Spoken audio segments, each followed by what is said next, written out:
Doesn't sound right. What's it, Saffron Squad?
On 105.3 The Fan. Good morning, Metroplex. We're live with the Tolo Tuesday edition on DFW Sports Station. No better place to go for all the sports info you need than Sean RJ. We got our Cowboys insider Bobby Roberto Bell. We got Pay back. Aiden running the fan cam, Twitch, and YouTube. Thank you for turning it on, leaving it on. And we start with the humongous news that Bruce Bochy, who finally brought us that World Series championship, is out as Rangers manager. Of course, the contract expired. You had Eric Nadel and others come out and publicly say they'd be very, very surprised if Bochy did not return. Well, Choppy, he is not returning. No, and now you got when the season ended, there were a lot of people who were like, all right, is he going to come back, or is he going to be enticed by his old guy, Buster Posey, to head on over to San Fran? Because Buster's running the show over there. They got rid of that nerd, Farhan. And now he's a nerd to you. Well, they're all nerds. Just they're smart, but they're nerds. Yeah, you could call them that. They got to recognize they're smarter than I am. But so he goes over there. Buster's there now. And that was like the question, what's he going to do? And then the Rangers had a decision to make. Did they want to bring back Bruce? Because Bruce obviously is up there in age. And, whether that matters or not, we don't know. May matter to them, may not. If he was 55 years old, I bet you they'd bring him back. But this is probably a longer play for them. Maybe he looked at it and said, we might be in for a rebuild. I'm not interested in a rebuild. Maybe they were like, well, if we bring Bruce back, that means we can't rebuild. We have to kind of stick with the same group again. We've seen that. Maybe this is admitting that 23 was kind of a fluke. I don't know, but I think a lot of factors played into this because you generally want to work for people that you know, and he knows CY, right? He knows Chris Young. He knows him well. But also he knows Buster Posey, too, so that could work on that side. Yeah, I mean, I'm forever grateful to what Bruce Bochy did here a couple years ago, and he is so clearly the fact that he's taken 4 teams to championships and done it with teams that at the start of the postseason didn't look like the top contenders at all. Like, he's clearly got something about him in big moments and in October that is a difference and is a difference maker. But, I also feel like a lot of people who were frustrated at times with some of the lineup decisions and some of the things with the bullpen and some of the decisions that came into that. And so he also looked, he can go back to the Giants if he wants, and that's a comfort thing. He looked tired a lot this year. Because I remember during the middle of the year, we all thought he was going to be going. And then it was like, okay, it was looking like at the end he's going to be back. But very grateful to him. I guess it's just now Skip Schumacher, come on down. Because that seemed to be the manager in waiting. And there was a lot of buzz that if they kept Bochi, Schumacher might get hired somewhere else this offseason. He did look tired. And I'd have to go look. If he's tired and he takes that San Fran job, don't the Giants travel more than the Rangers? Like, isn't the Rangers being in the middle of the country more beneficial to travel than having to play on a coast? Maybe. I know there was a book he had written about that whole walking thing that we've talked about before. He lived like next door to the ballpark. So, I mean, he basically lived at the ballpark, and like all the home games, 81 games a year, he was just walking 5 minutes to get to work every day. Behind the scenes, it's not a surprise to those in the know. I think the next domino to fall for the Rangers off season will be where they end up when it comes to the luxury tax. And I think that's a big question. I think they're going to be right up on it. There are some who think they're going to be right under it, some who think they're right over it. And my initial question to those in the know was, well, how do you not know right now? How is that not calculated from within? Then you got bonuses and this and that come in with additional taxes, if you will, on top of those amounts. But I think that may have something to do here. RJ, you kind of alluded to it. If they are barely over the tax, they're not going to spend. I told you this a couple of weeks ago. Be prepared for a lack of Texas Ranger spending when it comes to this offseason. There's a reason we were talking about offloading Adolis Garcia. There's a reason we were talking about trying to get off of some of these contracts so the Rangers could look out at that bottom line. It sucks. I know you don't want to hear it. We're a top 5 market. Just won a World Series. Got Jacob deGrom and Corey Seager and some big name players. But I feel like what will come out here over the next week, 2 or 3 weeks, is that the Rangers were not going to spend big, and Bruce Bochy did not want to go ahead and coast through another season like this where you're relying on the young kids or some of your older, nearly expired veterans to step up. Yeah, and that sucks because if that's the case and they're not going to spend, then I would definitely as a fan feel lied to, because it felt like for this entire year they were trying to tell us, just got to get through this year. Once we get through this year and we see the other side next offseason, we'll be back in a better position. We're just a little up against it. It would start to feel similar to the way the Cowboys talk to us about spending and how it's like, oh, we just got to get through this. And it's like every year just waiting to get through this. This past year, their payroll was $239. The luxury tax threshold looked like it was $241. Next year, it'll go up to about $244, $245. So depending on where they are.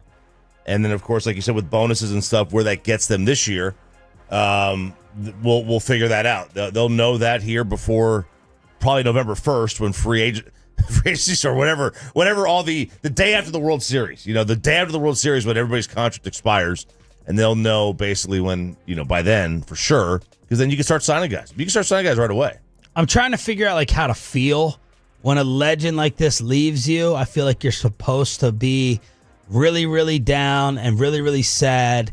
And I talked about the other day how I was just kind of worried that you never get a guy like this that comes to you. If you're the Texas Rangers, you never get a Bruce Bochy, and you try to raise your own and have this young, up-and-coming relative, no name, in your Chris Woodwards or your Jeff Bannisters. And now you talk about your Skip Schumacher. But then on the other hand, he is 70, and it was just 3 years. So I'm trying to figure out, like, how to feel. I think the fan text is going to just have the word grateful. Like, let's just appreciate the championship that he brought and try to usher in the new era. He brought a credibility. He brought a stabilization.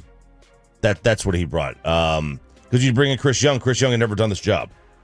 And he was here. He got here with JD, so he was about 18 months before they hired Bochi, and he brings him in. It was basically one of the first things he did was bring him in when he took over, and that brings an instant kind of, all right, I'm attentive. I'm now. I may not be.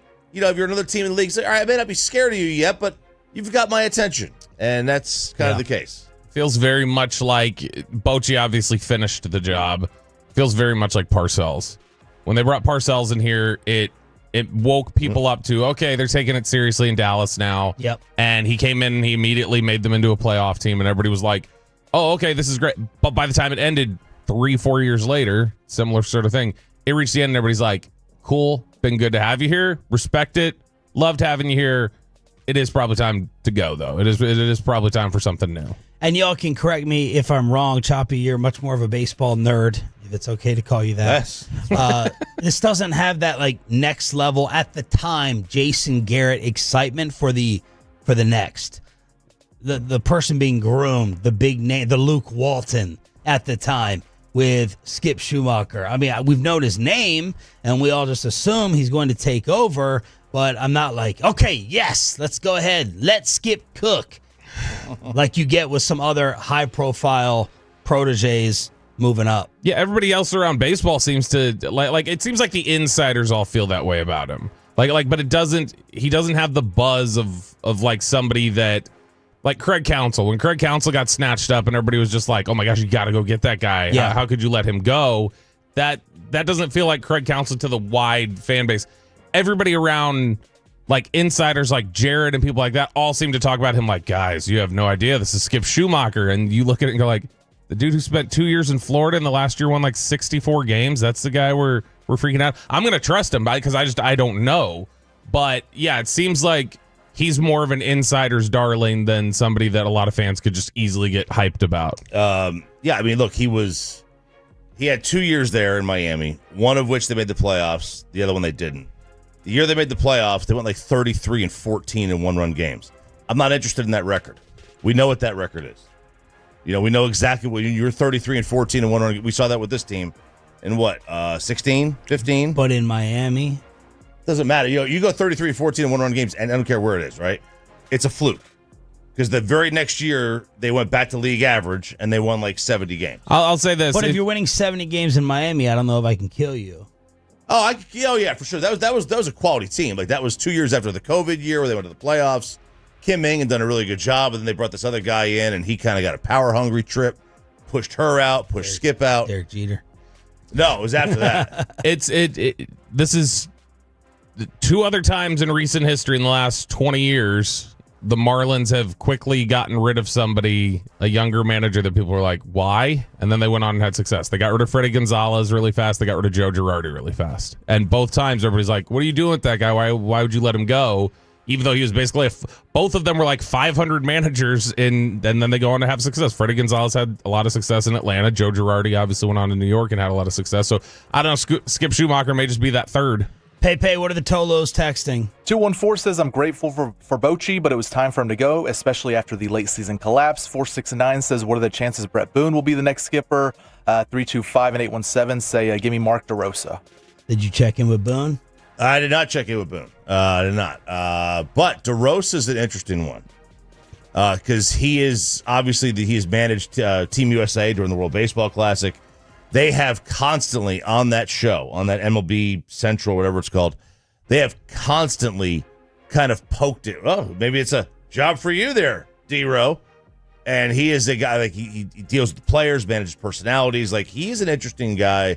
Again, he's never done it outside of the World Baseball Classic. So you have to have that aspect of it. And I don't know what his relationship is with Chris Young, but there's another name. He was the one that was reported to really want it 3 years ago. Like, that he had really tried to push himself as like, guys, come on, give me a shot. Almost like the John Lynch scenario where John Lynch like really tried to sell to Kyle Shanahan and the 49ers like, hey, I'm your guy. Give me the shot. Let me do it. I really want the job.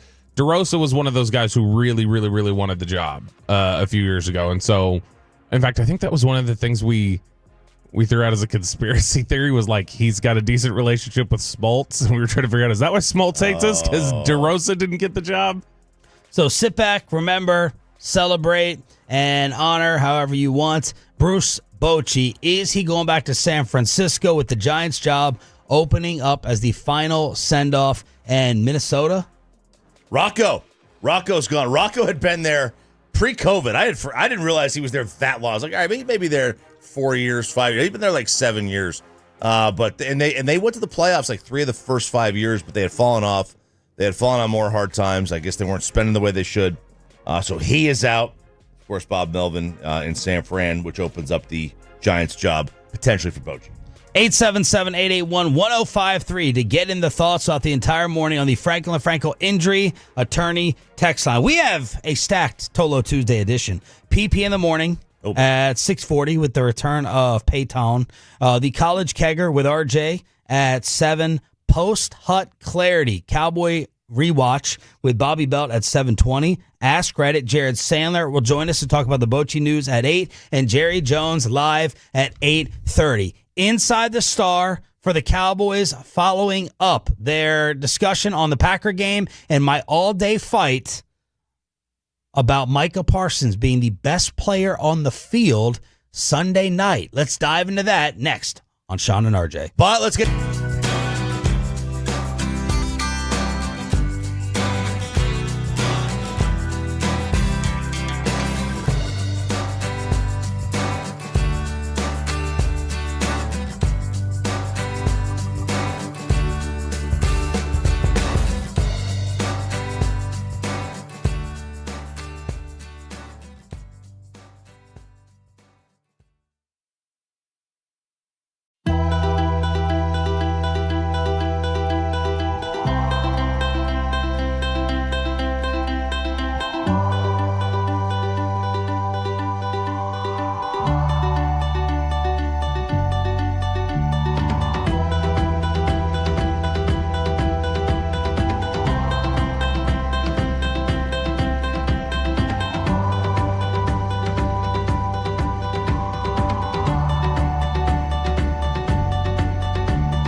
Frankel and Frankel. If you've been injured in a car or truck wreck, call Frankel first, 214-0817-333-3333. With Frankel and Frankel, there is never an out-of-pocket cost. They only get paid when you win.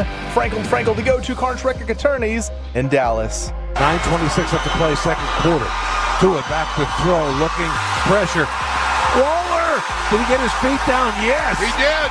Touchdown, Miami Dolphins. Pretty ugly doubleheader on Monday Night Football. I definitely shut off the second game early, but I was interested in the first one only for the purposes of the Dallas Cowboys' next opponent. Good morning, Metroplex. It's Sean and RJ along with Cowboys insider Bobby Belt on your home of the Texas Rangers with Bruce Bochy leaving the team. More on that at 7 and with Jared Sandler, Rangers insider at 8 o'clock. That was Dolphins Radio with the call. They get their first win of the season with the 27-21 win over the New York Jets, who are still winless. It is, I think, an eye-opening experience if you're the Jets that you were outclassed by Miami. I think that has to be, and Aaron Glenn was reportedly heard screaming and yelling from the locker room. Hey, the reporters could hear it outside. He was not happy at halftime. He was like, "Hey, they're only down 7, but they got to clean this, and that." Well, I don't think they cleaned it up. That team, get ready. This game is going to be a 7-hour game. The amount of flags that both teams are going to take. Yes. Holy cow! Get ready. 13 for 101. This is a noon game. Billed by 4:15. They kept shooting to Aaron Glenn during the penalties, and he was beside himself. He just didn't know what else to do. Well, he did in the locker room when he apparently went off with 13 penalties for the Jets. Penalties and turnovers. If that's what the Jets are going to do, the Jets are going to lose next week. If the Jets will clean that up, they offensively look like they can move the ball a little bit. And with this Cowboys defense, that's a little terrifying. Justin Fields is scary for Dallas next week. Yes. I don't trust that very much at all. I mean, remember that game he had a couple years ago? You said you mentioned outclassed. They did turn the ball over. They did have the penalties. They put Miami in all these advantageous positions. If you take that off the board and just talk about who was executing and who was picking up chunk plays and everything else yesterday, the Jets I thought were better overall throughout the game. And so it's something where if they clean any of that up, Dallas is in trouble. If they're the Jets, then Dallas will probably be fine. Yeah, I would be more than happy to play Justin Fields in fantasy or like an underdog play in terms of the yardage. We know he can run around. 7 carries, 81 yards, had a touchdown. He threw for a touchdown with a QBR 76, and he threw for 226 through the air. So he's a matchup nightmare for the Cowboys. Well, everyone that they play is a matchup nightmare. Yeah, it's every week you're going to be sweating somebody, it feels like, whether it's even except if it's for Carolina. Yeah. Well, I mean, I don't know. Tedero McMillan might do something to you. We'll have to see. But no, this is I mean, the way Justin Fields, the way that he moves and the way he'll threaten things, I see a whole lot of discipline problems potentially for the Cowboys on defense next week. But the good news is that Jets defense doesn't look quite like the Jets defense of years past and looks like you can throw on it a little bit. Tyreek Hill is not getting traded. Oh. As he got carted off last night. First report was a dislocated knee. We'll add to that a torn ACL as that leg was bending the wrong way. Yeah, that his leg looked like a question mark. That was not very good at all. And the weird thing was, though, literally a question mark. Like, I mean, dead serious. Yeah, like looked like it was just turned in the wrong way. And he going off the field. Like, I understand, like he's probably trying to be positive or whatever, but it like almost seemed like he was cheering that his season was over with the Dolphins. I think in the last 2 weeks, Tyreek was landed on thick with the good teammate act. Yeah, my opinion. He was riling them up beforehand. He was in the middle of the team huddle and all that stuff, putting his arm around the trainer on that cart. Oh, the pump up, the speech he was given. Yeah, he was He was trying to get traded out of there. He was trying to look like, guys, look, I'm a model citizen. And now the Dolphins have to be looking at it and going, oh, this is awful. This is bad luck. We feel like that. But also, we should have probably traded him earlier. It's, what they're saying, a dislocated kneecap and just a torn ACL and all that stuff. But I got to tell you, he might have either the toughest pain tolerance in history or that did not hurt at all. Because he's laughing and smiling. Shock, baby. It's like Dak trying to slam his broken ankle on the ground. I'm like, oh, trying to pop it back into place. The second game was hideous, especially for me going up against Josh Clark, who was all up on the Denver Broncos. They destroyed Cincinnati 28-3. So that very quick 2-0 Cincy start has been flushed with Jake Browning at quarterback. He threw for 5 yards a pass. Ooh. He got sacked 3 times, and Bo Nix ended up with 3 total touchdowns. Denver rolls, and they improved to 2-2. I got nothing else to say about this game. It was an unwatchable football game. Yeah, it was gross. I was wrong about Jake Browning. I put that on early because I was like, all right, this Jets game's kind of awful. A lot of penalties, and it was probably 17-3. They ran the Bengals ran the ball 15 times. The longest run they had was 5 yards all night. All right, let's take you inside the Star. Cowboy cleanup against Green Bay. Brian Schottenheimer said Malik Hooker with the toe could be out a couple of weeks. Question that I meant to ask yesterday. A lot of Tolos were asking, once Malik went out, did something change for the better defensively? That was early on. Yeah. Not in the second half. But you're talking about Malik Hooker, Donovan Wilson. I mean, I can't imagine a safety group more maligned in the National Football League. How was Malik playing, and what do they do now? Hooker is not their biggest problem on defense. He's not somebody who's played great this year, but he generally probably gets too much hate for the job that he does. The bigger problem to me is what you might see more of now. Matt Eberflus, for some reason, thinks that Donovan Wilson can play the deep middle and can play single high. That's a bad idea to me, and I think that with Malik Hooker down, you might see him do it even more now. But Wanye Thomas came in. He'll probably be the guy that fills that role as long as Malik Hooker's out. I like Wanye Thomas in terms of being a scrappy guy and somebody who really is a big student of the game and does his work, but there are going to be some natural limitations there with Wanye. Shoddy said Jaden Blue is very close to being active on game day. Quote, he's practicing really, really well. They currently don't have plans to put Lamb or Booker on injured reserve. Booker is no longer wearing a walking boot. Tyler Guyton is in the concussion protocol, but Shoddy said he has a chance to play Sunday against the Jets. Well, you lose CeeDee Lamb, and you still can't get Jaden Blue active. They can talk all they want about it. He's had some good practice and stuff like that. They absolutely 100% distrust him on some level with something. Whether it be his ability to pass protect, his ability to know where he's supposed to be. He's had fumble issues in practice. I'm not saying he has, but if it's something like that, there's something about him that right now they're just like, we can't put him out there right now. Dak told Jerry, according to Michael Silver, you need to fire that clock operator. Jerry told Dak it's run by the league. And then more Dak confidence behind the scenes saying, we're going to be fine. We're going to get this S rolling, get a couple of stops on defense. We're going to be dangerous. Pickens is for real. So that was Michael Silver catching up with Dak for a little bit. Brian Schottenheimer was asked yesterday about going for it. We covered this a lot. 4th and 5. Bobby personally disappointed in our Friday guest at 8:20. Schottenheimer on kicking.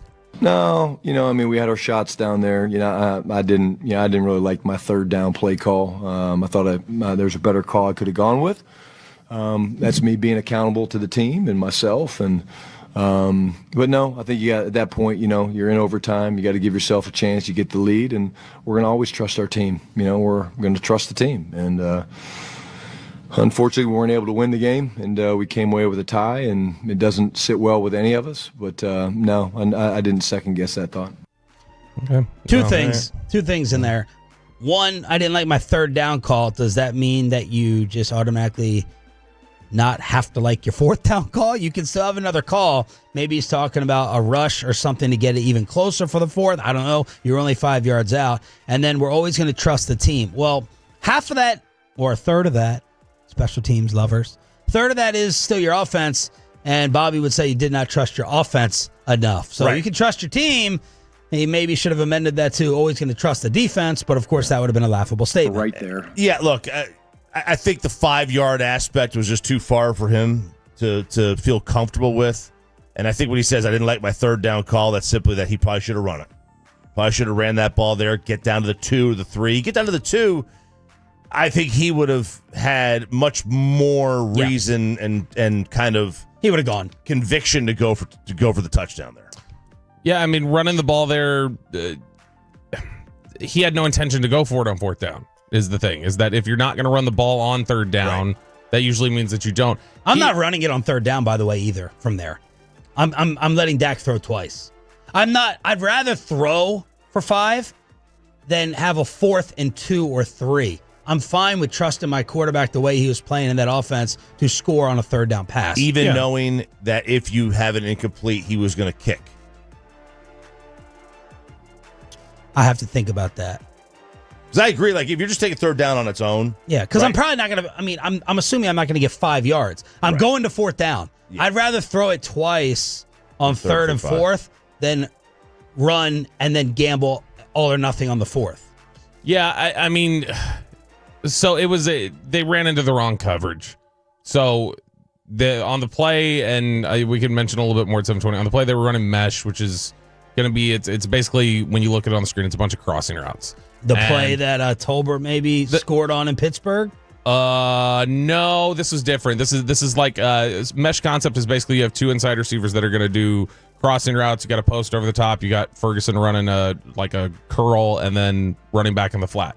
The only option based on the coverage Green Bay ran, which ended up being match quarters, which is cover 4, and then it shifts to man depending on who comes into their zone. The only option to throw it to in that instance is the running back in the flat. And that running back's on a delayed route. They're usually peeking to make sure that they don't have to chip somebody or blitz pick up, and then they go off into the flat. And so, really, that was the only option based on how the coverage came out, and there wasn't anything to do with it. That's why Dak threw it away. Like, Dak just kind of threw it in the corner of the end zone because it's like, all right, there's nothing here. There's a corner in the flat who's going to wrap up Javonte potentially anyway, and he was starting to have pressure, and I think he just threw it away. But it was a bad look. But to me, it's if you're going to go for it, you run it on third down because you're going to go for it typically. And so the fact that he threw it on third down was, I guess, an indicator that he had no intention to go for it. And I do want to ask him either this week in the press conference or on Friday, just like, okay, when's the last time you asked a question in the press conference? Last year. I haven't asked any this year, but just the angle of why put your trust in them? That's what I don't understand. Why put your trust in the defense that you have said you don't trust them to even communicate properly right now? Yeah. Shoddy was asked, was there any positive, I'll keep it singular, about the defense Sunday night? Run defense. I mean, our 2 D tackles, Osa and Kenny, played their 2 best games yesterday. I thought those guys were excellent. I think our run defense is good. I've talked all week ad nauseum about Josh Jacobs and what a great back he is and the power and size that he has. But we did some really good things on first down, and Donovan Ezaraku, man, he just continues to excel, and he played really, really well. And in between the tackles, Jack Sanborn's been really good for us. But if we can make people one-dimensional, it gives you a chance. And so the answer to that question would be, I feel very good about our run defense. Yeah, run defense has been good and needs to be good this week. That's not the problem, though. The problem is, like, you're talking about you consistently giving up 50-yard passes. That's an issue, and the way that they're playing in the secondary. 877-881-1053, Franklin Franco Injury Attorney text line to hit us up on DFW Sports Station. How much alone time are you spending not in, but with your car? Peyton Russell is back with PP in the Morning. The highly rated 6 a.m. segment is next.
before.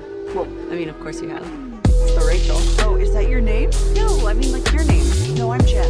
My name's Jen. Right, but I just mean like this is your haircut, but that's hair on your head. I'm not saying this is your hair. Okay.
Classic Chevrolet Grapevine today. The back-to-back #1 Chevy dealership in the world. More new Chevys than anyone else, all priced to sell. Visit ClassicChevrolet.com. This is Texas. This is Classic Chevrolet. Together, let's drive, relax, enjoy the difference. Based on new Chevrolet registrations 2023 and 2024.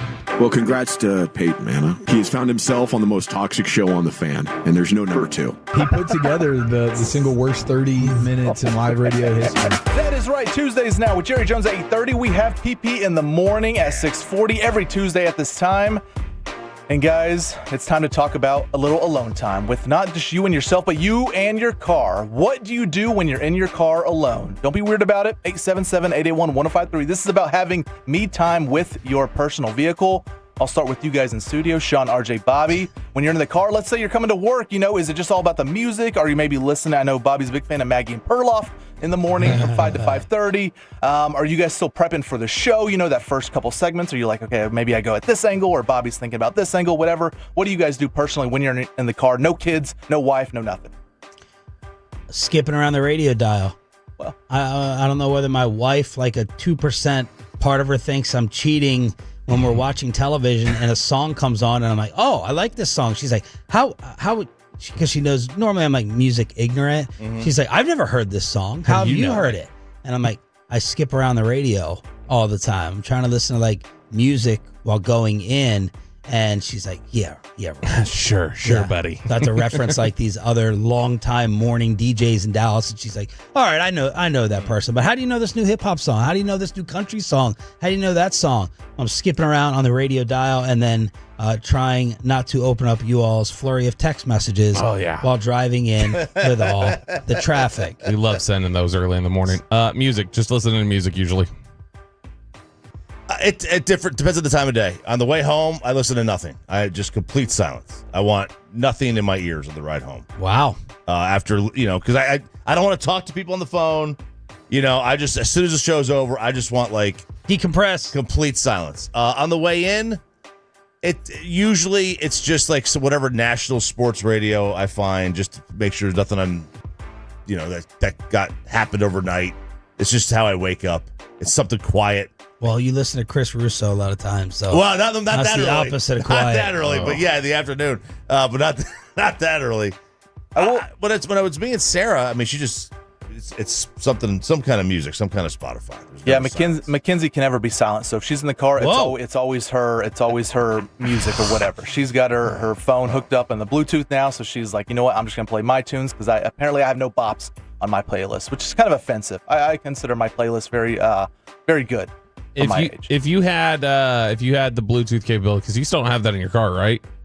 Me? Yeah. I don't think so. There's a button that I hit, but I don't know what to do from there. If you had Bluetooth capability in your car, would you listen to Spotify or would you still just flip around music stations? I probably flip around, too lazy to like put together a list. Mm-hmm. Every time I hear like 3 songs and I can't remember them, later in the day, I'm like, why don't I just build like some playlists? Yeah. But no, I'm too lazy to do that. Kristen- and that would stop me from hearing like the newest stuff out. That's why Kristen will, like, if she's in my car, she'll just turn on Sirius. Like, she just goes to the pop music stations on Sirius, and she's like, well, I just want to hear what's being put out there right now. Yeah. There's no commercials. That is the worst thing for learning new music is playlists. It really is. It completely just cocoons you into whatever you have it on. Well, I'll have to listen to more Bad Bunny because he'll be halftime at Super Bowl, so I'll have to listen to more Bad Bunny of his songs. But yeah, so we have a survey of 2,000 American car owners. This is with millennials, Gen X, Gen Z, so text in 877-881-153 if this applies to you. The millennials say 44% of the time they're thinking about life and plans for the future. 39% say they just listen to podcasts nowadays. Big podcast fan, the millennials are. Gen Zers had completely different answers. 55% of Gen Zers that took the survey say they enjoy the silence. They just, and that's something that I'm not Gen Z, but driving in the morning, I'm driving at 4:30 in the morning. I'm fine with the silence driving in. It's just a 30-minute drive, nothing. It's like my eyes are still heavy. I can barely see the roads, and so I enjoy the silence sometimes driving in, or the music's very low. But yeah, 55% of Gen Zers say they enjoy the silence. 25% say they enjoy taking naps in their car. And I imagine this is like the, some jobs, you have the hour lunch break or whatever. So you go back in your car, decompress. I've never been the person that's like, what, if I have time on my hand, if I get to work a little early, I'm going to take a little nap in the car. I've never been that kind of guy. No. We always calculate screen time. Calculate the amount of just dead silent time you have every day. Dead silence. 3 hours? 3 hours? Outside of sleep. Yeah, like when I'm do my email, I have nothing on. Nothing on. Yeah, no TV. And no one's talking to you. And no one's talking to me. It's the sound will be from the computer. Spoiled brat over here. 3 hours of silence a day? The kids are at school. Oh my God. They don't live with me anyway, and Sarah's at work. Yeah, I mean, I can't come close to 3 hours. Not even close to it. Me and Bobby would I get probably maybe 3 minutes. It's not much. I wouldn't say you choose to be on your phone or be listening to something. You could shut it down a little bit. Instead, you're playing pranks on Fan After Dark. So I do that. No, but Kristen, she likes to talk when I'm doing. Two women who won't be quiet on the show. When I'm doing my prep, or if I'm doing something else and the kids aren't home, she's trying to work in agenda items that we need to go over. And so not talking the whole time, but it's very, there's usually somebody around, even if they're not talking to me, there's somebody around talking or making noise or doing something. Because when I get home, I'm saying what's up to Amanda. And then when I go and lay down to decompress, I have the TV on. I have my computer out. So I don't know I can't get to 30 minutes. By choice. So do you consider just having the computer out with the TV off as silence? Yeah. Okay. No noise, no video, no audio. Yeah, I definitely have to take care of this moment. No kids right now, so I need all the silent time I can get. TV off, unless I'm actually watching it. But if I'm doing work on my laptop, I don't have to have the TV on or any music or anything like that. And also in this survey, 90% of Gen X did say they listen to music when they're in their car, but some even say they just give themselves a little pep talk. They like talking to themselves a little bit, driving to work or wherever they're going. That's good to have silence. I'm not crapping on it. I'm advocating it. You just sit there and just turn it off and let me listen. Do any of you speak out loud to yourself ever? No. All the time. Yes. Yep. Both of you do? Mm-hmm. Yeah. I will. Mostly on the way home. As I'm driving, occasionally, the only time it ever happens is when I'm trying to think of something. I'll be where the hell is that? And I'll just say that to myself out loud. But otherwise, I won't have active conversations out loud. Y'all do? Y'all will talk to yourselves? Well, I mean, I'm not saying, all right, Peyton, let's, I don't tell myself a joke or anything. You're the meme of the guy pointing in the mirror, get out there. I'm like, man, this would have been funny if you said this. You should say this tomorrow, blah, blah, blah. What are you saying? Choppy? I'm saying what I'm rehashing. I'm doing a radio show. You're saying it out loud? Yeah, I'm saying what I should have said that day.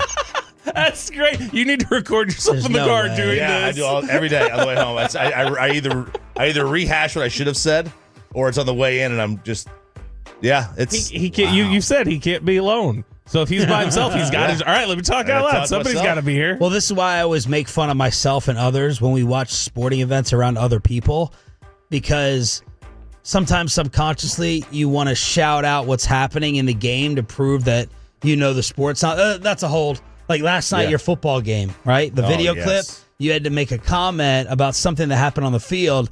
I'm just using this as an example. But, you know, if you're sitting around a bunch of like mid-level sports fans and you're like, no, it's a personal foul, it's coming back. But I never am doing that by myself. Not one time do I speak out loud and go, hold. Not one time. It's all in my mind saying it. So that's us having to vocalize how we watch more football. Usually it's on the car ride home, on Mondays. I'm like, man, I should have said this to Spittle when he said, why didn't you do this? No, I'm joking. I don't think that, Gavin. Come on. All right, it is PP in the morning every Tuesday at this time. Jerry Jones at 8:30. We got to talk about it. We have another incident in the crowd where a Karen has taken over. This demon Karen stole another item from a kid. This happened at the Chiefs-Giants game a couple Sundays ago. This you can see it on the fan cam here. Judge for yourself. Patrick Mahomes tried to give a kid his sweaty-ass headband, and then right before the kid grabs it, this Karen snatched it from Patrick and takes it for herself. Now, first off, I'm going to blame Patrick here. I'm going to blame you, Mr. Mahomes. You saw everything happen right in front of you. You did nothing to do this. You have the biggest platform in the world. You can look at the video. He was looking at this happen, saw her, witnessed it, take the headband away from the kid, and you did nothing about it. You went to the locker room. So shame on you, Mahomes. But we have another instance here. And RJ, I believe you have some audio to get to. I don't know if we have time to play all of it. Maybe we can play it later.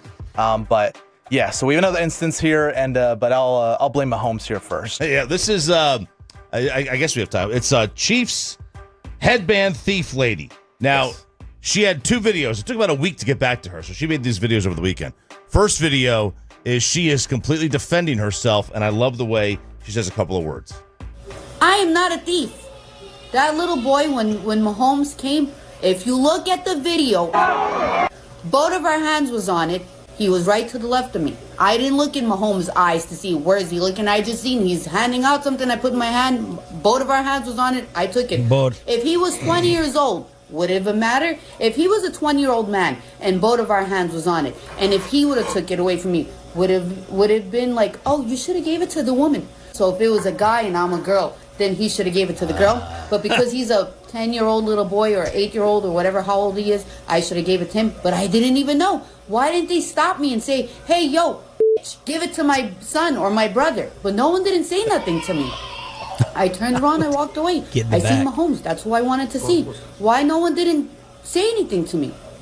But now you are posting it 1 week later? It's telling me that I'm a thief. I'm not a thief. I'm not a thief. Yeah, that's the point. If it was a 28-year-old, would it have mattered? No. I am not a thief. It matters because the kid was 8. With your screaming child in the background, she sounds like she might be down for some attention from this socially. Perhaps. Now, she got a little backlash on that. What's that? I said she sounds like she's down for a lot. She got a little backlash on that. So she did come up with an apology video. Now I just want to address one more thing. I've seen the comments. Some of them are cruel, even hard. But I'm human, guys, and I make mistakes. I'm not perfect, but I'm also a mom, and I'm also a Christian. And I'm admitting when I'm wrong, and I'm trying to make what I did wrong to try to make it right. So that's what I'm doing. I'm sorry. Sorry to everyone, but I'm sorry most of all to you, son. I'm sorry to Joey. I'm sorry I ruined your day. It wasn't my intentions. I swear, it was not my intentions. I apologize deeply. But I will try to get your headband back to you. Get it back to who Pat Mahomes wanted to get it to. But I'm choosing grace. Just make sure you wash it first. Doesn't matter if she's a mom. Is she a mom to an 8-year-old boy or a 28-year-old boy? Rosie Perez. Where did this video come from?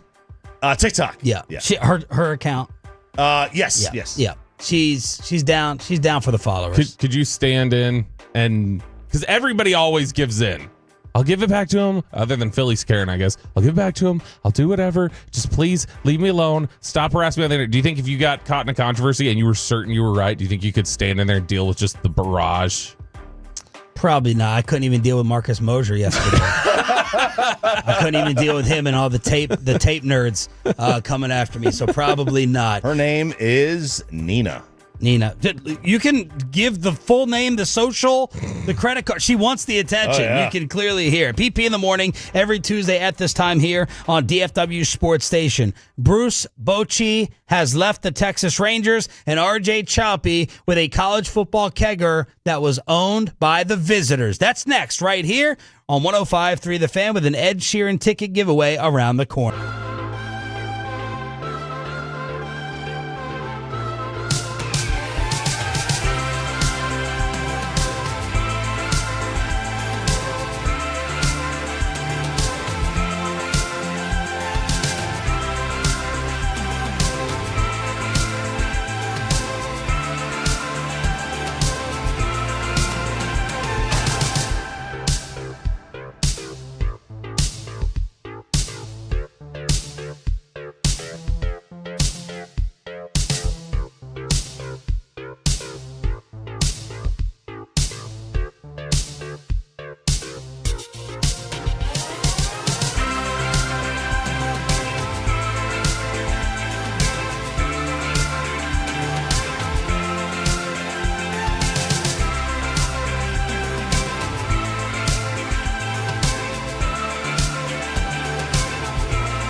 got to forget something else to remember that Uber Eats has groceries. No, that's absurd. Hey, remember when you used to be what was it, Pepper Lady? Wasn't it Cinnamon Sisters? Those are those. Saffron Squad? Nutmeg Maidens? No. I just said that. Was it Spice Girls? Doesn't sound right. Was it Saffron Squad?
Jay on 105.3 The Fan.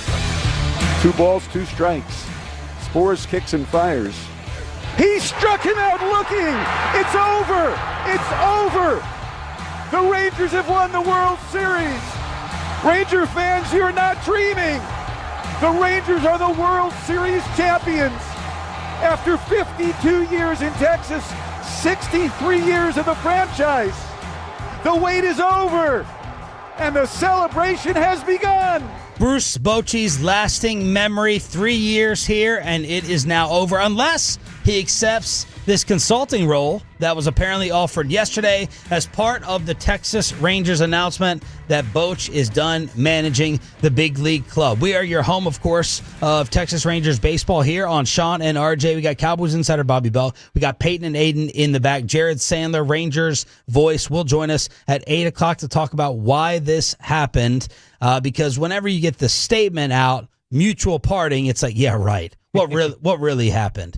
And I think some would be surprised to learn that the Rangers sounded like they were definitely okay with this. This may have actually been a mutual parting if, and I'm painting a picture here. I'm not reporting anything, but if the Rangers told Boch, yo, we're not going in with another Seager, DeGrom, Simeon type off season. We're going to go with what we had because of spending and the luxury tax. Bochy, at the age of 70, would not want to sit there and ride through that in his waning years. And the Rangers, because of that roster, may want some younger, fresher blood who will be here for the long term. So I think this thing, because of possible spending, may actually be mutual. It's that I think it's a big part of it. I guess there was a media Zoom call last night, and I heard it was pretty awkward. Yeah, but out of it came they'll be younger. There's financial uncertainty, and they're not rebuilding, but they will be younger. And that was relayed to Bochy, and he was like, not being able to give the clear picture. He was like, I'm not really sure I'm interested in this. So I don't know where that leaves him. Also from that, it was that they believe that the next manager is going to have those player development roots. That makes sense. One of the issues with this team has been the development at the big league level. Not getting to the big league level, it's been at the big league level. Young, Carter, these guys, even Wyatt Langford to an extent, they've gotten here, but They haven't developed once they've gotten here the way that you would like them to. And Bruce Bochy is probably not a developmental manager. Yeah. He is a finishing piece manager. Managers who are 70 years old aren't the, oh man, get your hands dirty developmental guys. It's just not, that's not who they are. Your developmental managers are going to be someone like maybe a Skip Schumacher or a boatload of other candidates that you could throw out there. My worry with the replacement right now, I'm just throwing everything against the wall. We'll ask Jared what should stick or not. My worry with the next manager is how much more control will CY have over that individual. With Bruce Bochy, you assume, right, he's going to stand up and he's going to say, no. I know that you hired me, but come on, I'm Bruce Bochy.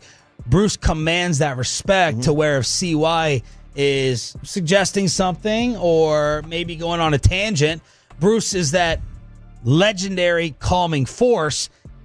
And what I'm trying to say is a lack of a puppet. Right.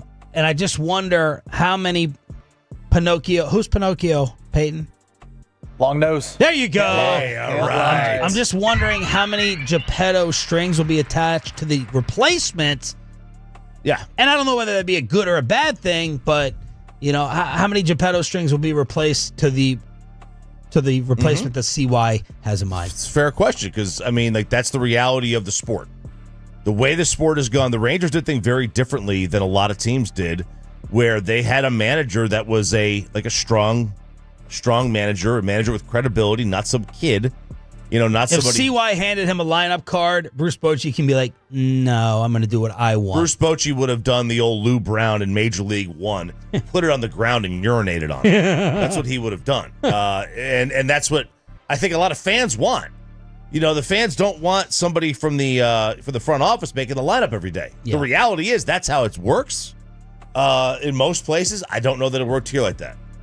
So Jared Sandler will join us at 8 o'clock on your home of the Rangers. Why did this happen? And who is going to be the replacement? Yep, and it's looking more and more like a Skip Schumacher thing, who's obviously the manager in Miami. But it does leave me wondering. I started thinking about this last night, and obviously we don't have time to get into it now. But the idea of him being a mercenary of sorts, because he's been here for 3 years, which is a little bit long, but it does make me start thinking about where does he rank among the Cliff Lees or Tyson Chandlers, or do you consider Charles Haley that way, or a Brett Hull, guys who are brought in here for hey, this is your specific task, get it done, and then you can get out of town. 7:20 post-Hut clarity. Bobby rewatches the Cowboys film of the Green Bay game and an Ed Sheeran ticket giveaway as we go commercial free with Ask Reddit. Let's hit the keg. I'd like to know where Lou Holtz is right now. Oh, I win. Google me. We're not hosting an intergalactic kegger down here. Play action, rolls the pocket right. Looking, firing, caught. Touchdown, Alabama. Isaiah Horton, wide open, back of the end zone, and the Tide leads it 13-0. That is Roll Tide Radio with the call as Alabama beats Georgia 24-21, ending the 33-game home win streak by Georgia. They don't lose there. Kirby doesn't lose there. And they go out there, and they hadn't been, didn't realize they hadn't been in Athens in 8 years, but here we are, 24-21, and they completely upend a lot of things in terms of the pecking order of the college football playoff. They are right back in the thick of things. This was a really good win by an Alabama team that had a lot of questions. They had, they lost to Florida State. They didn't lose to Florida State. They got beat up by Florida State. But then they played a couple of kind of patsies, and then here they roll right into Athens, and they put it to the Bulldogs. Huge win for Kalen DeBoer. Yes. I'm happy for him just personally. I don't care about Alabama. I know this is going to make Bobby sick. It's going to give the cultists an excuse to try to figure out how to get them into the playoff, but this is humongous, and I'm really surprised. 17 versus 5 on the road, and I was surprised. I think I saw it at a 2.5-point spread, so I'm like, okay, the Sharks didn't love Georgia that much, and I think there was that much of a gap of 12 spots in the rankings that would allow Georgia to handle them. But huge win. And this was a fun game. Yeah, I had my handicapper buddy was like, dude, Bama's going to win this game. He was all over Bama. I was like, I don't even see how Bama even stays in this one. I'm taking Georgia like crazy. And he goes, dude, like Bama is better at every position essentially. And I'm like, all right, fine, whatever, man. I don't know. But that turned out to be, Simpson played a decent game, and you got yourself into a situation where Stockton didn't have his best game, and all of a sudden you get yourself a pretty big upset. Simpson's been good for them the last several weeks. Ever since that week 1 loss, he's been solid, and Bama's responded in the right way. This has been a better Bama team and a tougher Bama team than we saw last year in a lot of instances, or even than we saw a couple years ago with Saban in his last year. And so it's a big victory. This just tells me that right now the SEC is very, and this isn't an SEC shot, but it tells me the SEC is just thinned out a little bit more than it has been in the past. It's not. There is no title contender. I don't believe. No, the 3 best teams in the country are all in the Big Ten. I don't believe the SEC, but the SEC has got like 8 really good football teams that are going to, do some damage to each other. I don't think they have a title contender, though. No. I mean, their best one would be, I still hold out some hope for Texas because their defense is really, really good. You can make a case for Ole Miss. If Arch progresses enough, Oklahoma fans would say when John Mateer comes back, if he's who he needs to be, then they would say that they're up there. But it's Oregon, it's Penn State, it's Ohio State. Those are the 3 best teams. Well, speaking of Ole Miss, there was some questions about LSU. They had beaten Clemson, not very good. They had beaten Florida, not very good. They go into Ole Miss. What did they do? Diggs moves over to the right shoulder of Chambliss. Play clock at 4 seconds. Here's the snap. Diggs straight up the middle. He's in the end zone. The former LSU Tiger just stuck it to the former team with a TD right up the gut. Ole Miss Radio with the call 24-19. The Rebs win over LSU, and they put themselves in a position to be a top 4 seed. Yeah, I still am not going to buy. I know Ole Miss shot up the rankings. I get it. But, to me, everybody was so down on LSU already. Everybody was doubting LSU. Everybody thought their Clemson win was looking fake. They were projected by ESPN to lose their, they were the underdog in half their games coming up, according to ESPN analytics. So I understand big victory for Ole Miss, but I don't know how you shoot them up over somebody like Penn State. Well, we'll get to Penn State in a second, but this was the Lane Kiffin daddy game. The week of, his daughter hard launched her LSU linebacker boyfriend, Whit Weeks. She's sitting on his lap in a photo, hard launch. Just like Jason Taylor's wife last night. There you go. Lane tweets, "Take the over," right before the game. And of course, you had to get the modern version of the old ball coach. Give it another quote. Trinidad made up for running out of bounds. So, we believe in our players. We go for it on 4th down a lot, and glad they made plays. I'm looking for Whit right now to see if he covered over. There's, I think, a Lane Kiffin ESPN special. One of these networks is doing a profile on him. I'm all in. I'm all in. It's not because I absolutely love him. I just find him must watch. There's a lot of dislike there, but he is that college football personality. I'm all in on it. I love that they won this game. Anytime Brian Kelly suffers, 13 versus 4, and I agree with you about the true top championship contenders in the SEC, but this still shows that, Ole Miss can go and beat LSU. Now Ole Miss is 13. They're good. But, still not, a top 5 powerhouse. Right. And many people think, they'll always just stay at this level. This may be their ceiling. But I love Lane's call at the end, his emotion, Brian Kelly suffering, and then the hard launch shot. The hard launch shot. Now, let's get to... And by the way, the daughter, who was she rooting for? I have the answer. Do you know? I'm sure she was rooting for Ole Miss. She was. Yeah.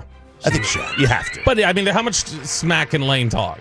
Lane can talk his smack all he wants, and he can just be, that's fine. By the way, an interesting side note to this game, Lane thanked the crowd for not rushing the field. 2 things on it. 2 things. 1, it shows how far we've come. We don't have to rush the field. We're up here now. I love that. 2, he made an NIL point. He goes, rushing the field with a school like us can cost us a player. Yeah. and he took a shot at LSU going, that's a half a defensive back for them. You rush the field for us, we got to pay the 6-figure fine. That's a half a DB for a school like LSU. So I loved all of it. Yep, Ole Miss. I mean, they got money, but that money could dry out at some point. Let's save Penn State for 9 o'clock and just give credit to UNT. They're starting to blow up locally. There's Pepe. 5-0 for the first time since 1959. I think Reitma and company had on the head coach last Saturday, Fan University. Yep, they are 36-22 winners over South Alabama. TCU falls 27-24 at Arizona State. A&M 16-10 over Auburn. But, UNT, and this is one of the – it's a great thing, and it's a problem when you're UNT and you're 5-0, is that these poachers come. They come for your coach. This is what's going to happen, That's right? another thing Lane said in the post. He goes, I want to give credit to this player for us who does all the dirty work, but I don't want someone to come and steal him. Dude. I don't want someone to come and buy him away. That's the reality of it. Pig Suey. What's that? Pig Suey. Yeah, I know. But he's one of the names being floated. Yep. We're going to ask Jerry at 8:30 about Rhett Lashley. There's some whispers that the Joneses may be taken away from SMU. Yeah, that was in the Athletic had that report over the weekend. I had somebody else from the beat yesterday text me and go like, hey, when you guys get Jerry, could y'all ask him about the Lashley rumors? So he's a power play. He got Bobby Petrino there. That's how Bobby Petrino ended up at Arkansas. That was Jerry. College football kegger and Bruce Bochy stepping away right here on Sean and RJ. Everything you need to know on a Tolo Tuesday with an Ed Sheeran ticket giveaway coming up, commercial free with the Expressway. We'll ask Red at 7:40, but Bobby rewatched the film with post-Hut Cowboy clarity. Javonte Williams is worth every penny. How did Clowney look in his first game? And what happened on the third down throwaway in OT that Brian Schottenheimer did not like? Post-Hut clarity on the home of the Cowboys is...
Uber Eats has Lola V products? I gotta remember that. You know, they say in order to remember something, you have to forget something else. Okay, now that is a very cute haircut. That's like a little shag. I've never seen that before. Well, I mean, of course you have. It's the Rachel. Oh, is that your name? No, I mean, like your name. No, I'm Jen. My name's Jen. Right, but I just mean like this is your haircut. But that's hair on your head. I'm not saying this is your hair. Okay, freaking me out a little bit.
It's brought to you by the On-Time experts, and the HOV lane of the Expressway is driven by Mercedes-Benz of Plano. I had what alcoholics refer to as a moment of clarity. You watch it and you're super into it. It's like really exciting. The storyline's good. And then you finish it and I'm looking at the film and I'm just like, I was watching it? Stop calling them films, Mike. That is gross. And those people are getting paid.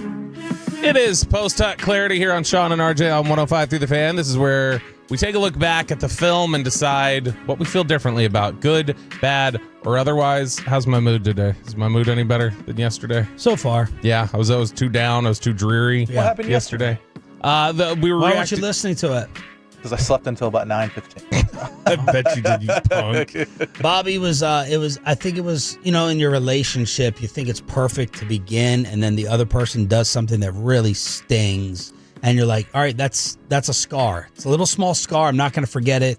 Your aura of perfection is now over. Brian Schottenheimer kicking instead of going for it on that fourth down, that scarred Bobby. Yeah, the first mark. It made me Time sad. for Mike. It made me sad. No, it made me feel like something Mike would do, to be honest. But I'll tell you what, this is. I think I had an epiphany yesterday after I went home too. I think I know what was also frustrating about it, and this is just from a personal standpoint, nothing to do with the actual game. You also had like 2 hours sleep. That's what I mean. It's 8 hours at the stadium, and it's getting to bed at 1:30, and it's all these things, and it's all this time you spent like working on the game stuff, and then it's to come in the next morning and go, and by the way, nobody won. Yeah. And it's like, so what? I'm just going to say, and in the end, everyone was equal, and we didn't even pick one. That was really frustrating just to think back on, like, all that time spent up there and like all that work we were doing on like, all right, what are these takes? What are these angles we got to do? And then ultimately say, but none of it mattered enough for either one to win. Right. And that was a little bit depleting. So un-American. Yeah, exactly. Everybody gets a trophy now these days. Everybody gets a victory is what we get. All right, it is Post Clarity here on 105 through the Fan. All right, let's look at the third down throw, the one that led to the decision to kick. All right, so Aiden's going to throw the play up here. This is the graphic from Next Gen Stats of the actual play design that the Cowboys ran here, so you can see like what it looks like. But the Cowboys are running something called mesh concept, and so you can see it here.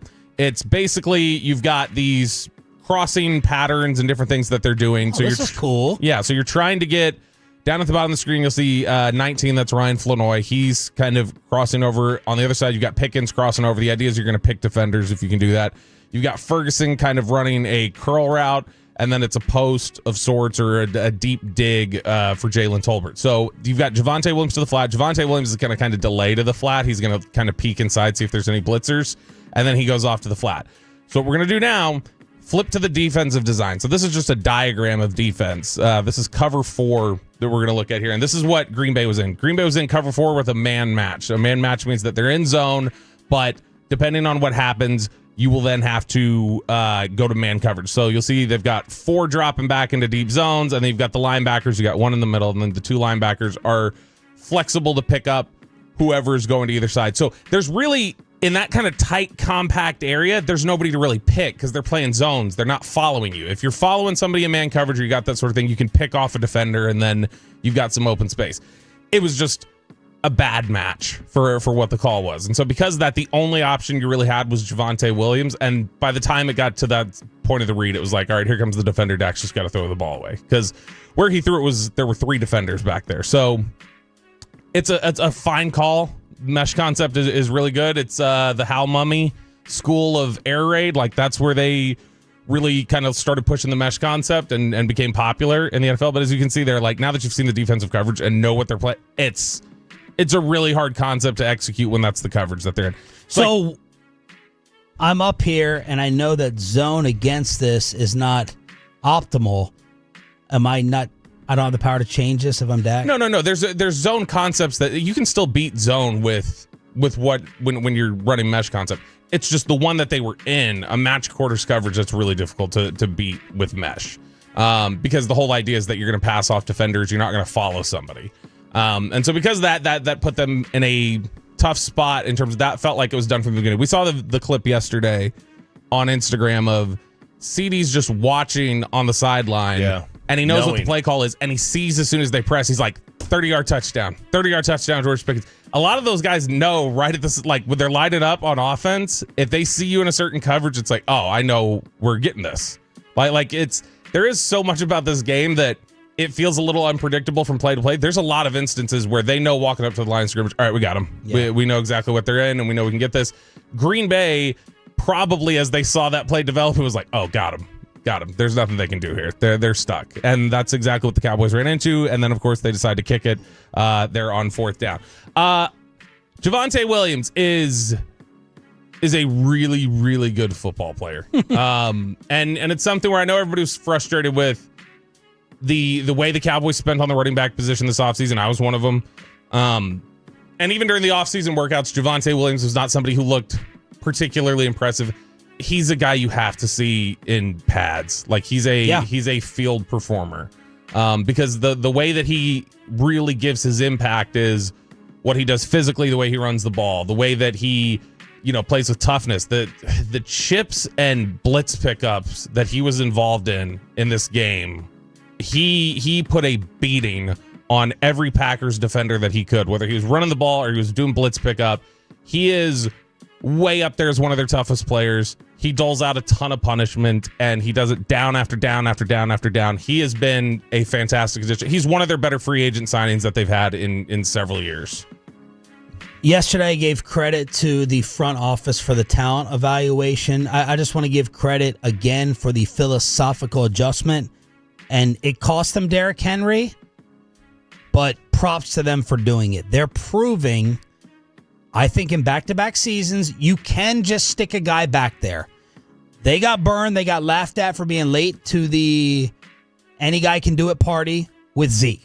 They were late, paying him all the money and all the extras that go along with that. They never should have brought him back. That was a joke. But they did change. A major football philosophy was saying, we can find a guy. We can stick Rico back there. We can stick Javonte back there. And it has worked out 2 for 2, with this one being even more exciting than Rico. So props to them for that. Yeah, they deserve credit for correctly identifying that. And Javonte would have been Williams, very easy to flip back after the little running back surge that happened throughout the sport with Saquon, and then he got paid, and McCaffrey and Derrick Henry. They could have flipped back.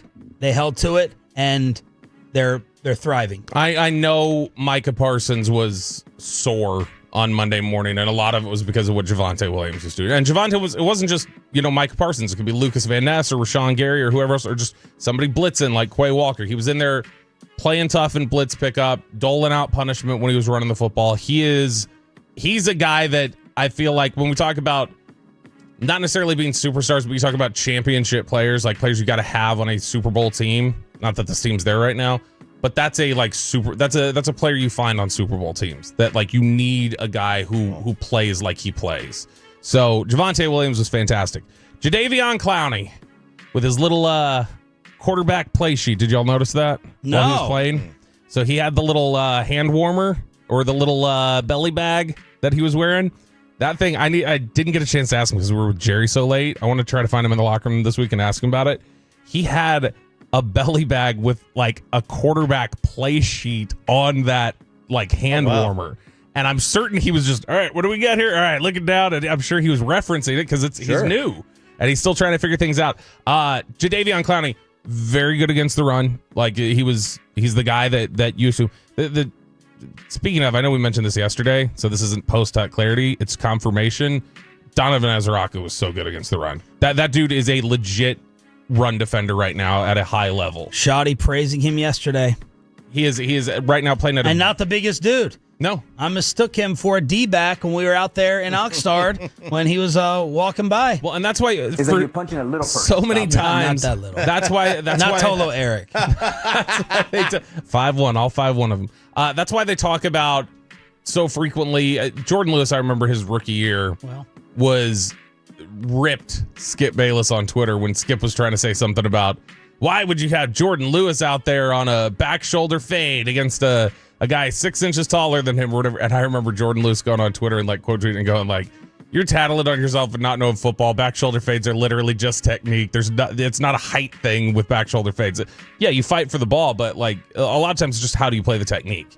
And in those instances, Donovan Ezraku is a really good technician. He's showing that he is a really good disciplined football player and is really coming into his own in the run game, which is good to see. And I think the pass stuff is going to come around too. But Jadeveon Clowney, very good against the run.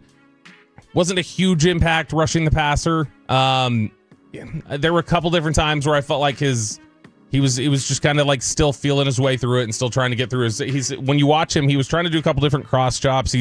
When he's setting it up, he's a little hesitant, it looked like. I think he's just still kind of working back into form as a pass rusher. But as a run defender, he's very disruptive. He's very disciplined. He's playing football the way he needs to in this first game. So Clowney, I thought, was a positive.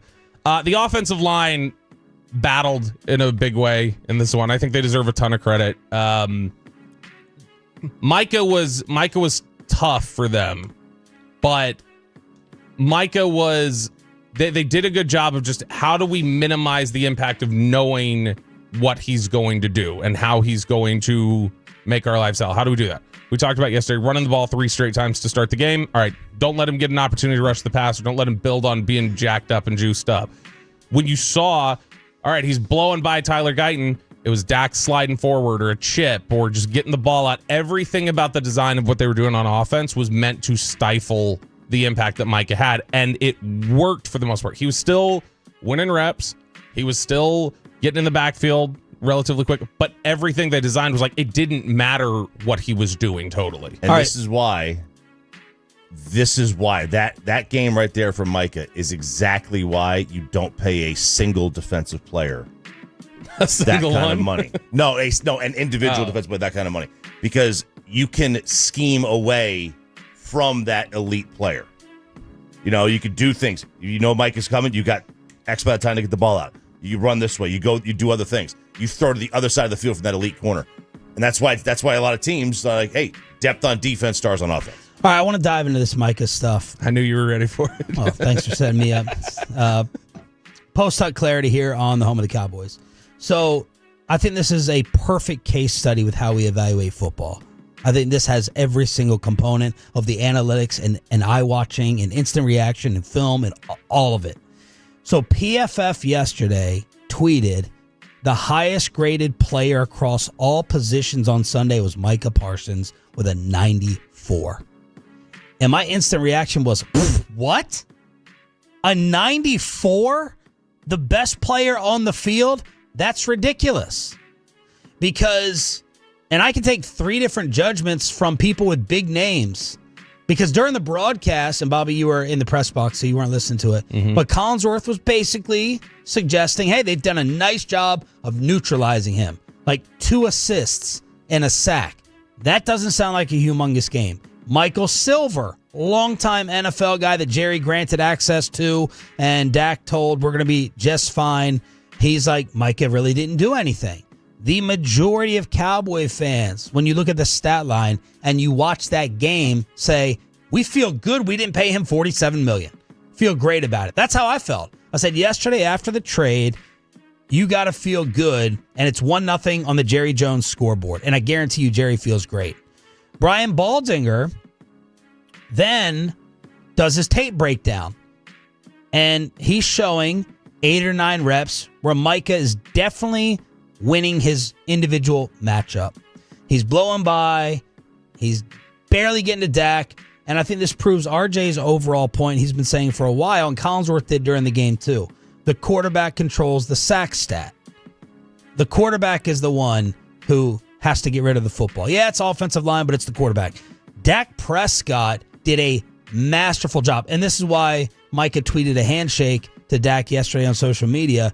Dak did a masterful job of making sure that Micah did not get 3 sacks or more. It was artwork to watch. Yeah, it was. So now, this takes us to the layers of evaluation. If Micah Parsons almost gets to Dak Prescott, but Dak gets rid of it and he doesn't get the sack, or if he's not really affecting Dak's platform while throwing, what credit does Micah get?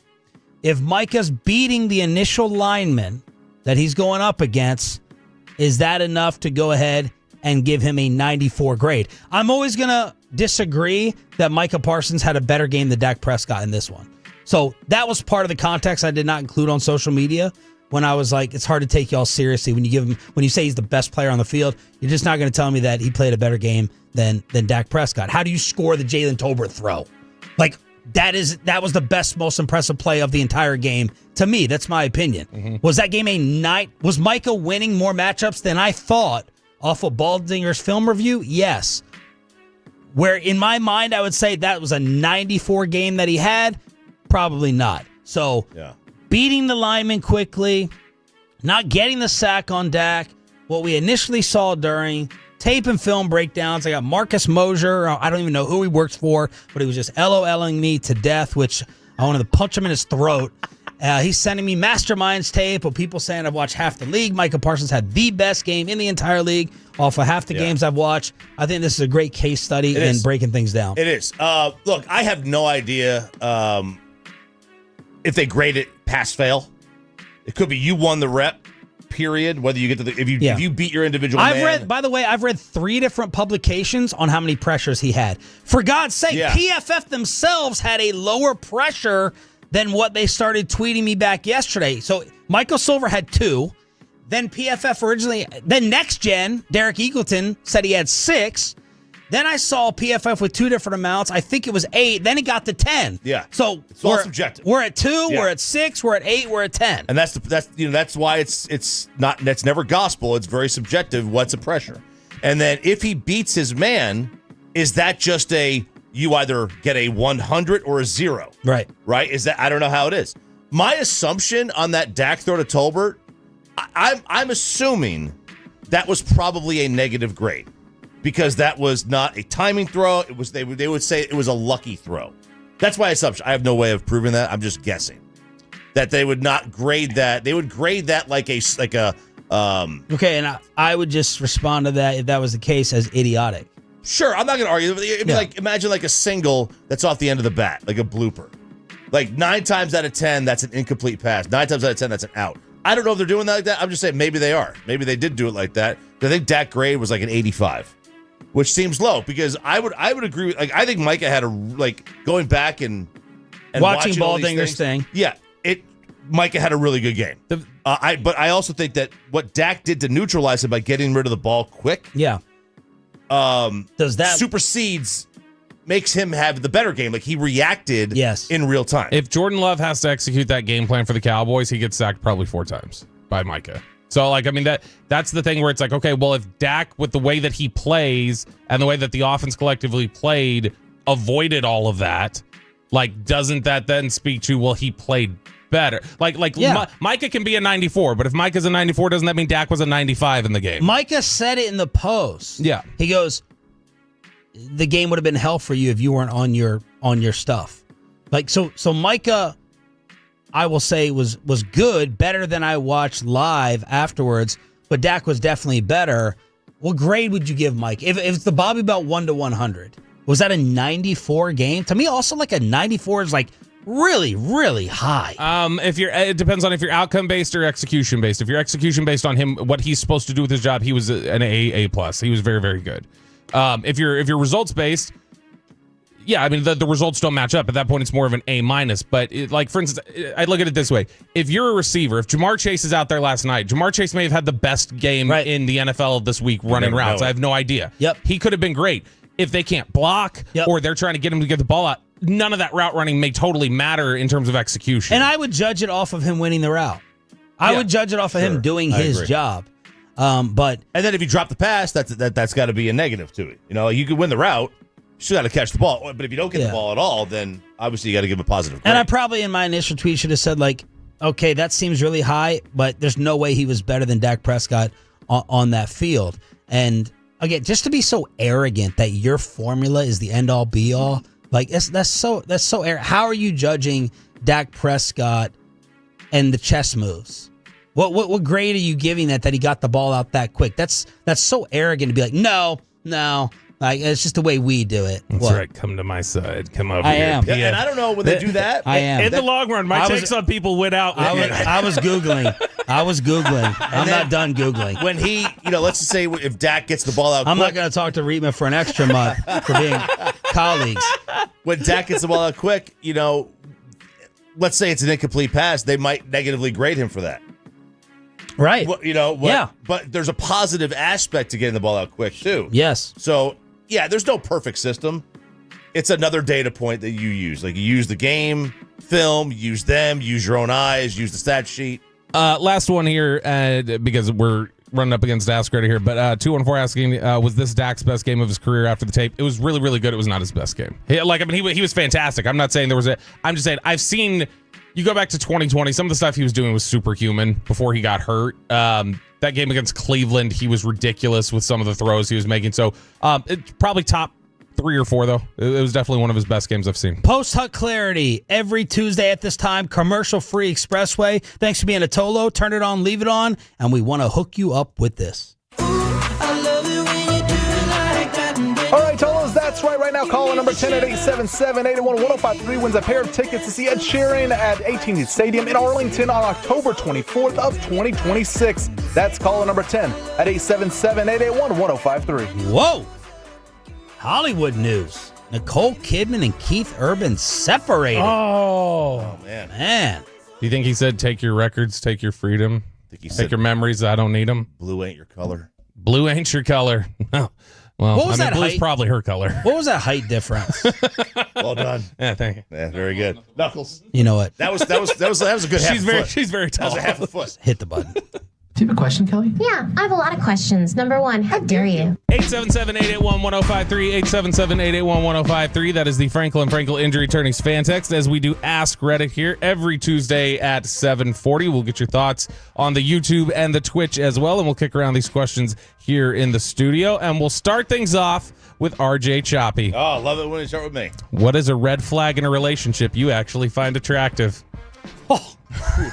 He's got plenty. He could have his own Post-Huck Clarity length of segment off of this. You know, this isn't necessarily in a relationship, but this is just a red flag that I know is there. But when I see a woman with a single streak of colored dyed hair, I know you're mentally unstable, emotionally unstable. Not mentally. I know you're emotionally unstable. I know that. Text us in if you have a single strand of dyed hair. But I also find that really attractive. Like the CD Lamb? Yeah, the single streak. Doesn't have to be in the front, although that's coming back. Anything in the side, I know there's some instability there, but I know that's pretty hot. I do like the random crash out psycho woman. The woman who just every now and then will just lose her S and start just melting down. It does kind of that energy. It sucks in the moment when that's happening, but that energy that exists within them is good and attractive overall. I find. You're not being specific enough about it. If she gets jealous but directs all of it towards the other female in sight, that can be a little bit hot. Very rarely do you not get thrown into that sight line of, well, what did you do to make her feel that way? Why does she think she can?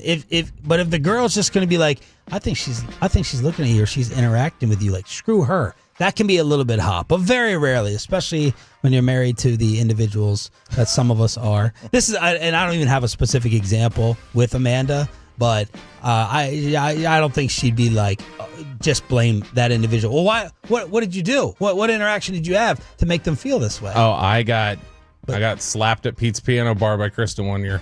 We were out there, and it wasn't even my fault. Kristen had walked away to go get something at the bar.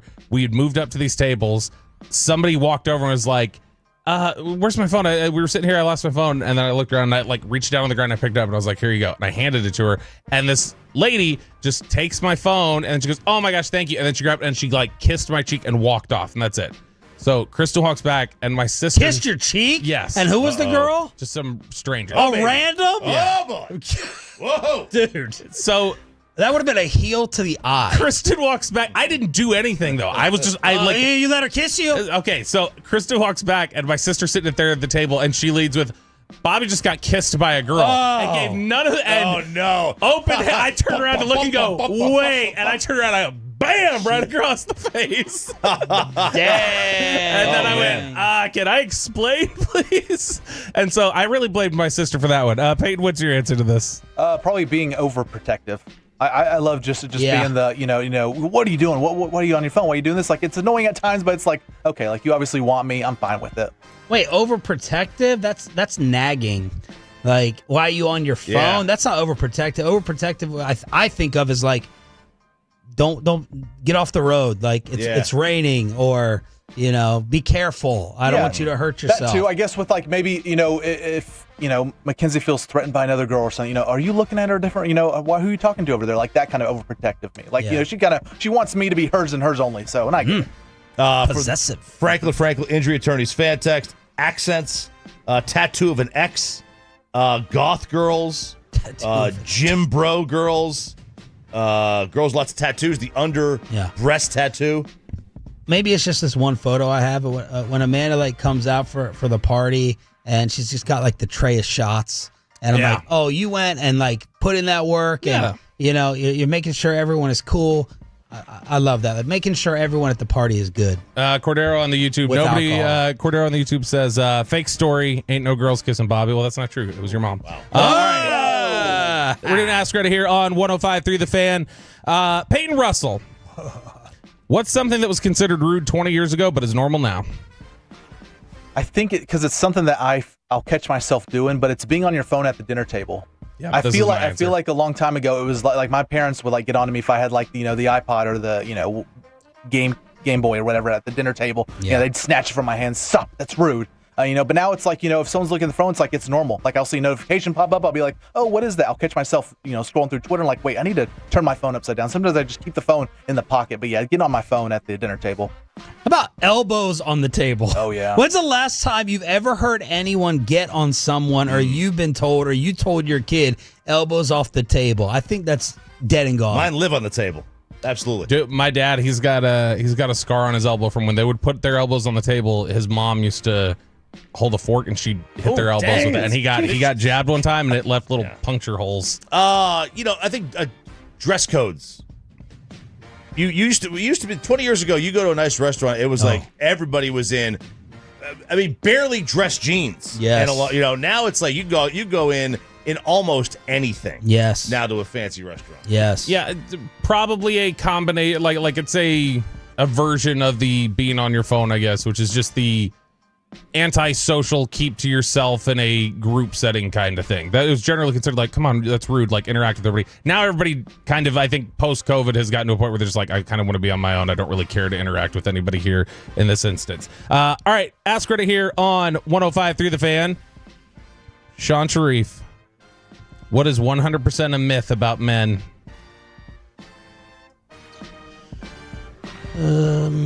I think RJ would say that we don't cry. Yeah. Or like we don't have the feelings. 100% a myth. I'll just steal RJ's answer. Yeah, like that we're not emotional, that we have it easy. We have men have it so easy. Well, we have a higher rate of, homelessness and suicide and incarceration. So do we have it easy? I mean, incarceration, that doesn't sound like it's... Well, I mean, it's our doing. Yeah, that sounds like a lot of it. Still, right? I mean, not to say that everybody who's incarcerated did it, but I mean, that higher rate of illiteracy? Yeah, those sort of things. We don't have it easy. Peyton, what's your answer for this? That we want sexy time all the time. Yeah. Sometimes I just want to relax and chill out, watch some sports, watch TV, play video games. Sometimes I'm not interested right now, but tomorrow I will be. I will say, yeah. So you better be ready. That's the tomorrow. number one answer on Reddit that you're thinking about it all the time. Yep. Yeah. Now the thing that was a good answer there because it's you especially the older you get, where it's just like it's been a long day, I'm exhausted, whatever else. That's not to say that if you're persistent enough, you could probably put me there, but I'm not there initially. I guess mine would be like that you're not listening. Like I always go back and forth if she's like you're not what's the saying? You're listening, you're not hearing. Yeah. And I try to pride myself on like having really in-depth, communication. Selective hearing, I think. Selective hearing. I think I can do two things at once. I know Choppy cannot have on the television or carrying a conversation with the computer. If you watch me do my prep work with my damn kids climbing on top of me and talking and the phone on, I'm like, okay, I can look at my phone and listen. Now, there'll be instances, I'm sure, where I'm not listening as closely, but I am always trying to listen. But I think that is probably the number one myth that would bother me of, you're not really listening to me. Although I do have a lot of friends who are not listening. So I guess it's not a myth. 214, we love doing... Including you guys in this room. 214, we love doing yard work. 903, that we are dirtier or messier than women. Ooh, Peyton's a neat freak. But that's a great one. You talked about recently a women's bathroom, and everyone says you go into a sorority house versus a fraternity house. I think you actually went to the airport female restroom versus the male, and they say the women's is worse. Oh, it's way worse. I can't describe on the radio what it smells like, but you could have an idea. Chop, Ask Reddit here, last one here on Ask Reddit. Chop, What's a compliment you wish women gave more often? Gave to men? Yeah. That's another one on Ask Reddit saying that we don't care or want compliments. Yeah, we do. We do want compliments. Nice eyebrows. Nice eyes. Nice eyelashes. I've had one person tell me how nice my eyelashes are. Peyton, what do you got? Mine's just compliment my cooking. Just something, tell me my cooking's good. I work my damn ass off to make this meal good, even if it's just spaghetti What's and the noodles. last meal that you made where you feel like she didn't love it enough? I made steak last week with mashed potatoes it wasn't like the bad kind. It was actually peeling the potatoes, throwing all the ingredients in there as well. That one, and she kind of just ate it. Now I usually cook the meal as soon as she gets home from work, so she's not really thinking of compliments or anything. She's still decompressing.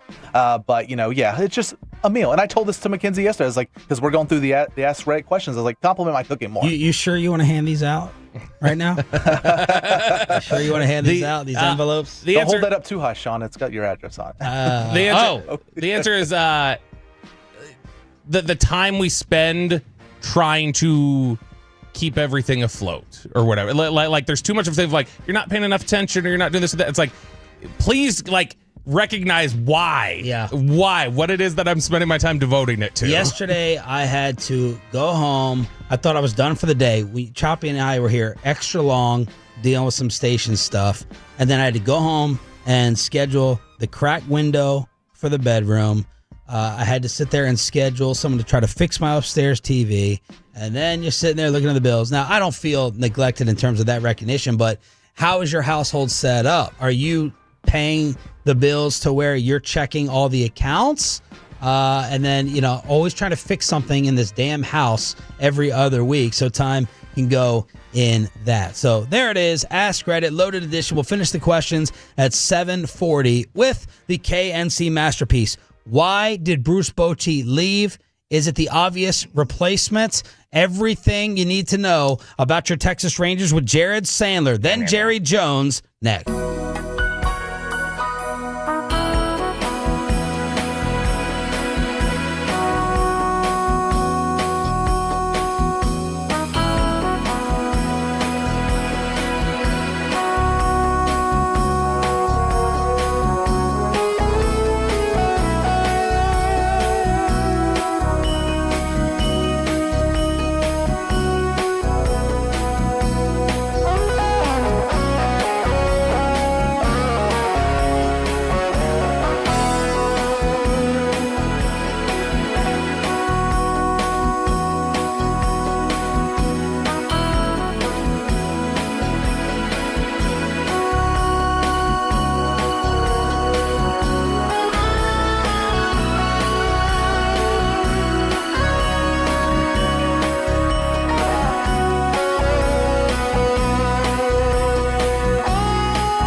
The Fan.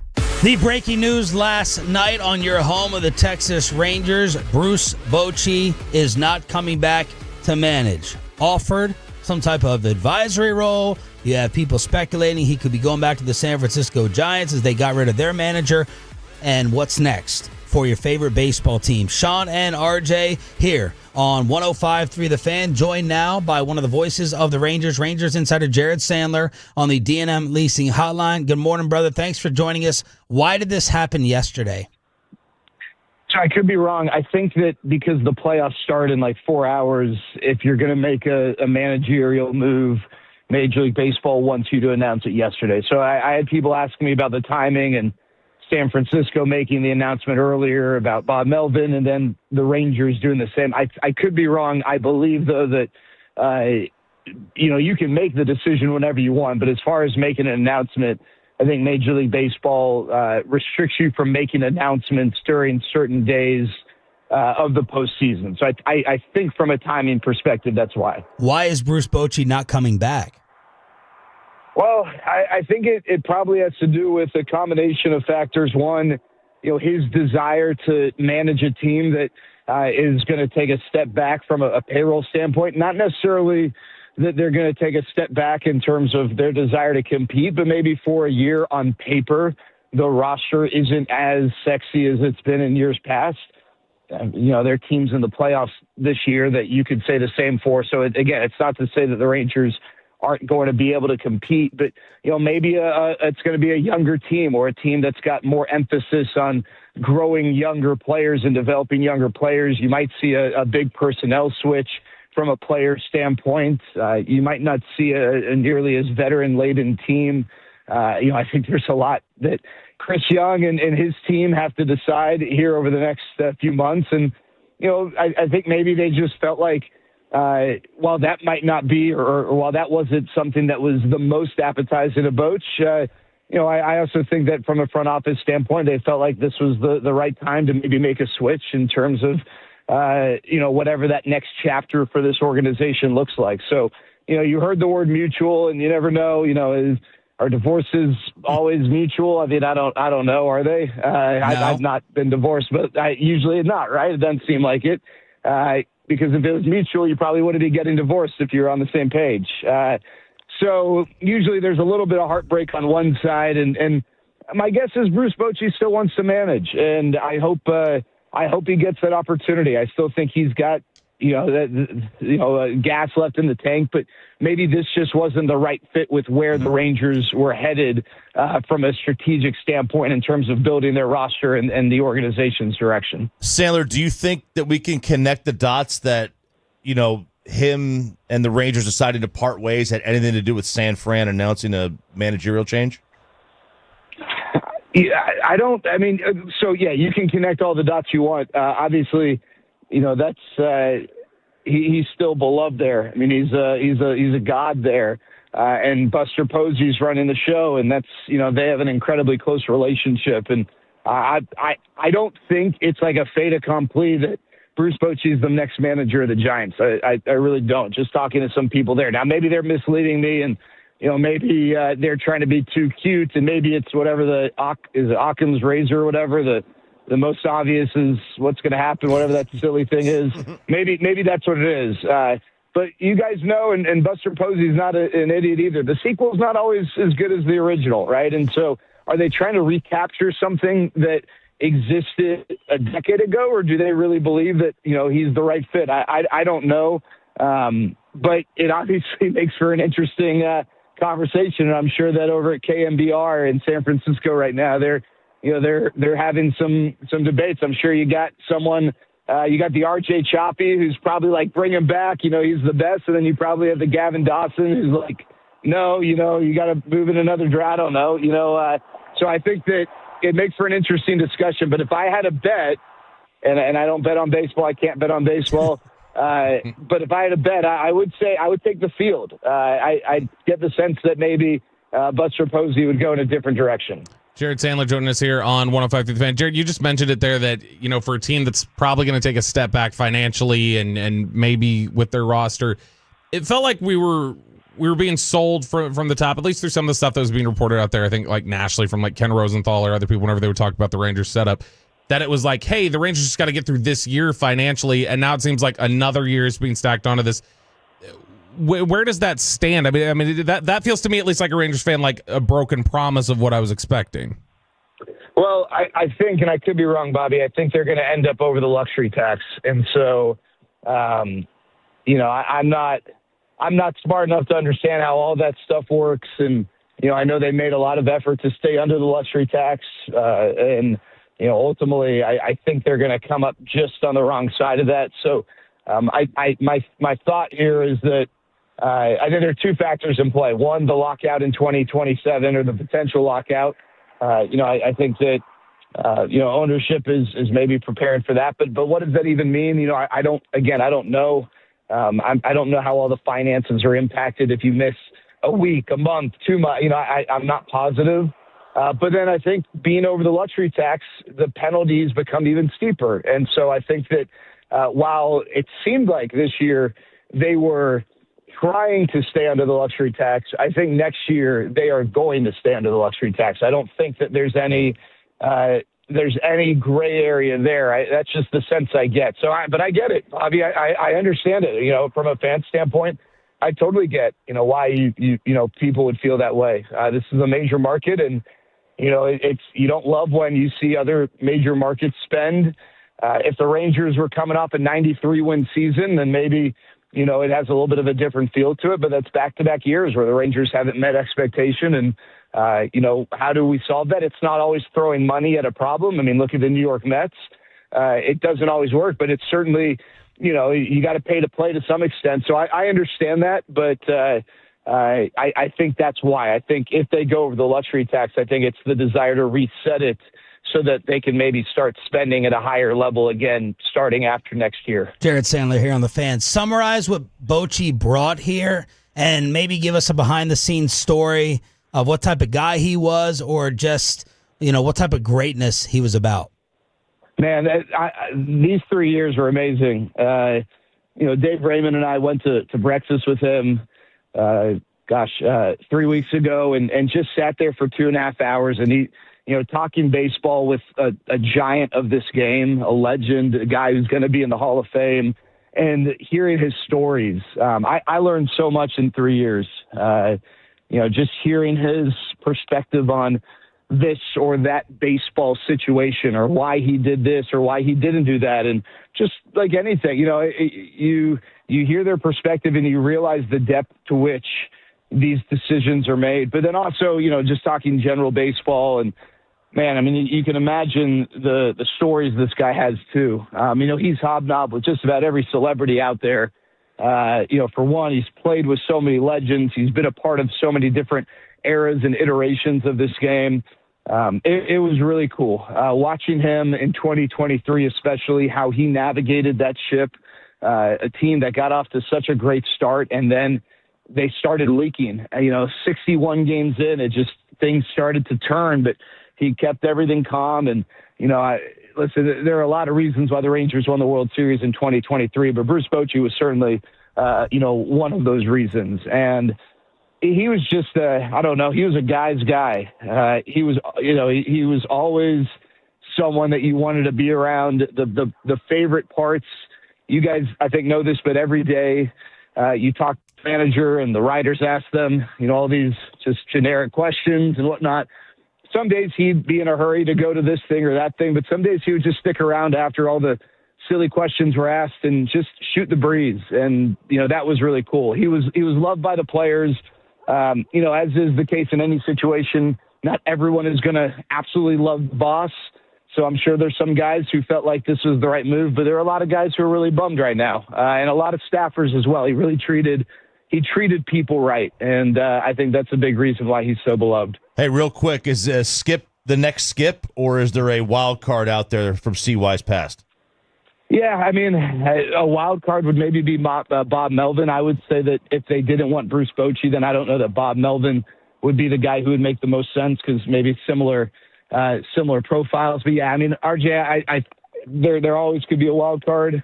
But I would say that, Will Venable got away to some extent. I think they would have loved to have Will Venable in the organization and, give him the chance to be in charge at some point. He left last year. I think unless they didn't like their experience with Skip this year, which I have no reason to believe that was the case. I would guess that it is, if I had to make a wager, I'd make a wager on Skip Schumacher being the next manager. Great stuff. Thank you, brother. We'll catch up. Thanks, guys. Jared Sandler, Rangers Insider on the D&M Leasing Hotline. Why RJ Choppy is not happy that this athlete is apologizing for America. Then Jerry Jones live at 8:30 next on The Fan.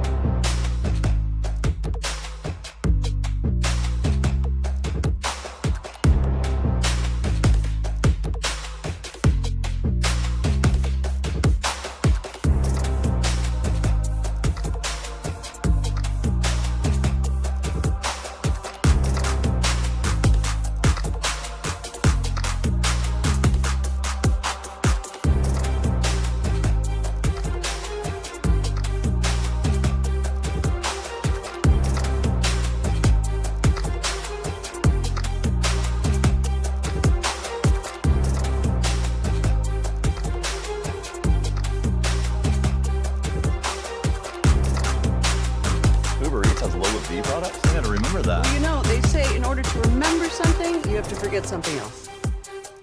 Okay, now that is a very cute haircut. That's like a little shag. I've never seen it before. Well, I mean, of course you have. It's the Rachel. Oh, is that your name? No, I mean like your name. No, I'm Jen. My name's Jen. Right, but I just mean like this is your haircut. But that's hair on your head. I'm not saying this is your hair. Okay, freak me out a little bit.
You're brought to you by the personal injury lawyers, Franco and Franco. If you've been injured in a car or truck wreck, call Franco first, 214 or 817-333-3333. With Franco and Franco, there's never an out-of-pocket cost. They only get paid when you win. Franco and Franco, the go-to car and truck wreck attorneys in Dallas. Jerry Jones coming up live at 8:30 on your home of the Cowboys and Rangers. It's 105.3 The Fan. Thanks for being a Tolo. That stands for Turn It On, Leave It On, with more fallout from the crazy, wild scene in New York at the Ryder Cup.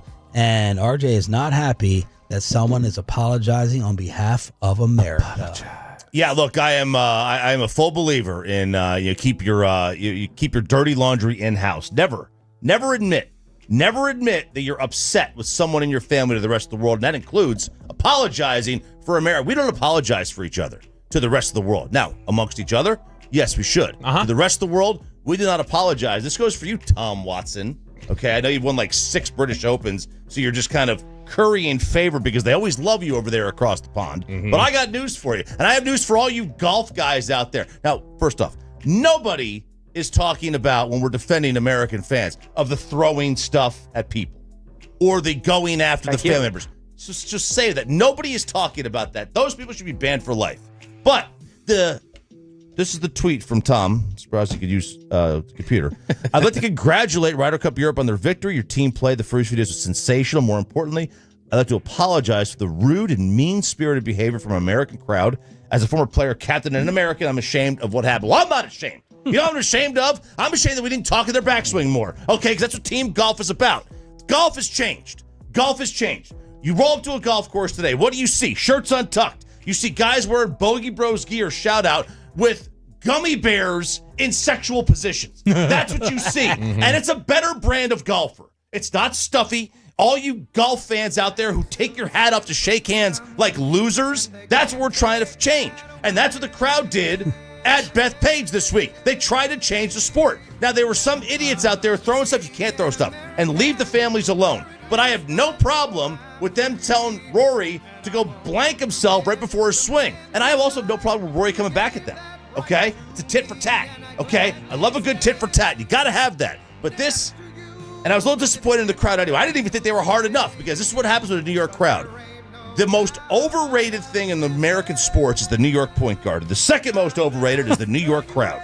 Okay? Because the moment they get down, they sit on their hands. That's what they do. You want to take a Yankee fan out of a game, score in the first inning. You'll never hear from him again. Okay? You'll never hear. It'll sound like MetLife Stadium during a Giant game.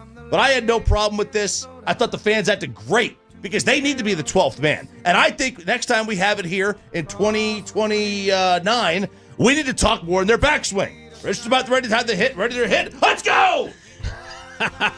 Golf journalist tweeting over the weekend, walked with the group for the past 2 hours. I've never heard so many FUs to anyone, let alone a golfer, as they're about to pull the trigger.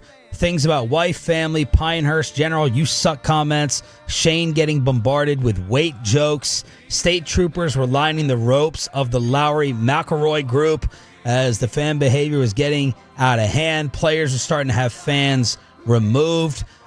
Caddies with an altercation with DeChambeau and Justin Rose. I know you swing. And more. Yep. This thing was a Royal Rumble. Who's I need somebody to support in golf. So I got to know, who's the one who's trying to disrupt all of this? Who's trying to disrupt the decorum? Who's the rebel? Who's the Fab Five? Who's the Michael Jordan baggy shorts? Who's the Jazz Chisholm? I need to know who's just saying, like, screw all your rules and all of your pageantry. This is a sport at the end of the day. Ricky Fowler did that. Everybody hated it. We had the flat brimmed hat. Koepka did this for a while, but he's kind of fallen off. He's been brainwashed by the cult. He's kind of fallen off. I don't know that there's a specific guy that's like the bad boy. Guess it's got to be me. That's what I'm hearing. So you are fine with the majority of the behavior. You're fine with the ruckus atmosphere. I'm fine with the ruckus atmosphere. I'm fine with, the weight jokes. I mean, that's just lowest common denominator. Be better than that. Come up with better heckles. Yeah, get coached better in the crowd. Right, you got to get coached better in the crowd. Not like what they tried to do with This was embarrassing. This was very embarrassing. This was cringy to watch. They were doing height. They had Heather McMahon as a comedian. They had her come out and she was saying, Did she get fired? Yeah, she got fired because she said, let's start a chant. F you, Rory. And it's like... She was the MC for the event? She was the MC. And it's like, all right, you're getting a comedian as the MC. You should know what that comedian is going to go out there and do. Right. Yeah. All right? You can't be surprised when you get certain people to be your hosts and then they go off the rails. But they were trying to do a Scotty Scheffler song, and it just didn't turn out right. Okay. Slow down. You guys all took Adderall this morning. Slow down. Here we go. 1, 2, clap. 1, 2, clap.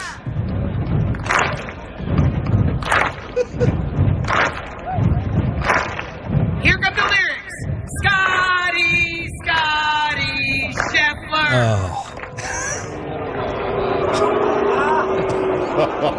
All right, hold on. I'm going to let the forefathers try to do that. All right, we're going to try this one more time. If it doesn't work, we'll do a DeChambeau one. All right? We want the whole crowd rocking with you stamping on the bleachers, all right? Ready? One more time. Let's start off. 1, 2, 3.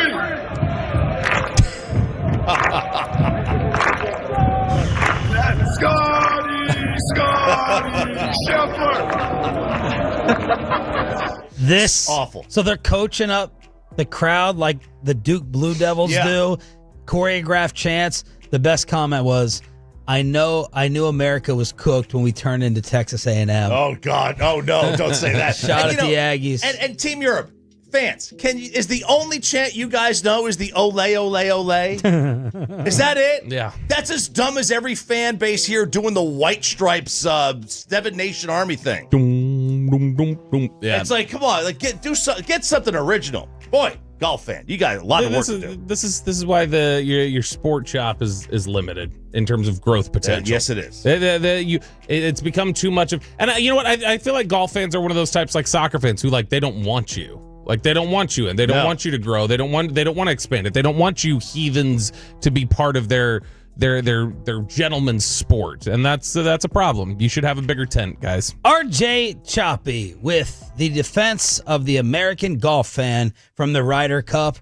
We got big news out of Austin. Yes, so they did finally identify the yogurt shop murderer case. There was a documentary apparently about, it was a 4-part HBO documentary, Yogurt Shop Murders, about the murders of 4 young women, ages 17, 15, 17, and 13. And this dates back to the 1990s, like 1991. This is like the famed Austin killer? Yes, this is the Yogurt Shop murder. Now, there is another killer, they think, where they found a bunch of bodies in the lake right there. But this, I guess, is something different. Okay. The lake, I guess, is the one I was thinking of. There's a bunch of bodies that have been washing up in the lake, or they've discovered in the lake, I should say, over the last several months. Jerry Jones joins us live next on Sean and RJ, the home of the Cowboys, 105.3 The Fan.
Pepper lady. Pepper lady? What the cinnamon sisters? Basil baby. Saffron squad? Nutmeg maiden? Paprika? No. Nutmeg maiden. I just said that. Was it Spice Girls? Doesn't sound right. Was it Saffron squad?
All right, got the earlier notification that Jerry Jones was ready to go. I was out in the hallway. Bobby sprinted out there. He goes, the main man is on the hotline. So it is time for the Jerry Jones Show, brought to you by your North Texas Ford dealers. Ford is the best in Texas. You just couldn't wait to talk to us earlier today, more than normal, Jerry? Hey, guys. I popped up about 4 this morning like the proverbial Dracula in his casket. It's showtime this morning. Ready to roll. So I've been waiting all morning to talk to you guys. What time do you usually get up every weekday? Well, it's sometime around 6, sometime in that area. And that varies there just a little bit. But, again, that's not when I've got you guys coming. I will go with a little extra when you're on the line. All right, it's good to have you earlier then. You've had a little bit of time to absorb it. Steven sounded in a pretty decent mood yesterday here on the station. How are you feeling about the tie while having some time to absorb it? Well, I thought we, of course, met with, got our game report and saw where we made mistakes, which is always there. And we saw where we did the kinds of things that you'd expect to see, scoring 40 points. And so bottom line, good and bad. But overall, I think we all knew we played a good team. We had the home crowd going for us. It was outstanding, the home crowd, and really made a difference. And all of that was good. Everybody said it, ties are ties, but we did have some things that we can build off of. Jerry, the NFL has made a few tweaks to overtime over the last several years. What's wrong with maybe the way like college football does it, where you guys alternate possessions from the opponent's 25-yard line with an untimed game clock? Yeah, the best I can give you, and as you know, we could have a lot of discussions about this, a long discussion about it, but the best thing is that it's very important to try to look for and try to attain a 3-hour window. And so it has to do with timing. It has to do with other games, has to do with really the structure of just how much is enough relative to timing more than anything, the length of the game. Jerry, you mentioned the 3-hour window there. Is that TV related? I mean, is that because of what the networks have and the game times you want to keep it to that 3-hour window? Is that the reason why you wouldn't move the overtime? Yes, very much. Jerry, we're all like a win-or-loss society, no gray area. Explain to us how down the road, obviously a tie is better than a loss, but when's the last time you factored this into one of your records, and how are you kind of viewing it going down the road? Well, it makes all the difference in the world if it's close, one way or the other. And so you gain on it maybe against a team that you're trying to get in the playoffs with a loss, and you gain and you get behind a little bit not a little bit, but you get behind one that had a win rather than a tie. But I think the other thing is the nature of it. I thought that everybody expected a big challenge for the Cowboys out there Sunday night, and to some degree we made the plays against a team that the expectations were that they had a pretty high bar for many reasons with their team, personnel, quarterback. And, of course, we're proud of our quarterback and the way he played, and that gives you something right there. Our quarterback has competed not just in this game but the other 3 games as well. So, again, I look at it that way. Someone said something about the clock management, about the stadium timekeeper out there. Well, the stadium timekeeper, old Jones, doesn't get to touch him in any way. The league pays him and makes sure that I don't get near him. I don't get to have direct negotiations with the timekeeper, no. Yeah, because he's got some mighty very big agents representing him all the week. Well, Mulligan was in the building. Jerry, I thought I read from Michael Silver that, Dak said, Jerry, you need to fire the clock operator, but that you actually thought it hit 0. Did you jump up in celebration thinking you guys had won it? Yes, I did. Yes, I did. When he dropped that ball, I was very much aware there was no time left on the clock, I thought. And when he dropped that ball, I thought we'd won the game. Jerry Jones joined us here at 105 through the Fan. I want to go back to that 4th and 5 in overtime. They obviously opted to kick the field goal. Looking back on it, would you have done the same thing? Were you hoping that y'all went for it, or did you rather trust the defense? Well, that's a good question, and it's got a lot of conjecture in it. And they don't. Let's don't tip our hand here on what you would do. But it was close time on that clock, and as witness, the decision, of course, was you had arguably a sure tie, not necessarily, but arguably a sure tie. But go for it or not. I don't know how to call that this morning. Jerry, Dak has been playing at a really, really high level. I saw Michael Irvin yesterday called him an MVP candidate the way that he's been playing. He's been really good. Even before his injury last season, Dak was having somewhat of a disappointing season in 24 relative to the 23 year. Why do you think he's returned to form these first 4 weeks? I'll give Schottenheimer, Brian, a lot of credit. I gave Brian credit last year for how I thought Dak had really elevated his game. But his pre-snap reads, his basically sense of how he's reading the total field as really reading half the field as much as he does, which is a good thing, not necessarily negative at all. But the whole point is this, is that Dak's throwing the ball quicker. It wasn't just that game. It's the games in general. He's getting the ball out. The defense is designed that way. But, I forgot one little small thing, that running game. And that running game, when you execute it, to give all involved some credit here, not just the running back, but the running backs are back, but also the way we're blocking it up. And so those things have a lot to do with how well Dak is playing. He'd be the first to tell you, but don't dismiss the value that we have in Dak. Now, you're talking about indispensable, and as that, I think we proved that we did think he was indispensable, because that's the kind of contract extension we gave him 2 years ago and 2 seasons ago. So, point is that he's playing up to snuff. Jerry, when you see the type of production you've gotten from your offense, which has been really, really impressive, does it make you consider even more strongly adding to the defense in season to kind of shore up some of those problems? Well, that's good. I mean, that's a logical way to go.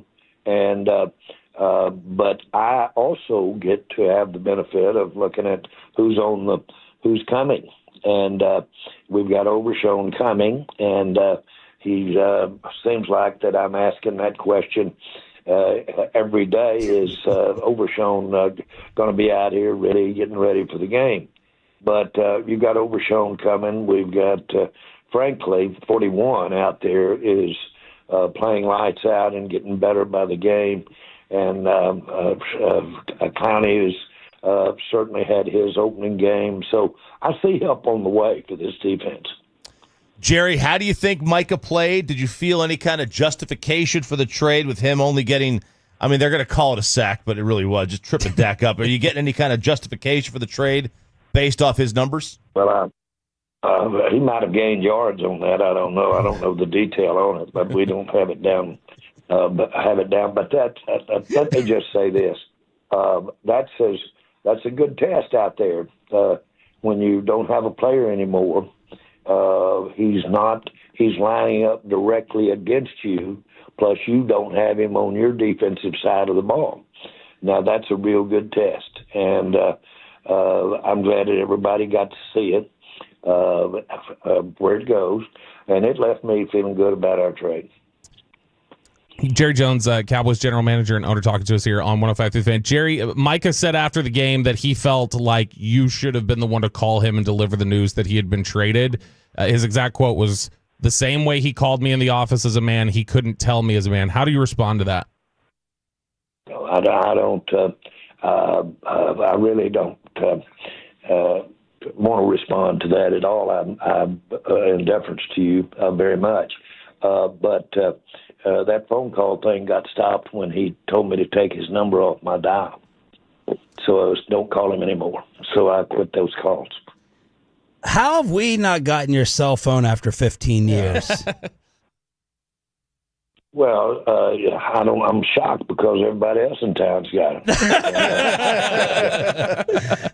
No, but Jerry, we were wondering, as the GM, you've talked about how very few players, or maybe 3, have had it. Can you just kind of explain that? Is it kind of like that throughout the league, or just your own belief or practice? Well, I do not know how it is throughout the league, but I know how it is personally with me. And I don't do a lot of receiving calls. As a matter of fact, very few would have directly that cell phone because I want it open, because I want to do all the calling out, not be fielding calls as it comes in. Plus, I want to be talking when I can and want to talk. And so I don't use the phone as a way to get calls back and forth in that sense. I use it to get information coming in because I just don't have the time to field calls. Do you have any social media app on your phone, or what is the number one app that Jerry Jones uses the most? They're your standard ones. It'd be ESPN. It'd be Bloomberg. It'd be pretty much those kind of apps. But I don't really engage really just because I don't do that relative to some of the things that you have heard in the past regarding radio programming. I just don't listen to that any type thing that doesn't have some feedback to it on my part, and I wouldn't want to feedback to that. So that's not being any way. I just can't be sitting around all day long working the phone. Jerry Jones joining us here on 105 through the Fan. Jerry, Tyler Guyton had a concussion after the game. We know Malik Hooker was dealing with a toe injury. Where do things stand with those two right now, Guyton with the concussion and Hooker with the toe?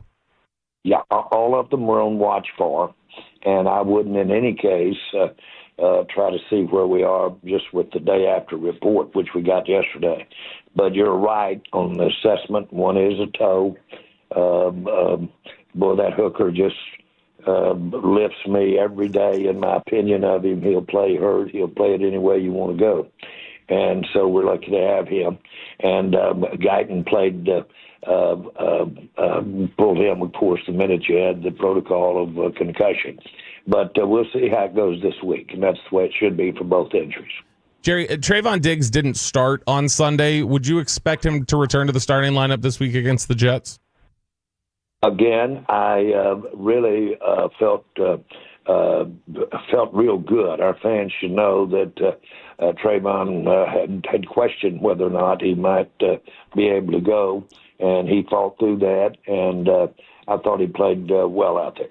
Jerry Jones right here on Sean and RJ, 105.3 The Fan. All right, I need a classic, patented Jerry Jones sale job for me here on the defense. I know you said help is coming, but myself and many Cowboy fans think that with this offense, there's so much pressure. You guys are going to have to score 40 almost every week to win, and the defense with the help here is not really going to truly get fixed throughout the year, Jerry. Help me. Well, first of all, kudos to the guys that really got noted for how well they did play. Osa played well. 95 from Green Bay was, again, maybe the top or almost top best grade in Osa, interior-wise. That's a plus. Those are areas that in the past we haven't been able to say that. We're better on the interior as far as our down linemen are concerned. with Clowney out there, who did some very good things in there. 41. I keep calling him 41 because that name for me is hard to get it out right.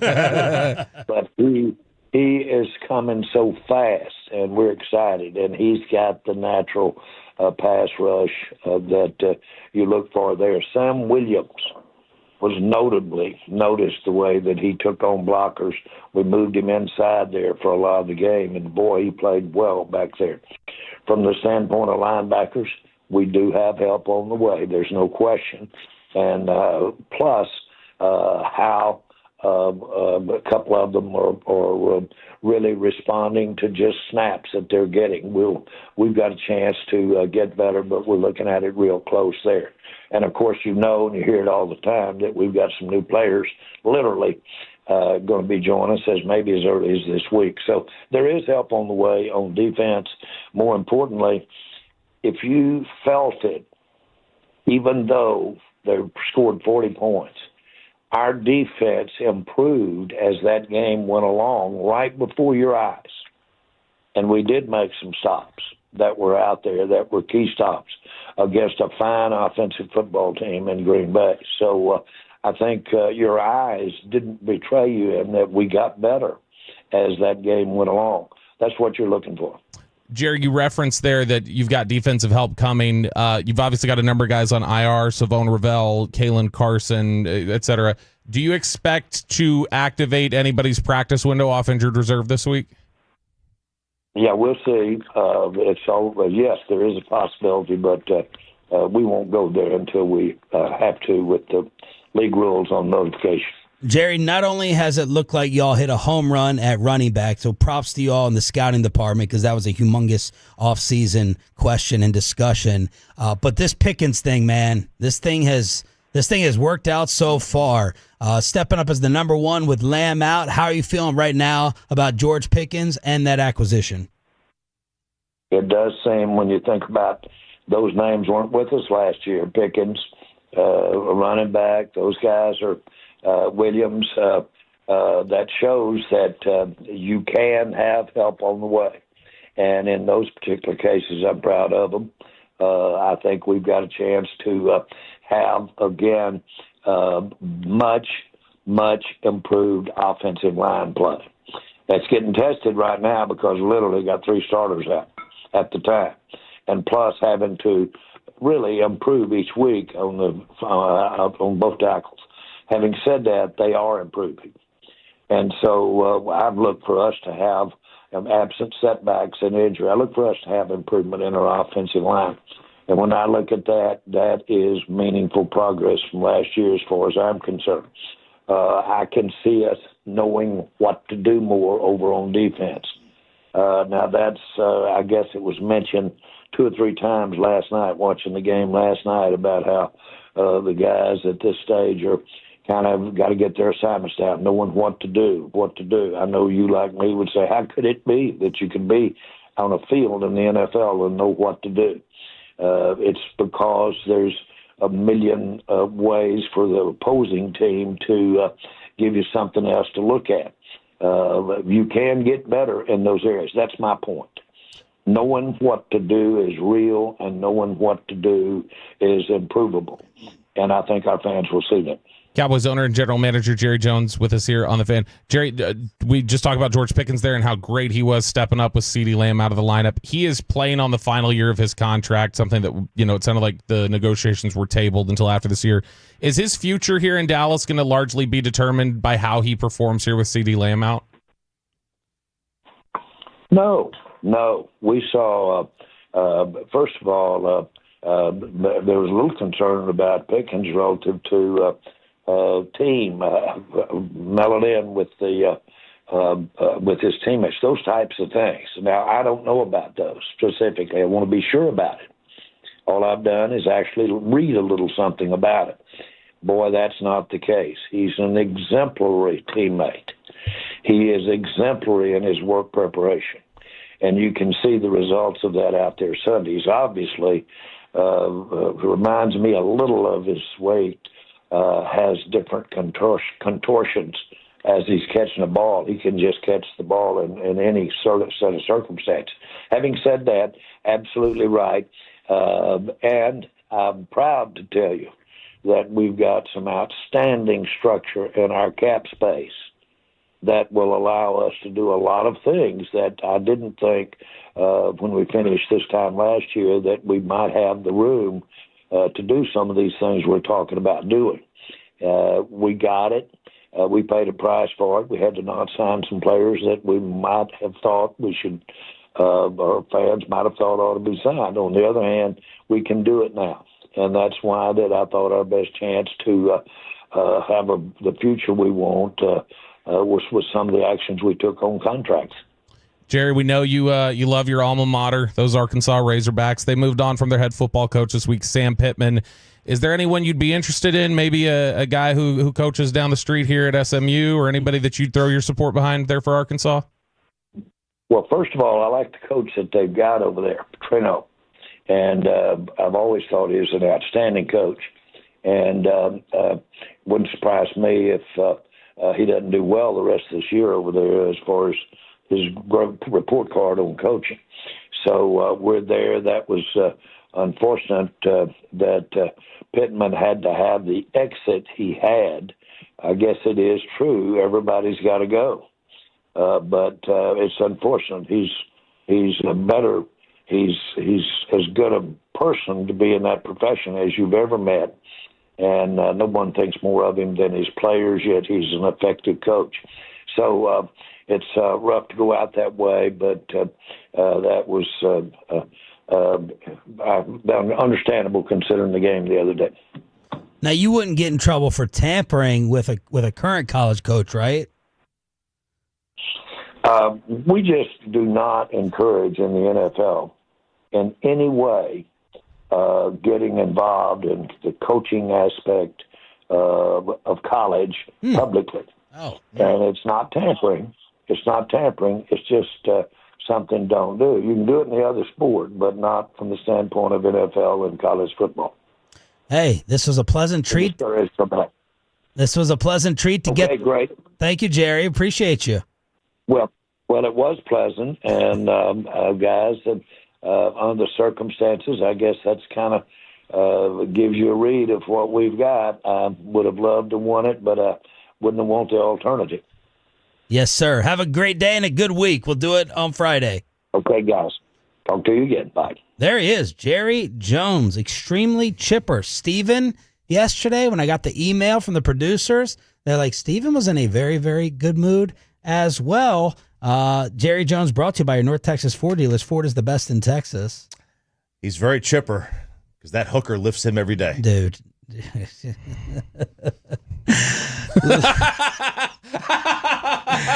That was very subtle. Final hour of the show. Let's react to everything Jerry had to say, including the exit of Bruce Bochy next.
something else. Okay, now that is a very cute haircut. That's like a little shag. I've never seen it before. Well, I mean, of course you have.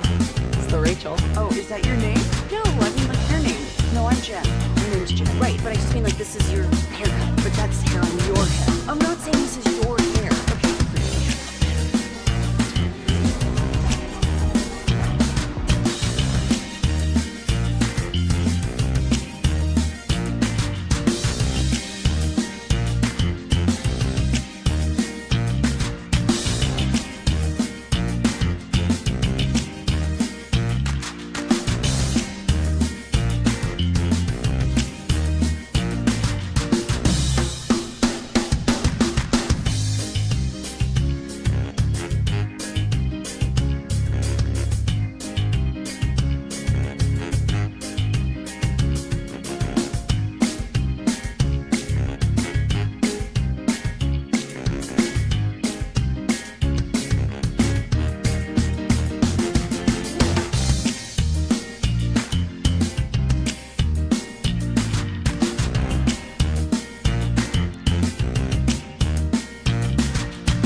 J on 105.3 The Fan. Final hour fist pump time on the Fan Cam, Twitch, and YouTube. Sounded like Jerry Jones was fist pumping, calling in early here on your home of the Dallas Cowboys and the Texas Rangers. Sean, RJ, and Roberto along with you on DFW Sports Station. Tommy Yarsh, DallasCowboys.com, reacting to the Jerry interview at 9:20, and we'll talk to KNC about their weekly guest, Bruce Bochy, stepping away from managing the Rangers. First, Jerry Jones reaction. Roberto. Yeah, there's a lot of chatter already out there about the overtime discussion and how basically that's a decision based on television windows and advertisers, it sounds like. I thought it was all health. I thought it was CTE and bargaining and you're not going to make us sit here and play double overtime games while you're extending the season. I thought it was all coming from that. I could get down with that. If it's about health, I still don't like it, right? But I could get down with that. If it's about a TV window, dude, I do not care about the TV networks and their fragile little windows. It's about fairness here. Yeah, I don't know how it works. I guess I should have a better understanding after the whole Jimmy Kimmel mess with affiliates and all that. But NBC5, our tremendous television partner, they had the Sunday night game. Is it hurting or helping NBC5 if the Cowboy game goes to double overtime Sunday Night Football, or is that interfering with other? If a noon game goes into double overtime and then people aren't watching the 3 o'clock games. Yeah, but Sunday night, you're only worried about local program. But they couldn't just have like the rule though, like, oh, you can go to double overtime on Sunday night. Like that's the problem, is that they got to have it universal. Players will tell you that noon game. It's the fastest paced game of the day. They want to be out by 3 o'clock, like 3:15 at the absolute. Because Zach Martin. Yeah. What do you always say? It's always 3:15. It's 3:15. Yeah, it's only 3:15. I mean, what was there? I saw something last night. I think it may have been Ben Baldwin who said it. It was one of the analytics folks. They said, unpopular take based on what I'm seeing now, regular season football games should end in a tie if it's tied at the end of regulation. Regulation should hit. If you haven't figured it out, that's a tie and we're done. No. My two takeaways, the effusive praise of George Pickens. Mm-hmm. My goodness. Dak is in love. Lamb is in love. Sounded right there like Jerry was in love. And I love how subtle he's trying to be. He's walking that line. This is my interpretation. This is just Sean Sharif speaking. He's basically trying to say, look at the Micah deal and the results. Judge for yourself. Judge for yourself on how impactful he was. Line him up against Kenny Clark and what he did, how highly he was graded for us. They didn't beat us down. He had a wink sack against Dak. A little comment about, didn't Dak fall forward for yards? He's like, he may have picked up yards. So he's tried to be coy, kind of cute, in my opinion, in saying, Micah, he can be neutralized. He can be limited, and we just showed it. Here's the reality. They can say all day long, that's not personal for me. It's not right. I don't think either one of them at this point have any love for the other. They very clearly are just kind of fed up with both of each other. The quote he gave about not telling Micah he was traded, as John Machota transcribed it. First off, that's what he said. I really don't want to respond to that at all, but I will. He goes, but that phone call thing got stopped when he told me to take his number off my dial. It was don't call him anymore, so I quit those calls. That got tense at the end. Yeah. But he loves it. Yeah. Oh, yeah. That relationship got tense. I was worried for Jerry Jones Sunday night, and I know people get pissed off at me, but I thought they were going to get their ass kicked. And Jerry, it injects into his veins the stage and the spotlight. He wasn't scared of the Packers coming in here and embarrassing them. He is like, this is what you live for. This is it. He sat down on the NBC pregame on national TV with Jay Jeezy and did that interview. He was welcoming it. He's like, this was humongous for the league. That's the way he thinks about it, like the stage, who's ready for it, who can handle the spotlight. And like I said yesterday, it was a tie for the Dallas Cowboys. That was a win for Jerry Jones. That they tied, they didn't get embarrassed, they didn't lose, and Micah, according to many, neutralized, unless you're PFF and some other people, all the superior tape watchers. Their body language would have been very different going to that locker room if they had gotten the ball second. If they get the ball second and they tie the game to end it and they kick the field goal, they probably don't look as dejected going into the locker room because they're like, all right, we just tied it. We were facing a loss. It's when it occurred. They gave up the field goal at the end, and so it felt more deflating because they were this close to, we just almost had the victory. Anything else? We good? No, I think that's good. He was in a great mood. He clearly felt good about whatever he heard in those coaches' meetings coming out of that game. That left him feeling positive about where the team's at. Bruce Bochy, the headliner on your home of the Rangers for Diamond Calves. You're an idiot and you don't know baseball. Ranger fans, you're not dreaming. How can you not be romantic about baseball? How can you not be romantic about the only manager to bring a World Series trophy? And it's not just a piece of metal, Rob. Not just a piece of metal. But Bruce Bochy, Texas Rangers mutually parting ways last night. Are you asking how we can't be romantic about it or how Chris Young can't be romantic about it? No, we can all be. Oh, okay. But mutually parting ways, whatever that means. Any big aha moments from Sandler an hour ago and explaining why the split happened? If he doesn't take a consulting, it doesn't sound like it. Sounded like a nice little PR move. Right. We offered him a consulting role. Jared thinks Boch wants to still manage, and he said he would not put all his money, that he goes back to the Giants who fired their manager. Yeah, I just don't know where the Giants are, right? Yeah. You know, like, is he going to go rebuild? I don't know. I don't know that he's going to want to do that. So I don't really know where they are. I don't also know. Well, let's literally take where are they? Yeah, where are they from the standing perspective? They were 500. Yeah, and that is a murderous division. Same exact record as us. You have to deal with the Padres. Yes. And the Dodgers. Yes. And Arizona had a decent year despite selling. The Arizona 2 games under. The big takeaway for me from Sandler was the fact that if they're not going to spend any more money and they kind of go like, yeah, we might be running a similar team out there next year. Yeah. Then whoever you're hiring better be here for I'm here for a 5-year plan that I'm executing, gentlemen. Yeah. And that may be Skip Schumacher. So I asked some people for the pros and cons of Bruce Bochy. And I'll just combine some of the feedback I got from people I trust.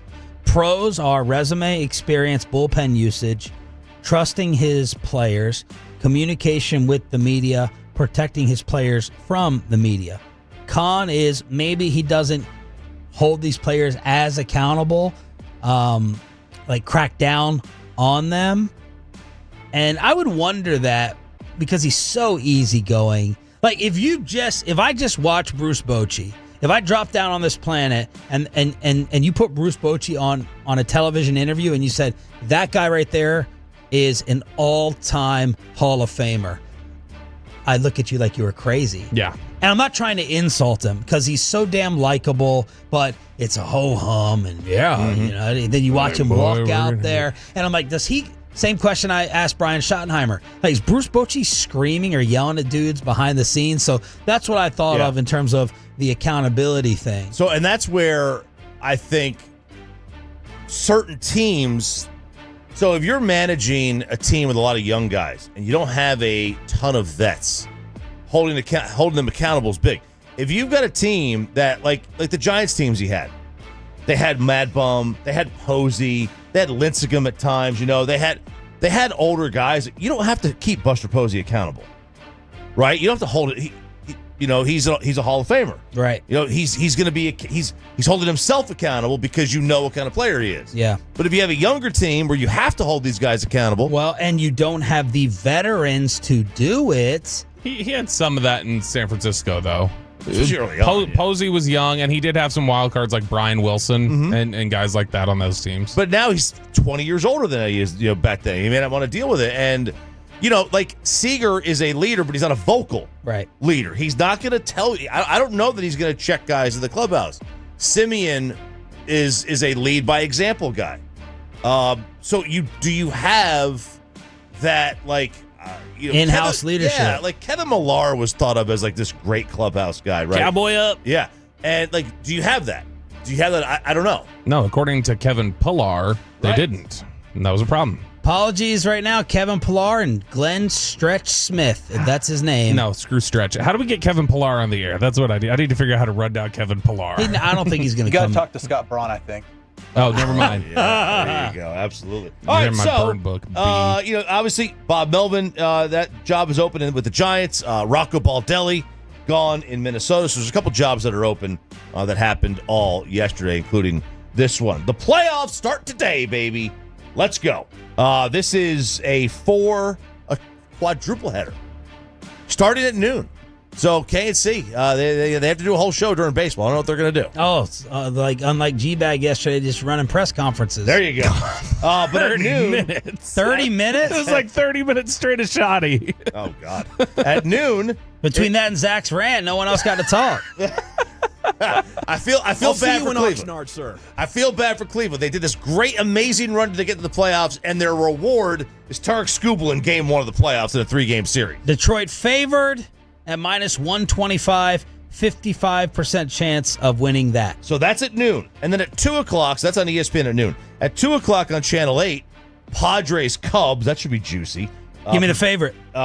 Favorite in the series, I would Padres. Cubs are the slight favorite, minus 120. This from Bet Online. Okay.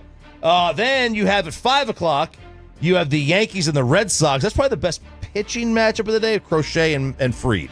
Yankees, 63% likelihood of winning that, minus 170. And then tonight, 8 o'clock on ESPN, Reds, Dodgers. And Dodgers are, I would assume, the most prohibitive favorites of the four. You are correct. Minus 275. On the dot. You read Ring my me up. I just opened your email up when I saw where you're going. Dodgers are going to roll out there Snell, Yamamoto as their game 1 and 2, and they probably will roll Shohei out for game 3. I went back and looked. A majority of these wild card rounds, these 3-game wild card, a majority of them have been over in 2 games. Very few have gone the distance.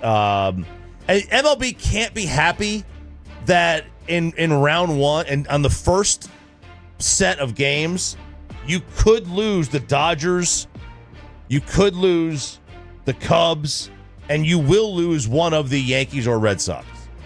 I don't know that they would be thrilled with that, just because that's kind of their money team. MLB needs to not concern themselves with that. They got the Yankees and they get the Dodgers. They got all these different teams. And I boo-hoo about whatever matchups they get. Diamond Cavs with Bruce Bochy no longer managing your squad here on DFW Sports Station. We'll talk about it with KNC at 9:40.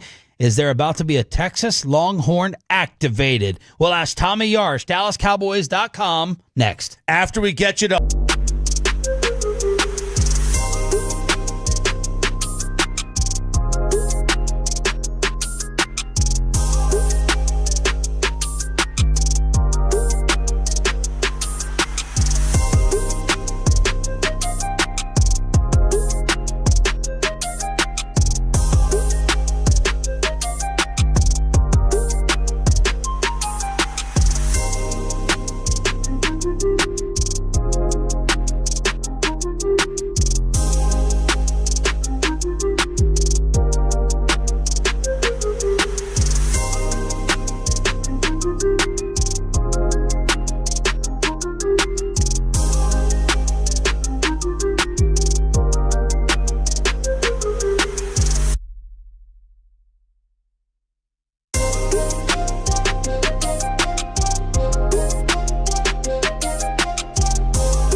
Jill. Oh, is that your name? No, I mean like your name. No, I'm Jen. My name's Jen. Right, but I just mean like this is your hair. That's hair on your head. I'm not saying this is your hair. Okay, freaking me out a little bit.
With Franklin, there's never an out-of-pocket cost. They only get paid when you win. Franklin, the go-to car and trucking attorneys in Dallas.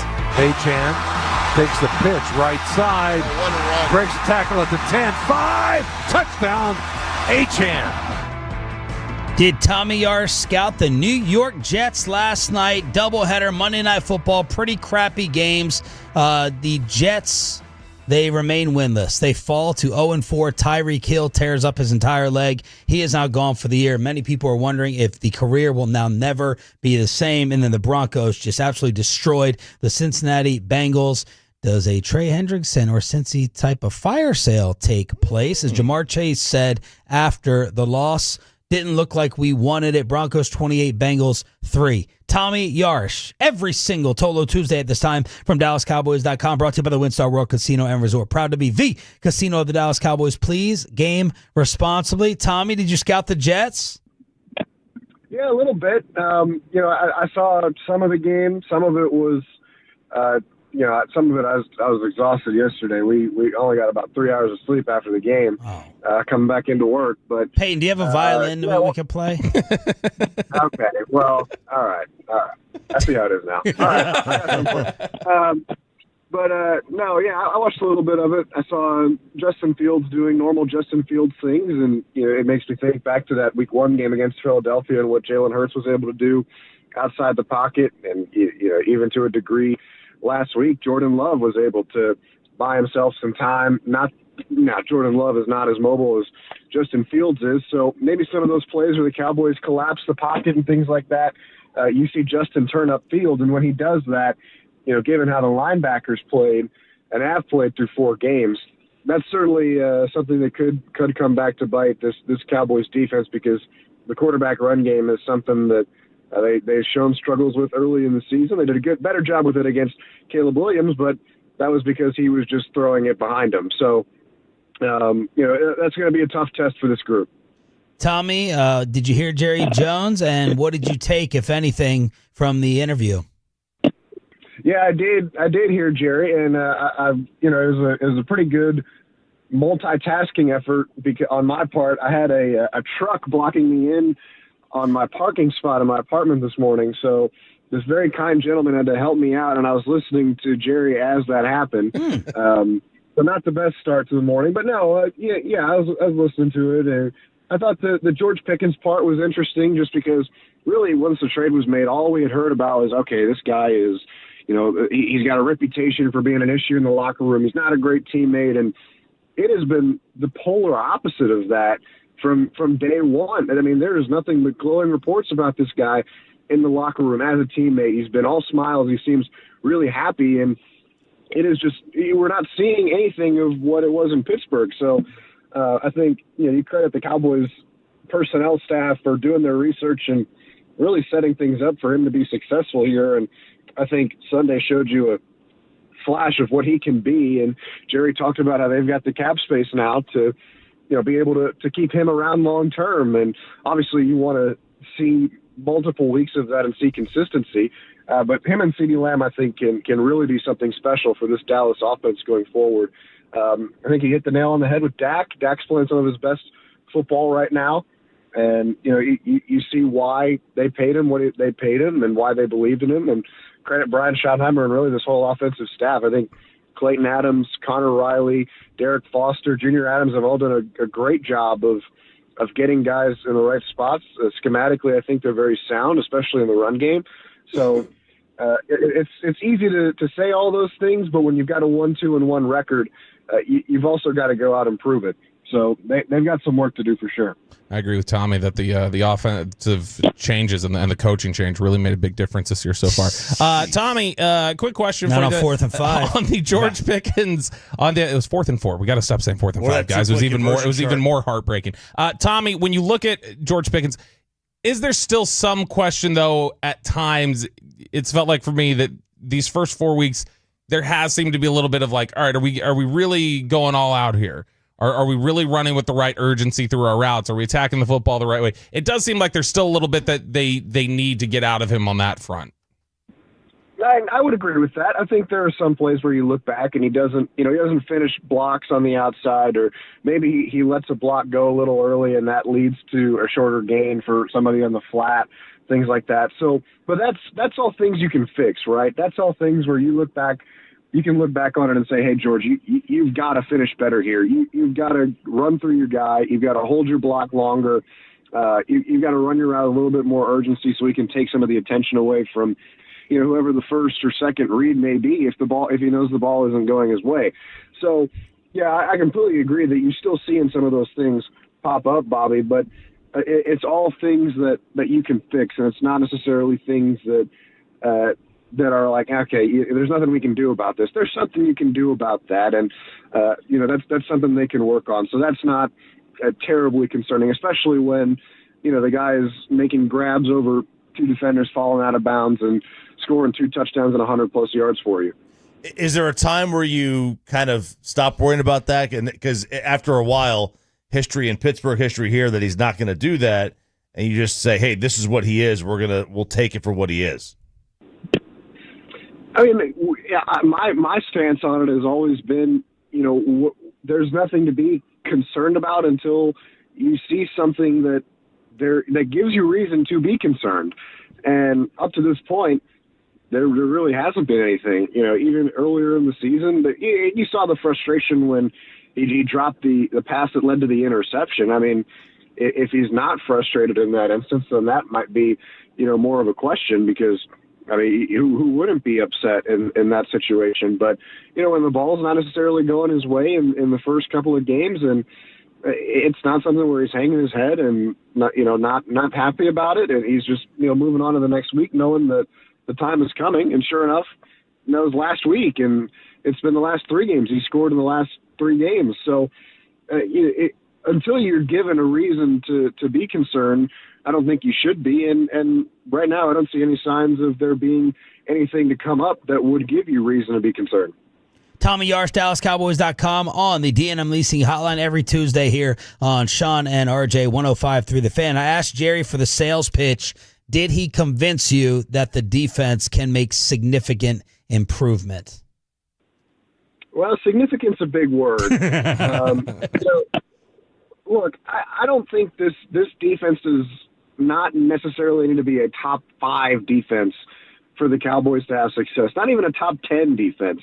If they can just be, around average, I think you're giving yourself a much better chance in some of these games. I mean, you look at the fact that Green Bay scored on every single offensive possession in the second half and overtime, and that's just inexcusable.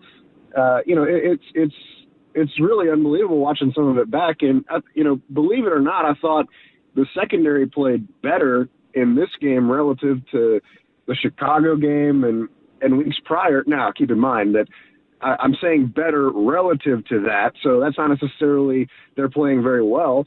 But there was a lot less guys looking around and pointing fingers. There was still some of that, but really I thought it was the linebackers that had a tough week last week in the middle of the field, and in the run game sometimes too. They got taken out pretty quickly. I think back to that Jacobs touchdown. I think it was from like 18 yards out where Jack Sanborn and Kenneth Murray just got erased from the play, basically from the snap.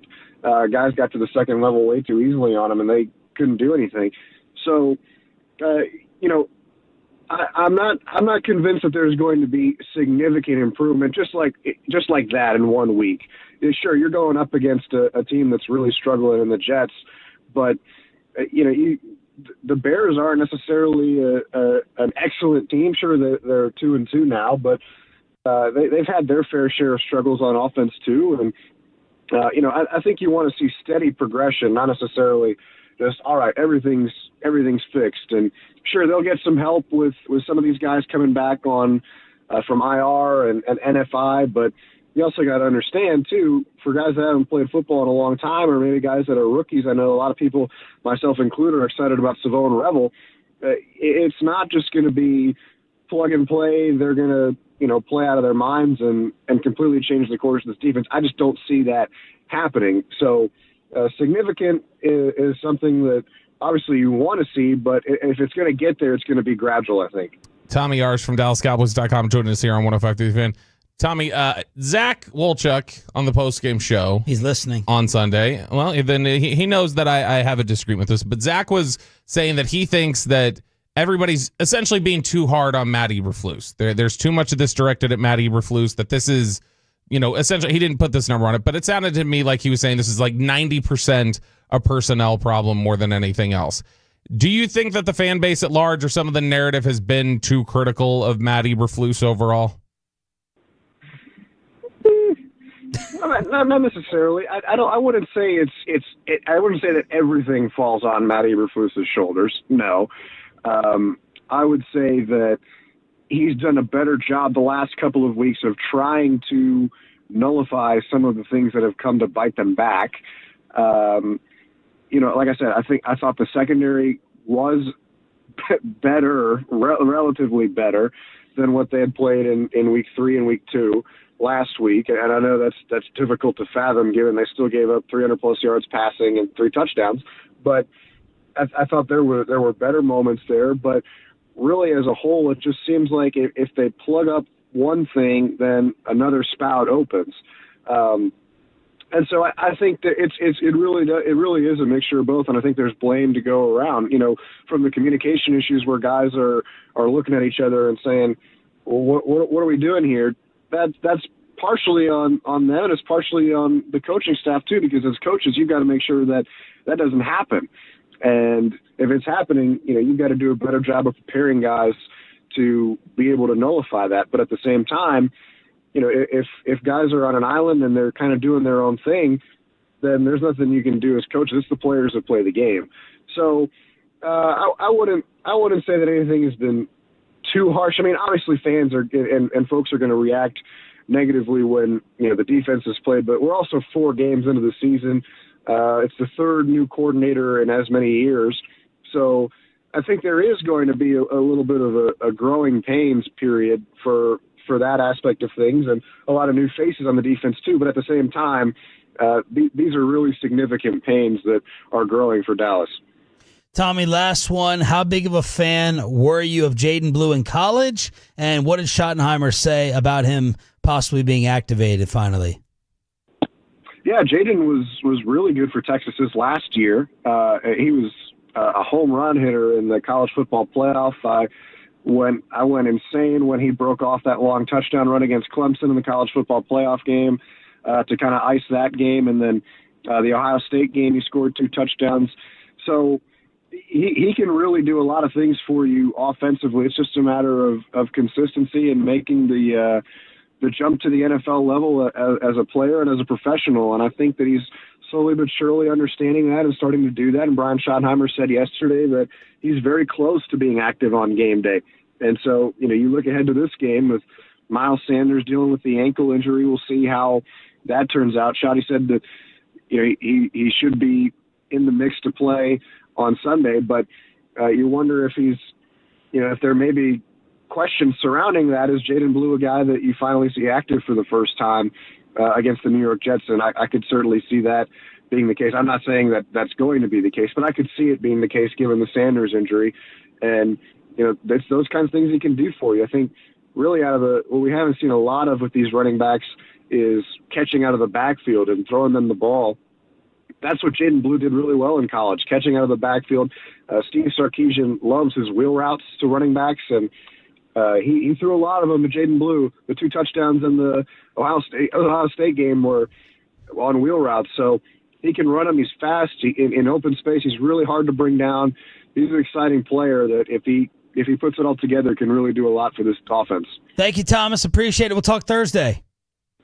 All right, guys. I appreciate y'all. Tommy Yarsh, brought to you by the WinStar World Casino and Resort. Proud to be the casino of the Dallas Cowboys. Please game responsibly. Let's remember Bruce Bochy with the show that knows him best, and we'll ask Reddit with the K&C Masterpiece. Crosstalk is next. But let me go ahead and get your catering order straight with the greatness of Hurtado Barbecue.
remember that Uber Eats has groceries. No, that's absurd.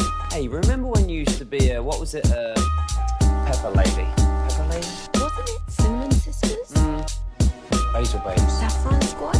Nutmeg Maidens? Paprika? No. Nutmeg Maidens. I just said that. Was it Spice Girls? Doesn't sound right. Was it Saffron Squad?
More new Chevys than anyone else, all priced to sell. Visit ClassicChevrolet.com. This is Texas, this is Classic Chevrolet. Together, let's drive, relax, enjoy the difference based on new Chevrolet registrations 2023 and 2024.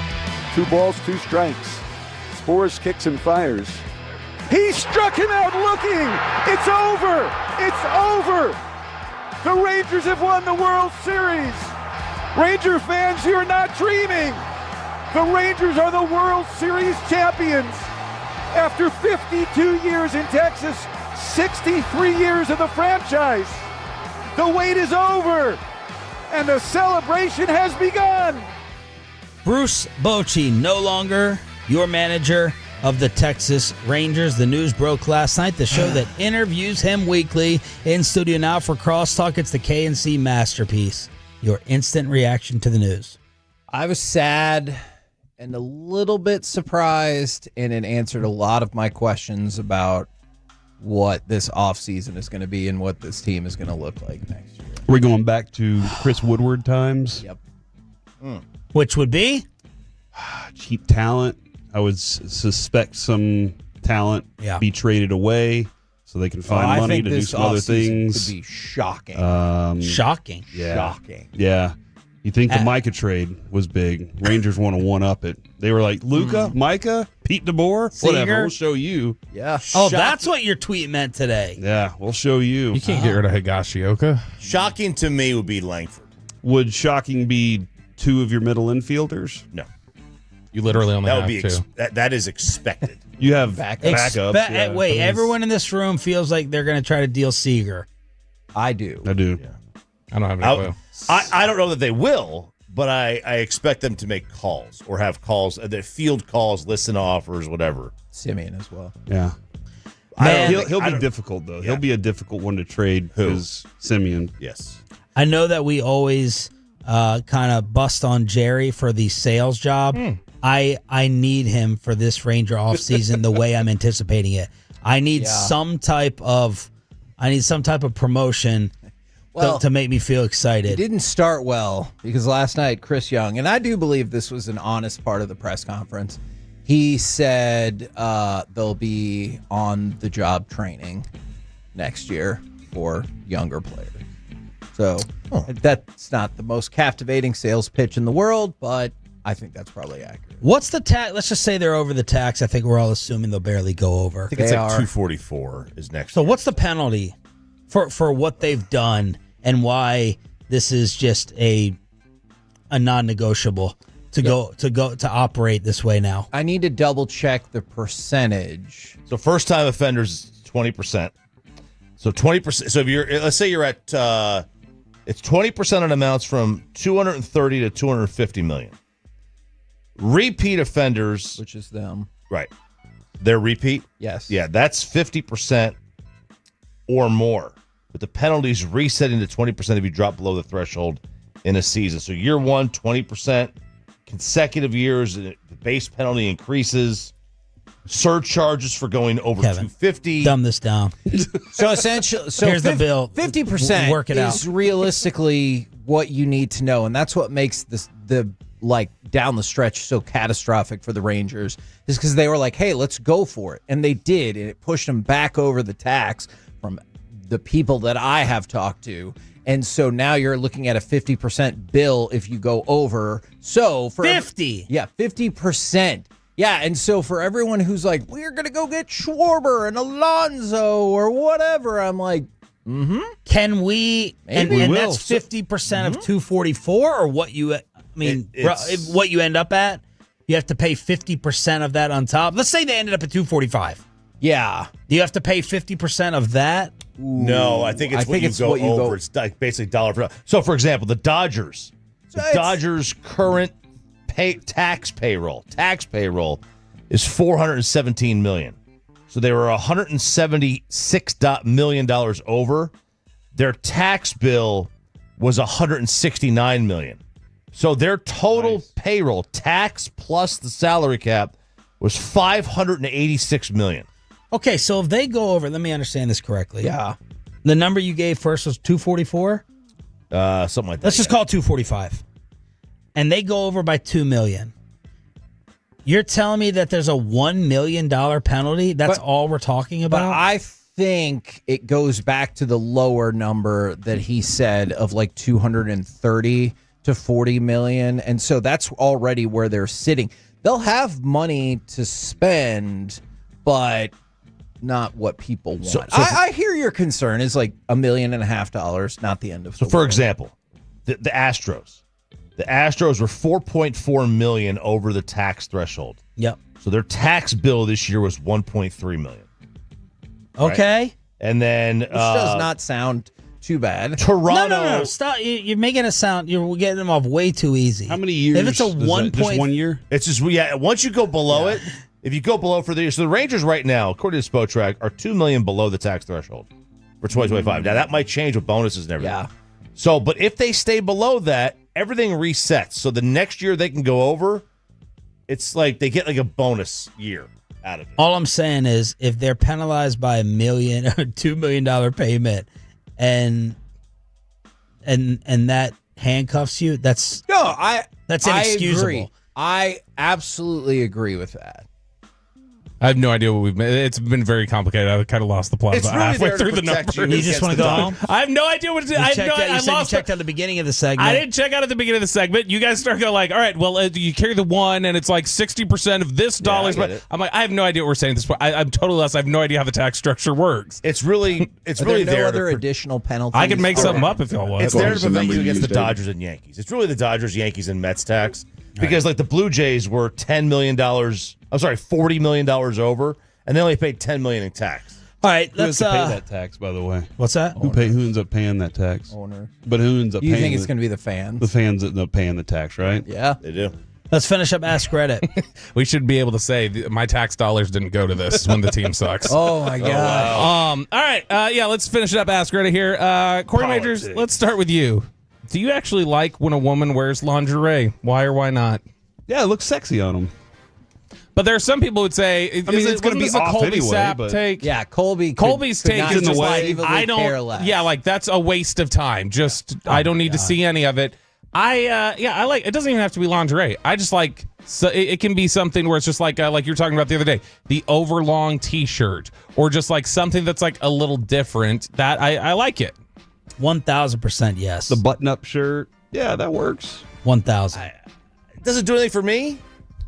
But like, if she were to throw on her, like, old Twin Peaks outfit and treat me like it's happy hour on a Tuesday, I'm down. I'm ready. Yeah, he wants a 29-degree beer. Role play, man. Put that in the copy. Exactly. That's what I'm going to put in there. I'll say, but that could be a lingerie type thing. Could be, yeah. At Twin Peaks. Yeah. Not to tattle too much on my personal life and get myself in trouble. I will say the Stars jersey or the overlong basketball jersey or whatever, it's a good look when you just come in with that. All right, ask right here on 105.3 The Fan. Another man's name on her back. I gotcha. Yeah, exactly. Oh my man! I gotcha. Man. As long as something else ends up on her back. All right, Kevin Hagelin. What was supposed to take off but never did? Did you dump that, Peyton, or no? No. I think. That's okay though. Wow. Me earlier? I dumped you. I dumped Choppy. That was for your own sake. What was supposed to Just take in off case. but never did? Oh man. What is it? What was supposed to take off but never did? I really thought You shut your mouth, Chop. I really thought clear versions of regular soda were going to be the next big thing. Like Crystal Pepsi, I thought was going to like take over the landscape, and we were going to be like, dark soda is no longer needed. Yeah. Everything is crystal. Laser discs. Oh man, we have somebody we work Bad with in the timing. newspaper like that. Yes, very bad timing. I guess not surprised it did take off. I'm surprised at how fast the sustainability of like DVD went away. Like to where I thought like when I would buy DVDs or movies, I was like, well, we're gonna have these for forever because I mean, of course, this is the time. What's And then the it next just possible thing? and then it's gone like that. I mean, we just almost in the course of it felt like 5 years. It was like nobody's using these anymore. Like I don't know many people who own DVD players anymore. Yeah, no, I got one. I still have one. I like two. I just don't know many people don't who have actually plugged like in. actively use I them. don't use it at all. NFTs. I really thought NFTs would be something fun. Threads? Yeah. Threads. That's Slater's You answer. still Yeah, have Jane Threads, Slater. though? Huh? You still have Threads? I never started one. If you start it, you have to have it. I have mine. you can't It delete just it. like all I don't the think stuff you can I post belong on to a Instagram certain political just party without it. automatically goes to it. So You Is get that Oh, super. Threads is political? There's a super. yes. Really? Super loud. Because it's the I will not post on Twitter because it's Elon's thing. That's Oh, how. I thought that was Blue Sky. No, it's Yeah, I Blue thought Sky that and too, Threads. yeah. It's both. I didn't know. Blue Sky's a little more neutral just because it's Neither one's relevant. yeah, it's got to be there. All right. Like AI beds or whatever that was yesterday. God, I can't believe that. Okay. All right. Ask right here. Wrapping up some of these questions. Corey Majors, what really pisses you off to no end the older you get? My kids not picking up stuff and the dog eats it. This morning, I got up and the dog had eaten the remote control to the TV, and he ate my kid's homework, a major project. And I tell this kid all the time to not leave his crap sitting around. And it's the one kid. It's not all the kids. It's just the one kid that doesn't listen. What type of dog? He is And how old? He's 9 months old. He is giant. He is either a blackmouth cur or a mix between German Shepherd and Great Dane. They're eating the dog. 9 months. Giant. 9 months, and he's big, and he chews everything. I don't know. You know what? You guys. I got one. I can't even imagine how the firehouse was Friday. No. When you freaking children. Did he eat the actual remote, or he was like chewing on it like a chew toy? He chewed it. He ingested it, and there are pieces of it that are missing. That seems dangerous. Like he should go to a vet this morning. Plastic shards. Before we got him, he already had surgery on his gut for eating a piece of wood. Oh no! I know some people have This done dog that. doesn't. He doesn't know. I don't know why. Is this one of the adopt dogs? He is a rescue dog. He's awesome. I love him, except for this. He's awesome. This one thing. Yeah. What's your one thing? What's his one thing? Splinters. We're back tomorrow. The KNC Masterpiece is next.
products? I gotta remember that. Well, you know, they say in order to remember something, you have to forget something else. Okay, now that is a very cute haircut. That's like a little shag. I've never seen it before. Well, I mean, of course you have. It's the Rachel. Oh, is that your name? No, I mean like your name. No, I'm Jen. My name orange, Jen. Right, but I just mean like this is your haircut, but that's hair on your head. I'm not saying this is your hair. Okay, freaking me out a little bit.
No.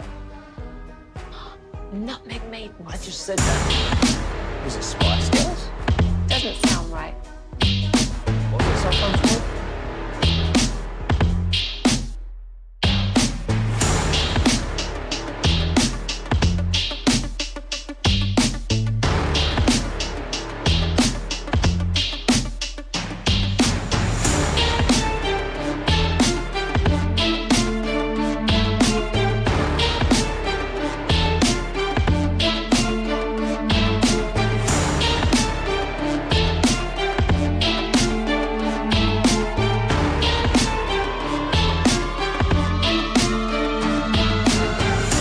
KNC Masterpiece on 105.3 The Fan. KNC Masterpiece right here on 105.3 The Fan. You got me, Kevin Hagelin. You got, oh man, he's sad. Dude, you nailed that one. Corey Majors. And the return of the famous Alec Medford gentleman.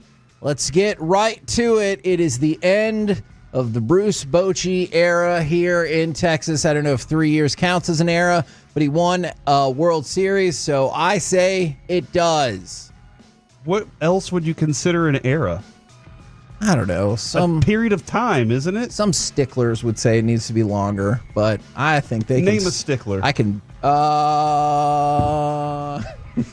not going to say it because I almost made a joke, but that felt inappropriate. All right. So politics. Yeah. I don't know if that was. No, it was. Okay. All right. So it's the end of the Bruce Bochy era as the manager. I know there is some thought and hope he was offered the front office job. I know a lot of people believe that he will now make a beeline towards San Francisco because he wants to continue to manage.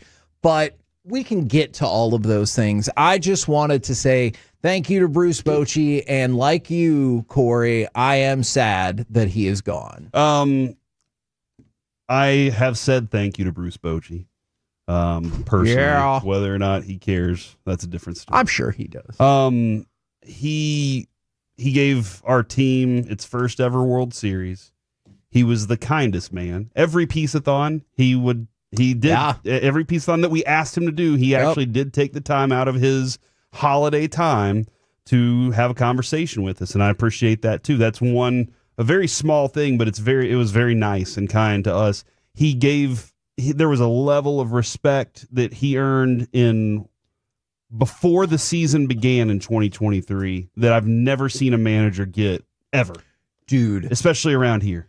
So if we could talk about that for just 1 second. In spring training, every single person essentially declined to get into what the specific content of it was, but they all said it took about 10 to 15 minutes, and every player we talked to there was like, I'm ready to run through this wall right here, right now for Bruce Bochy. And I remember very vividly, he was astonished at how off base he thought people's critiques of the team were. Because I don't think expectations were very high that year. And he was like, I mean, good for them. I have my own set of expectations. That's almost an exact quote. Dude, that's a confidence that only a guy like him can. He's got the skins on the wall and everything. I can walk into a room and say, y'all are all wrong, and convince this group of guys that they want to believe. They wanted to believe that they were better than they were. And guess what? Proof is they actually were better than they were. And they played over their head. Yeah, this is one of the things that's why you play the games, because I also remember vividly in spring training of 2023 being like, I love the confidence. I love the belief. I guess maybe I don't see it. And then they started out insanely 40-20. And so it took those 60 games and you're like, okay, well, never mind. Because Boch was right about everything. This team was right about everything. And I know it was kind of in cruise control the rest of the way there, but then the magical playoff run. And I hope most all Rangers fans will always and forever have a positive, super positive viewpoint of Bochy. Because if you don't, I think you're doing it wrong. I know you said don't tell people how to fan. Yeah, no, but if you I don't, agree with you. I think you're wrong. Well, that's not fan. That's humaning at this point. Okay. You know, if you ever see him, offer him a drink. You know, Yes. that's you. Boch, really appreciate you. Thank you. Can I buy you a Weller? And he'll probably say, well, you know what? And that's another thing I'm going to miss because I've worked so hard to kind of get that impersonation down. Kevin, I distinctly remember in 2023 predicting that they would win the World Series and saying that I'd never wave the flag on this team. And so that's kind of where we stand. So wherever we go from here, okay, go get Rangers is how I feel about it. And that's on each week when he hopped on with us, Kevin, I felt like we were going to get a cool story. Right. At least one. Right. He was going to be honest with us about the way the team was playing. He didn't BS us about this team at all. I didn't feel like. I felt like if we asked a question, he'd tell us that's a fair question. And I don't feel like we ever really asked unfair questions to him. Sure. Sometimes he would be like, I'm not going to tell you that. Right. Occasionally. Like very rarely. But most of the time he was like, hey, let me answer this question with a real thing about what this guy's going through. He gave me a lot better understanding of the psyche of this sport and how much confidence is important to it. Like, I understand talent being a big deal, but just like anything else, Kevin, if I come on air and I'm lacking confidence, you can hear that. Sure. If I hop on air and I'm full of it, man, you definitely can hear that too. So I think that goes with all of us in every one of our own professions, and sports especially, for sure. You can see it with the Cowboys offense right now. They look confident. Yes. Cowboys defense doesn't. That's true. I was not prepared for that in the opening segment. Now, somebody asked this question. I'm trying to see who texted it in from the 214.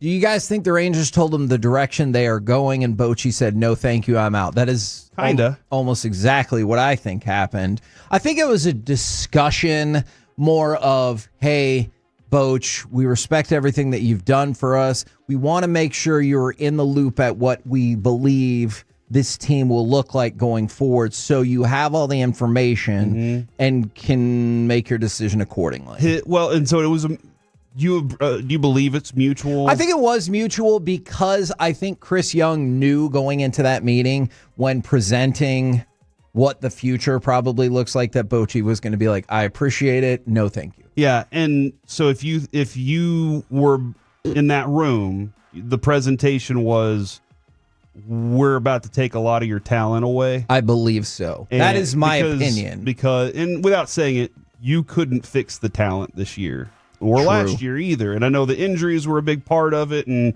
we can't just blame the injuries because we got to get the most out of it. But we're not going to have the same level of talent. We're going to start developing. Do you want to be around for that? And Bochi was probably like, look, man, I've been around this thing for a long time. It could take a long time for that. Yeah. And again, I don't know if he'll manage in San Francisco. Maybe he has a different role in San Francisco that he's more, hey, look, I get to work with Buster Posey. He knows me. I know him. I can do some other stuff there too. And they love each other. Yeah, they absolutely do. And he loves the area. He spent most of his career on that West Coast. He grew up on the East Coast, lived there for a long time, had his time here. So I agree with you, Kevin. I think he was given an idea of what they're going to do. I think we've pretty well laid out what they're playing. We can go position by position and lay that plan out for sure over the next few days. But I think whenever we see the same plan, and he saw it, and he was like, "That's not my cup of tea. Maybe I have some better options elsewhere." Yeah, from the 214, this is a little complicated. Bochi and Ray Davis didn't see eye to eye. The reason why I think that's complicated is I think Ray Davis was at the absolute forefront of people who wanted Bruce Bochi back. He's a huge fan of Chris Young. He's a huge fan of Bruce Bochi.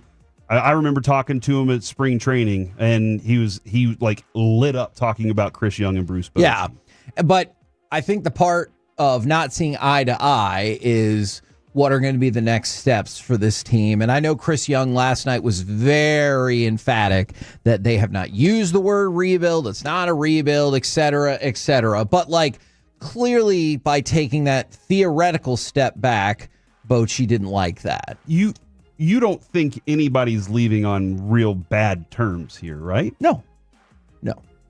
Zero ill will. Actually, let me try that again. Look, I got one guy's walking away going, I won you a World Series. Right. I did my part. Right. And I couldn't get it done the last year. I think he's upset about that for himself. Yeah. He's the manager. It's his job to get the team to rally and lead them. So I think he's upset there, but I don't think he's upset with Chris Young because he understands the business. Okay, and I don't think CY is looking at Bochi going, I never liked you. No. I want to make that clear. I don't think that whatsoever. The only thing I wonder about, and I am speculating on this 100%, the only way I could see ill will is if there was a tiny part of Boch that was like, you knew when you offered me this scenario that I was going to not have an interest in being part of it. But I don't know how far that goes. And you know what, Kevin? You're right, because there could be a part of him that's like, I kind of needed that out anyway because I wanted to pursue something else. Sure. Like this, sure. I loved my time, my 3 years here in Texas. When he signed a 3-year deal, I bet he was like, hey, man, this could be my last 3 years doing this thing. Yes. And then he won a World Series, and everybody was like, give that man another job. And I know we have to pretend like we don't know who the next manager is going to be. I just want to say for the record, Brett Boone. I will be shocked. Bobby Wilson. If it is, I would be shocked by that. If it's not Skip Schumacher, I would be shocked by that. And I think Cobbler. That is, let me know if that nickname catches on.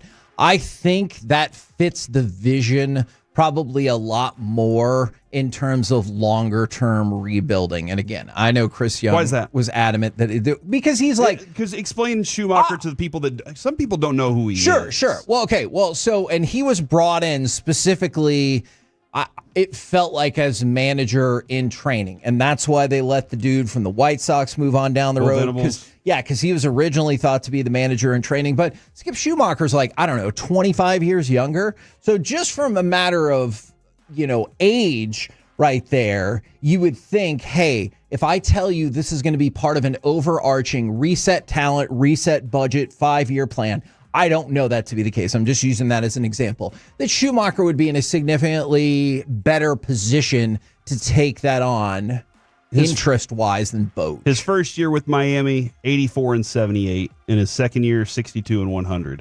However, it did sound like that was a front office faux pas that kind of killed that for sure. Yes, and it was much like the Pirates. And he had caught like this fire of everybody out there wants this guy as their manager. Yes. Because of the personality, the way he demands, the accountability he holds to the players. There's a lot of reasons. Somebody said Mike Maddox. I would say there's no way that the Rangers front office would let him leave anywhere. I hope he stays. He is the best pitching coach that you can find. I love that. I agree. He is awesome. And he's cool as hell too. Yes. I love that dude too. Yeah, no, I agree with you on Schumacher. It sounds like that. Now, do they have to do a search? Do they have to do interviews? Do they have to have a conversation? They will.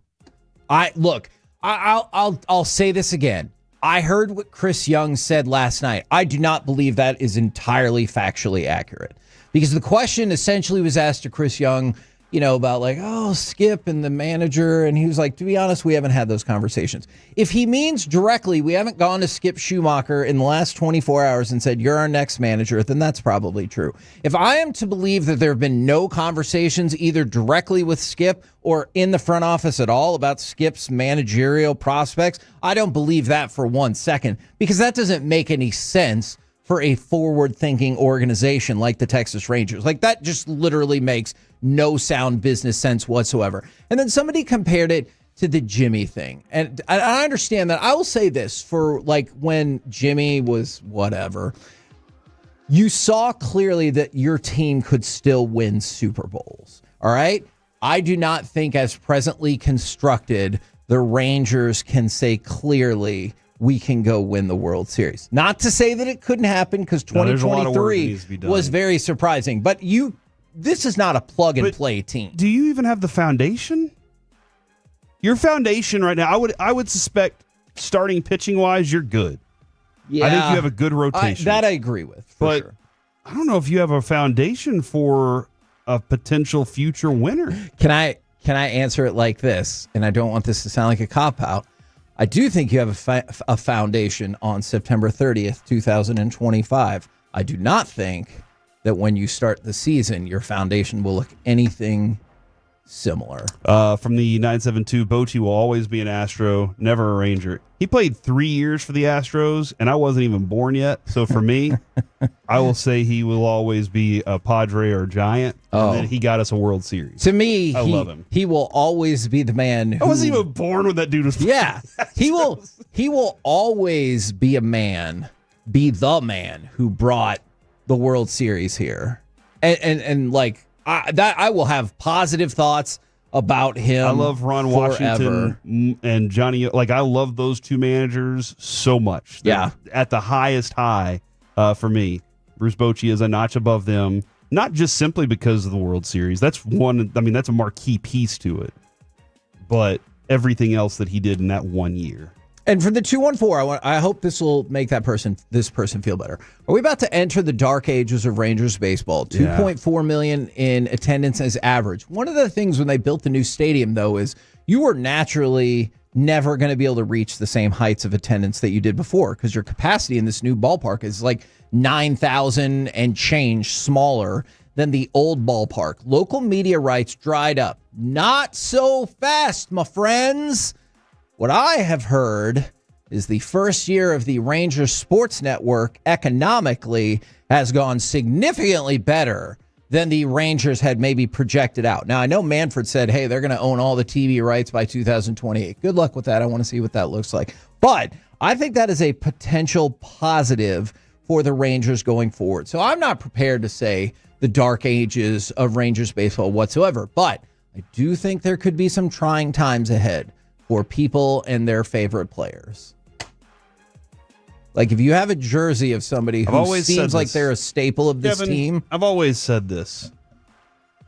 I was here as the first Corey, all right? And I always said that I would outlast any other Corey in this city. Oh. So Corey Feldman ever comes through this town, you're going to be here one night, bro. No, I got what you're saying. We've got tonight. Who needs tomorrow? I get what you're saying. You know Corey. Yes, I do. Oh, it's good to hear his voice again. It's good to laugh again. We're the Can-See Masterpiece. Right here on 105.3 The Fan. Don't worry, we got plenty more Rangers content. We got Matt Hicks coming up at noon. We got Bob Nightingale coming up at 1:20. Baseball Nuggets at 10:40. But the ticket prices need to go up. Or I don't think that would be a good solution right now. If you're going to cut payroll and you're losing the manager that got you the World Series. Langford to lead us. So hey, that would be a bold decision to raise ticket prices now. Coming up next, do the Cowboys have reinforcements on the way? Plus, we power rank the NFL Power Rankings next right here on The Fan. Our goal is to have you winning every sports debate with your bum.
DFW. Save $19.75 on a new 40 or 50-gallon American water heater installed. Huge savings on the things you need. Visit us at Berkeys.com today. M37968. This segment of the KNC Masterpiece is brought to you by the personal injury lawyers Frankel & Frankel. If you've been injured in a car or truck wreck, call Frankel first, 214 or 817-333-3333. With Frankel & Frankel, there's never an out-of-pocket cost. They only get paid when you win. Frankel & Frankel, the go-to car and truck wreck attorneys in Dallas. Hand signals. Pickens turns around, says something to the receiver to his left. Snap back. Standing with time. Thrown in the end zone. Caught by Pickens to the post. The Cowboys are going to take a lead to the dressing room. How do you do? How do you do, indeed? Then it was a tie. Now, do the Cowboys have some reinforcements coming? We will power rank the NFL power rankings and a very important question on Underdog from the 940. Fellas, I joined Underdog on Friday. Hopefully you use promo code Masterpiece. And I've already withdrawn $327 in winnings after depositing only $50. I have a streak wager going 8 in a row. So do I let it ride with Scooble getting higher than 7.5 strikeouts? Or do I take the $780 payout on a $5 wager? I don't think Kevin is allowed to provide advice on this. That's a good point. The only advice I can give you is promo code Masterpiece. You get $100 in bonus funds when you make your first $5 play. That's a good one right there. All right. Now, for the Cowboys. So, I will not give my advice. I like money. See how I'm taking care of you? All right. Do you feel any better that potential reinforcements could be coming for the Cowboys? Yesterday, Shoddy said that they weren't going to put CeeDee Lamb or Tyler Booker on injured reserve because both players are trending in a good direction. Now, I realize it doesn't always work out exactly how we think or the coaching staff thinks it will, but let's just use some common math right here. All right. Injured list means you're going to be out for 4 games. The Cowboys are not putting those players on the injured list, so that means they think they're going to miss 3 or fewer games. Both of them have already missed a game. And so, in theory, that means that the Cowboys believe that CeeDee Lamb and Tyler Booker won't miss more than the next 2 games. Okay. That feels... high ankle sprain. Yes. Maybe Booker is a faster healer. We don't know. Could be. This is his first year with us. CeeDee Lamb is going to play through as much pain as he possibly can to be out on the field. Are they allowed to be at the facility if they're on the injured list, Kevin? Yeah. Okay. Ooh, I don't think they're allowed to be in team meetings, though. Interesting. I believe you got to have them in the meetings. Yes, I remember that a couple years ago with Dak. Then for Kalen Carson, he's hopeful of practicing this week, and then because the end of the injured reserve, at least that period. And so then you have the potential for Phil Maffa, Jonathan Mingo, Peyton Turner. Now, I'm not saying they're all going to be good to go, but they will all be eligible to return off of injured reserve. You think that's what Jerry meant this morning whenever he was saying we got guys coming back? Yes, for sure. I mean, I think he probably was first and foremost thinking about like CeeDee Lamb, Tyler Booker, and maybe Kalen Carson. He said overshown. Okay, look, just personally, and from when we talk with him in training camp, I wouldn't imagine you would see that until late November. Okay, all right. But when you take that group, add in Maffa, Mingo, Turner, and Mingo might feel more important than he would have otherwise because of the injury to CeeDee Lamb. And let's also add in this. He is a good blocker. One of the Cowboys' strengths right now is running the ball. Yeah. So like that can be a benefit. I know you want receivers to catch the football, right? But that could be a benefit of having him back while CeeDee Lamb has got a couple games here. So does that grouping now Turner, Mingo, Maffa, Carson, or the idea that hopefully at most only 2 more games for Booker and Lamb, does that make you feel like the reinforcements are coming? Or, and I think this is a logical way to look at it as well, in the time it takes them to come back, football is unfortunately a very violent and injury-laden game. Do you think there'll be somebody else. Not just for the Cowboys, but I feel like all teams. Hey, spoiler alert, in the next 2 weeks, a lot of people, unfortunately, are going to get hurt. Yeah, and look, man, we can try and blame it on preseason or whatever. The sport, just the nature of the sport is injuries. Yeah. I will always presume something's going to happen. It's just which one is the most catastrophic. It's usually the ones that are paid the most. You're like, oh my gosh, all the money we spent on that guy, even though maybe he only really accounts for 10% of whatever. But I feel comfortable with the receiving group based on what I just saw. Okay. Pickens can be a 1, I think. Yeah. If you use him, you got to use him in the first half before the end of the second quarter. Tolbert actually, after everything we've been begging him to do, he showed up a little in this game. Turpin provided some offense too. I think also Dak's playing at a high level. Dak playing at a high level, getting the ball out quickly is so important. Him playing at a high level makes me have a lot of confidence, and whoever's there to catch the ball, we're good. Booker I felt very strongly about what he was doing. I felt very good after seeing what Brock Hoffman and TJ Bass did. I agree. Kevin, Nate Thomas is one of your best tackles. Whoa. I think he should start, honestly, right now, and we'll have to have a discussion about that. I think spicy. I think he needs to be starting. And so offensively, with those returning, that makes me excited. Kalen Carson, great. I don't know if he's going to fix the defense. That's the biggest weakness is probably at our linebackers position right now. Yeah. I know people are like, secondary. No, I get that.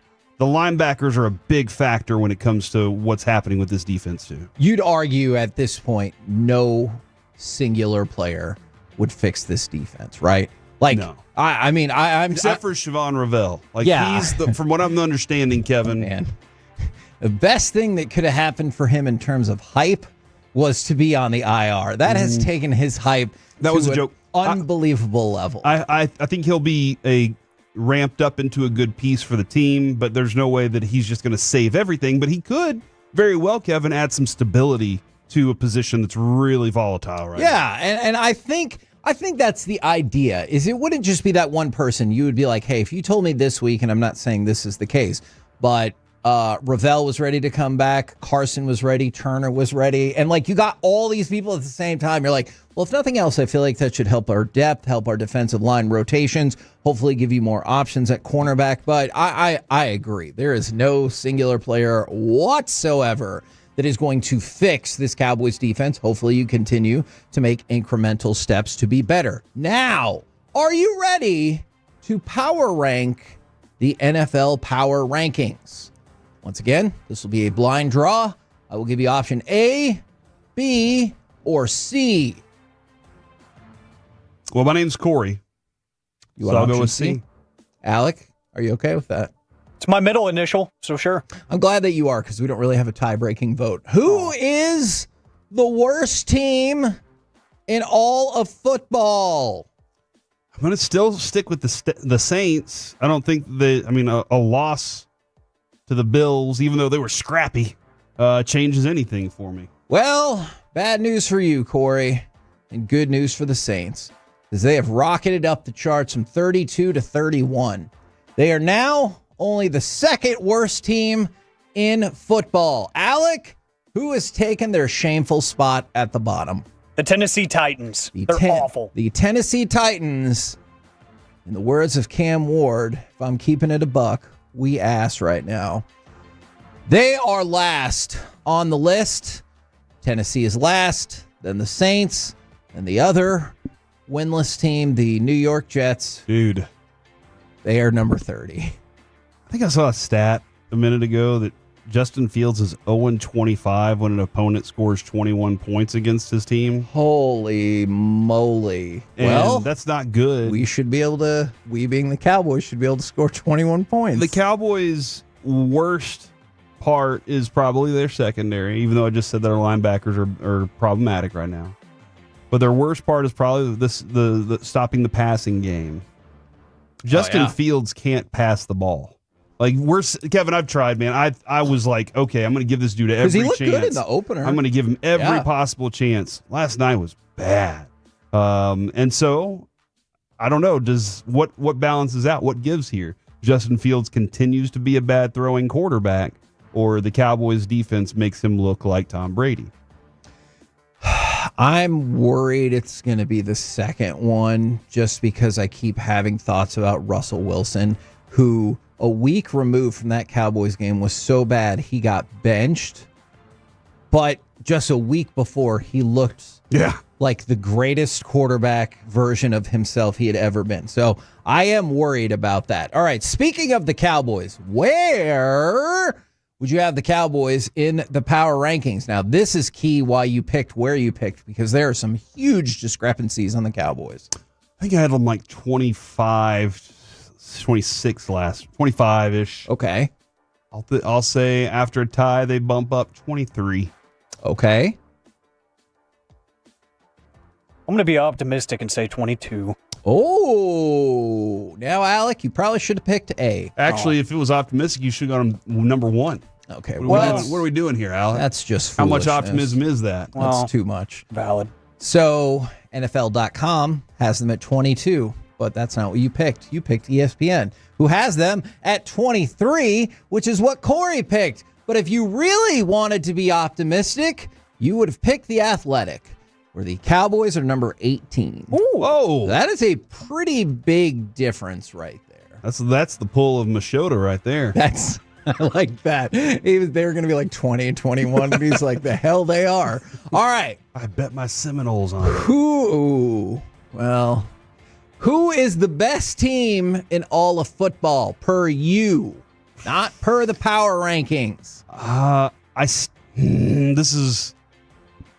have 3 teams.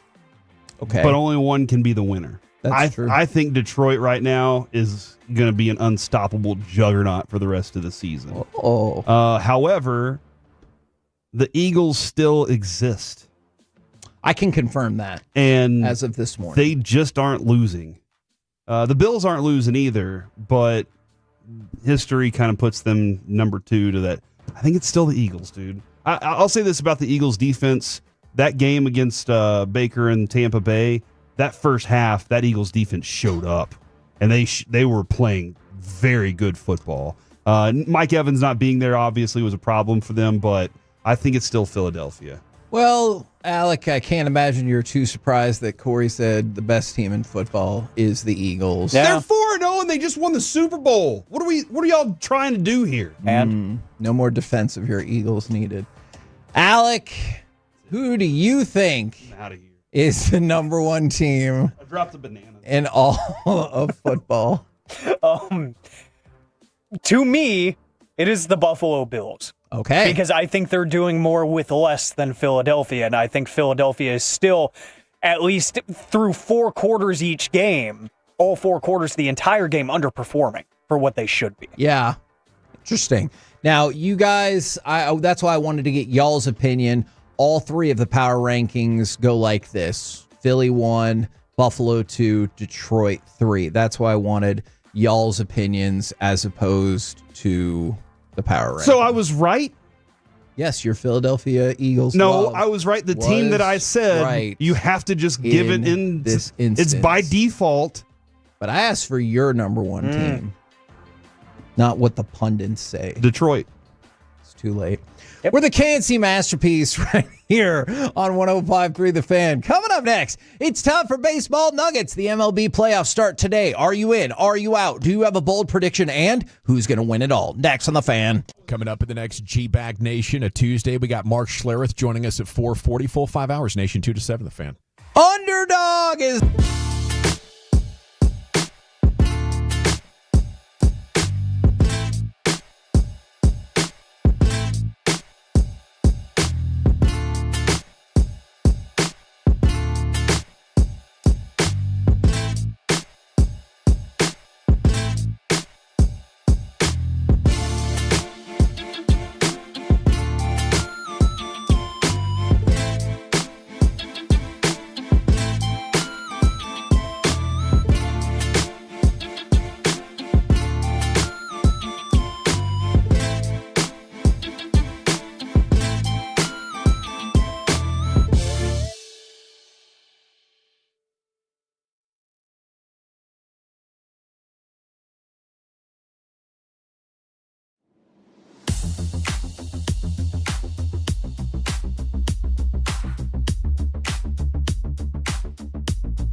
Uber Eats has Lola V products? I gotta remember that. Well, you know, they say in order to remember something, you have to forget something else. Okay, now that is a very cute haircut. That's like a little shag. I've never seen it before. Well, I mean, of course you have. It's the Rachel. Oh, is that your name? No, I mean like your name. No, I'm Jen. My name's Jen. Right, but I just mean like this is your haircut. But that's hair on your head. I'm not saying this is your hair. Okay.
with Flagtober Flags. Join us, Tolos, and let's watch Texas, Oklahoma rooftop poolside at the coolest watch party in town at the Highland Hotel with The Fan.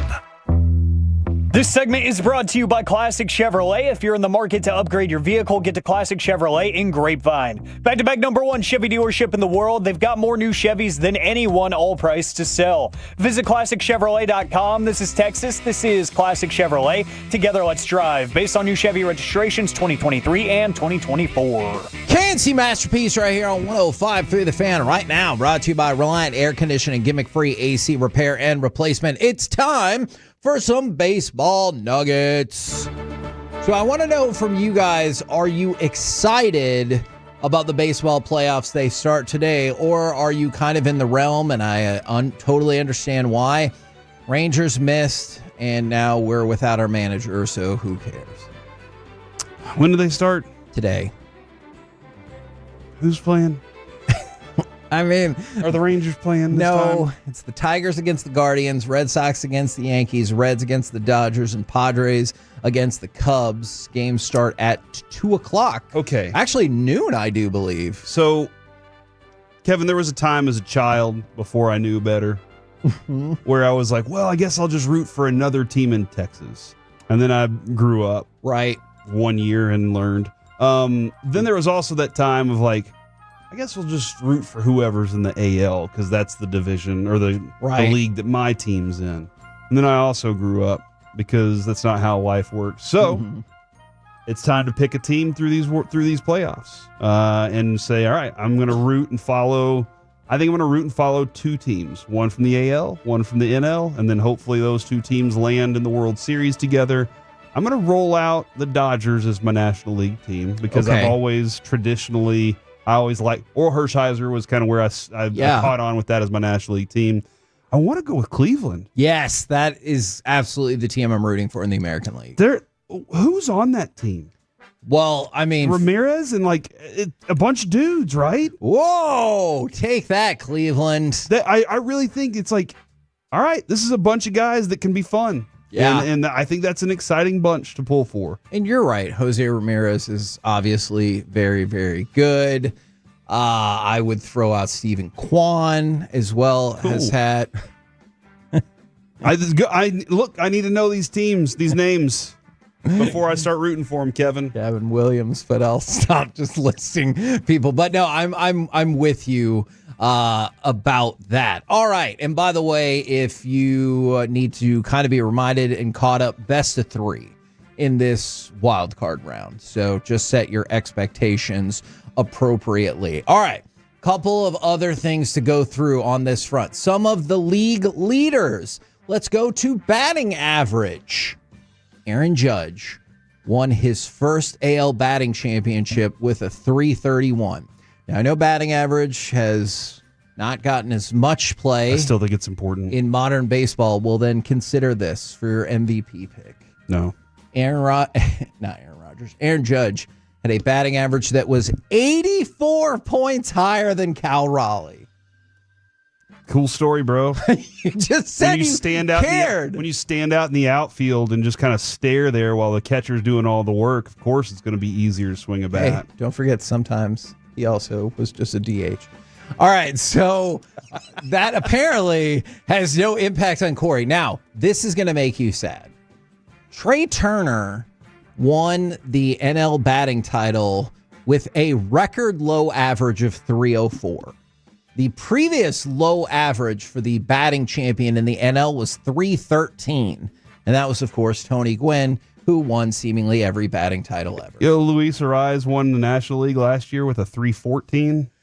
And now it's down to .304. Now, Bobby Witt Jr. had a .332 last year. Ariz had a .354 the year before. Like these, the high threes, that .330 area is a good range. Like a really exceptional range for batting titles is usually where it is. 340s are the higher ones. .360 DJ LeMahieu 1 year, but .330 is kind of in that range of this is expected for a batting title. Except for now, not anymore. .304 for Trey Turner, and consider this: he was the only player in the National League with a batting average of 300. That's it. Him. No, that's not true. And nobody else. That's not true. The previous low was 3 in 2022. You should. And so he was the only qualified batter in the NL with a 300 batting average. And his winning batting average for the title of 304 is 9 points lower than at any point in National League history. So is it that they're taking focus off the batting average, or are they doing that because they're like, hey, we stink at this? I know it's actually the first one. But they do stink. Hitting is not the thing. No. But how OPS has become the number that people kind of have turned to. Agreed. So, and even that number has changed. And I got a lot of questions regarding that. If we have time here, Kevin, do we even care about do we change batting title to OPS then and say average is part of OPS, and we're just going with batting? That's your batting title because that encompasses all of hitting. You know what? That's an interesting question because I bet. Or then we're like, oh, we got to retroact all these other batting titles. No, I think a lot of people would go kicking and screaming, and they're like, "You've changed enough of the game that I love. I can't. You know, like I've had all I can, and I can't stand no more. But like, let's use Trey Turner as a great example.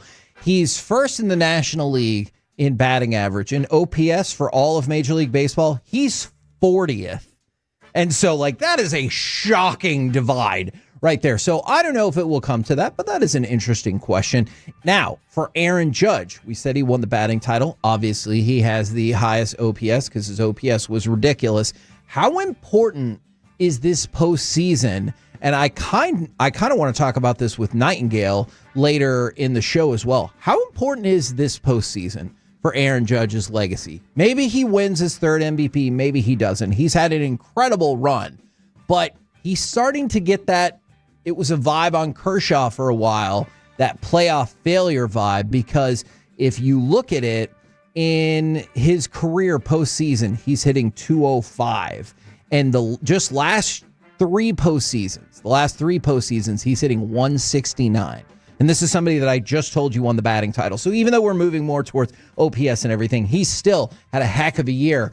Those are pretty diabolically terrible numbers. And it was weird that oft-injured Giancarlo Stanton, and then when they still had him, Juan Soto, became the go-to guys for the Yankees in the playoffs and not the maybe best player on the planet. Yeah. Or at least second best. Kevin, I was just looking. I was curious about some numbers real quick. Am I throw that at you?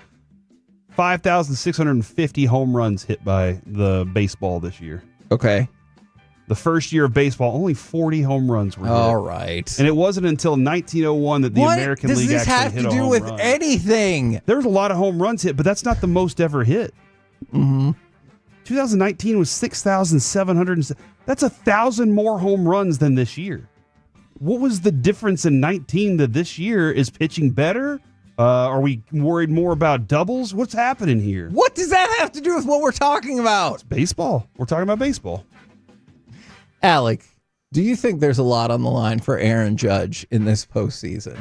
There's a whole lot of numbers running through my head. I do think it is. I think because the media market and the attention that he gets, it's just like Cowboys football, but in baseball terminology, where everything he does is going to matter in the postseason. It's not going to matter right now. It's not going to matter in the past. It's all going to matter right here, right now. What have you done for me lately? And he hasn't done a lot in the postseason. As you mentioned, 169 through the past three postseasons is not good for a player that good. Do you believe Trout is still the best? No. Over his career, do you look at it and go, he's top 5 player all time? Probably not that high, but top 20? Because Probably. of no postseason success, or? To a certain extent. It's a real interesting, because you're asking about Judge. Yeah. And he actually has the opportunities to be He there. does. He does. And fails miserably. And that part is kind of tough, right? And I think that dings Mike Trout a little bit, but for whatever reason, and this is why I asked the question, I can't figure out legacy in baseball compared to the other sports, because it doesn't seem to matter anywhere near as much. I think of baseball's what you more do personal. in the postseason. I really do. I think Okay. I know in like the grand scheme of the voters, it's different, but I think for us, the general public, it's a more personal, like that's my player or that's my team that I was able to follow in your belief. That's why the arguments are more passionate, I think, a lot of times when it comes to those legacies. You think if Aaron Judge was around in that first year of baseball that he would have hit more than 40? No, I don't, because you told me all players combined hit 40. By the way, the Philadelphia Phillies are the favorites to win the World Series. I can't say that's particularly surprising, even though obviously that's not going to happen. We're the K&C Masterpiece right here on 105.3 The Fan. Coming up next, we will talk with our Dallas Cowboys insider, Mickey Spagnola. Plus, nobody cares about your fantasy football team, but today we do, so let's hear your triumphs and tumbles next on The Fan. When your friends say, hey, did you hear? You can proudly say,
KRL-FM Leasing Studios. It's the KNC Masterpiece on 105.3 The Fan. KNC Masterpiece right here on 105.3 The Fan right now. Brought to you by Ford and your North Texas Ford dealers. Ford is the best in Texas. We bring to you our Dallas Cowboys insider, Mickey Spagnola. Good morning, sir. Good morning, guys. How's it going? Man, we're good. I wanted to get kind of and it doesn't just have to be about the Cowboys, but a philosophical NFL question for you is we were talking about the potential of, reinforcements with CeeDee Lamb, Tyler Booker not going on injured reserve. Kalen Carson saying he hopes that he can practice in theory. Maffa, Mingo, Peyton Turner being eligible to come off IR. Same with Revel.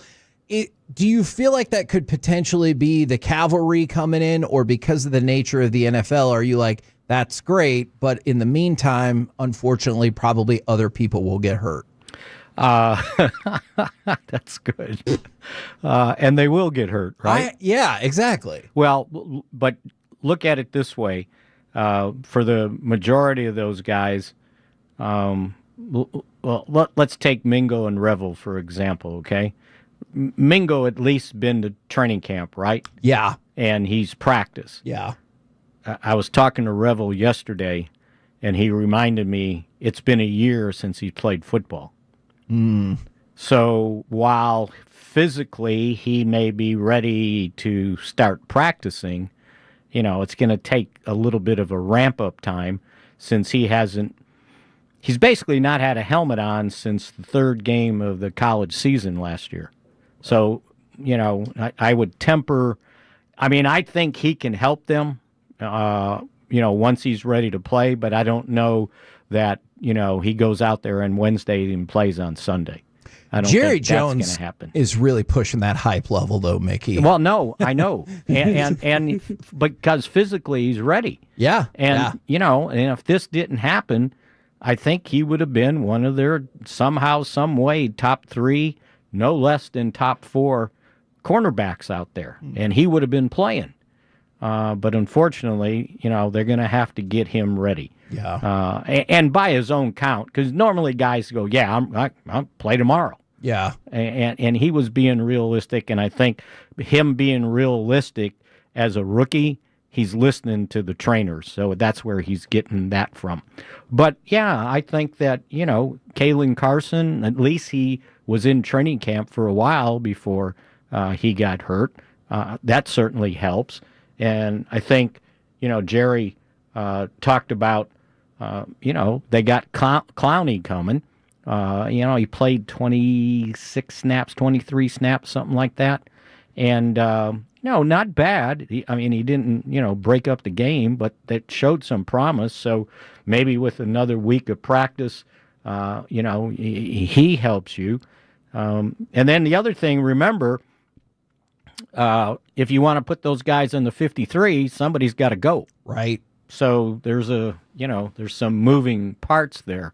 But I think if you, I don't know if we touched on this yesterday or not, but I think if you look at the level of play of some of the young guys on Sunday night, I think you had to be encouraged, right? Weren't we all going, oh, geez, they got to play Brock Hoffman at center and TJ Bass at guard, right? Yes. And you're going, oh, what could be worse? Well, here's what could be worse. Guyton goes out with a concussion, and Nate Thomas comes in, and not only did they rotate him in at right tackle, knowing that at times Terrence Steele has trouble in pass pro, right? And that if that became a problem, they had him ready to go in and play right tackle. And he did. I think he had a series maybe or two there, and then Guyton gets hurt, and this young kid who hadn't played a football game since 2023, a real one, went over to left tackle and played and did a nice job. So they've got some young guys coming on. Ezeraku, I thought that was his best game, and I bet he gets more snaps. They played Leofile, they played Shamar James, so they got some young guys, and they're not going to all be instant contributors right when they step on the NFL field as rookies, but give them a couple games, and you got to be encouraged by that. Now, the rest of the guys, we know. I don't need to point out defensively they got to get better, but you can't go out there playing defense and allow the offense to convert 11 of 14 third downs and the only fourth down attempt. Yeah, that just you're going to get beat by that if you can't get off the field. Overshown, though, is going to be back. And Overshown at some point. Don't worry about that, Kevin. That's still probably a month away. Yes. Right? I won't be before November. Yeah. And everybody says Thanksgiving. Well, okay, they practice once before Thanksgiving after you play on Sunday, right? So if he's not ready to play on that Sunday before Thanksgiving, he's certainly not ready to play on Thanksgiving, right? And you would have to be ready a week before that Sunday before Thanksgiving to think that, okay, he's ready to go. But that certainly would help out the linebacker position. And it's good that James got in there and got some snaps, get his feet wet. Because he's, we saw it in training camp at times. He's got some athletic ability out there to make plays. Now he's just got to get confidence to be able to go out there and do it. I'm not sure, Mickey, where we stand with Miles Sanders, but didn't sound good. Does that mean Does that lend itself to Jaden Blue getting his first opportunity, and does he help on special teams too? I would think so, and that's one of the things I think they've been concentrating on with him. Because if you're going to be, a backup running back, well, you got to do something else. Well, maybe, he's the second guy out there on kickoff return. And how they were trying to hide that in I formation back there and then let Turpin be able to go one way or the other. But if you have confidence in him to catch the ball and hold on to it, that gives you another dimension, and it gives you another dimension on the offense to be able to put that speed on the field along with Turpin at the same time. So my understanding was he was the last one to become inactive. He was that close on Sunday to being given a uniform for the game. For James Houston, would you like to see more snaps for him? I'm not saying he needs to be out there the whole time, but he's playing maybe about a quarter of the snaps. It seems like he's had some impact. Would you like to see even a slight uptick for that? I would have to see him improve in the run game. Okay. I think that, when we've seen him, he's flashed, with his pass rush and things like that. So he ended up playing 22 snaps, so it was 27%. Okay. But he also helped on special teams, so he helped there. So that's a good thing. But again, if you keep an eye on him sometimes in against the run, he gets caved on the edge, and he's got to do a better job of setting the edge against the run. I know there's not an exact equation for it, but again, your general football philosophy, what's the potential trade-off that you would allow for, this person is maybe not so great against the run, but they're one of our better shots to get pressure or force a turnover. You know what I'm saying? I accept your premise for sure. Yeah. What's kind of a general trade-off that you would accept? I think you have to be careful on how many snaps a guy like that gets. Okay. It's sort of like my analogy is if you got a second baseman getting 200 at bats and he might hit 280, and if you give him 400, he might hit 225. Okay. So I think But what's his OPS, Mickey? Yeah.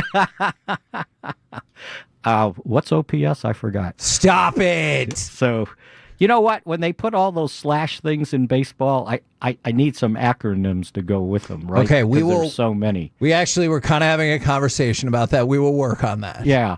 But anyway, I think that, he'll earn some more snaps, maybe more in, pass rush situations. But, that's kind of where you're going to probably use Clowney more. You want Sam Williams out there in those situations, and it's almost like they got too many pass rush specialists and not run down defensive ends. I think that's where DeMarcus Lawrence separated himself from everybody, that he was one of their best run defenders as a defensive end. And those guys got to be able to set the edge and not let the ball bounce outside. And, there as well as I think Ezraku played, there was a couple times he got caved in. Yes. He didn't hold the edge. Yes. And so you can't get pass rush happy. You got to first make sure that, if it's an either or, you better take the or, meaning you better stop the run and not get pass rush happy. Yeah, and that's happened multiple times throughout the season to start with Ezraku. Hopefully he's, develops and grows and learns it. So what you're saying, though, is that they need like a Myles Garrett type, one that can do everything. Yeah, because, think about it. The Packers didn't ask Micah Parsons to play every down because they know, he at his weight and built, he could be a liability against the run on the outside. He's a pass rusher. And a really good one. And it certainly helps when somebody misses a block on the goal line that he can run free to the quarterback on second down. Yeah, yeah. So, which was another thing. I know there's the discussion on going for it on fourth down in overtime. If you go back and look at the first three plays, each one of those, they had a missed block on the offensive line. And it didn't seem like that happened that much during the game.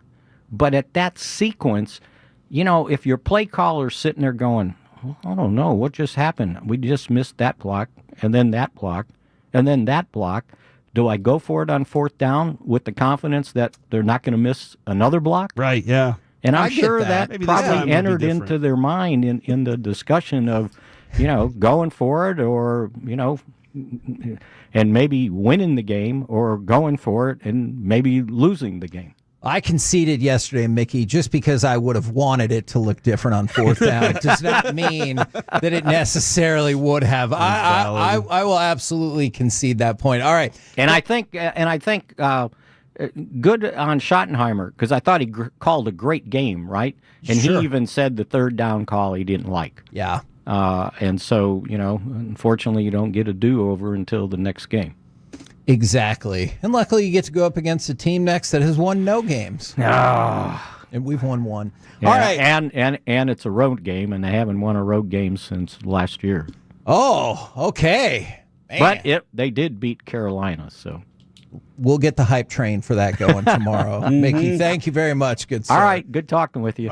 There you go, Mickey Spagnola from DallasCowboys.com. We're the KNC Masterpiece right here on 105.3 The Fan. Now, we told people this was their opportunity to express themselves for their triumphs, their stumbles when it comes to fantasy football. From the 254, I'm 4-0 and the only undefeated team in my league for the first time ever. Just let me enjoy this. That is from Hayden. Congratulations, Hayden. I hope this week is fantabulous for you. Man, this is some really intense language that I'll skip. Tucker Kraft and his complete lack of spatial awareness screwed me. I lost by 10 points when he should have had 2 touchdowns. There's a lot of other spicier language surrounding it that is not entirely suitable. An F word, maybe? For radio. Yes. All right. Yes. And the B word and a whole lot of other words. From the 803, I don't know where that is. I had a double-digit lead and scored 122.5 points, only to lose to my opponent who had Dak. Dak Pickens, Jake Ferguson, that trio was fantastic. Can you imagine, what if you had those three going into Sunday Night Football and your opponent's like, ha, ha, ha, Oh, I saw it got happen. you. And then a guy in our wiped league out. had all 3 of them. And we always give him a hard time because he does this every year. And we're like, dude, come on. And then they got to throw. They got to score points because that's the Cowboys right now. I'm undefeated, Kevin, 4-0. Oh. The only thing that's going to beat me is probably a bye week. Is there? I'm going to have to sit some players and throw some new ones in. Okay, weird question, because I know it all comes down to like 0.01 and everything, or this person right here said they won by 0.86 points. Have you ever seen a tie in a fantasy match? Yeah, in our league, if it ties on your starting roster, then it goes tiebreaker is your bench. Oh. We've had a tiebreaker on the bench before, and then it's penetrations. That is not true. That is not true. That is the old way they decided Texas high school playoff games. And if you think I'm making it up, look it up. From the 214. Oh, no. I lost Neighbors and Hill in one weekend, but I'm still undefeated. Let's celebrate now and not worry about what the future should look like. 4-0 this season, coming off the championship. They have yet to dethrone the king. That might have been a text from Corey talking about the Eagles. Yeah, I don't sounds about know right. Stop. if that is the case or not. Spell it out, Corey. And this is, of course, the most brutal of them all. I'm third. We can spell your name. I'm third in total scoring in a 12-team league, and I'm 1-3. That's the one I feel like we see the most that is always heartbreaking. That and the person that lost by like 0.62. Yeah. My heart breaks for them every time. It's awesome whenever you have the fifth most scored points and the least points scored against, and you're sitting at the top of the thing. That's see, me. You're the person in the league that everybody else hates right now. Yeah, that's true. We're the KNC Good luck beating masterpiece me, though. right here on 105. Because you haven't yet, punks. 3 The Fan. Coming up next, more of Corey's trash talking, perhaps his friends, but also time for AM on the FM. We got the question of the day, plus just run the clock out, man. Next on The Fan. Sean and RJ, the KNC Masterpiece, G-Bag Nation, and Fan After.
No, that's absurd. Hey, remember when you used to be, what was it, Pepper Lady? Razor Babes. Nutmeg Maidens. No. Nutmeg Maidens. I just said that. Was it Spice Girls? Doesn't sound right. What was it, Saffron Squad?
0% financing for 12 months with approved credit.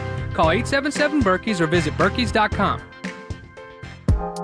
This segment of the KNC Masterpiece is brought to you by the personal injury lawyers Frankel and Frankel. If you've been injured in a car or truck wreck, call Frankel first, 214 or 817-333-3333. With Frankel and Frankel, there's never an out-of-pocket cost. They only get paid when you win. Frankel and Frankel, the go-to car and truck wreck attorneys in Dallas. KNC Masterpiece back here on 105.3 The Fan now. It's a great day for Connor McDavid. I get it's probably a really good day for Kaprizov with the Wild, but I'm still bitter about the Rookie of the Year race from several years ago. But he signed an 8-year, $136 million extension. The $17 million per year breaks the all-time record, which was $14 million average annual salary per year of Leon Draisaitl. So I can't even imagine, is Connor McDavid, I guess, going to get $20 million a year? Wow, he'll be paid like a quarterback soon, huh? It's moving in that He's direction. Like, screw it, just give me 60. But by the time they get that quarterback, so they get $100 million. So, we're the KNC Masterpiece. I already said that. So right now, it's time for this. What I did. This button do? Please, do not push the button. You have no idea what it... Alec, you be quiet. Alec, that was awful. 1 for Alec, 0 for Peyton. Don't you dare touch that dial. Don't you dare do it. It is time for AM on the FM. My name is Alec Medford, the man that they call the pride of Mansfield, Texas. 877-881-1053. That is the Frankel and Frankel Injury Attorneys text line to answer today's question of the day. Plus, learn to just run the clock out and take your L in silence. Said every high school beat reporter ever. That's right. We're going to get to a high school football story in Alabama that has an odd Cowboys tie to it in just a little bit. But gentlemen, I know this story, Alex. It's phenomenal. It's amazing. And I swear, as somebody who covers and broadcasts high school football, I can speak for everyone when I say enough is enough. Just run the clock out at a certain point. Okay, all right. We'll get to that. About that. We'll get to that here in just a little bit. But gentlemen, today's question of the day is going to be based off of why I wasn't here yesterday. I had a dental appointment. Just usual cleaning, but was getting something else looked at of mild concern as well. Everything's all right there. But I have learned to love going to the dentist. Shut up. Are you serious? Yeah, because I was terrified of the dentist as a kid, but I've been at the same dentist since I was a kid. So I think there is just like a natural comfort level there. Do they still give you the little coin at the end of your appointment to go to like a vending machine and get a little toy? No, I wish. Sorry, buddy. My doctor might still do that. I Yes, don't know. my kid's dentist does that. That's nice. Good idea. But my dentist is a Tolo too, so we talk a lot of sports and whatnot after the cleaning. Man? Yeah, Dr. Golding in Fort Worth. Shout out to you, Mr. Toothman, I guess. But it got me thinking, there's nothing bigger of a confidence boost for me than when I leave the dentist. Everything's okay. They're like, you're clean, everything's good to go. And then like your mouth feels brand new again. Yeah. Just because they can do a better job of cleaning it than you ever could on your own. So you just feel good afterwards. Yeah. You feel nice and refreshed. So what is something that sucked as a child, but is actually really nice as an adult? 877-881-1053. Because I will contend that going to the dentist is not as bad as it was as a kid. Ooh, that is a good I got one. Go ahead, Corey. Thank you. I don't know if you don't really need my permission, but I don't know if everybody's going to agree with this. Cleaning the house. As a kid, I avoided having a clean closet. I avoided cleaning my room. My middle kid is just like I was as a kid. But now, I love the house to be clean. And I just I enjoy cleaning up, making sure things are done. I want people to do their own crap though. Like I want you to pick up your crap, but I love whenever it's all done and I can look around the house and go, wow, you could sell this sucker right now. People would walk in and want to buy this. All right. I see one thing taking over the fan text, but I'm going to give you a different answer. Okay. Talking to relatives. Ooh. All right. So I really like catching up with like my relatives and stuff, but I'm pretty sure as a kid, I was like, this is an impediment to get to the cake or the presents or whatever. Because, you'd see your relatives at like a birthday party or Christmas or whatever. And so now I really enjoy like the conversation is maybe like the lead thing as opposed to all the rest. So yeah, I'm gonna go with that. I like that because then once you get like to that adult stage of life, the conversations get more interesting For too. sure. You start learning stuff about the family that you're like, oh my God, never would have expected that. Or you just you start hearing some of those secrets, and you're like, whoa, okay. Man. You're so right, Alex. So years and years ago when I was a kid at Christmas, I walked into the kitchen because we would always have Christmas Eve at our house. And my mom goes, where's your grandma? And I was like, oh, she's in the living room. And she goes, where's your aunt? Oh, yeah. And I was like, she's in the living room. She goes, alone?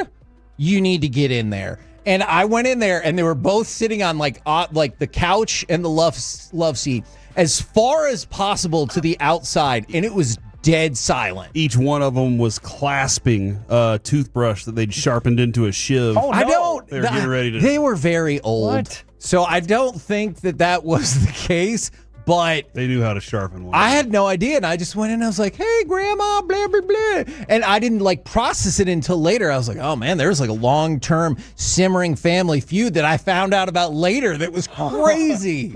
Man, my takeaway from that, Corey, Kevin just said old people can't be resourceful. Look, if you're going to tell me who am I going to get stabbed by, I would be more surprised if I got stabbed by a 75-year-old than a 30-year-old. Okay. If that is ageist, I apologize. I'm going to write down 11:30 a.m. Dude, the 75-year-old has seen some things. That's the thing that, like, I'm like, man, they've been through something. They went through a depression. No, you didn't. If you're 75, you did not live through the Great Depression. Let me ask you a question. Uh-huh. When were they 75? In this older story. Okay. You know what? They had gone through a depression. You're right about that. That is fair. I will rescind Go ahead and my check previous another one statement. for Corey here. I will rescind that previous statement. What an astute point by Corey Majors. Look at that. I feel like this segment brings out the best in you sometimes, Thanks, Corey. man. I really do enjoy it. Thank you for the wealth of information that you are. But let's see from the 817. I wholeheartedly agree with this one. Mowing the lawn.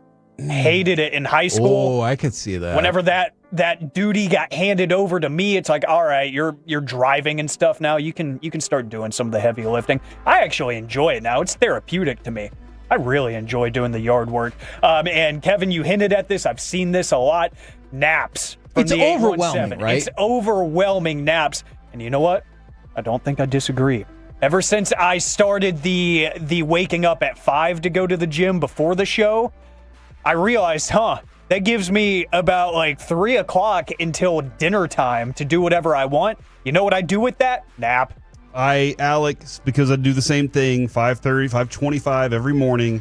I get one nap a week now. I never nap. I'm a terrible napper, but sometime in the week, I'm going to be so tired that I have to lay down for 20 minutes and get that knocked out. I always wake up feeling worse from a nap, though, but I have to close my eyes.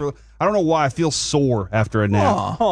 Maybe while I'm asleep, somebody's beat me up. Who knows? But I'm always. Is that really what you? I don't know the answer. That's why I said maybe, Kevin. But I have to get at least one in. My wife, however, she has to nap 2 hours a day. I feel like, or otherwise, like she's gonna turn into something terrifying. I'm guessing. I don't know. But every day I'm like, you have to nap. She's like, dude, she can nap at 9:30 too. And then she's like, okay, I'm awake. And then she's like, I'll go back to sleep in 5 minutes. Okay. I'm glad that you said that. Yes, I know PJ Washington. Washington. Ooh, topical. So how far apart from regular sleep can you nap? I do on Sunday, I laid down at 4:30. And I slept until 5, and I couldn't go to fortunately the Cowboys game went late. Yeah. But I did think to myself, I probably need this nap because I'm going to need to be up a little later tonight. But if it's after 5 o'clock, there's no way. There is no way that I'm going to take a nap. And like, sometimes I feel like the nap, it just makes you pretend for a little bit that you like caught up on your sleep, putting aside that there's no such thing as catching up on your sleep. It's true. But like you'll nap and you're like, I needed that 2-hour nap to catch up, but then it will impact future sleep where you only get like 5 hours, or I don't know how long every individual listening to our show sleeps. And you're like, well, great. I just shifted that 2 hours around and accomplished nothing. The absolute cutoff for me is 6 p.m. After that, I cannot. It will impact my sleep schedule the rest of the week if I even creep past 6 p.m. And it's going to be bad. And I won't do my best job at anything outside of that. I depend on my sleep. I'm like a bear at this time of the year. I really need that sleep. Or you're going to notice the performance, the energy isn't quite going to be there. I try to get that at 8 hours every night. And it works. It really does. It's underrated. From the 682 haircuts, agree with that one because the confidence boost. I can see that. Yeah. And I'm not as worried as an adult because I get to pick my barber. I get to pick my haircut. You know what? That's a great point because the adult and the level of confidence you can get from a haircut, even like going back to high school, I felt like the confidence level is pretty high. Walk That's outside, when I had hair. the sun's shining on your hair, the wind. My oldest wants to go get a $60 fade. And I'm like, that's no. What if he's going to pay for it? Do you think that he's going to pay for it? Which son? The oldest. The one that had a job I and could quit see for that. whatever reason. Now, maybe. yeah. Oh, by the way, I need to talk to you about something off air. Oh. Okay. I don't know why. Man, didn't it sound like I'm fired? Yes. Like after this segment, I'm fired. Coming up next, Gridiron with somebody else. Yeah, bring your iPad.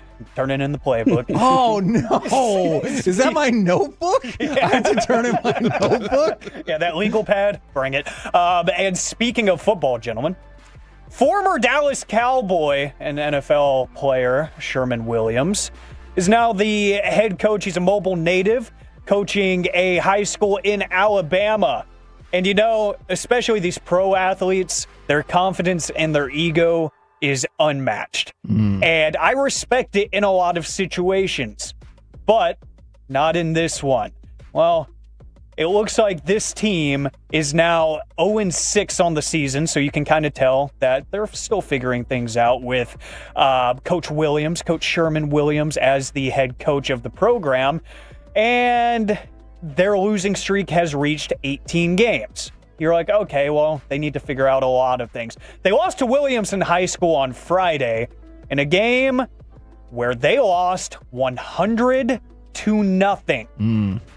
And you're like, yeah, that sucks, right? Well, the reason the score ran up so high is because they were offered a running clock at halftime, and Coach Williams said no. Why? By the way, at halftime, they were losing 73-0. Yes. So it's not like the other team poured it on in the second half. It was over. Yeah, and the fact that the reserves came in and were scoring points because they had the extra time to play with because they were stopping the clock. Did you see what his team has been outscored by this year? I have not. I believe it is a total of 308-12. Yeah, that's not good. What are they doing? Well, they're losing games by an average score of 51-2. Why are they're not playing good. They're not. Except the running clock, and that can help you tighten it up. Always say yes to the running clock. Agreed. Yes.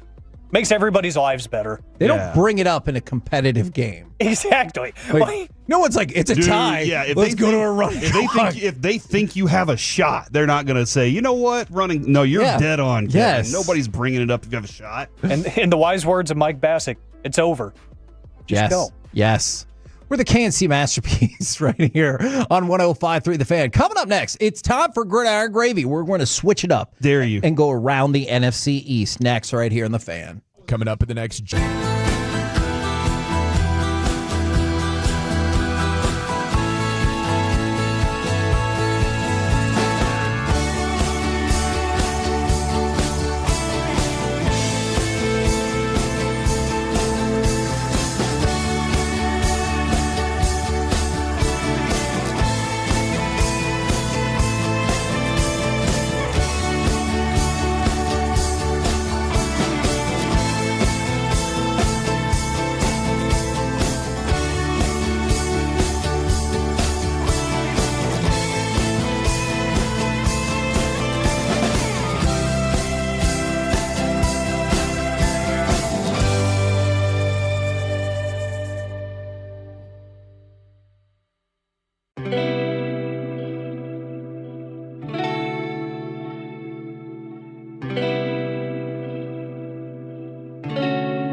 watch the games together this Sunday at the Bearded Monkey in Forney with the Fan.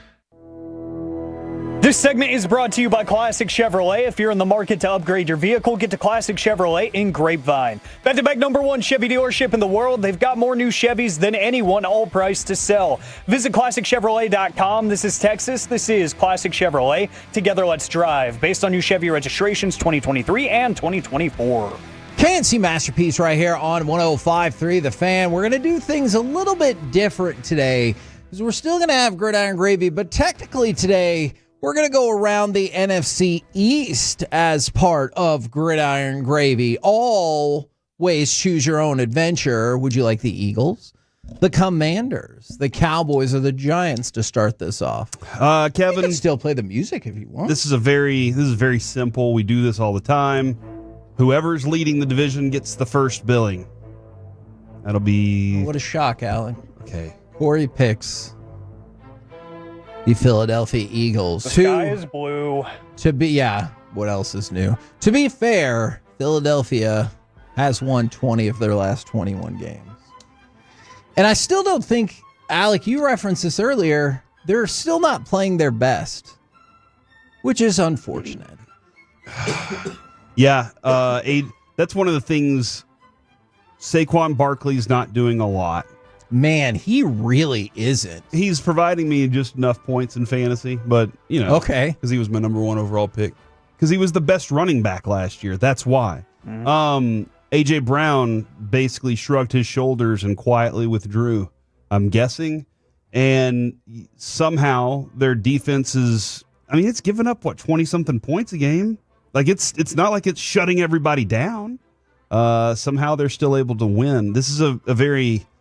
But Kevin, that's the question I'm going to have is, does that mean that that's just how good they are, or are they sleepwalking through things right now? Unfortunately, I think that's just how good they are because that's the overall picture, right? So, like, if you dive in, there's very specific things happening in the Eagles where they're on point.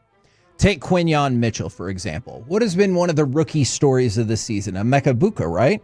Well, Quinyon Mitchell was matched up with Ibuka 22 times. They got six targets for Ibuka, 2 catches for 6 yards against Quinyon Mitchell. Yeah. So, overall, it's still not the best. But there are elements of this team that click, click, click. Like, for example, let's go to Jalen Hurts. When the game it felt like still in dispute because that was a weird game because the Eagles got out to a huge lead, then Tampa made a comeback and all of that. He started the game 10 for 11 passing, Jalen Hurts that is, for 98 yards, and the Eagles had an 18-point lead. So, when it mattered, he was really clicking. But here's the wild stat about this. In the second half, how many passing yards do you think Jalen Hurts had? This week? Just this week. Okay. No, just this week. 0. That is correct. I remember.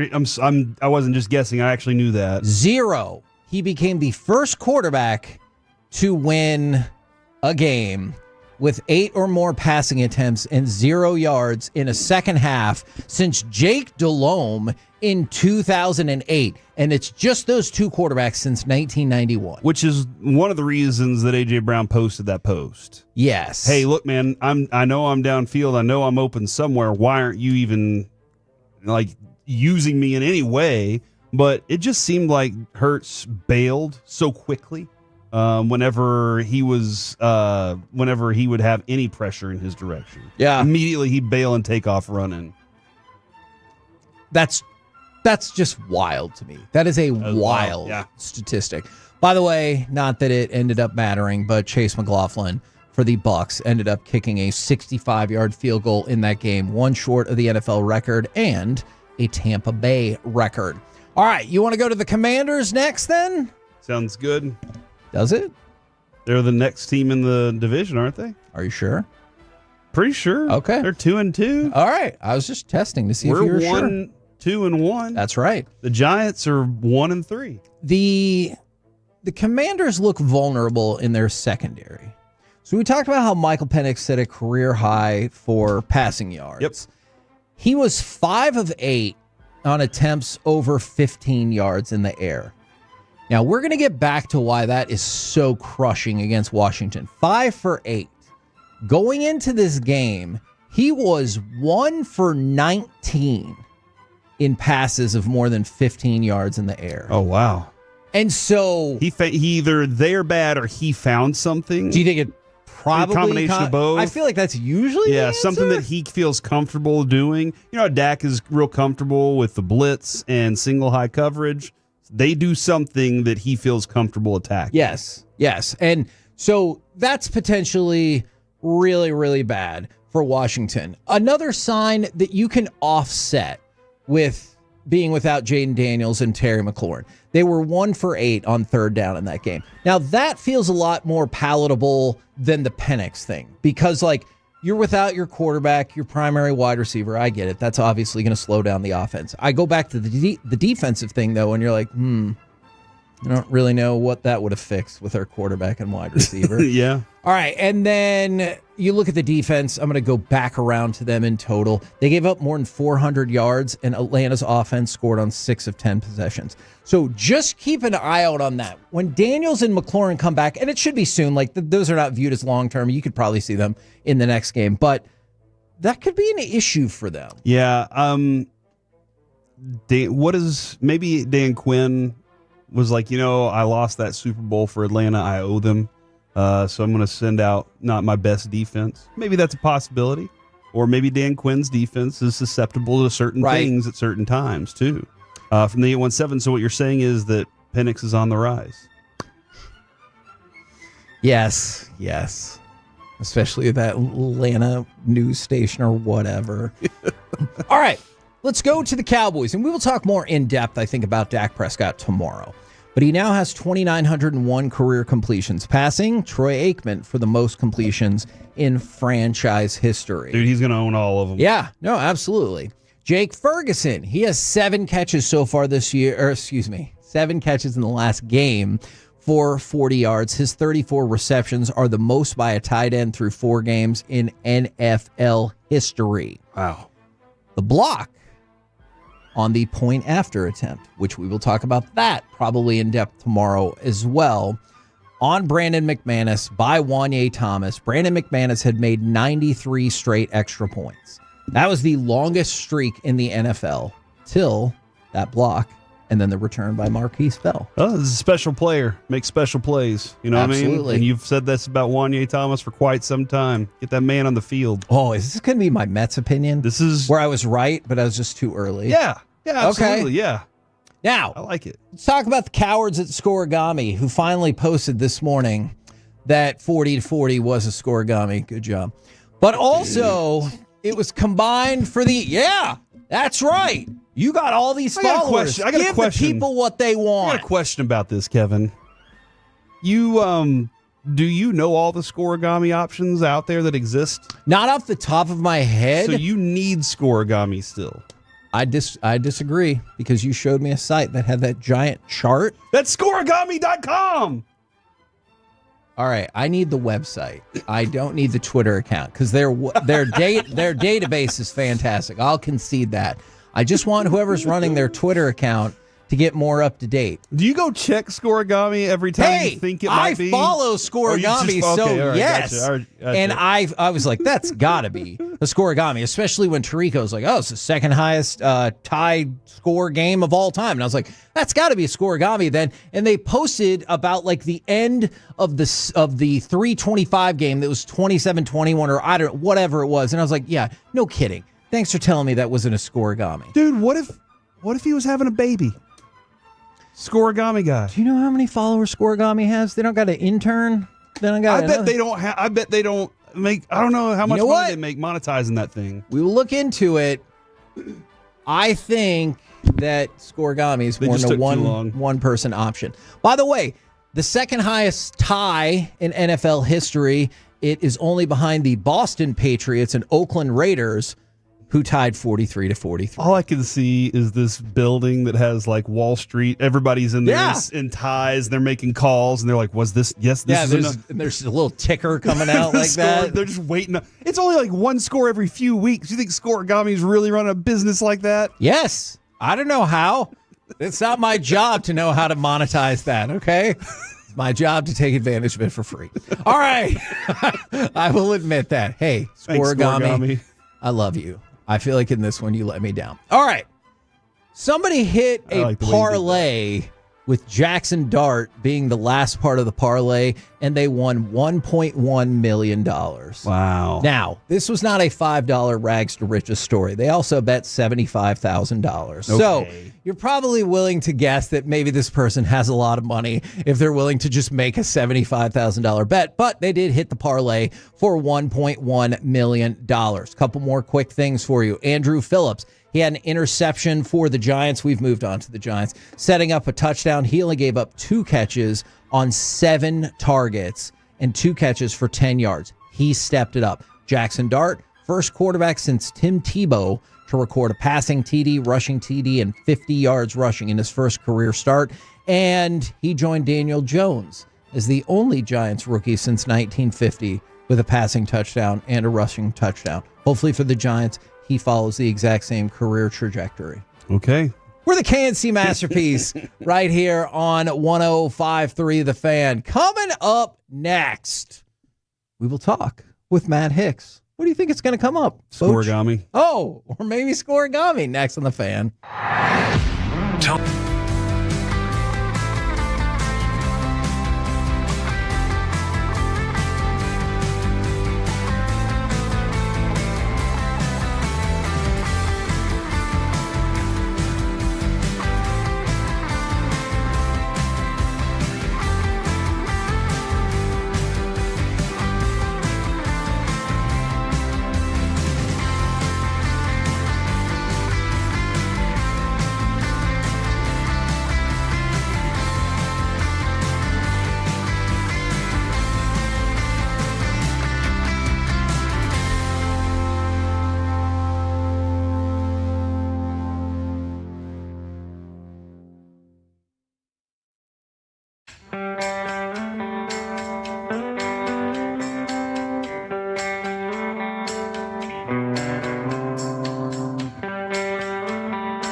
K&C Masterpiece on 105.3 The Fan. K&C Masterpiece right here on 105.3 The Fan. Right now on the D&M Leasing Hotline, we bring to you Texas Rangers broadcaster. It is Matt Hicks. Good afternoon, sir. Good afternoon, Kevin and Corey. Good to be able to talk with you guys. Were you? I know we've started to understand the logic and reasons behind why, but were you surprised when we heard the news yesterday that Bruce Bochy would not be back as the Rangers manager? Mildly, maybe. Yeah. But really, no, because obviously here toward the end of the season, anywhere we went, we would talk with colleagues and other people associated with other clubs, and the question that we got every time was, is Bochy coming back? When does his contract end? Stuff like this. And to be honest, I don't think I really had a good read. I mean, it sounds like a cop-out to say that I was 50-50 on it, which is what I told people, and that's kind of how I felt. I think maybe really in the last couple of weeks, if I had to lean in one direction, I would have leaned into the direction of no, that he wouldn't be back. Not because, he didn't enjoy managing this club. I think he did. And I think that he was even looking ahead to some things in 2026. But I don't know. Just sometimes you look at someone. Bruce Bochy makes great eye contact. And just the eye-to-eye contact that I had with him here in recent days, just something told me that he's probably leaning on not coming back. But, I don't know as though, certainly here, if we'll know all of the reasons, maybe we will. I found it interesting in the late press conference yesterday with Chris Young.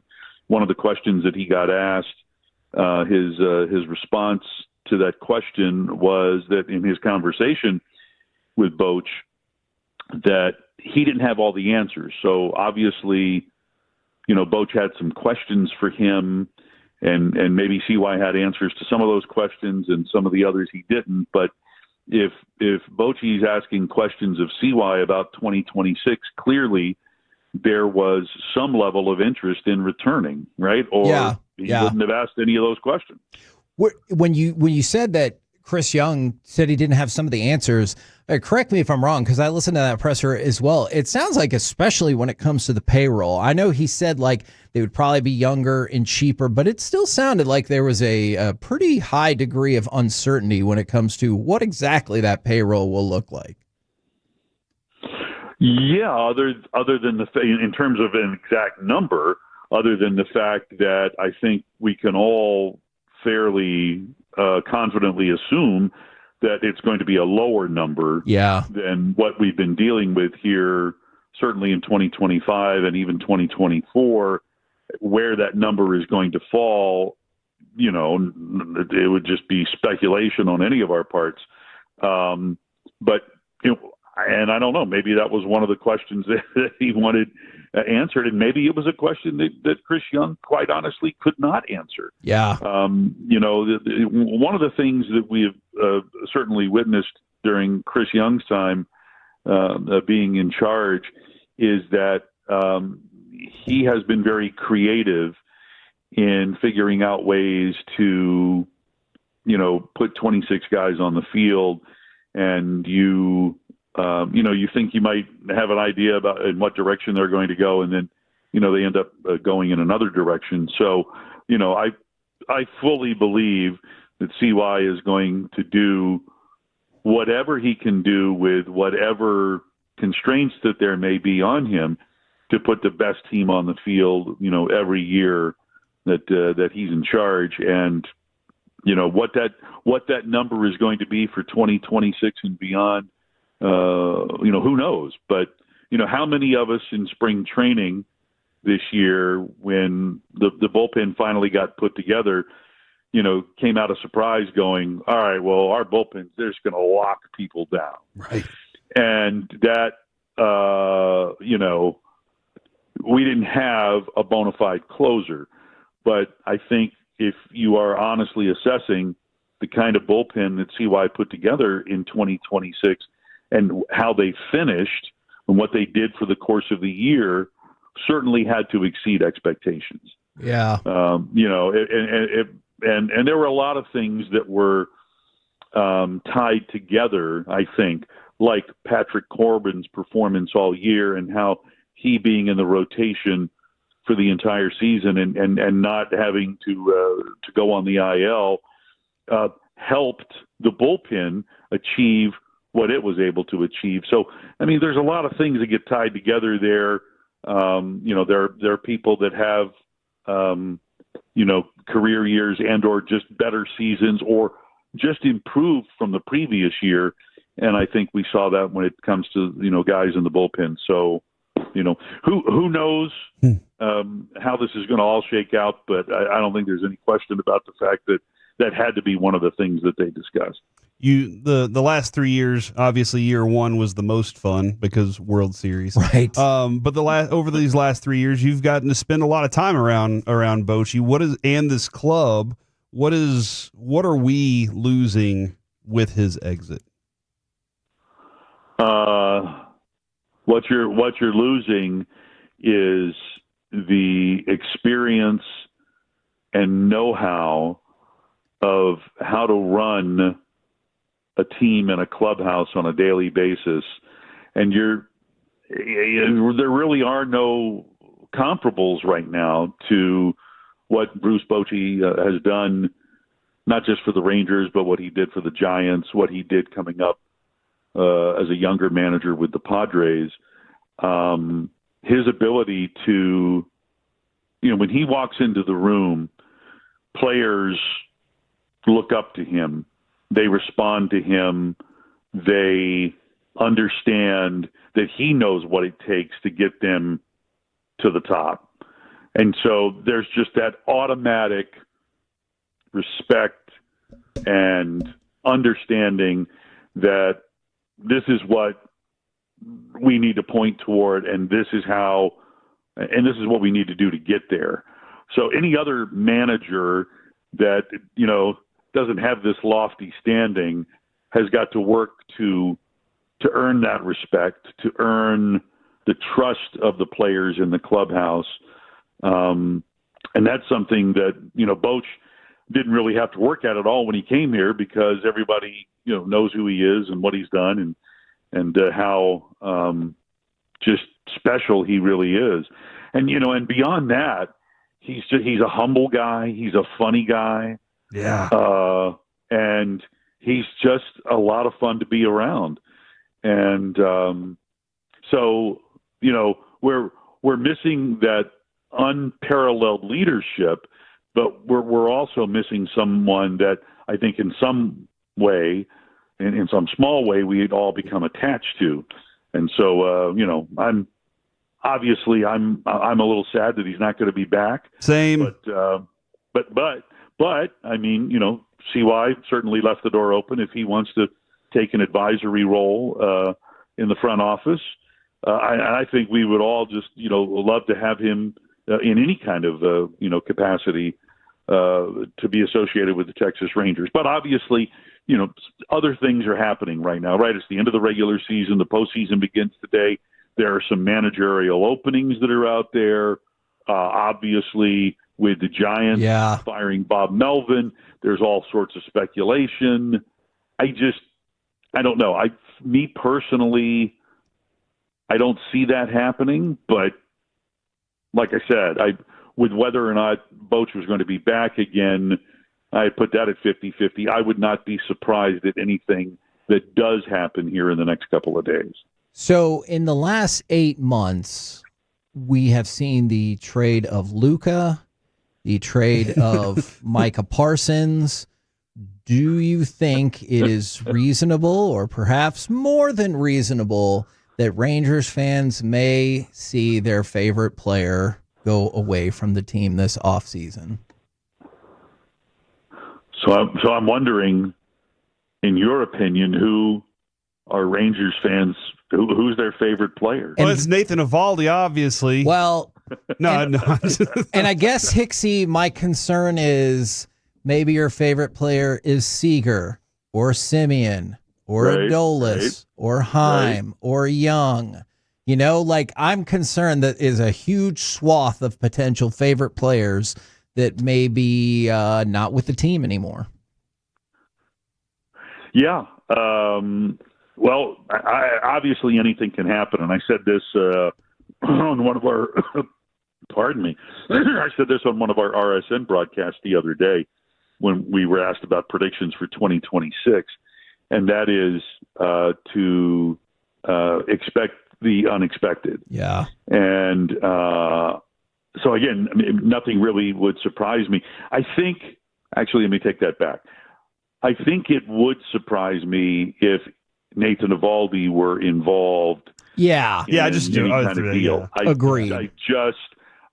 He is, again, his value beyond what he does as a pitcher. I think there's so much more value there to him being in that clubhouse and being the sort of leader that he is, that I would be surprised if he were involved in something. Now, having said that, I think I would also be surprised if Seager and Simeon were involved. But I'm not going to discount that that's certainly a possibility, because when you get back again to the whole money situation and how they want that to look, you know, in 2026 and in years beyond, you can't, as the man in charge, you know, CY cannot take a whole bunch of things and take it off the table and say, well, this is not something that we're going to entertain. So I think that there's probably a lot that is going to be on the table here this offseason. And who knows, who knows where all of that goes. And, Seager still has a number of years left. He's got 6 years left on his deal. And I think Simeon's got 3 years left on his deal. But, Adolis Garcia would be arbitration eligible with his contract having just expired. And so how the Rangers handle that, obviously, is a big question mark. I think a lot of people were looking at these last couple of games as being the last time you're going to see Adolis Garcia in a Ranger uniform. That's certainly possible. He might be back for next year, but again, how that plays out is something that is up in the air, and who knows. I'm not in a position to be a betting man when it comes to who goes and who stays, and it is certainly something way above my pay grade. So. Do you get the feeling, and we haven't really gotten a chance to talk to him, but Skip Schumacher is a favorite in that room, or the only candidate? Well, let's put it this way: if you're Chris Young, Skip Schumacher can't be the only candidate, right? I think you have to vet as many potential managerial candidates as you can, but the fact that he was brought on board, for the 2025 season in an advisory role, clearly a guy who I think has a great deal of respect in the game, was the National League Manager of the Year, 2 years ago with the Marlins. And I've had a couple of conversations with him, none of them, of great import, nothing that would lead me to believe, one way or the other that, this is something that he's shooting for. But, you don't bring in a guy of that stature and who has got, a track record of being a manager who in particular did well with a young club. You don't bring him in-house if you don't think that, you wanted to have him so that if a situation like this arose, that, he could be one of the leading candidates. And so, quite obviously, you've got to consider him as being the top candidate right now. But you'd have to think that there are at least a couple of others that CY would have in mind to want to talk to. Well, we appreciate you jumping on with us so quickly after a wild 24 hours already. Thank you very much, good sir. Yeah, thank you guys. Appreciate it. There you go, Matt Hicks, right here in your home of the Rangers, 105.3 The Fan. We're very lucky to have Matt Hicks. I've always, since the day one, he's a gem of a broadcaster, dude. He's really good. And you know what? And if you just look at that trio, obviously Eric Nadel is on with G-Bag Nation every single week. All of the shows talk with Jared all of the time. Hicks is always really giving of his time, and I always think they're insightful. They have different perspectives. Absolutely different perspectives. But I always think they're insightful, and like you said at the very beginning of the show, I am sad that we won't get to talk with Boch in-depth baseball stuff every single week. Even if in the grand scheme of things and the direction the Rangers are going to go, this is probably best for all parties, it still sucks. It's a bummer. Yeah. For the KNC Masterpiece right here on 105.3 The Fan. Coming up next, Kevin. There's only two things that can cheer Corey up. NFL Overreaction and the Tuesday Tailgate. Oh, yes! We'll do both of those in the Expressway next right here on The Fan. The more time you give, the more our crush grows.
That is a very cute haircut. That's like a little shag. I've never seen this before.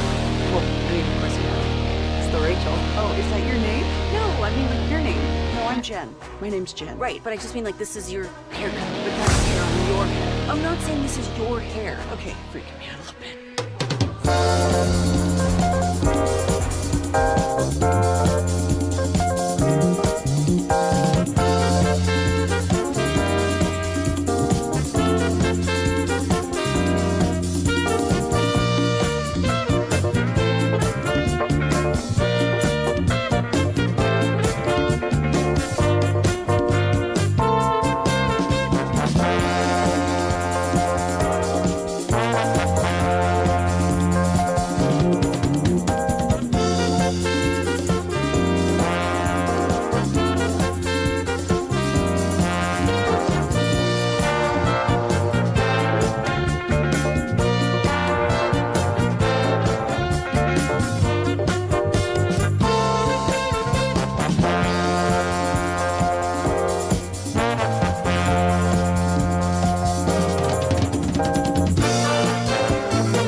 remember the Uber Eats. No, that's absurd. Hey, remember when you used to be a, what was it, Pepper Lady?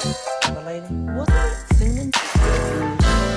Basil Babes. Saffron Squad? Nutmeg Megan? No. I just said that. Was it Spice Girl? Doesn't sound right. Was it Saffron Squad?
On Google. DFWsecurity.com. The Expressway on 105.3 The Fan is presented by the On Time Experts. Empty gun this time.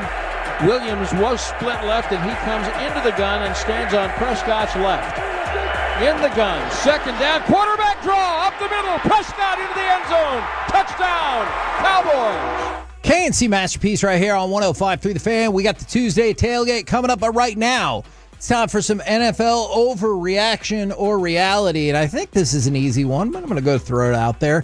Micah Parsons was talking about the Cowboys-Packers game. He goes, giving up 40 points, bro. I don't care where we're playing. That's just unacceptable for me and everyone. I'm not even pointing fingers, just like we got to find a way to get off the field, and we didn't do a great job at that tonight. He said he was, quote-unquote, pissed off. Overreaction or reality, you're happy that Micah Parsons was pissed off about that game. Yeah, reality. Sometimes I think he says things just because it sounds competitive. Yeah. You know, like I wonder how much it's really going to affect his day today.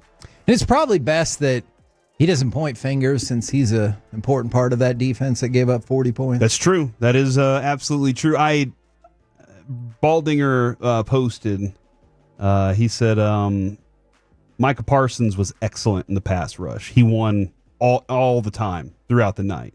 But Dak was better. Yep. And he's and watching Dak get rid of the ball. Yes. And Micah Parsons then quote tweeted that and it said good job and with the handshake thing. So that's nice. He can be ticked off about it and everything. But the Cowboys had a great plan, and Schottenheimer made sure that Dak understood the urgency of getting rid of the ball quickly, which I think Dak knew anyway. He's like, it's not like he'd never seen Micah play before. Right. He understood. Alec, he played against him in training camp plenty of times. I'm going to start with you on this potentially controversial overreaction or reality. Oh, no. Overreaction or reality, you kind of want to see a full-on fight between coaches and coordinators at some point. Now, we go back to the Jags and 49ers game. The Jags won because the 49ers turned the ball over 8 million times.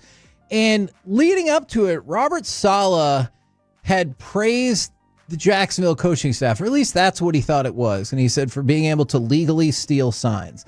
Liam Cohen, the Jags coach, he didn't like that. He had words for Saleh after the game. Some people think what he said based on reading lips is keep your name out of my mouth. Huh. And so overreaction to reality, you kind of want to see a coach fight. Yes. Or a coaching coordinator fight. Oh, back to you, Alec. Thanks, Corey. I'll go reality here. You know why? because Robert Saleh, if you forgot what he looks like, is absolutely jacked. And I would love to see if any coach out there in the NFL could actually stand a chance against him specifically, because I think that he's got a lot of pent-up anger after having to deal with the New York Jets organization for a few years. That I think would just be an incredible must-watch fight. But no, I do like when things get interesting between the coaching staffs and they get involved. You know, I do like that little bit of a fire. And for a first-year head coach and Liam Cohen, that shows your team, I'm about everything I say. I'm about everything I do, and I'm about making sure that you guys are protected at the end of the day. So I like it. Give me all the coach fights. Dude, I think Robert Saleh could whoop most people's ass while wearing flip-flops. And like he's one of those guys that you're just like, I don't mess with him. But now this makes me want to do a coordinator's bracket and really figure out which ones could destroy whose. Because wasn't there a coach, wasn't there a line coach for Cincinnati that would he would take his shirt off and wrestle the recruits? Brought us during crosstalk. That sounds like that might be a different issue. He would say, "Hey guys, do y'all want oil or not?" And this one has a light lemon scent. They would but yeah, Dan Campbell would be one. I think Ben Johnson could square off with Dan Campbell. No. I want to. We got to do a bracket now. Okay. NFL overreaction or reality? There should never be a tie in the NFL or any other North American sport. I know the Europeans, they like the tie. So you're saying that MLS? Yeah, no ties. Now, the regular season of MLS, I don't know if you have to be dramatic and go right to PKs. Because in America, we look at success as a victory. Did you win or did you lose? Yeah. Yes. It's not, it has to be a victory. Yeah. That's great. You can leave your stadium in Europe saying, hopefully in 8 days we'll win the aggregate. That's great.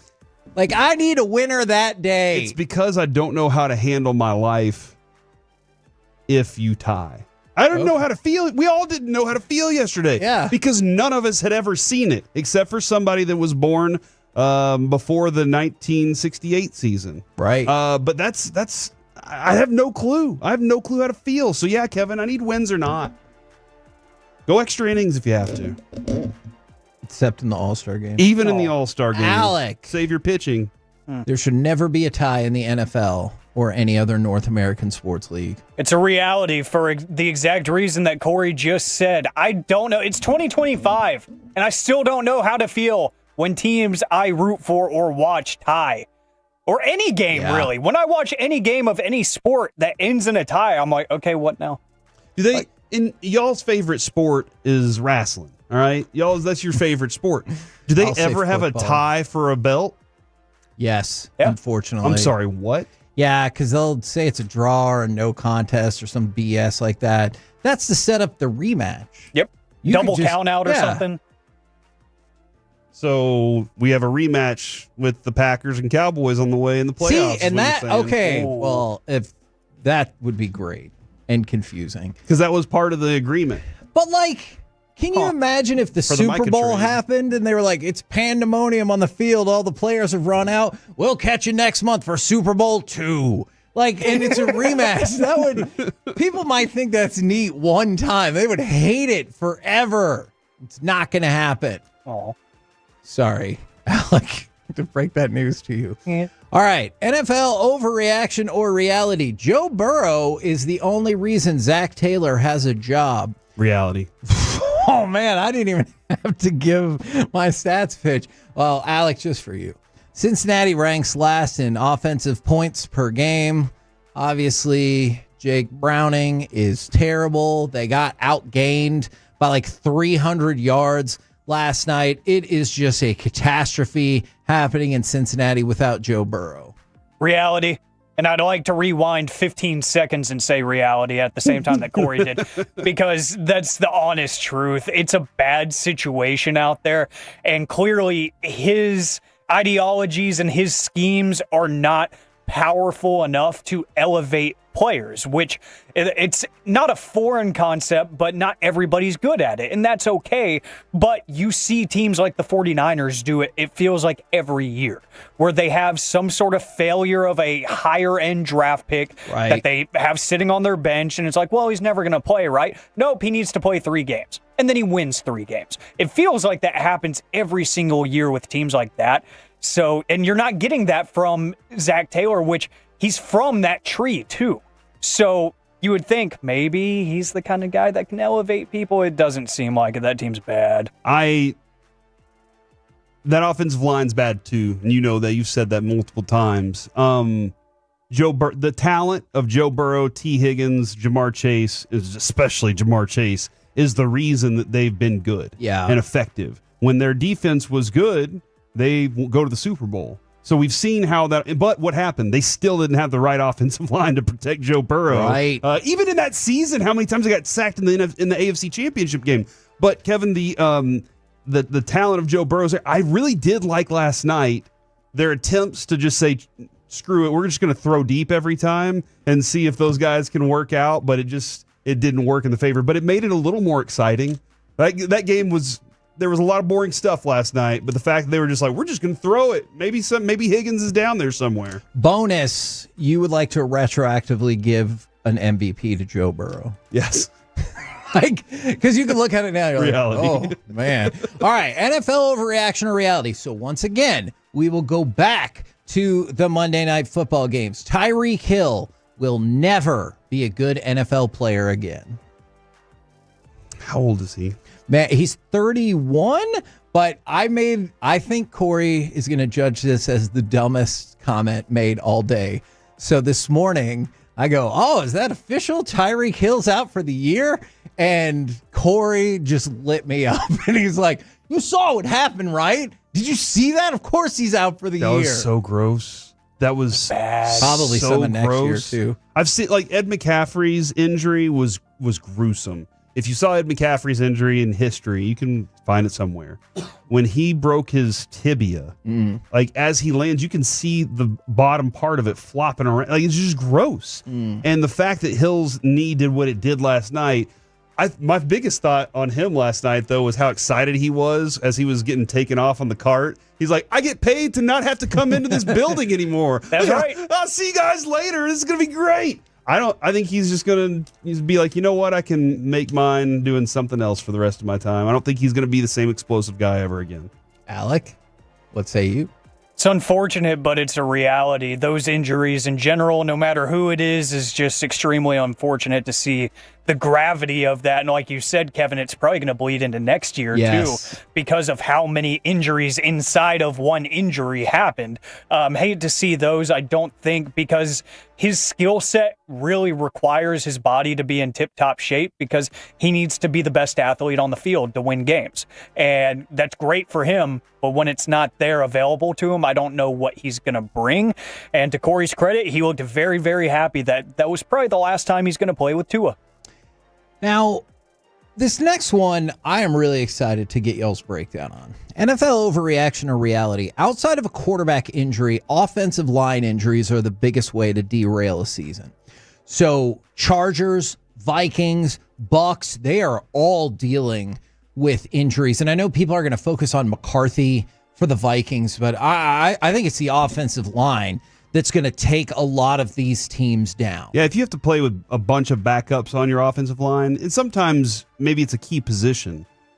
We used to discuss this when it came to Tyron Smith. Tyron Smith, his highest potential is so much further away than most other backup tackles' best. For sure. And even his lowest was very far away from a backup tackle's best. So whenever Jerry said this before, and I agree with him on this, when you lose a guy like that, you're losing that level of talent. And so that definitely is the case, I think, for across the board, Kevin. I think if multiple people on your line and if one of your key contributors on your line is gone, that can derail a season. See, and if you think about it, key contributor, obviously, for the Chargers. You've seen multiple injuries across the Vikings and the Bucs, and I brought up those three teams. By no means are they the only teams. Clearly, we've seen it right here in Dallas, missing offensive line. But these are the higher echelon teams that immediately came to mind when I was like, man, they've already been hit by offensive line. All right, Alec, overreaction or reality. Outside of a quarterback injury, offensive line injuries are the biggest way to derail a season. Absolutely. I mean, you can think about the Chaz Green game just a few years ago instantly if you want to make it local and easy to prove. But yeah, I mean, especially with what some of these teams are expecting their quarterback to do single-handedly at times, you need good protection. And whenever you're talking about guys that can move and throw the ball like a Lamar Jackson, and not to anywhere near the same degree, but Baker Mayfield absolutely can play off schedule, they still need to draw up certain plays where that is the plan. You can't have them running for their lives and it not be designed every single time. They need to have some sort of sense of consistency. Now, at least one more for you. Overreaction or reality. Even though they only tied the Packers, you were impressed with the Cowboys' fight on Sunday night. And the reason why I bring that up is because, like I said, after the second touchdown, I thought they were going to get freaking annihilated. Aside from the Bears game, I've been impressed with their fight all season. Okay. I do think that, I know Bobby was very upset about Schottenheimer not going for it and not having the cojones. Right. Essentially. But the one thing they never seem to quit, and maybe it's because they're still in it, in a lot of these games. That Bears game they weren't, but they seem to just kind of give what they can, even though their defense is letting them down tremendously. I do see that they're out there, the offense is doing its part. They're fighting, they're battling. So yeah, I was impressed with that, and they saw they had a chance. That's, as you said about the Monday night or the first game of the season, it was frustrating because it was right there to win. Yeah. And very similar in this one, whereas that's frustrating because it was there to win. Did you hear? Well, I think Jerry Jones will talk about the clock guy here in just a minute. So yay! I'm actually really excited. All right, Alec, what say you? Reality, and I'm with Corey that most of the season I've been impressed with that fight, and it goes down to the buzzword that some people hate already, culture. I do think that's a good sign of it. I do think that is a feather in the cap of Brian Schottenheimer, because looking back and re-watching that first half, I look at that 2-touchdown deficit and I'm like, Mike McCarthy is not coming back from that last year. If you play that game last year, that game is over like you thought it was, Kevin, like I thought it was, like everybody thought it was. But there's just a fight. There's something that you can't measure. You can't put a stat to it or a number. But when you watch that team, they are the same team pretty much throughout the game, and I really envy that for all football fans. I hope everybody can see that for their teams, but it's great to see it here in Dallas. Can you, good sir, go ahead and give me cut number 10? I appreciate you guys for NFL Overreaction or Reality. We might just bring it back tomorrow if you like. Hey, anytime. We didn't really have a choice. That's not what you said when you were booking guests. And right now, in the meantime, that's a joke for two people. It's time for the Tuesday tailgate. We welcome in Carter Freeman and this. Take it to Pena. Aller, sideline. Oh, it's picked! Dylan Thieneman calls game. That's a walk-off whiteout winner for the Ducks. Carter, welcome to the program. And I did it. You did it. We all believed this was the time that James Franklin was going to get one of those marquee wins. Instead, he falls to 4-21 against top 10 teams, 1-18 against top 10 teams in the Big Ten. Why do we continue to let the football be pulled out from under us when it comes to this team and this coach? I look at this game in two ways. That yes, Penn State lost another big game. But I also look at it as these were two very good teams going at it, right? Yeah. One of these teams had to lose. Yeah. Penn State ended up losing, but also I understand Penn State lost. I understand James Franklin and the school have a long history of doing things like this. But a good team, if they fall behind 17-3, they don't come back and force overtime. Okay. And the thing, too, was Penn State got that pick on the 2-point play in the second overtime that set them up to win that game had they ended up scoring in the second overtime. So yes, I understand Penn State lost. I understand it's easy to clown on them, but I don't completely write them off. I just think this is just an even more of an indictment on, or not an indictment, this is more of a confirmation that Oregon is 100% legit and that Dante Moore, their quarterback, is, if not the Heisman front runner, a top 3 in the Heisman race right now. Where would you put Oregon in the Carter top 25 then? I go back and forth. I had them 3. I still have Ohio State 1. I think holding Washington to out of the end zone last Saturday was impressive. And I still think Miami's lines of scrimmage are among the best in the country, both offense and defense. So I put Oregon at 3. But I think beating Penn State on the road in the whiteout, because this is the first whiteout game Penn State has lost since, I think, 2018.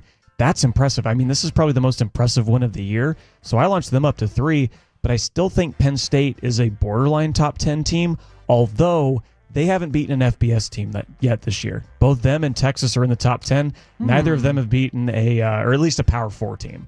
You were talking about Miami. Do you get surprised or upset about where game day goes? Like, does that bother you? Because I know some people were bent out of shape about not doing Miami, Florida State. No, and Florida State loses on Friday night in an incredible game. I mean, that was so much fun to watch. People live? As a neutral fan, that was the most dangerous looking field storm I think I'd ever seen. Oh, and my gosh. I know you guys mentioned it yesterday, but Squirrel White, the Florida State receiver, and the Virginia defensive back, which I didn't even realize that was an interception on that play because the fans just stormed the field so fast. It was like, as soon as the ball was out of Tommy Castellanos' hands, there were already 50,000 people on the field.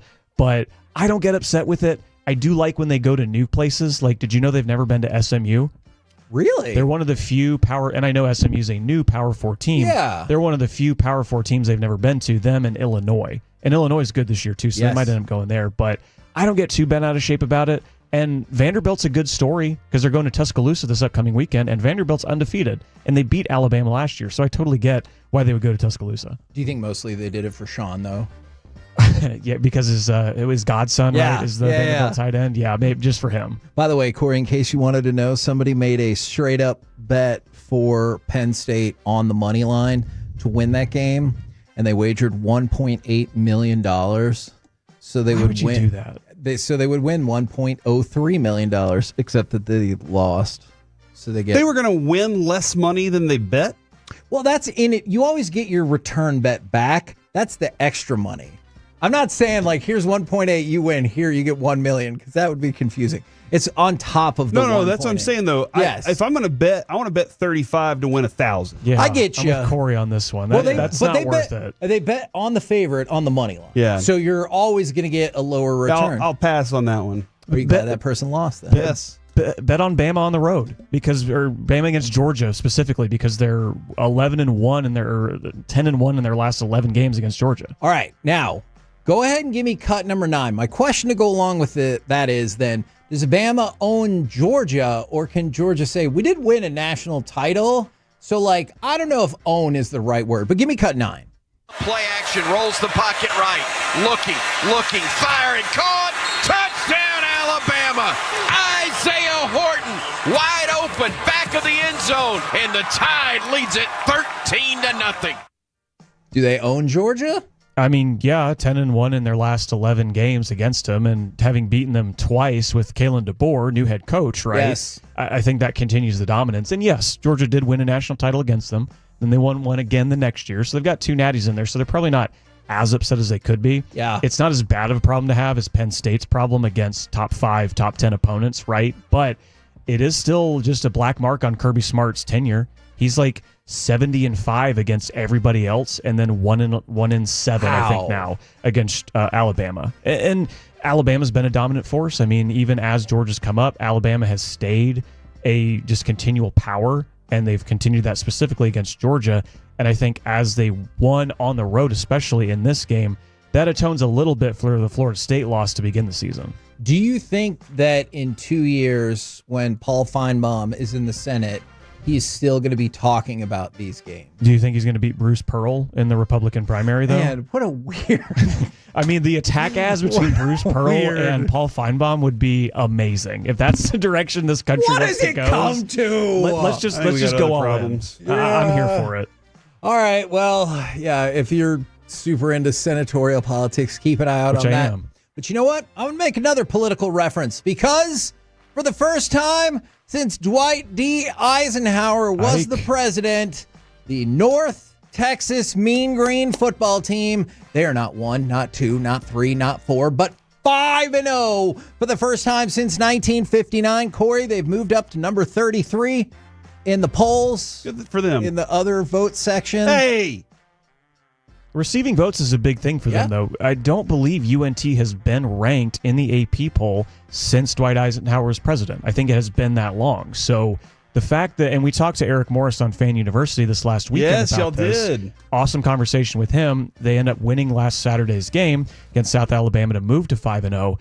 Just talking about the handling success because they blow out Washington State at home in their third game. And we're like, okay, you've had these big wins. How do you get the players to handle this? And Morris talked to us about that. They clearly do that on the road against Army the next week. They end up winning by, I believe, double digits against South Alabama in this game. I watched the tail end of it. So they're scoring a ton of points at home. Their defense has just been a revelation with Skylar Cassidy, their new defensive coordinator.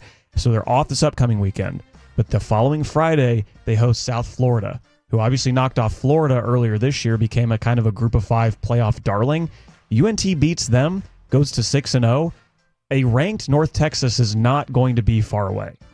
And I'm here for it. Carter. My little sister went there, so. Yeah, real quick. I felt this, Smith. The last 2 games. Yeah, last 2 games. Caleb Hawkins has been very good. 4 touchdowns before, 2 touchdowns this past week. That running game, like he didn't have those in the first couple games this year. That's really starting to pick up for him. That's a positive. And it's not just Hawkins. It's Bex is another good running back they have. They've been able to, obviously Drew Mestamaker is their quarterback. He's been the big story because I think up to this point he's started now 6 career games. And he lost the bowl game last year, but he's won every game this year. But their running backs, they have 2 or 3 that they've really been able to spread the ball around to and been able to score off of that. So, I mean, Eric Morris he played under Mike Leach at Tech. He coached under him at Washington State. He's an air raid guy, and he's managed to take that to UNT in a way that Seth Luttrell, the longtime head coach before that, never really could.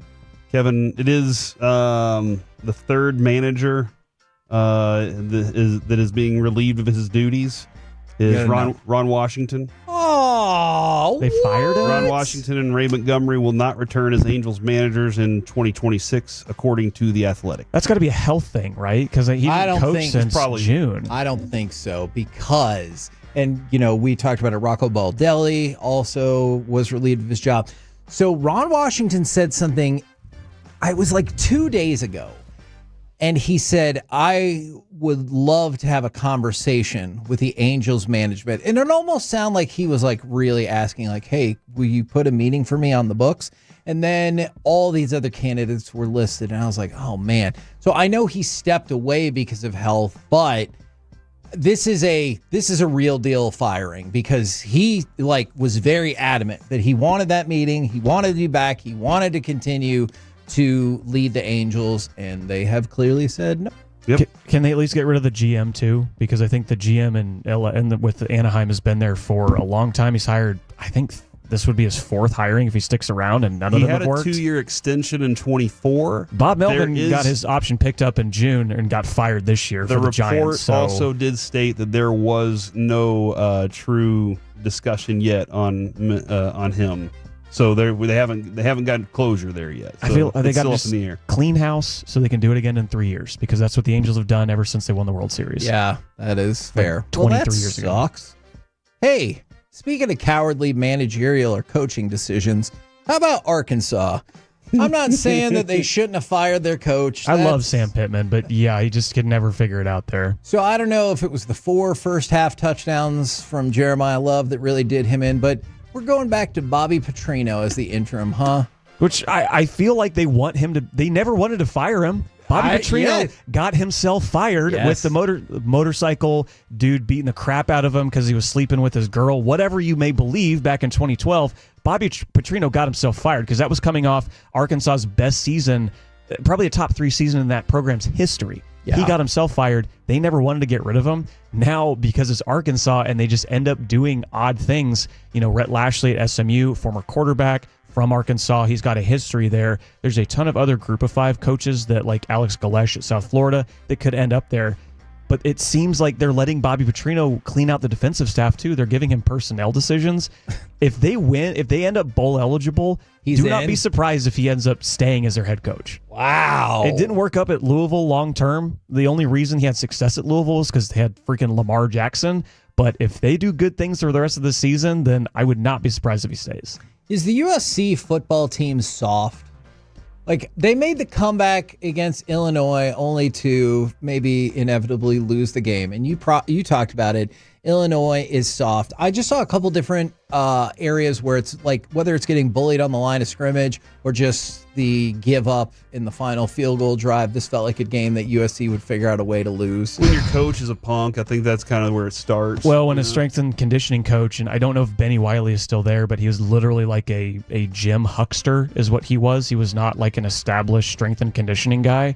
And I think that showed at the end of his tenure with Oklahoma is the level of athleticism that his players showed was not up to even the Big 12 level, let alone Big 10 or SEC, wherever he was going to end up as a head coach. And so far in his tenure at USC, on the road, all of these East Coast road games that USC has played, they've lost. They've lost them very close. They've been competitive, and they've had a lead against Maryland, against Minnesota, and against those are all last year, and against Illinois on Saturday. But they found a way to pee away these games at the end of regulation. It's an unfortunate pattern, but there's definitely a pattern involved, and I don't think it's the most surprising thing that that's what ended up happening. Did Wake Forest get jobbed against Georgia Tech? Yeah, it was definitely a neutral zone infraction, right? And that would have set up the first down that would have ended the game. And I go back. So, okay, if it would have ended the game, yes, they got jobbed. I always go back and forth on, okay, you can't always rely on the referees. You do have 11 guys on the field. I think if you feel you got screwed, go make a play, go make something happen, and then you don't have to worry about it. But then they clearly didn't, and Georgia Tech, got away. And once they got to overtime, Georgia Tech made the plays, and Wake Forest didn't. And I think Georgia Tech was out of timeouts. They were. So, and that's why I say they had 2 possessions. The first possession with no timeouts went nowhere, and they ended up getting the ball back. And it was a long field goal to tie that game too. So credit to them. But yeah, that was definitely a missed call. But Wake Forest also had a lot of time to make plays too. Now, outside of A&M being 4-0 for the first time in 9 years, despite committing all of the penalties, is there anything else you think we should know? That's just an Auburn thing, because when Auburn played Oklahoma the week before, OU and Auburn had, I think, 22 combined penalties for, almost 200 yards. So I think when you play Auburn, and Auburn has a very good defense. I do want that to be known. Yeah. They did a lot of good things against OU.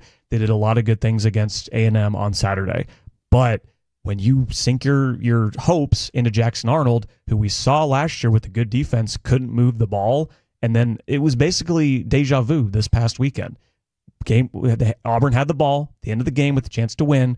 Jackson Arnold holds onto the ball too long. He gets sacked on the final play or the final couple plays, and Auburn loses. And Auburn gets Georgia. They get a couple more tough SEC games to end the season. If they don't figure something out on offense, which I don't expect them to do, I would be surprised if Hugh Freeze keeps his job by the end of the year. Well, as always, Carter, we very much appreciate it and love having you in studio, good sir. Where can people hear you? Fan University this Saturday, 9 to noon. We are efforting on a big-time Texas college coach. We'll see if that ends up happening, but we'll talk all the big games. I mean, we got Vandy, Alabama. We've got Florida State, Miami. It's a weekend in college football. Literally, there's no off weeks. You can think, we don't have all these ranked matchups. No, there's always something to watch. Believe me. I love it. Thank you very much, good sir. We're the KNC Masterpiece right here on 105.3 The Fan. Coming up next, it's time for the C Block starring Corey Majors. Oh my gosh, it is time for the level of concern. Next.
has Lola V products? I gotta remember that. Well, you know, they say in order to remember something, you have to forget something else. Okay, now that is a very cute haircut. That's like a little shag. I've never seen that before. Well, I mean, of course you have. It's the Rachel. Oh, is that your name? No, I mean like your name. No, I'm Jen. My name's Jen. Right, but I just mean like this is your haircut, but that's hair on your head. I'm not saying this is your hair.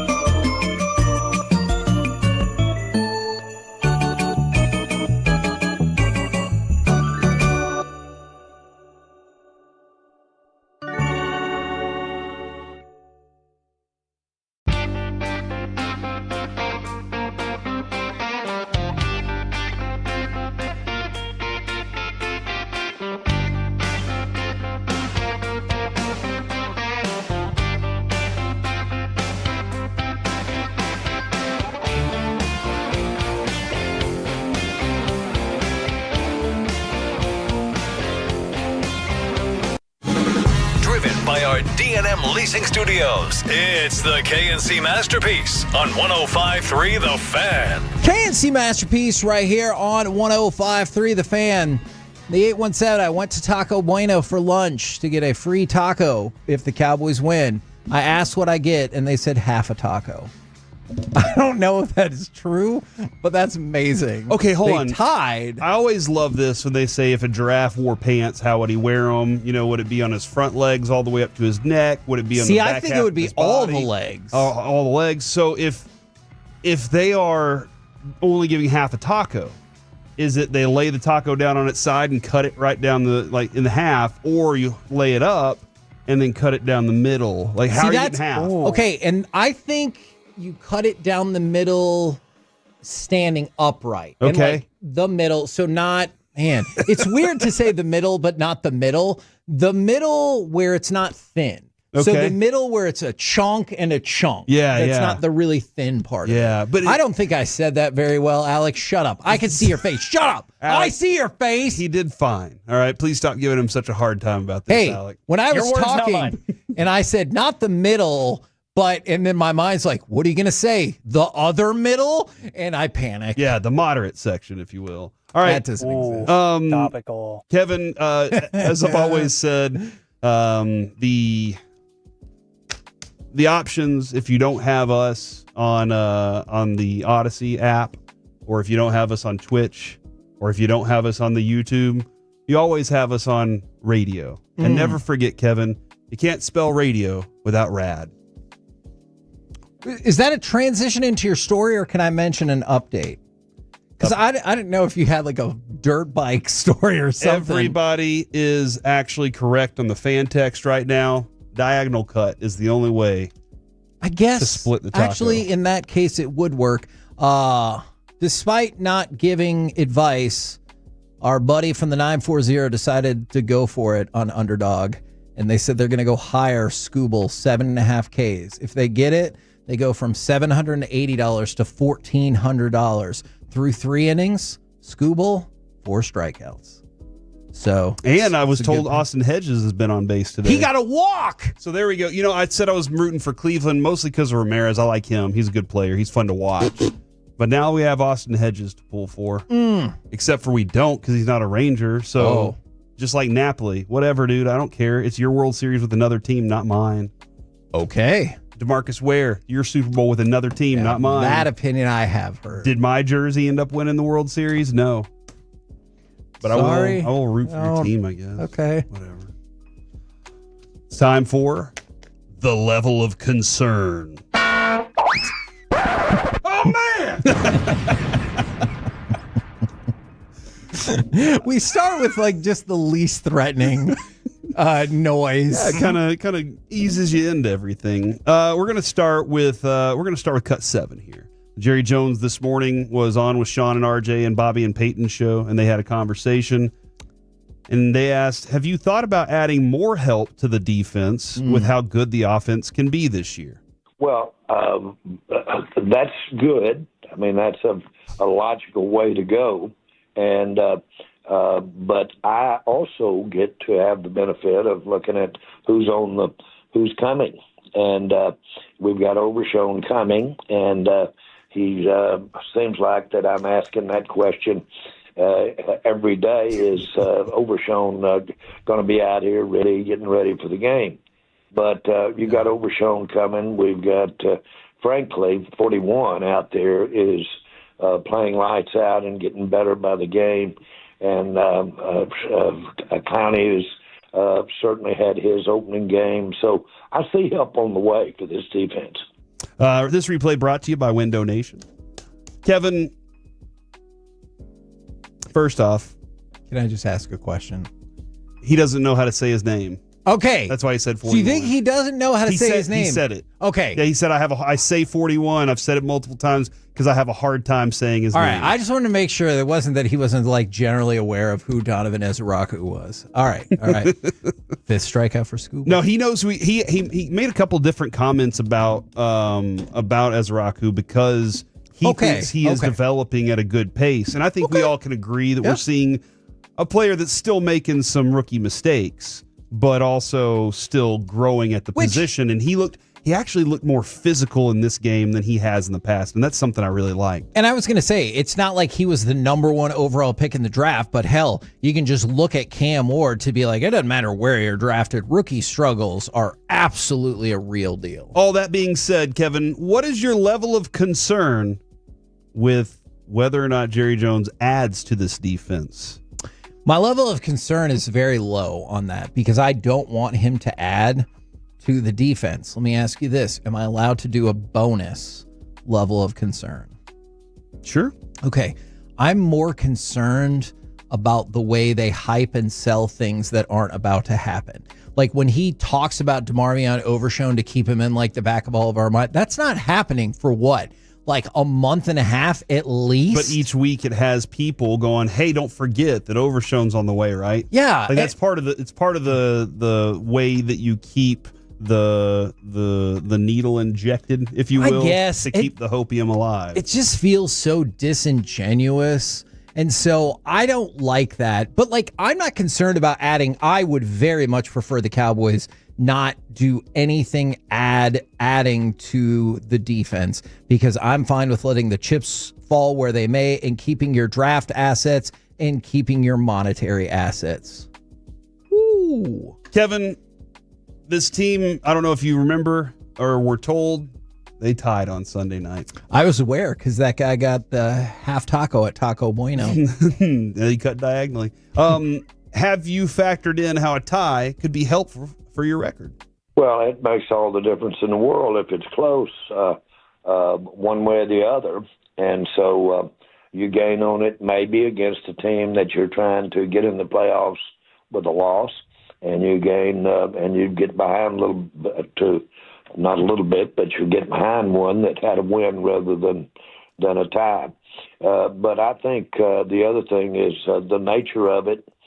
I thought that everybody expected a big challenge for the Cowboys out there Sunday night, and to some degree, we made the plays against a team that the expectations were that they had a pretty high bar. The level of concern for how this tie will affect the Cowboys' season. As low as possible, that's not zero. Because I don't see them being in that scenario where it helps them in the tiebreak. Like, he's right.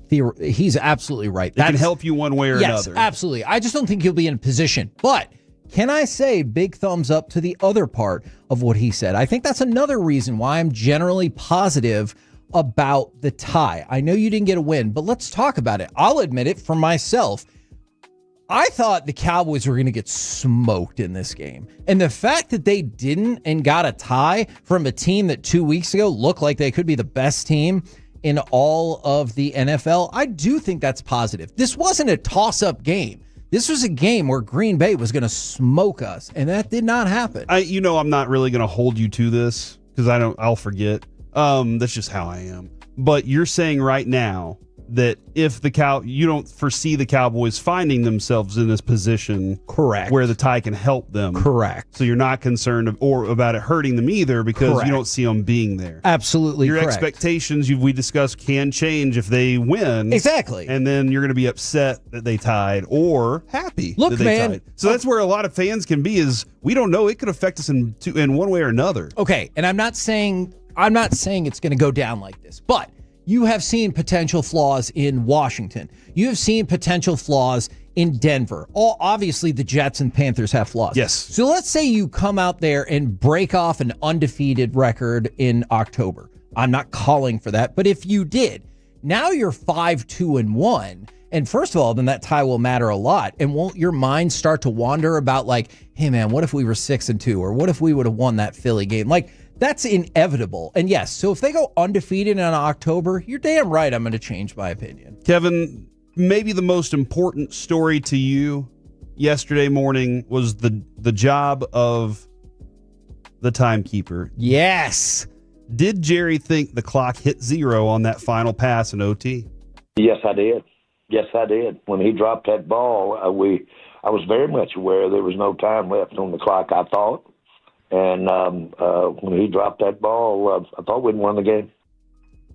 Oh, we didn't. Oh, Peyton left out the best part when Jerry Jones explicitly said he does not have control of that person's job. That is the NFL that hires that person. Oh, because that person got canned otherwise, right? My question is the level of concern for that person's job. But since Jerry said he was like, I can't do anything about it, although I want to. He said he could have no direct negotiations with the clock keeper.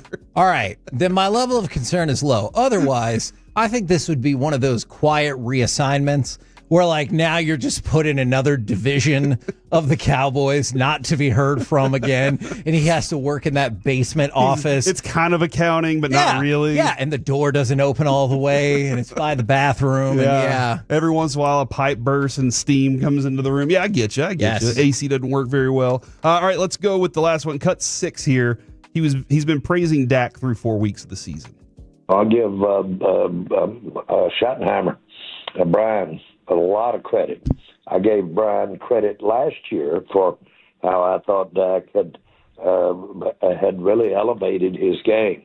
But his pre-snap reads, his basically sense of how he's reading the total field as really reading half the field as much as he does, which is a good thing, not necessarily negative at all. But the whole point is this, is that Dak's throwing the ball quicker. It wasn't just that game. It's the games in general. He's getting the ball out. The defense is designed that way. But, I forgot one little small thing, that running game. Yes, the running game has such a huge impact on it. We've discussed that, but Kevin, your level of concern for whether or not Dak can do this all season long, because he's carrying the big load for this team right now. Yeah, it's higher than average. Okay. Just because his stats have been really ridiculous to this point, and you're going to probably need them to stay ridiculous. Like, you think he can finish second in MVP voting this year? Actually, yes. Because I kind of think it's like the Joe Burrow effect, right? Because you're going to be forced to have to probably almost lead the league in passing yards, completion percentage, everything else to keep this team in a relevant situation. So I know the counter argument is MVP is going to be going to the quarterback for the team that's 13-4 or whatever. And I don't envision that for the Cowboys at all. But I do kind of wonder if you sweep the top of the passing categories and your defense is the worst in the league, you got to put that person in the conversation at least. That is the C block, ladies and gentlemen. And never forget, you can't spell radio without rad. And that's what we are. All right, Alec, do you like that quote better or do you like this quote better from Breece Hall? It's just a tale of 3 out of our 4 losses. Teams will shoot themselves in the foot. We come back and shoot ourselves in the head. Oh, gosh. We're the KNC masterpiece right here. It's not my quote on 105.3 The Fan. Coming up next, let's talk with MLB columnist for the USA Today, Bob Nightingale, right here on 105.3 The Fan. Our goal is to have you winning every sports debate with your...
remember that Uber Eats has groceries. No, that's absurd. Hey, remember when you used to be a, what was it, Pepper Lady? Razor babes. That sounds quite. Nutmeg maiden? Nutmeg made. I just said that. Is it Spice Girls? Doesn't sound right. What's it so fun?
M37968.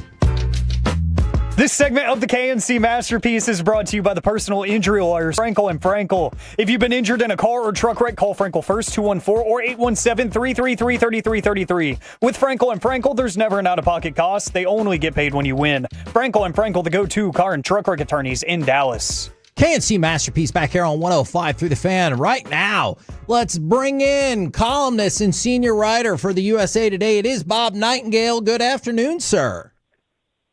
Yeah, doing great. How about you guys? Well, we're doing well. I hope we're not interrupting too much of your Guardians Tigers viewership during this interview. There's a reason why it's at the 10 o'clock in the morning. So, yeah, it's out in California. But it's amazing. Here's Detroit, who blew the big thing. Cleveland comes back, and now they're playing again. So it'd be rough for Cleveland to go through all that and lose first round.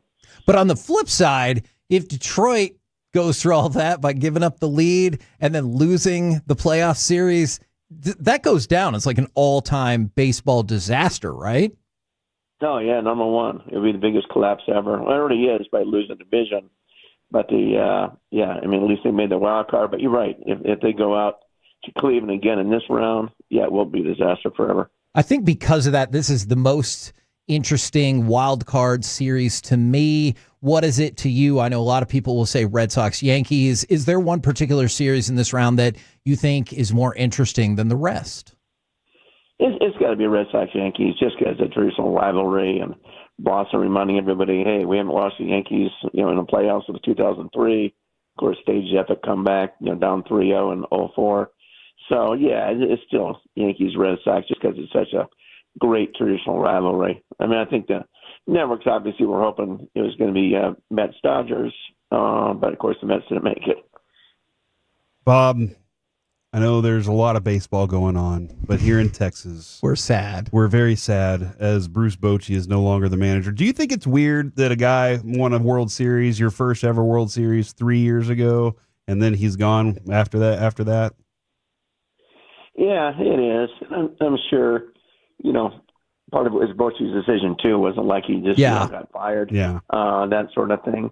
I think Skip Schumacher had to play a factor in this. It's like, okay, Skip's not going to sit around for another year. If he's not going to manage in Texas, he's going to manage somewhere else. He's got a home there. I think he has a son that goes to school maybe there. Mm-hmm. Yep. The area. Yep. And so I think that's a factor, too. Like, we don't want to lose Skip Schumacher. And obviously when I hired him originally, that was a plan. Like, okay, he'll be the next guy. But it's okay that we're still sad today, right?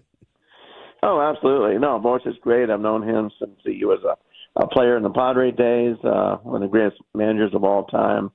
So, yeah, absolutely. A wonderful human being.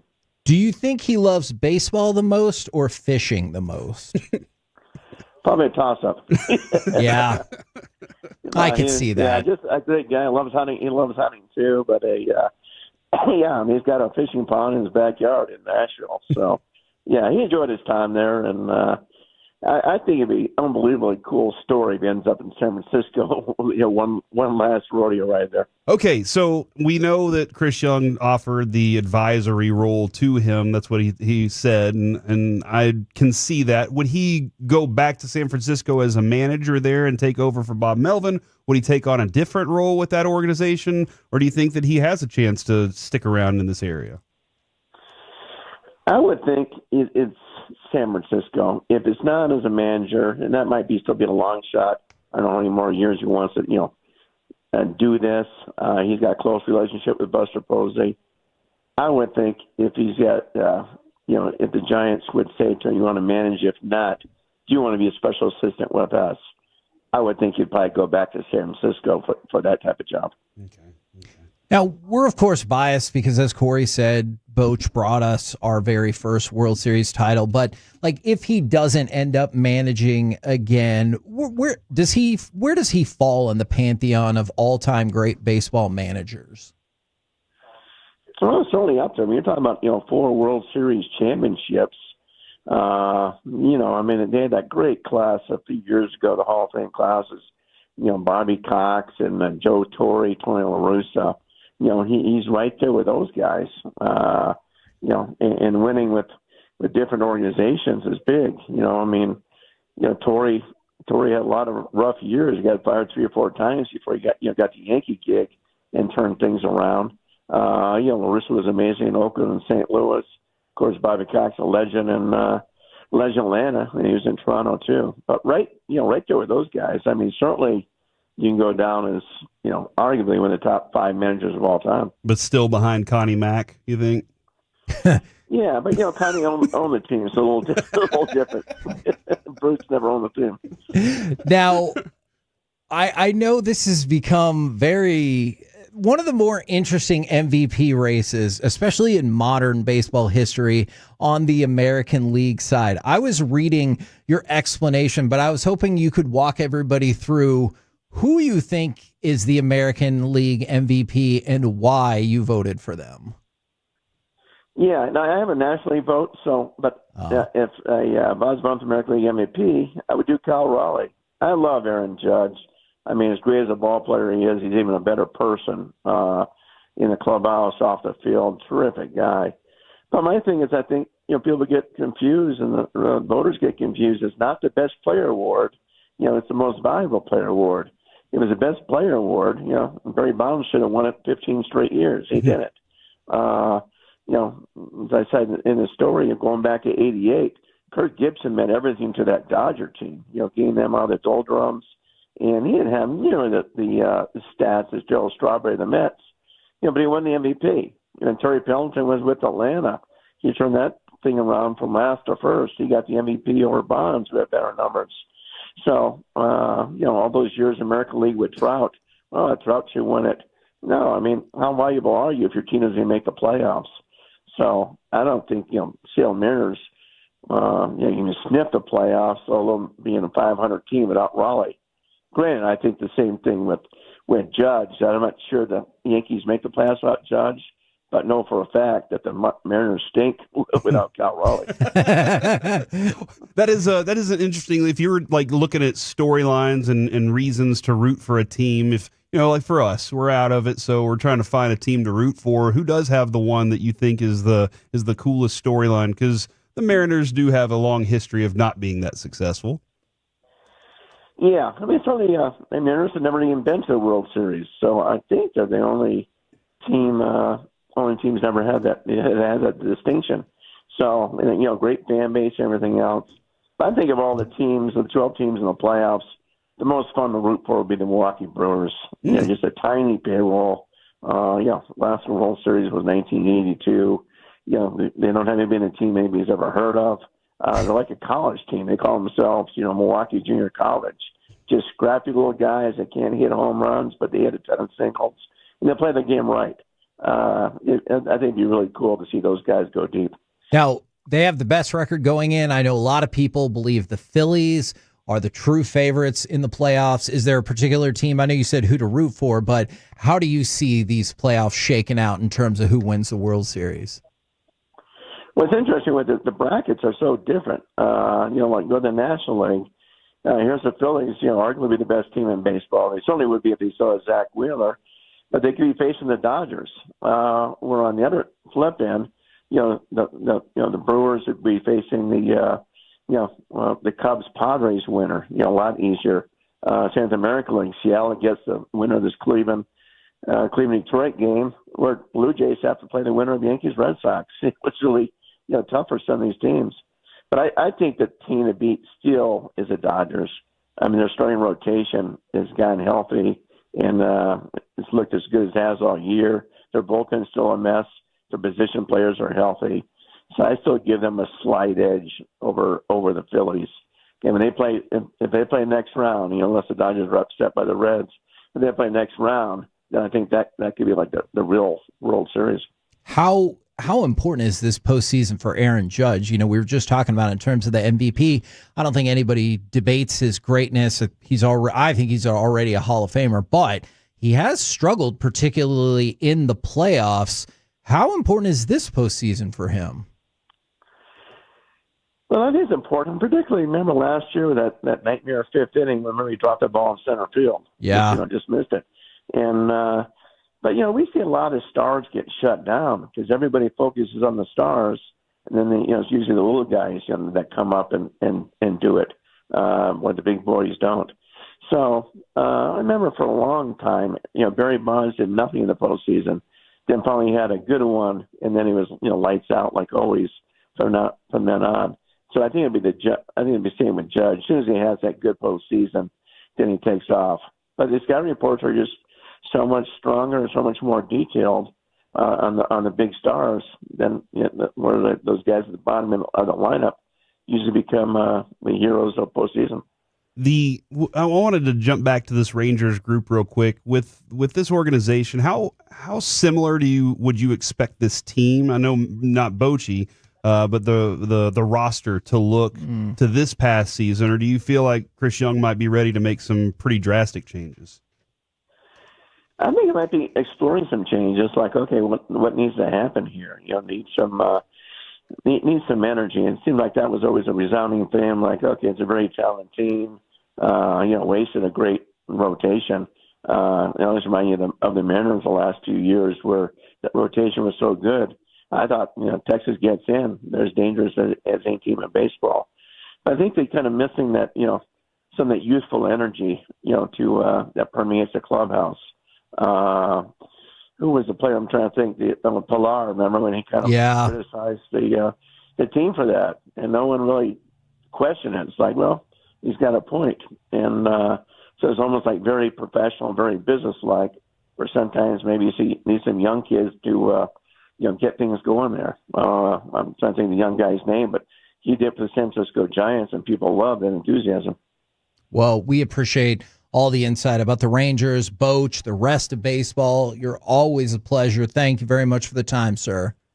Sure, my pleasure. Thank you. There you go, ladies and gentlemen. Bob Nightingale right here on 105.3 The Fan. Now, while we were talking to Bob, there were happenings in the baseball world. Our show, or our listeners, have gotten invested. Tarek Skubal did, in fact, go higher than 7.5 strikeouts. So that person on Underdog flipped that $780 into $1,400. That is that's a high stakes wager for the middle of the day. Yeah. I don't know why I think like these big wagers only happen at night, but you're like, it's noon. What are you doing? Shut up. I got to focus on this $1,000 bet. I don't have time for any of that. Now, a couple of quick things for you, Corey. I'm going to give you an option. You want a prank? Or do you want basketball? Prank. All right. Tell me if you think that this is an amazing prank. So Marc-Andre Fleury, who's also responsible for one of the greatest dog names I've ever heard, that person who put the little Penguins jersey on back in the day and called their dog Bark-Andre Furry. Mm-hmm. That is amazing. So he officially retired after playing a period in a preseason game so he could retire with the Penguins. After retiring, the prank is that he got multiple teammates and kind of turned their cars into like number 29 race cars. Okay. And he put like the stenciling on there and he put the number 29 and everything. Do you think that's cool, or would you be like, come on, dude, this car's really expensive? Like, what the hell? If you can afford to play that prank, you can afford to fix it. That's probably true. Kind of like the neighbor I had. Whenever He can afford it. My neighbor, it was what, $20. My neighbor was a Commanders fan. They were not the Commanders at the time, Kevin. And a guy came by and said, "Hey, I'm going to spray paint the addresses on your curbs." And I said, "Hey, can you spray paint the Cowboys logo on that guy's address?" And he did that. And my neighbor was upset for a minute and then thought it was really funny and then said, "You know what? For $20, I can take that." I'm pretty upset myself. Oh, I just realized why you're upset.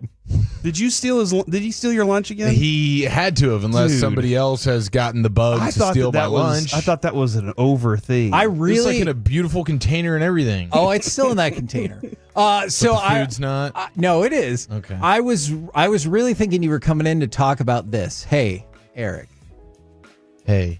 You need to be aware of your surroundings. All right? Yeah. So maybe somebody in this room moved your food, but maybe they also set up like a little shrine where like lots of very apparent things to direct you to said food. To honor it? Yes. I would go back to the room that you were in. Scavenger hunt He now? just threw a little bunch of pieces of candy on the floor, and you got to go. Oh, piece of candy. Oh, a piece of candy. There you piece of candy. go. Eric Giafalo, perhaps out for revenge. If he doesn't help him, I should help him find the food now, right? Mm-hmm. Or just leave it be. All right, well, we'll find out next. Did Eric find his lunch and other things as we chit-chat with the fellas? I forgot about that. From the G-Bag Nation, next right here on The Fan. Coming up Wednesday morning on Sean and RJ around the NFL Power Rankings, we have Ed Sheeran tickets during the 720 Expressway. We'll also chop it up. Nick Eatman, DallasCowboys.com in the final hour, and the random win.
They say in order to remember something, you have to forget something else. Okay, now that is a very cute haircut. That's like a little shag. I've never seen it before. Well, I mean, of course you have. It's the Rachel. Oh, is that your name? No, I mean your name. No, I'm Jack. My name's Jack. Right, but I just mean like this is your haircut, but that's hair on your head. I'm not saying this is your hair. Okay, forget it.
Uber Eats has groceries. No, that's absurd. Hey, remember when you used to be a, what was it, Pepper Lady? Pepper Lady? What? Cinnamon Sisters? Basil Baby. Saffron Squad? Nutmeg Maiden? Sweet Crab? Nutmeg Maiden. I just said that. Was it Spice Girls? Doesn't sound right. Was it Saffron Squad?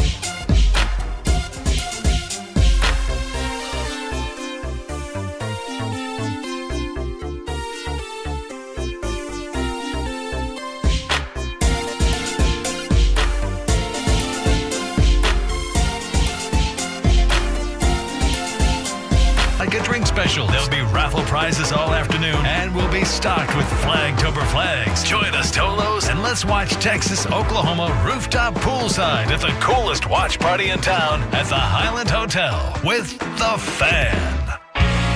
This segment is brought to you by Classic Chevrolet. If you're in the market to upgrade your vehicle, get to Classic Chevrolet in Grapevine. Back-to-back #1 Chevy dealership in the world. They've got more new Chevys than anyone, all priced to sell. Visit ClassicChevrolet.com. This is Texas. This is Classic Chevrolet. Together, let's drive. Based on new Chevy registrations 2023 and 2024. 2 balls, 2 strikes. Spores kicks and fires. He struck him out looking. It's over. It's over. The Rangers have won the World Series. Ranger fans, you're not dreaming. The Rangers are the World Series champions. After 52 years in Texas, 63 years of the franchise. The wait is over, and the celebration has begun. Still an all-time great call right now, courtesy of D&M Leasing. It is time for our chit chat with the fellas from the G-Bag Nation. Gentlemen, how is you today? Just standing and saluting the great Bruce Bochy, one of the great coaches and managers in DFW sports history. I appreciate all of the kind words that you have for him. Now, we were going to maybe talk about Bochi in this crosstalk. We were maybe going to talk about me building a shrine and hiding Eric's food. Ooh. But in the break, I got called out for something. And Something else? Oh, very quickly, just about everybody in the room agreed about what was said. So Dawson was telling a story about construction, and I will admit I was listening while sending a text, but I was like, fascinating or interesting. And Broadus walks right by and he goes, doesn't really sound like you're interested, Hagee. And then Corey jumped in, and then Zach jumped in. So my question, not necessarily just about me, hopefully, do you have a phrase or a word that you go to when maybe you're either like not totally listening or maybe not interested? Just for the record, I did think it was interesting to talk about the day-by-day progression of all the dirt buildup on 80 out in Forney, but whatever. If it's not part of your commute, you don't see it. Exactly. But you get to see giant caverns or crevasses eliminated by fill dirt. They're bringing in truck after truck after truck, and every day you that's go, fascinating. And there's just, I don't know. I love it. I thought it was pretty interesting.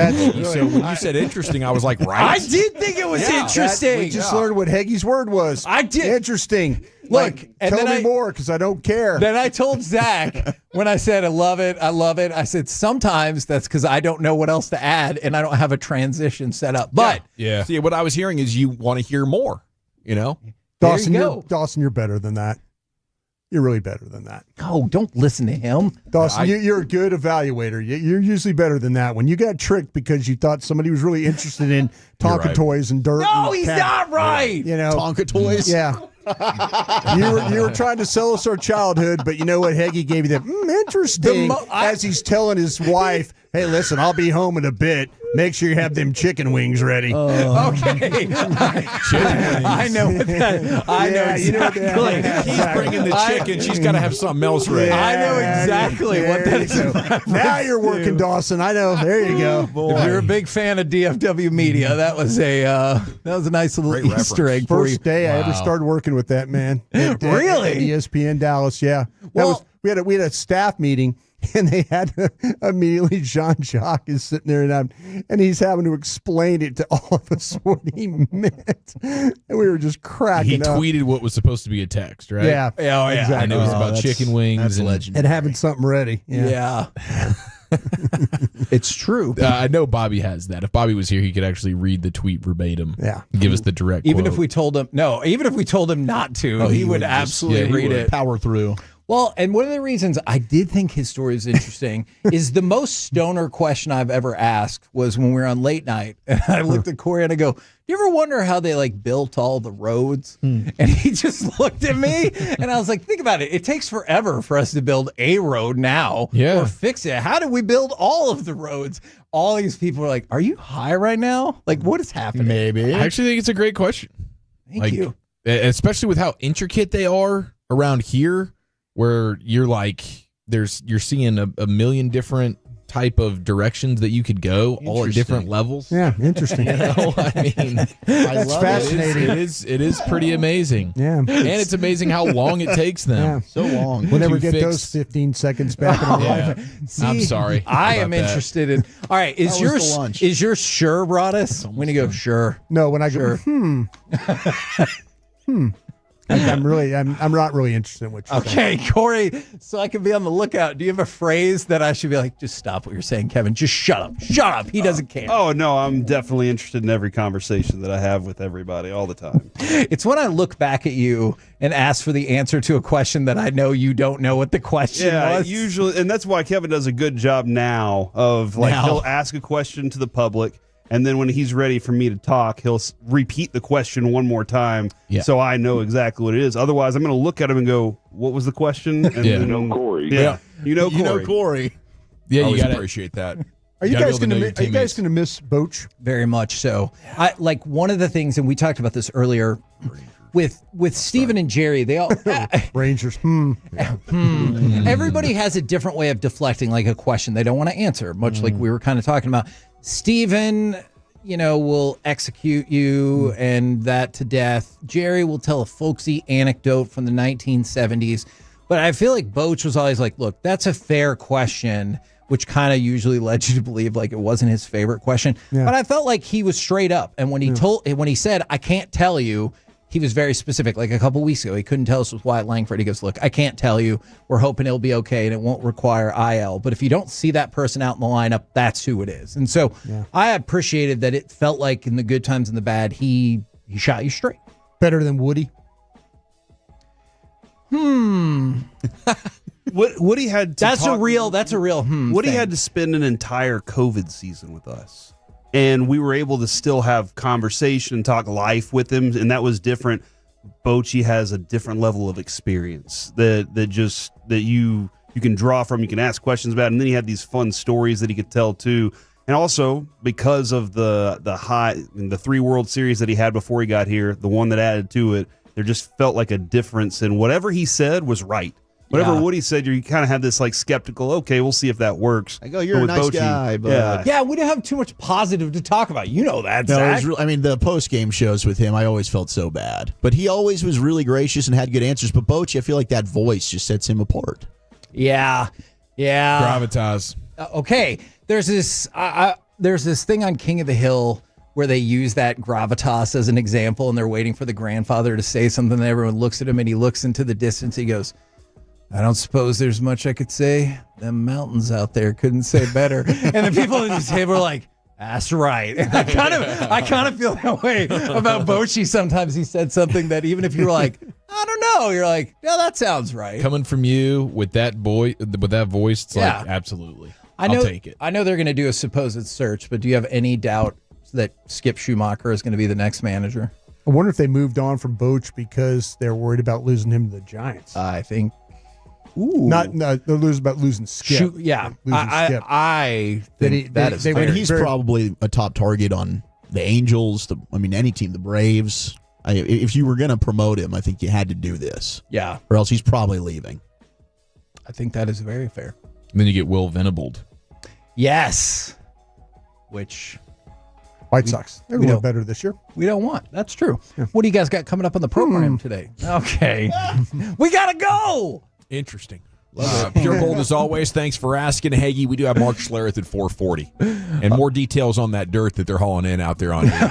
Right. I'll be there. Timestamp that. Roll home with the G-Bag Nation. We have the KNC Masterpiece. Come back with us tomorrow, 10 a.m. to 2 p.m. right here on 105.3 The Fan. So go get Rangers, Bochi. Go get Rangers, Boch. Go get Rangers. When your friends say, hey, did you hear? You can probably...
Uber Eats has Lola V products? I gotta remember that. Well, they say in order to remember something, you have to forget something else. Okay, now that is a very cute haircut. That's like a little shag. I've never seen it before. Well, of course you have. It's the Rachel. Oh, is that your name? No, I mean like your name. No, I'm Jen. My name's Jen. Right, but I just mean like this is your haircut, but that's hair on your head. I'm not saying this is your hair. Okay.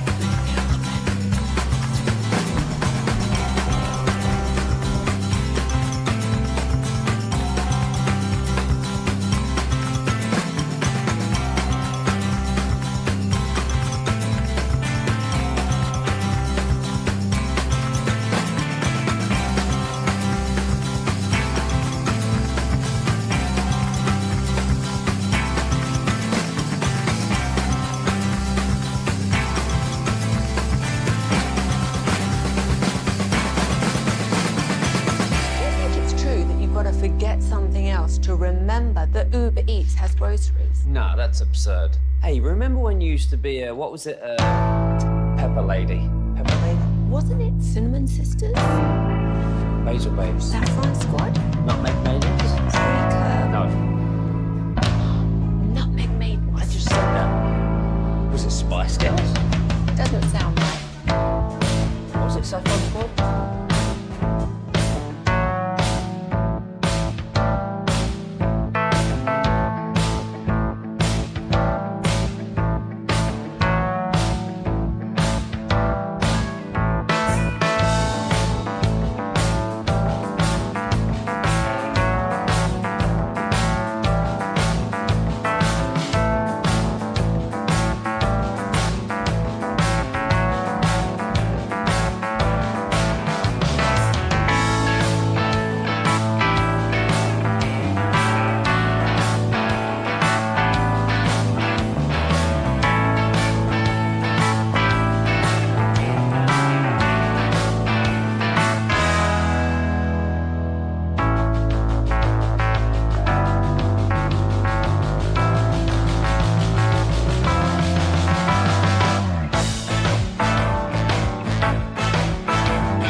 D&M Leasing Studios. You're rolling with the G-Bag Nation on 105.3 The Fan. Welcome to the nation. Here we go. It is hour number 1 of the G-Bag Nation here on 105.3 The Fan. We have NFL news. We have baseball news. We have Cowboys news.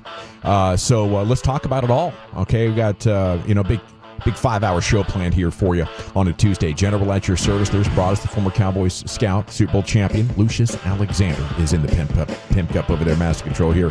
75 and Fitzhugh. Fixing to go 5 flawless like it's nothing. Wolchuk and Chia follower here, your Nosebleed brothers. And Carter Freeman's coordinating your video. You can watch us every day at 105thefan.com, Twitch, and YouTube. There we are right there on YouTube right now. So kind of see Eric walking around, making sure everybody's okay at their broadcast position. Thanks for checking on us, man. You were having a great opening, and Eric's kind of as the show's going on, he's kind of just walking around, checking things like out. Shoddy, man. He's a minister of vibes. Any food over here? Making sure the culture's right. You guys got some headphones? You got any chips I can borrow? Well, I got Corey Major stealing my headphones that aren't actually mine because there's a stations, okay, but he clearly lost his or whatever. So we just took them. I got Hagee stealing my lunch. Just throwing off my whole routine. I'm a creature of habit. Yeah. You got here at 10 o'clock in the morning, though, didn't you, to kind of get ready? Yeah, but when you set the itinerary and then someone bleeps it up, now all of a sudden you're Omaha at the line of scrimmage and you got guys that don't know Red 7, right, Wolchuk? Red 7, Red 7, Red 7. And then you got your teammates looking at you like, what the hell are you doing? I don't even know what Red 7 I'm over means. here just trying to figure crap out. All right. So is that mid-afternoon scarfing of that bullet ground beef? That's on the schedule. There's a hard time on that. There's a hard time on that. Dawson, that's a The alarm damn good goes question. off. Where's the beef? Yeah. Where's the gosh? It's flipping 2:33. I'm not halfway through the beef bowl yet. What are we gonna do? That can really throw you off, man. Well, I'm glad we're all situated now, and I'm glad to see that the text finds the dirt moving interesting as well. The 214 says, Gavin, I heard they dug up more square tons of earth to extend 635 than they did to make the Panama Canal. Take that, Hagee, says the 214. And another guy says they're widening a road named Parker and Wiley, and the entire process is fascinating. The amount of sheer earth they move to accomplish it. It is pretty cool to watch. As I'm driving home, I'm driving into work. They're on 80 every day. If I was into earth moving, building a golf course is interesting to me. Oh yeah, that would be fun. That's kind of earth moving, and I understand there's some sculpting. There's historic places around the world that just God-given land the way it is. But I'm fascinated by how they build golf courses sometimes. Yeah, there's something cool to it. Okay, from a public dump. Yeah, it used to be a dump. Wow. Now it's a beautiful golf course. Yeah. Wow. Don't they just mess bury with all the garbage. Yeah, don't mess with our fishing holes though, please. Keep those intact. Yeah, I'd prefer that. Not too much fertilizer runoff. That's pretty crazy. Yeah. Well, so much going on in the world of sports today. Of course, Bruce Bochy is out. And do you guys get the feeling this was the team's idea? I know they're saying mutual. I kind of have the idea, yeah. Yeah, especially when you offer up the old, like... But hey, you can come back as a consultant, Yeah, exactly. Sounds very Mark Cuban-like. I know you want to... We'll let you be governor for a couple more days. Yeah, I know you want to stick around, but I think we're going to go in a different direction as skipper here, but we do have another opportunity for you. Yeah, special advisor. It sounds like we're doing is paying out our contract. Yeah. If there still is one. I think he's no contract. Yeah. Okay, so we're just we're going to send you a check every month to just let you, if you want to be, and you can come to spring training and talk and do that kind of stuff. Yeah, but in if reality, you're watching on TV, Texas, some stuff. Yeah, in reality, they really don't want you around. That I guess when Nadell joined us last Friday and said he got the feeling that Boch was going to be back after spending time with him last week, I guess my read on that now, taking everything in, is that Boch wanted to be back, but I think our guy CY is just such a savage about winning. Yeah. And, a lot of our interviews were about, hey, we put this team together and they're just not producing. And at some point, even if the manager did nothing wrong, you have to look at wanting to change the manager. Even if he did win you a World Series just 2 years ago, and I love that CY wouldn't feel like I got to keep this guy because we won a World Series with him. He's doing what he thinks is in the best interest of the team going forward. I think actually the last 2 years since the World Series has made CY what he is now. That the frustration of it. Yeah, like I'm not going to go through this again. Maybe there was some things that CY wanted to do in the front office and moves he maybe wanted to make, and going through Boch, and Boch maybe threw up the stop sign on him a couple of times, and this now gives you the opportunity to kind of move on from that. I do feel like though that the fact that they might lose interim or manager in waiting to other teams, I think that accelerated the process. I agree. myself. I think the timing kind of made sense from the Rangers' perspective. If we're going to do this, let's do this now. Yeah. And you have Skip Schumacher, who is an NL Manager of the Year in 2023 with the Marlins.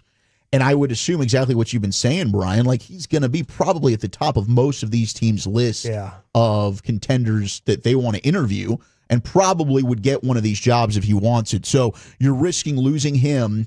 And I also wonder, are we kind of looking at a little rebuild situation here? I mean, I think this Rangers lineup's going to look drastically different. CY told us they're going to be cutting back payroll. They've got a lot of hard discussions and decisions to make. I mean, what's the future looking like of Marcus Semien?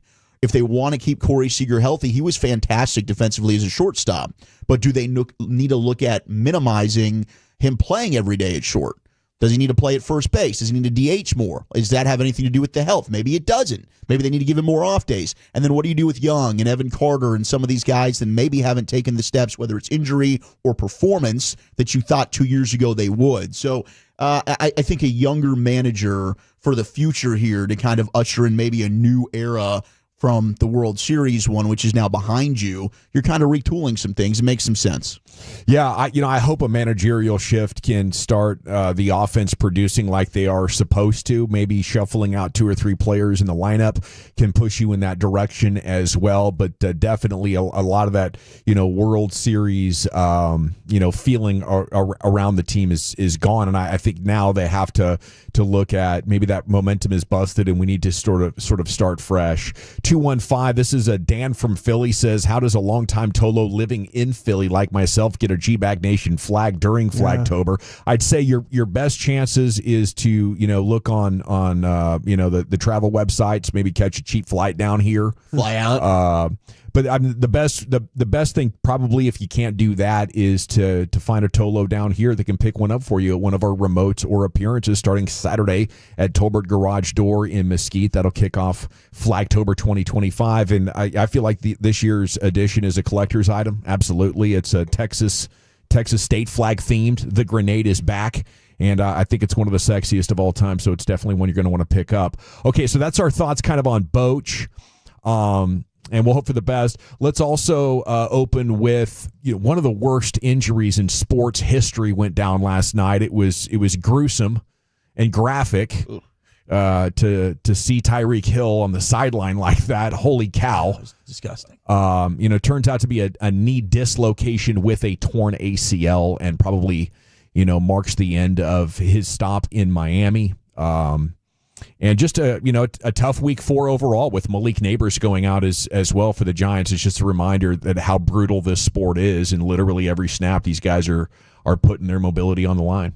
Yeah, that was pretty disgusting. And then his reaction was maybe the craziest part about the whole thing. Yeah, what was he celebrating? I didn't know. Like, was he just acknowledging in the shock? fans, or was he like, hell yeah, I'm out of Miami? It was kind of strange. Yeah, I don't know. I mean, I guess we all cope with trauma in different ways, and Tua was kind of saying at the podium, like, that's just kind of that's just kind of Tyreek's personality a little bit, but total wild card.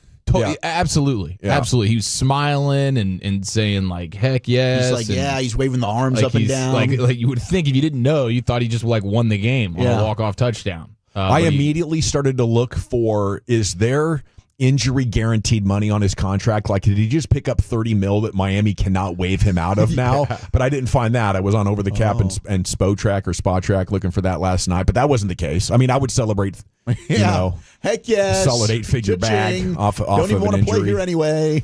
Okay, and then the Jets, the Cowboys' next opponent, they did not look good. Apparently, Aaron Glenn ripped them in the postgame so loud, reporters that noted that it was audible standing outside. You hear that from time to time.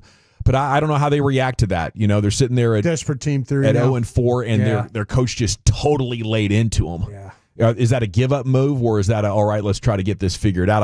I think you might get the Jets' best punch here coming up on Sunday. Yeah, they're teetering on quitting, maybe. Yeah.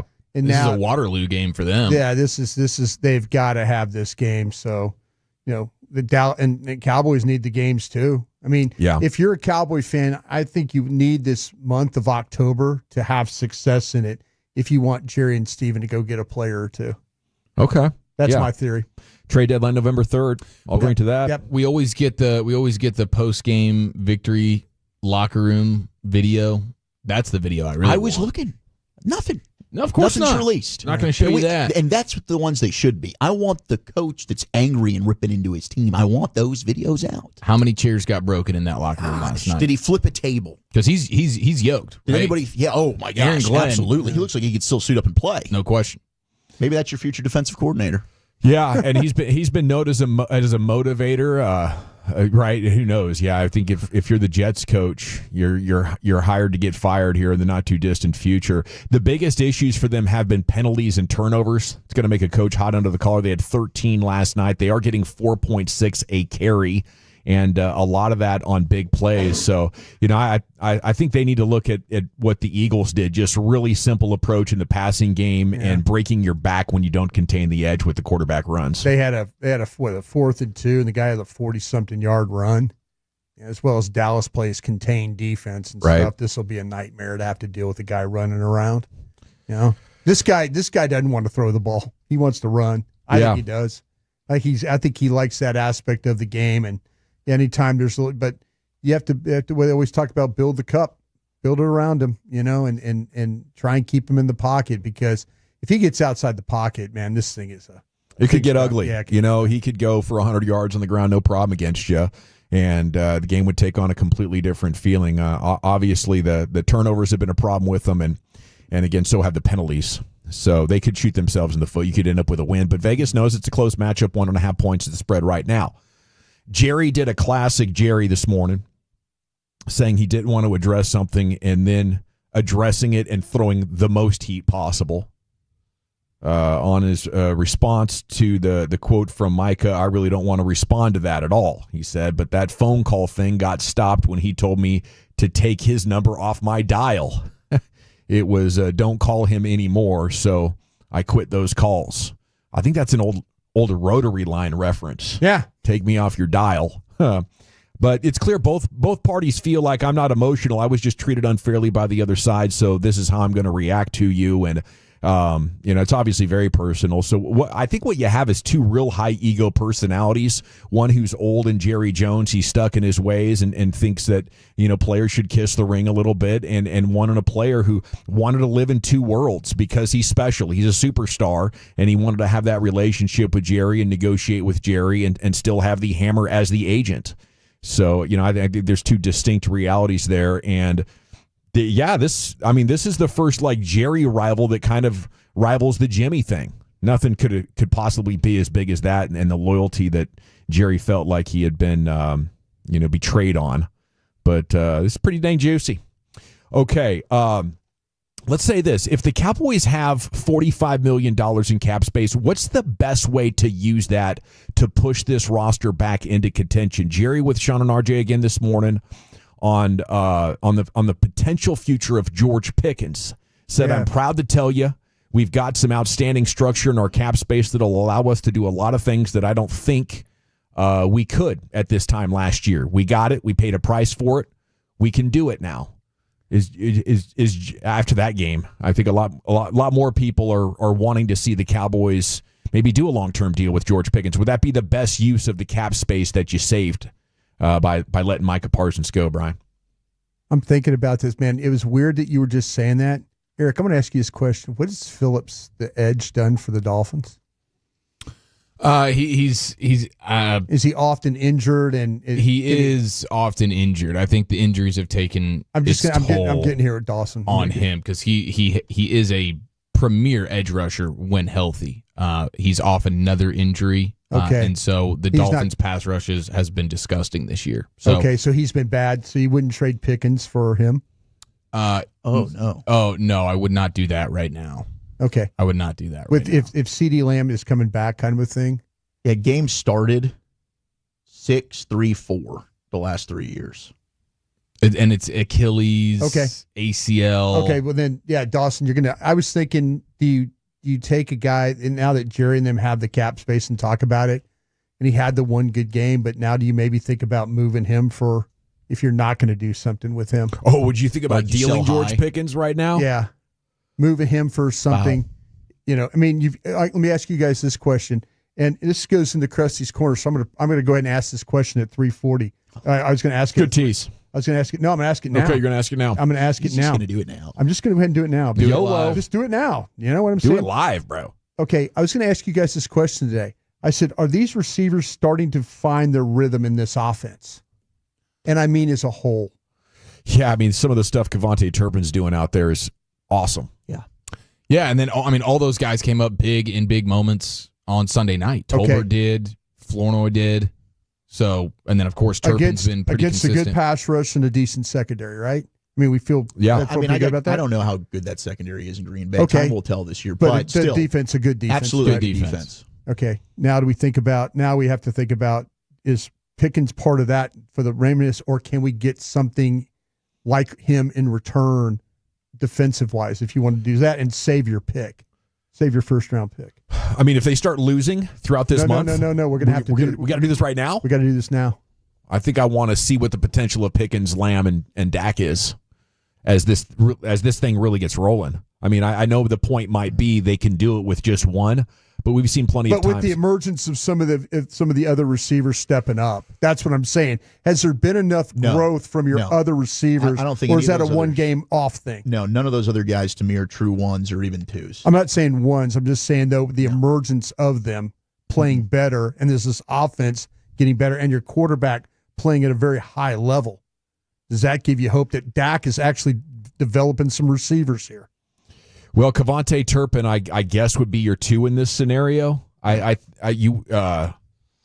He's been exciting at times, but that's kind of a stretch for him.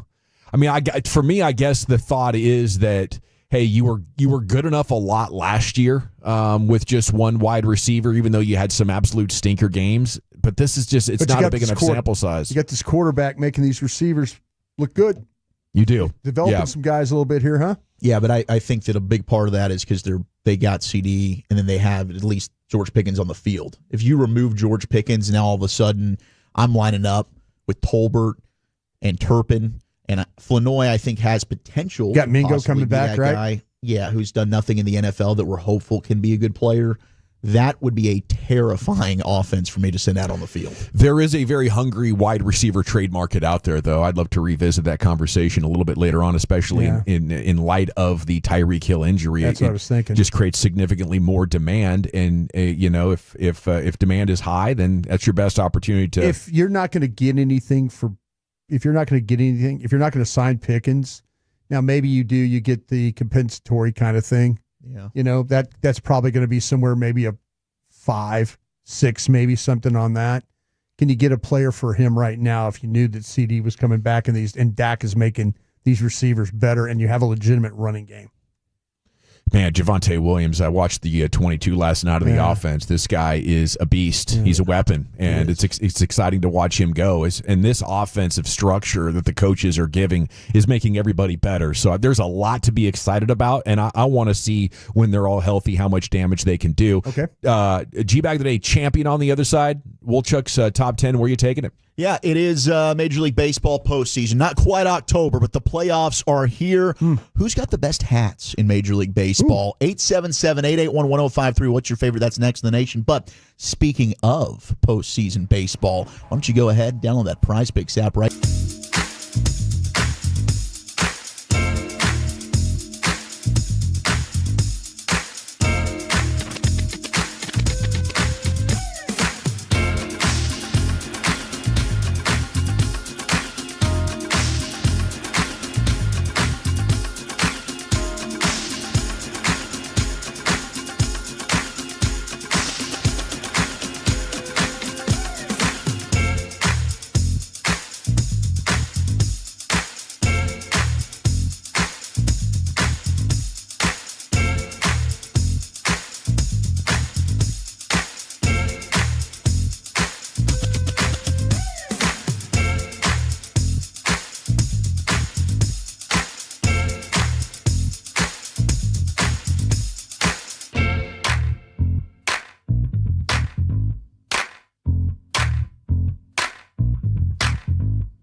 Listen to former title thief Matt Cox.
Flagtober and be on this year's flag.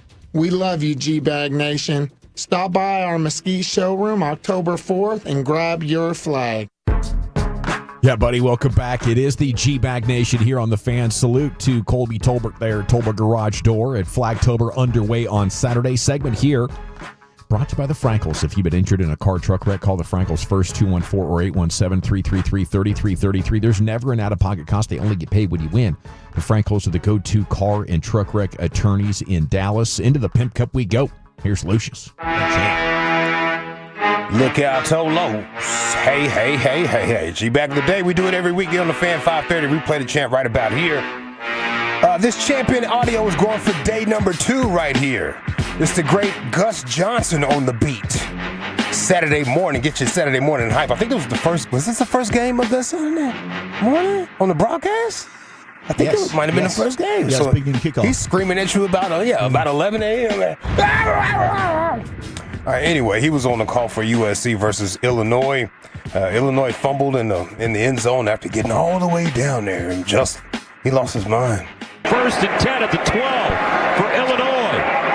What a game. Here's Valentine. He lost it.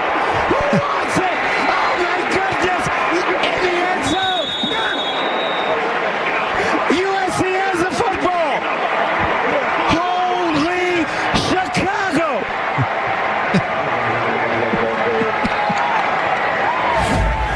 Pierce again. What a day. Punched out by Gentry. Scramble. Desire. Great call. Just launches out words randomly. Yeah. Punched out in the gut. Strong. Desire. Just like, damn, count me down. We going to break yet? What's good? There it is. Tune in 5:30 tonight. Gus will face some challengers. Here's Wolchuk's top 10. All righty, it is postseason in Major League Baseball. Big day, of course, for our Rangers as they're looking for a new skipper. Tigers leading the Guardians 2-1 right now. Day in baseball. Cleveland. Top of the 9th, and you had the Tigers go ahead. It was McKinstry with a sac fly to put them up 2-1 in the top of the 7th. So now in the top of the 9th, we'll keep you updated on that. But we'll get to the top 10 best hats in Major League Baseball here in just a second. 877-881-1053. What do you think's the best hat? Bob Nightingale, who's just on with the KNC Masterpiece, said that with Ron Washington being let go in Anaheim, Albert Pujols, Torrey Hunter, and Michael Young loom as potential candidates to become the next Angels manager. Pujols, who wants to manage, is already on the payroll as he's being paid $1 million annually in his 10-year personal services contract. But Michael Young as a name to watch. Obviously an LA guy. Local guy, yeah. We saw him when we were at that Angels-Rangers game 3 years ago or so. He was hanging around, I think, talking with the family of a player or something. So maybe he's got inroads in that organization already, and it works for them with the relationship. Obviously, with Michael, the family's going to be important to him, but maybe his kids are far enough along that it makes sense to take a full-time job again. Who's the GM going to be at that team? Didn't that say something about it a little bit? And we don't know yet. Don't you want to? Because they also let go the interim GM, so they're looking for a new GM and manager. Yeah. So maybe this is. I think you'd want to hire the GM first. and then the skipper. That would be logical. Yep. Unless I don't know, maybe there's a package deal to be Unless made you want to here. do what Dallas Cowboys do or something like that, where they hire don't they? No, I shouldn't say the Cowboys. They'll hire like a coordinator and then the head coach. Yeah, You know, exactly. that type of thing. Very Al Davis like. Yeah, like if that, Shoddy was not the head coach, he would have been Didn't the mean to say offensive the Cowboys. I coordinator. meant to say somebody different. Yeah, it's I don't know. That'll be interesting within your own division. What do the Angels end up doing? All right, best hats in MLB. Number 1 on this list could end up being pretty controversial. I'm interested to see the reaction. Rangers blue. I do love the Rangers blue, and I think that is probably my favorite one out of the ones that they have. I love the Sunday blues as a jersey. That's probably my favorite, but in terms of just the hats, I think it is the blue, the Rangers blue with the white tee over the red. Over the red. You ever seen the Atlanta Braves 1970s hats with the little A? I don't know. Like it's a front of it. Front of the hat is white. The bill is blue, kind of a royal blue. The back of the bill is blue, and it's a red little A. Is what it is. These are sick. Yeah, Young Dale Murphy hat. Yeah, give me that hat. Give me a Chicago White Sox, just the black with says Sox. The White Sox are really popular. Yeah, with the writing that's slant. I like that a lot. 817, that Rangers blue with that gold trim. Those were the best hats for the championship. I agree. We wore those first week of the season, right? We did. Yeah. Those are cool unis. Shout out to Jim Cochran for hooking us up with those. Yeah, that was very sweet. He came in Jimmy. clutch. Yeah. The honorable mentions here are the Washington Nationals coming in at 12. And then I am stunned that they did not crack the top 10. Yankees. The Red Sox. Wow. The That is Boston stunning. Red Sox at 11, just on the outside looking in. Lucius, I mean, I think the top 3 are probably Dodgers, Yankees, Red Sox. Lucius Yeah, saved me. Hats. Man, so you're in baseball. There's so many great logos in baseball. It's hard to pick just one. Yeah. It really is. But you got to put Yankees up there, Red Sox, White Sox, ATL, Atlanta. Yeah. The Blue Jays has a nice one. Blue Jays is Pittsburgh is sweet. beautiful. Like, baseball has the greatest logos and some of the greatest jerseys of all time. Baseball, you did it. Lucius. Chef's kiss, you did it. Detroit. Yeah. How about Lucius? You ever seen Pittsburgh's hat from the pillbox hat? Yeah, the bucket joint. It sits straight up. Like it's a round. It's like wearing a bowl on your head with the bill. Yeah, I've seen them. Yeah, but it's got the. I never bought one when they came back around, but I did respect them when I see them in the highlights. That's when they used to look give good. stars. Like Willie Stargell, Pops used to give after games. He gave so the players would put these stars. It was like helmet stickers. Oh, so they'd go out there and they had their hats, and their hats all had helmet stickers on okay. hat stickers on them with the stars, Like the Buckeyes. Yeah, That's exactly. neat. It was very cool. We got the old school Indians logo from the 903. How about the Angels with the halo on it? The Angels is beautiful. With the halo, with the A, California with the Angels yeah, one, yes, with the classy. halo, yeah, that is a classy one. What's that, Chief Wahoo? That's Chief I Wahoo. was going to say the old Cleveland Indians ones are sweet. Have you seen they blinged out his teeth now? You seen that one? No. Did they? Oh man, it's so dope, bro. Wow, it's so creative. What are the other ones that we have? The Expos, the old school Expos. Oh, ones. there you go. I think that was Tim and Carthage that Yeah, texted those in. that was very nice. Red, white, and blue. Brewers. The Brewers. It's funny. The Brewers. That's a glove with a ball in the middle of it, though. It looks like something other things, but yeah, you noticed that? It is. Yeah. Yeah. Looks like some other things. Yeah, the Montreal Expos getting some love. How about the 214? That Rangers hat that says the Tatars on it. Eric's got one of those hats now. That's right. I'm surprised you haven't been wearing that every day. The fitted nature of it. My dome is a touch big. Tovash, the longest Tolo. San Diego olive hat and the blue KC. That KC blue is crazy. That KC blue. I'll tell you what, the Padres Very hat. respectful hat right there. Yeah, but he's right about the Padre hat. Go back I like to the Padres. Yeah, go back with it has it with the gold and the brown. It's a good look. Yeah. And then the Pirates come in at 10. Like just those colors, they fit. I feel like the Cincinnati Pirates red is nice. My bad. No, yeah, you're Cincinnati. good. That C is just so strong on there, bro. It really does. But yeah, the 10 is the Pittsburgh Pirates. 9, we got the Cubbies. Thought the Cubs would be a little bit higher too. Very classic. Kind of basic. Yeah. It's basic, but it's sharp. But the Sox It's kind of cartoonish. Yeah, Sox Yes. got to beat crosstown. Yeah. 8, the Phillies. Yep. The Philadelphia P. I respect it. 7. Let's go to the ATL, the classic Atlanta Braves hat. Yeah, that little A is sweet. If you're going to get a hat, go get that Dude, that one. little A. When did is they really graduate cool. to the uppercase A? when they got better. Yeah. they were good. The Dale Murphy, when they were Dale Murphy. Yeah, it was. But there was a time when they were bad in the 70s, like when Ted Turner owned the team. They didn't get all Dale Murphy and Bob Horner and all those guys yet.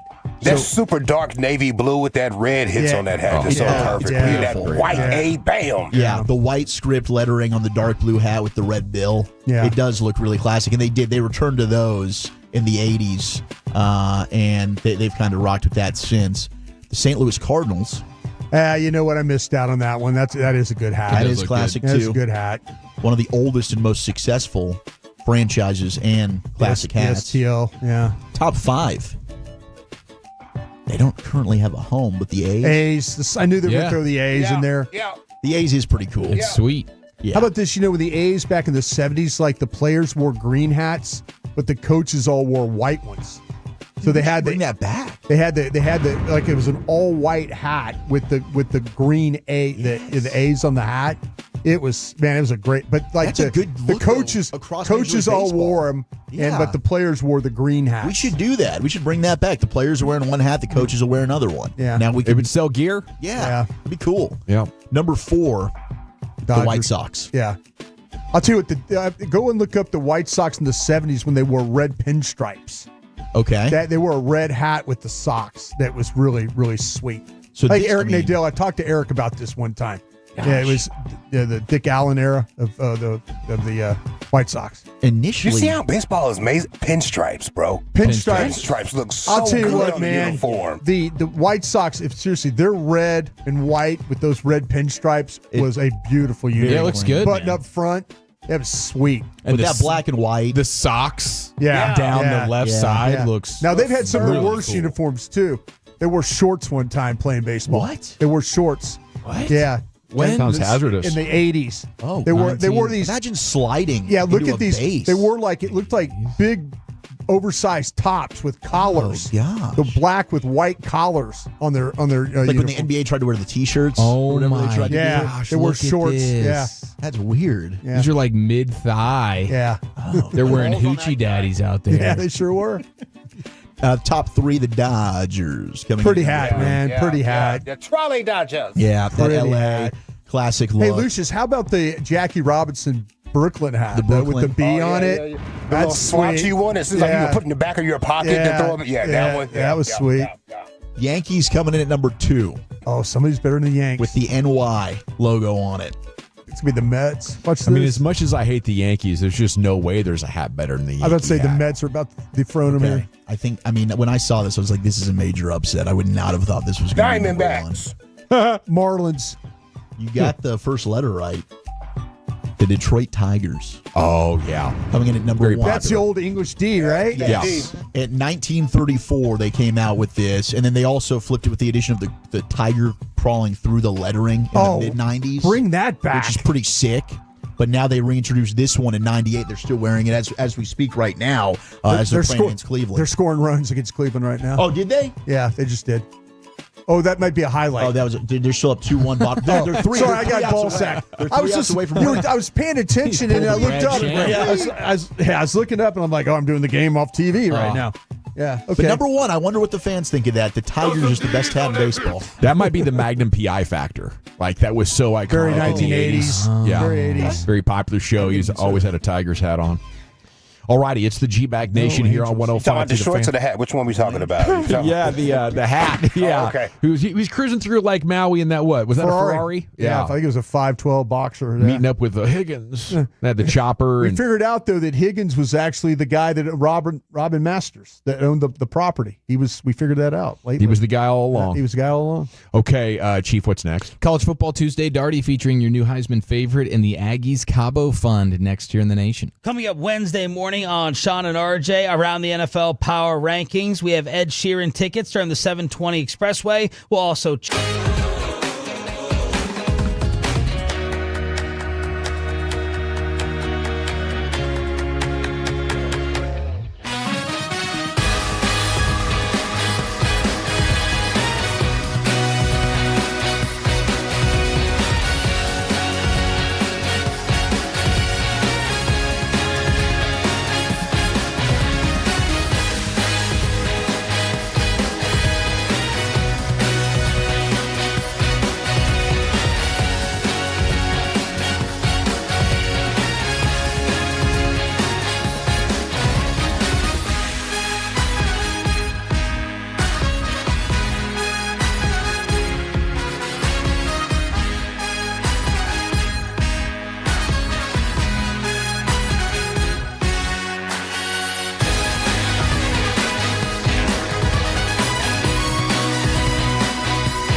Lola V products? Yeah, to remember that. You know, they say in order to remember something, you have to forget something else. Okay, now that is a very cute haircut. That's like a little shag. I've never seen it before. Well, I mean, of course you have. So Rachel. Oh, is that your name? No, I mean like your name. No, I'm Jen. My name's Jen. Right, but I just mean like this is your haircut, but that's hair on your head. I'm not saying this is your hair.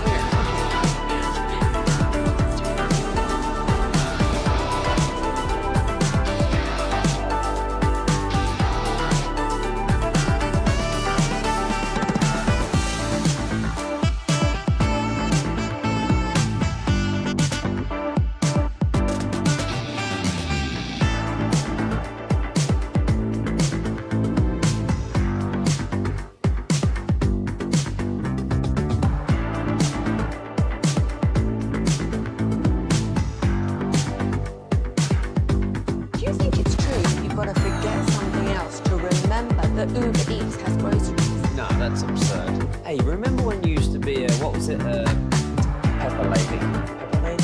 Wasn't it Cinnamon Sisters? Razor Waves. Saffron Squad? Nutmeg Maidens? Free I just said that. Was it Spice Girl? Doesn't sound right. Was it Saffron Squad?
Highway 80. Plenty of Tolo giveaways, so let's party and watch the games together this Sunday at the Bearded Monkey in Forney with the Fan. If you're in the market to upgrade your vehicle, get to Classic Chevrolet in Grapevine, back-to-back #1 Chevy dealership in the world. They've got more new Chevys than anyone in their all-price of sale. Silverados, Tahoes, Blazers, Malibus, Equinox, and more. Visit ClassicChevrolet.com. This is Texas. This is Classic Chevrolet. Together, let's drive, relax, and enjoy the difference. Based on new Chevrolet registrations 2023 and 2024. Thank you, Lucius. It's the G-Bag Nation here on The Fan. The Tigers just beat the Guardians 2-1 despite a leadoff error-assisted triple by Cleveland. There was a comebacker. Guy on third was trying to get home, and he was out shortly thereafter. The inning and the game was over, so Detroit takes game one. We'll be watching the Padres and Cubbies here for you throughout the afternoon as it's 1-0 San Diego right now, top of 3. Here's the chief of the college football, Darty. Yeah, playoff FOMO right now, though. Tell me about it, man. Big Jeez, time. Always brings back those memories. Wow. Gosh, especially now with Bochy out, and you're just kind of running back that 2023 season. How epic that was. Jared was posting the celebration in the clubhouse afterwards. I can't believe it's already been.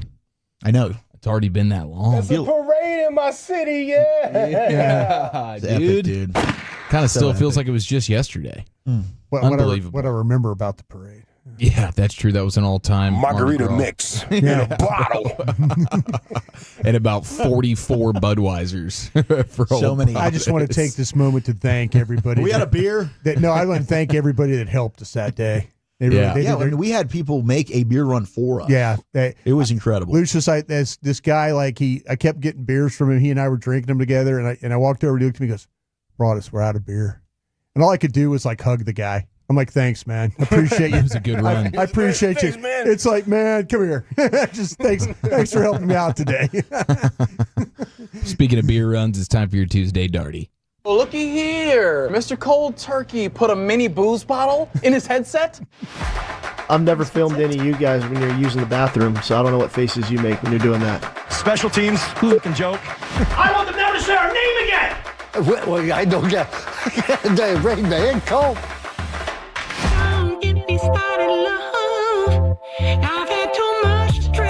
Shout out to Lou Holtz, by the way. What did he do? Had to squeeze him in there. All the spit. I mean, 10 seconds of him saying not a single English word. Yeah. All time college football. Happened a lot to him. It's one of the best. Well, we're back with a brand new Heisman favorite, boys and girls. Didn't we have another one last week? Who's your guess? I think it's literally changed. I think every single week. Dante Moore? And without John Mateer in the mix now. Yeah, that's a big injury. It's got to be Moore in Oregon. Throws off the board. You guys hit the nail on the head. Yeah, big win for Oregon. College football guys of the week. He looked really freaking good, dude. I mean, that was a big question. Oregon had so much turnover coming into this season. It starts with the quarterback position, but they had to revamp the offensive line. I mean, they got freshmen starting in a bunch of different places. How about that running back they have? Yeah. Who's and the they real are producing deal? A ton of stud running backs. I mean, Bucky Irving, who's with the Bucks, is really good. It's kind of becoming a nice pipeline for Dan Lanning there in Oregon. You know what? Let me ask you this. It's a good mix of true freshman recruits, and then, hey, we'll go into the portal and completely revamp our offensive line, whatever it takes. A couple guys on defense. Yeah, but Dante Moore, he's your Heisman favorite right now. Brought us back to you live in studio. Real quick, though, I mean, that Dan Lanning, would you consider him, I know there's no reason for him to leave Oregon, but would you consider him, for an NFL head coaching job? And I say this in the way of, guy seems to know how to evaluate players. Yeah. You know what I'm saying? They keep, remember I was talking about Garrett the other day that I don't think he coached worth a damn, but I thought he could evaluate players. When the Cowboys fired Mike McCarthy. Yeah, maybe. I might have said that they should look and hire Dan Lanning. See, that's the thing about it. You get a coach that can kind of the roster. Like Jimmy Johnson Yeah, kind of keeps turning over, but you just keep knowing what the good players might. You're spending money like an NFL team. Yeah, you're trying to evaluate players and now stuff. Even closer. So, man, I mean, maybe this guy, when you start to talk about coaches, how important they are, especially if you're going to an organization that values the opinion of a coach, Dan Lanning guy might get it. Yeah, he'd be my number one guy. I think it was, you told me Phil Knight and Jerry have a really good relationship, so Jerry wouldn't do that. Yeah, very good. But I would have loved to try and pursue Dan Lanning. I mean, if I was an NFL team, I definitely would be. He's kind of a guy. Asking. He's kind of the guy we like because didn't he pull them all together that time where they're at Michigan? And he says, we're going to make all these fans leave. And he called timeout as they were all leaving. He just showed them. Just to show his team. He goes, see, I told you these people would leave. Yeah, he coaches with an edge. He's aggressive. And that's one of the things that I really take any appreciate crap him. from anybody. No, really. he doesn't. No, high intensity kind of guy, but he's kind of got a little. There's something about the Dan, Well, the power Kenny of the Dillingham Dan. came from his coaching staff. There you go. Kenny Dillingham's one of his guys. That guy might be a pretty good coach too. But I mean, Lanning is super aggressive. There was a point where Oregon was leading Penn State 10-3 early in the fourth quarter. It was 4th and 1 at the 8-yard line. Could just settle for the field goal. No. Nope, we're going for the touchdown. Bang, punch it in. So he and Lane Kiffin's been a little bit that way as well. Just Lane coached the aggressiveness. Well. Yeah, he coached well the other day against LSU. Did a good job. Sure did, man. But yeah, Dante Moore is your Heisman favorite right now, the Oregon quarterback, and he was fantastic. 29 of 39, 248 yards, 3 touchdowns, no picks. He's mobile. Moves around, he can run pretty well. I mean, the poise in the pocket, all of it, man. Because that game started to get away from him a little bit, and then he was able to stand tall and make some plays. So Dante Moore, young quarterback, getting it done at a high level, and he's your Heisman favorite right now. Now, elsewhere around the college football landscape, how about USC dropping it the way they did? I mean, Illinois was trying to lose the game. They were doing everything in their power to lose the football game. There. And Gus Johnson was made for that moment. And, of course, Lincoln Riley was not. Now it is Lincoln Riley 4-11 against ranked opponents at USC. Yeah. 4-11. His record at Oklahoma, he won a lot more than he lost there, right? When he a pretty good coach there at Oklahoma, playing against the big boys. Oh, yeah. I'll look it up. I didn't mean to ask No, you that everything's question. changed for him. Yeah, everything about Lane Kiffin looks different he now. was really going to turn that program around to where they were going to be a national power. I felt like with that, and with Caleb Williams going over there, I thought like quarterbacks were going to show up there. I thought, he's lost like studly quarterbacks That's what I'm along the way. saying. Like it's unfortunately they haven't really worked out. Like Malachi Nelson, I think that went to Boise and is now at UTEP. It just has not, and I guess the defense finally got better. He fired Alex Grinch after forever. Yeah. But it doesn't seem to be working out. Seriously, I thought that was a playoff contender every year. Yeah, it hasn't been the case. Wrong about him. All right, let's take a look at the Aggies. A&M police report during the game. Public intoxication, PA 102, unable to walk. Given opportunity to call a sober friend, but he locked himself out of his phone. Arrested. Oh, no. Can you imagine? Locked yourself out of the You're so hammered phone. you can't even remember your password to get into your phone to call your friend to save your life right now. Phone a friend, save your life. The police are waiting for you, and they're like, all right. And don't we do some kind of biometrics? Do you do fingerprint or facial recognition? Are we typing our password in every time? I go with the facial face is all recognition. Definitely the password. There's no thumb, no eyes, no nothing yet. The bank wants me to do the thumb, but I still got past it. Holding out. Yeah, holding out. Oh, you're holding. You don't want the identity. The last one, so I'm the last one here, bro. Hey, Eric, do you think we could do something at A&M, start a new business? Like, you could call a friend, or you could be a friend to a drunk person at the game. Like, you could be on call. Like, if they don't have a friend to help them, call it vouch. Like, I'm that guy. Yeah, they can rent you. They can rent you to come get them and get them out of trouble. Like you could Section 123 here. We need you. Yeah, it's like you didn't have a friend that could help you, but you can rent a friend to get you. Well, you'd out have of to trouble. pass a hell of a background test. But that's what the fraternities are for. You know what I mean? Like the young bucks in the fraternity are supposed to be there. Oh no, Where's your dogs The at? pledges are for that, but I guess the ones that aren't in frats, then they could use That's this. that's But what also, who's going to leave the game early? Bennett does. His poor fraternity brothers. The pledges. Bennett's got one guy cooking brisket the other day. How do you get that hammered at a game, though? Is that smuggling shots in? You should come to an LSU game with me. Okay. Yeah. Pre-game Jello shots, they sneak up on you. They're so damn good. And all of a they're sudden, so good. drunk. So good.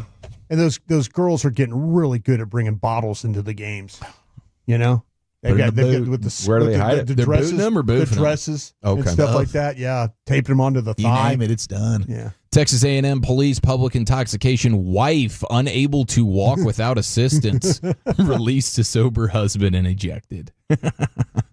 Let's see. You have Wife unable to walk at game. Okay, like somebody's mom just going hard in the paint. There was another one. Subject had 2 Miller Lite beers in front pockets of his fishing shirt, and he was ejected as well.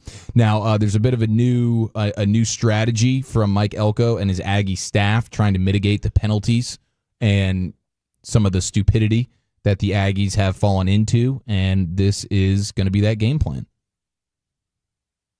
Oh, you're talking to me. Hold on.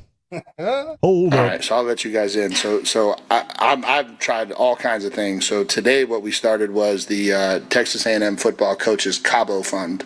And so what's going to happen now is every time one of our players gets a penalty, they're going to contribute to the coaches Cabo Fund. And so we'll see if that works. Hey, fine system. Now they're getting paid. Yeah, exactly. It's like you can actually implement that strategy. We'll see how that pays off. Got to hurt somehow. Jimmy liked to say that. Players got to feel the pain. They got to have consequence. I think Shoddy's doing a nice job, but I do the wall sits. Maybe like 2 minutes per flag. I did that one time. Wall sits are a beating. Now, if you're a DB, like 10 minutes per flag. Yeah, you guys are light. Also carried a 45-pound plate up and down the stairs of Tiger Stadium. That was a punishment we did one time. There you go. We were late for curfew, but the wall sits was one of the most painful things I've ever done. By the way, Brett Venables, Sooners head coach, talking about John Mateer, quote, he's going to push the limits on everything when it comes to his rehab and getting back. He'll be good. He'll be one of those guys that broke the record in coming back, if you will. We're going to try to get back to Mateer that Texas at game. the Cotton They're Bowl. trying for the Texas game, yeah. Look, A&M, they probably are going to end up in Atlanta this year in that SEC championship game. You look at that schedule, that is a very winnable schedule down the road. Their biggest games now on the road at LSU, Brian, Mizzou, and at the end of the season against Texas, which are all on the road. But Marcel Reed, this might be the year that the Aggies finally break through. They're the real deal. Yeah, it's fun to watch them. How about a wall set, Broadus, on a full-length window pane on this skyrise right here? How about that for a punishment? No.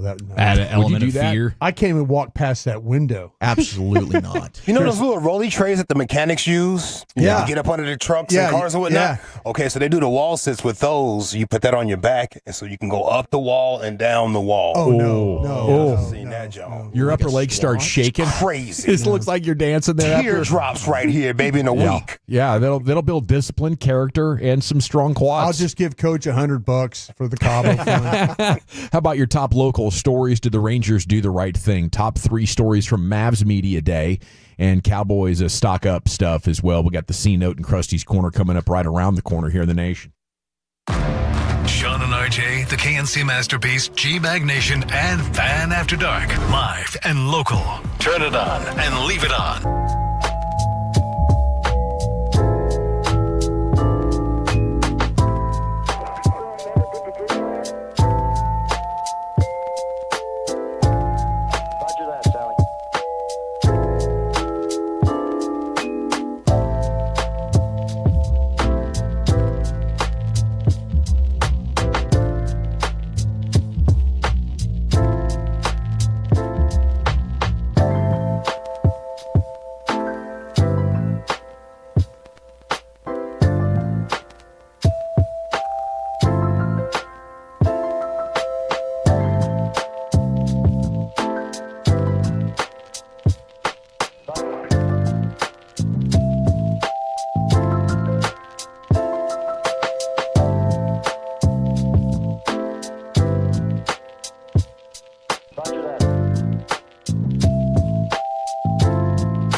Roger that, Sally.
Driven by our D&M Leasing Studios, you're rolling with the G-Bag Nation on 105.3 The Fan.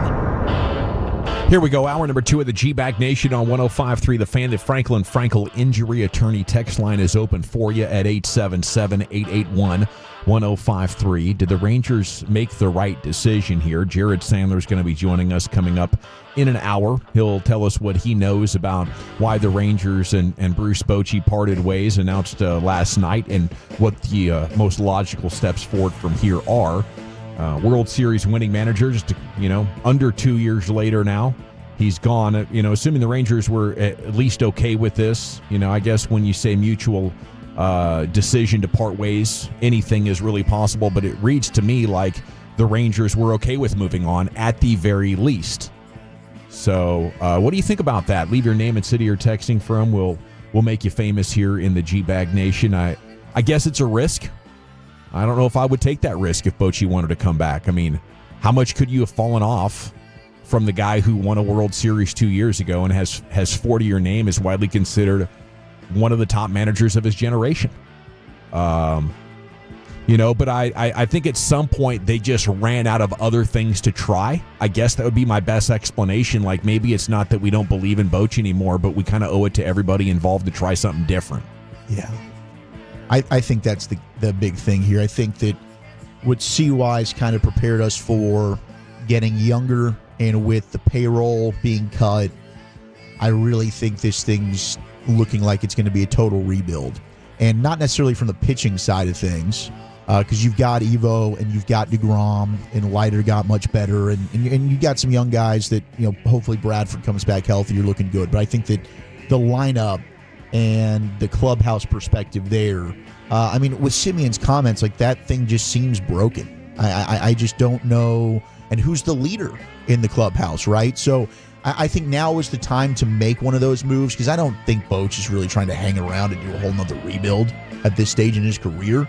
Let him go somewhere where he can. Maybe it's Atlanta. I think Atlanta would be a great fit for him. A club that is super talented, that could easily, if health is able to be on their side for a change, could go and compete for a World Series. And now you've got Skip Schumacher, who's been waiting in the wings. You've already got his former bench coach in Miami on staff. Like, to me, the writing's kind of on the wall. He's the one that's going to get this job. And for those, Ranger fans that have texted in, like, blow it up, they need to go ahead and make changes.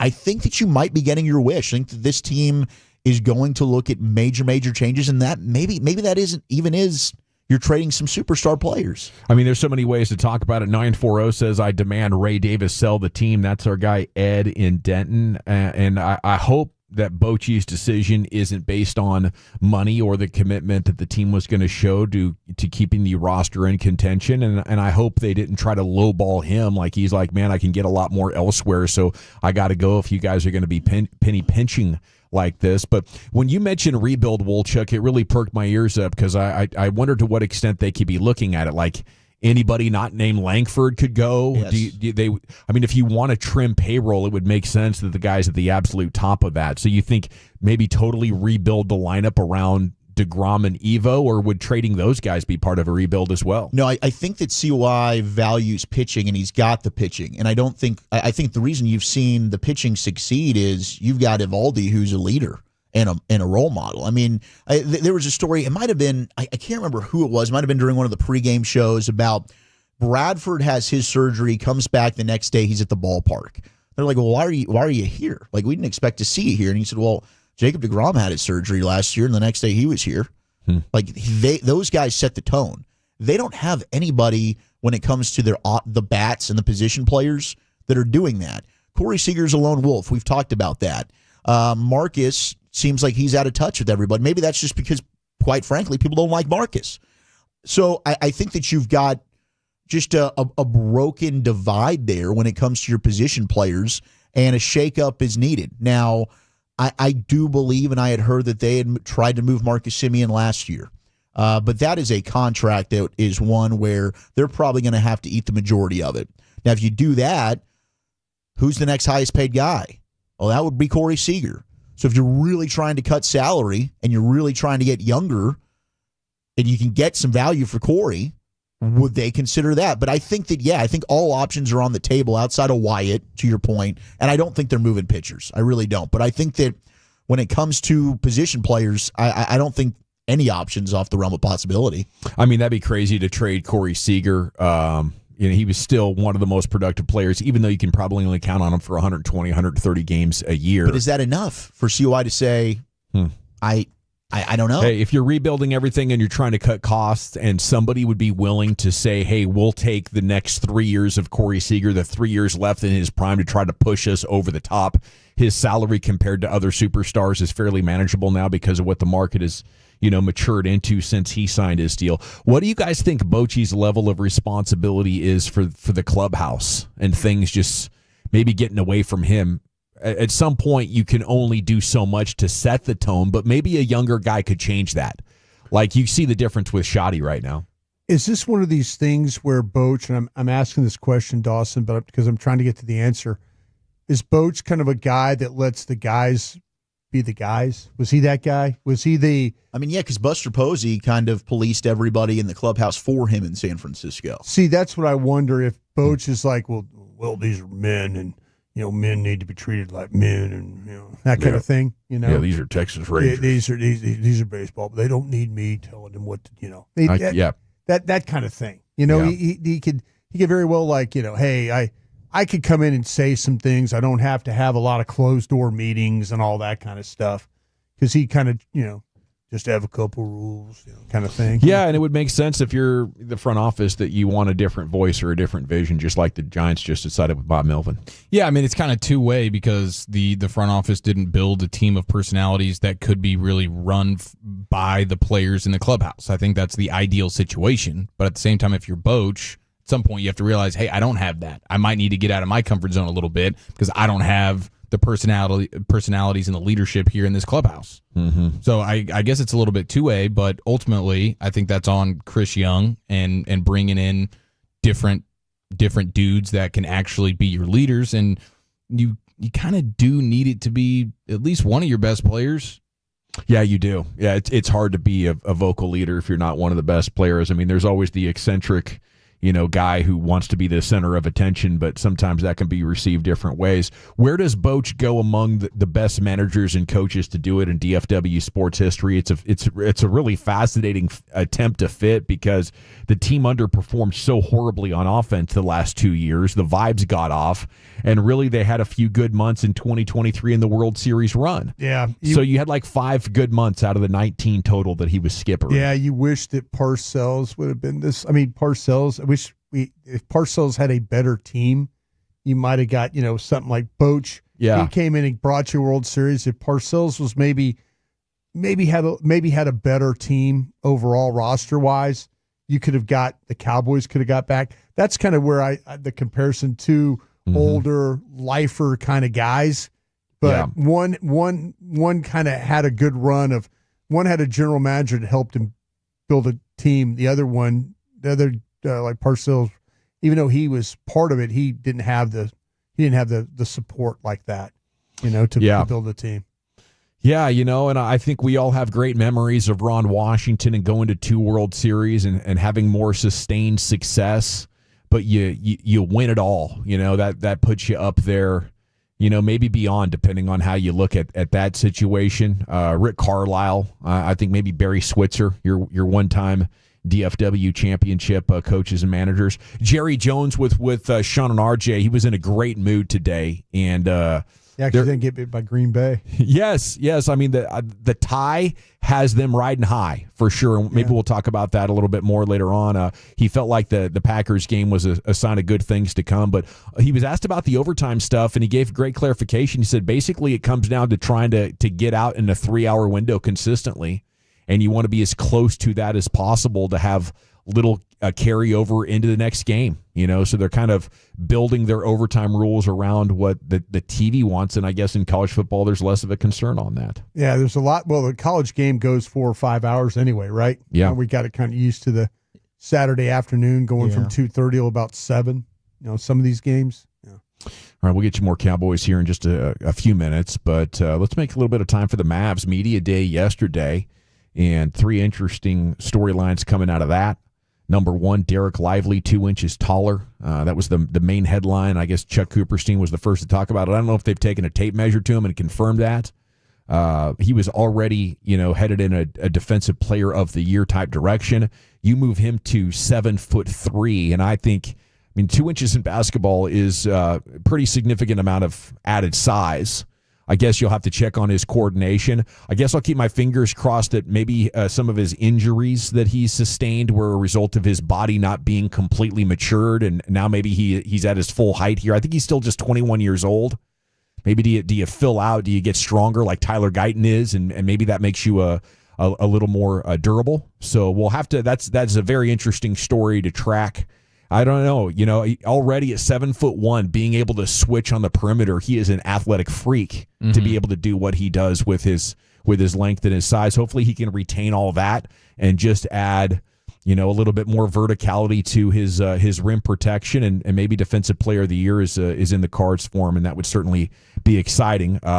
Cooper Flagg talked about wanting to win Rookie of the Year. That's obviously front and center going in, and I don't know what to expect here. I'm definitely old enough to remember, and I was in the early stages of covering the association up there for KVAN 1550 in Vancouver, Washington. It was a close suburb in Washington state of Portland. So, the point is, I saw KG and Kobe debut in the NBA at that age. Now, what's different with Cooper Flagg is he got to spend a year in college making more of a step in between. Will he be ready to go out there and compete and make a winning impact, or are we going to be dealing with a learning curve? And I'm not sure which way to go on that. But if he does win Rookie of the Year and Kyrie Irving comes back, this team is firmly in contention. I would be encouraging Cooper Flagg not to wash his right hand for a while after I saw evidence of him shaking MJ's hand over the weekend. Oh, cool. Hopefully there was some type of energy transfer of sorts. Yeah. Like Mike style? Yeah. Just goes ahead and takes off as a star. I mean, I'm optimistic. I do think Cooper Flagg has the ability to be the rookie of the year. In fact, he should absolutely be the favorite. And I think both could be true. I think that he is going to contribute, if this team is healthy, to them winning. But I think obviously at that age, to your point, and having seen those all-time great players have an adjustment. Now, they didn't play college, so maybe like the year at Duke helps a little bit, but I think there definitely is going to be some type of learning curve. Hopefully he's just not thrust into a position, and I don't think he will be. I mean, we'll see what happens with the point guard stuff, if he's really asked to do that or not. But I think that having a lot of really good, stable veterans around him should be able to help him ease into this a little bit. Yeah, and he is a massive favorite, minus 225 on BetMGM with Trey Johnson, plus 800 there. He got picked up by the Wizards, which is unfortunate, but should have an opportunity to shine. And then Edgecombe is sitting there at plus 900 there with the 76ers. Okay. And then Anthony Davis said he's going to wear protective eyewear for the rest of his career, just to be extra careful here moving forward. You guys want some Cowboy stock report? Let's do it. Okay, I got C-Note coming up here at 3:20. I watched offensive tape, all 22 last night. I haven't watched the defense yet. I don't know if I'm going to get to it. This tape watching is a chore, okay? Well, that was a long one. It takes time. It was a long one. But amongst the stock up on Blogging the Boys, Nate Thomas. And I wanted to get your thoughts on that because he did not get burned. Like, he was better in his 15 snaps than Guyton was in his 45 or 50 or whatever he played. Like, how do you approach this? At what point would just being better mean something? I mean, I know he's a seventh-round pick compared to a first, but that looked pretty good. When you watched both players, Dawson, yeah, who did you think was the better athlete? I mean, getting up and going, Guyton. Okay. The guy that has more strength. Thomas. Their scheme seems to be really kind of set. They want to move their linemen. They want to move them. They want to do traps and pulls and space plays and stuff. You saw that kick screen that they ran with that they got Steele outside on. Yeah. I think they're really interested in having athletic tackles more than they are power tackles. And I think that's why that they're okay with Guyton and Steele. Even though Thomas, I thought he did a nice job. I'm not saying your eyes are wrong. I just kind of feel like with them, you're starting to see more movement. They're starting to get into the things that those coaches were telling us, the pin and pulls, and they're figuring out which guys can and cannot move. There's a lot of movement going on, and I love it. Because of how athletic Guyton and Steele are, it gives them a weapon out there, and you don't have to win against a guy one-on-one. But you're not wrong about Thomas. You're not wrong. He's a guy. He's and that's he's got a lot of upside. Yeah, he's got a lot of upside to him, and I think Dallas has done that. Dallas early in this season has shown a lot of teams don't even have depth at offensive line.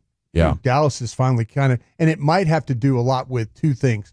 The coaches are really good, and the quarterback's playing at a high level. It's going to give them options, and because those guys are going to go get paid. There's a lot of worse linemen out there. Agent after this year, I'm sure somebody's going to look at him and say, "I'll pay you." Stock up is Javonte Williams. He's been that is a heck of a find. Eric, anytime I want to argue with you about running backs in the top 10, just tell me to shut up, because we're starting to see now where teams' ability, the Cowboys have changed their thought. They didn't get trapped this year. They didn't pay Henry. That got him in a lot of hot water because how well, but we've seen these backs get drafted high and pay. The point is you can go find running backs. You can, and if you find running backs that have talent that might have gotten a little nicked up, or maybe the scheme's not right for them, Williams has shown that you honestly can get through it. It's nice to have guys like Henry and Barkley and people like that, but you can get by with having a veteran running back or running back that is on a contract that's very small. Yeah, I think the situation now with Javonte Williams is how many years do you want him for? What should your draft strategy be going forward? Because he's still only 25 years old. Yeah, that's what you have to determine now. I mean, where's the line that you're going to draw? Like, okay, we're cool with this now, finding running backs, because the last 2 years, what have they done with running backs? They've gone with cheaper running backs, and it's worked out for them. A guy Carolina, and now this guy. Well, it's just how things go, I think, when you have a really good coaching staff.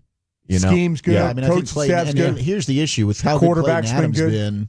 There's another team. I mean, you lose him, then it's a different story. I don't know. I don't know that I trust just some average running back to come in here and be able to produce. You know, I think Clayton Adams, what he's been doing here has really been massive. Okay, Riley's too been good. Connor Riley is an offensive line coach. His pedigree speaks for himself. Yeah. It's time now for the Cowboys news of the evening, a key stat for the Jets game, but also is Shoddy owning the defensive failures or maybe pointing the finger a little bit. It's the G-Bag Nation on the Fan. Tolo means turn it on and leave it on. Thank you for making 105.3 The Fan and the Odyssey app part of your day every day. Prize Picks is the best way to cash in on the Cowboys this football season. Which players are going off? Which ones are overhyped? Make your picks in less than 60 seconds and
sip on their new frozen margarita flight, or smash a chocolate piñata? Come get your weekend started right with us at Uncle Julio's at 4125 Lemon Avenue in Dallas. That's Friday from 10 a.m. to 2 p.m.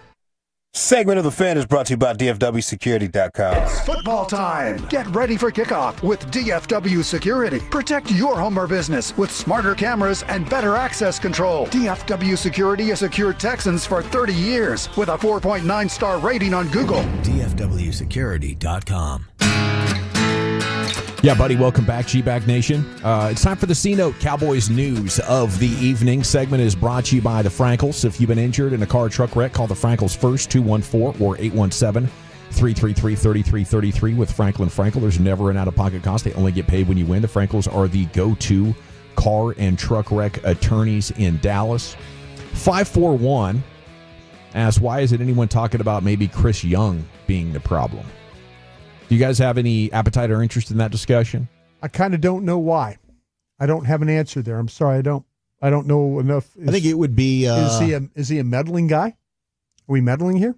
I don't know if he's a meddling guy, but opinionated, very, very demanding, very demanding. And I wonder, some people handle that differently than others, and I think that some fans probably are. Hey, JD had a lot to do with that 2023 team that won a championship.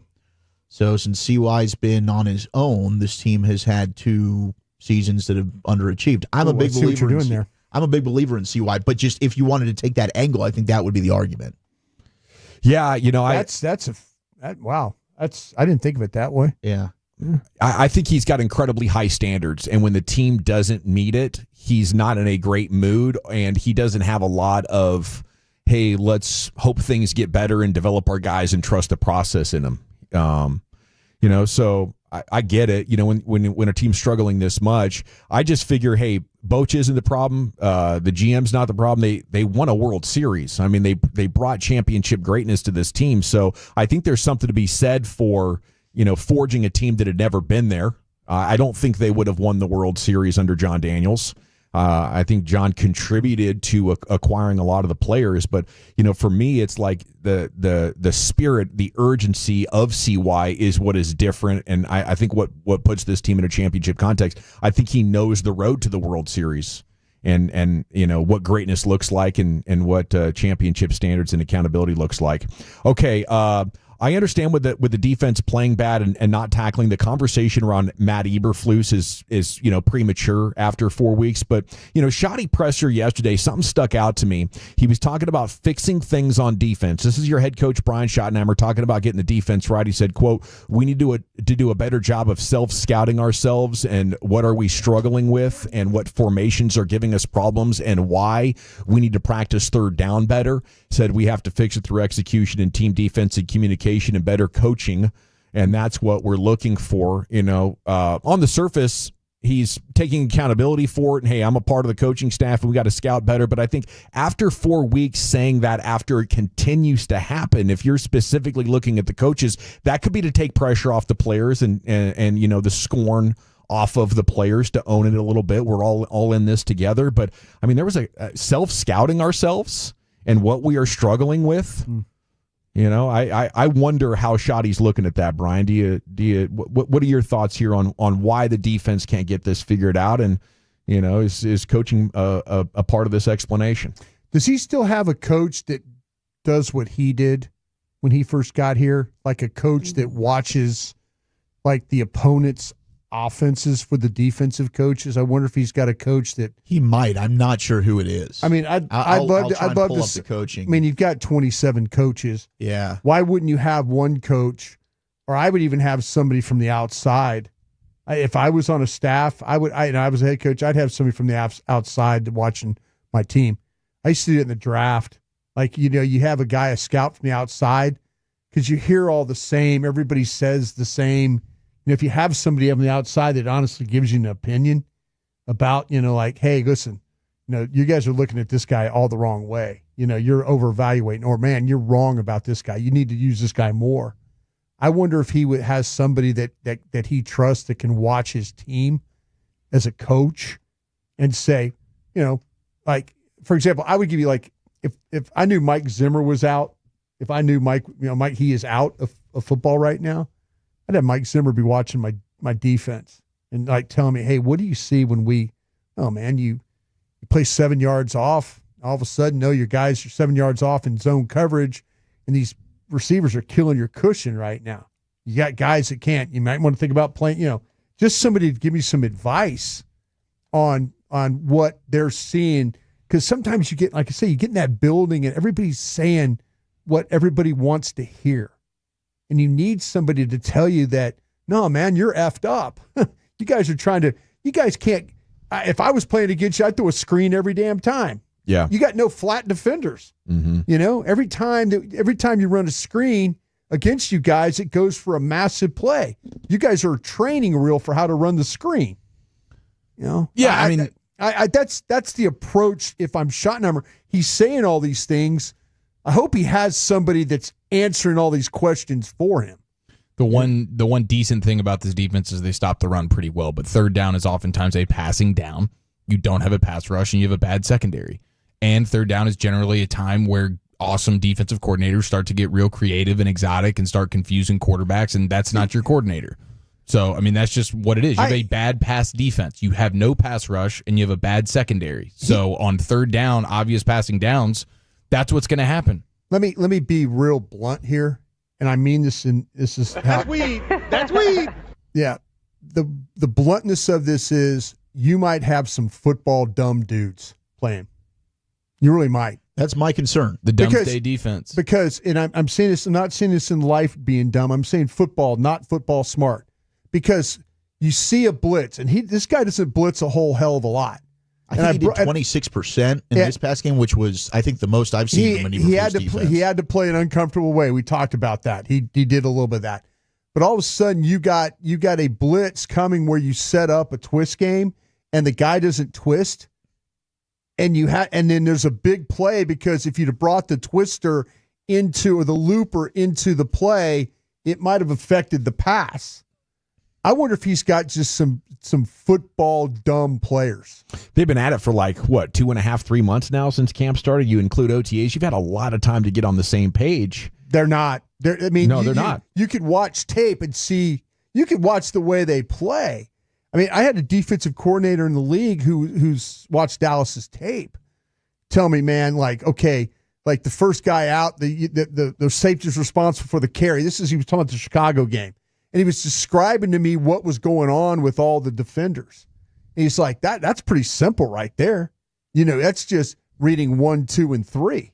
Yeah. And they're not even doing that right. No, they're not. The front's not on the same page. The offense is doing obvious stuff that beats cover 2 or cover 3, and they're surprised almost that the ball is going to that hole shot or to the edge. It's like this is taking candy from the baby, and if you know the play is coming or you have a baseline level of awareness about what your defensive scheme is vulnerable to, you should be rallying there and prepared to take away what the offense is likely going to do based on the looks that you are giving them. And it's surprising in so many ways. I don't know at what point you say this is Eberflus. This is an inability to coach. Absolutely could or be. Just. Yeah. He could be bleeping a lot of stuff up over there. 100% he could be. And having your players prepared, that's on the coaches. Some of the penalty stuff that I complained about, that's also on Eberflus. But I do also wonder, in fairness, not being in the building, from the player's perspective on it, is he putting them in the position and calling the right play, and they're just not executing it well enough? So I don't know. I think that there's a lot of this defense needs to get it figured out, and it probably is a blend of the two. It probably is Eberflus needs to do some self-scouting, figure his own bleep out. But on the field, I do wonder how good of talent do you really have right now? We could be looking at a new, first for Justin Fields as a result. We've had firsts where no team had done this, that, and the other thing and still lost. But with a defense that bad, it could happen again. Justin Fields has led his team to an 0-25 record when opponents score at least 21 points.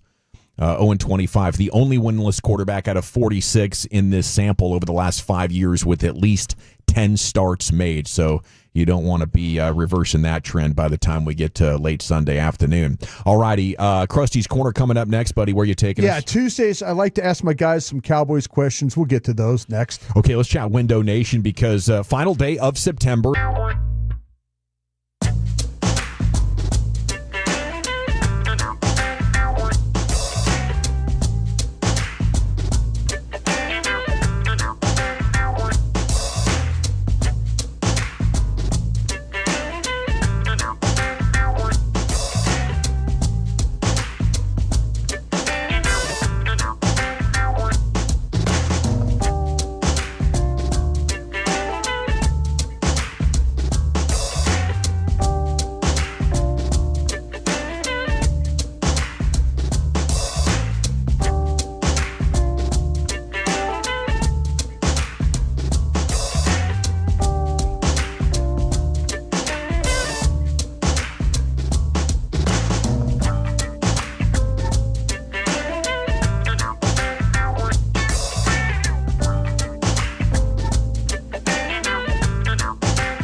4916 I-30 French Road in Mesquite. And after that, I'll be at East Dallas Diesel from noon to 2, 12150 Shiloh Road in Dallas. It's Flagtober 2025, beginning Saturday with The Fan. If you're in the market to upgrade your vehicle, get to Classic Chevrolet in Grapevine. Back-to-back #1 Chevy dealership in the world. They've got more new Chevys than anyone in their all-prices sale. Silverados, Tahoes, Blazers, Malibus, Equinox, and more. Visit ClassicChevrolet.com. This is Texas. This is Classic Chevrolet. Together, let's drive, relax, and enjoy the difference. Based on new Chevrolet registrations 2023 and 2024.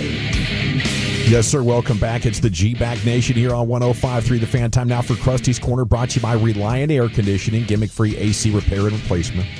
Hey, kids! Your old pal Krusty's gonna teach you 5 new words. You're not wrong about that. From Dallas, Texas, number 55, Brian Waters. Thank you very much, Lucius, for playing that. Thank you, Dawson, for the introduction. Thank you to Reliant for being a part of this. Appreciate you guys. Tuesday's questions. By the way, you guys like the 2 Monday Night Football games? Not crazy about it, especially when the Bengals and the Dolphins and the Jets are involved, and Bo Nix. It's really just a recipe for disgust. But keep it staggered. Keep it staggered so I can go from one to the other and, Yeah.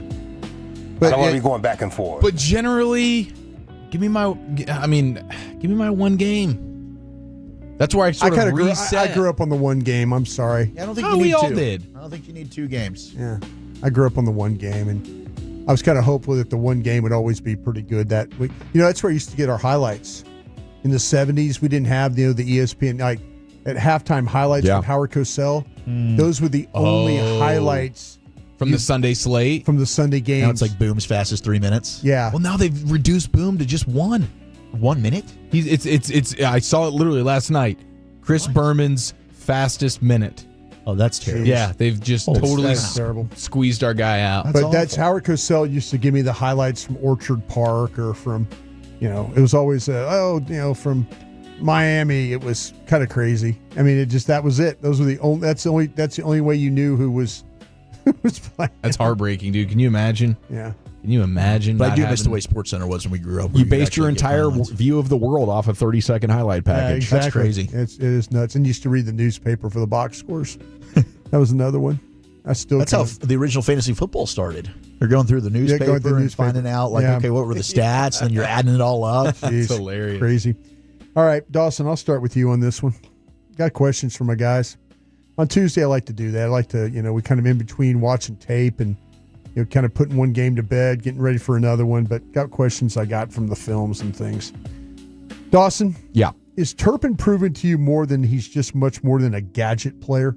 Oh, yeah, for sure. I don't think he is a down in, down out type of receiver guy, but, for a package of plays for Kevontae Turpin, I like that. I like keeping him involved. Some of the stuff he's doing down the sideline, and then I don't know what you call the route that he ran, but it was like he was up the middle. He breaks in. It just destroys the guy's ankles on that one that he had to go up for. Oh, the one that was called back? Yes. Yes, the one that was called back was such a nasty route where the DB literally falls down. He's got some tools. How about you, Chieftain? Is it Turpin proving to you that he's much more than just a gadget player? Yes, he is. Now, he's still a complimentary piece.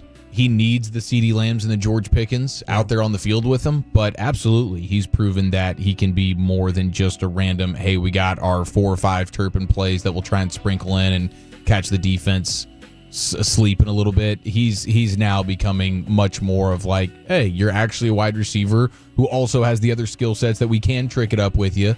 But yeah, I think he's proven, and we saw it in training camp. And we were hopeful that we would see it in the games, and we've been calling for it for a couple of years now with him.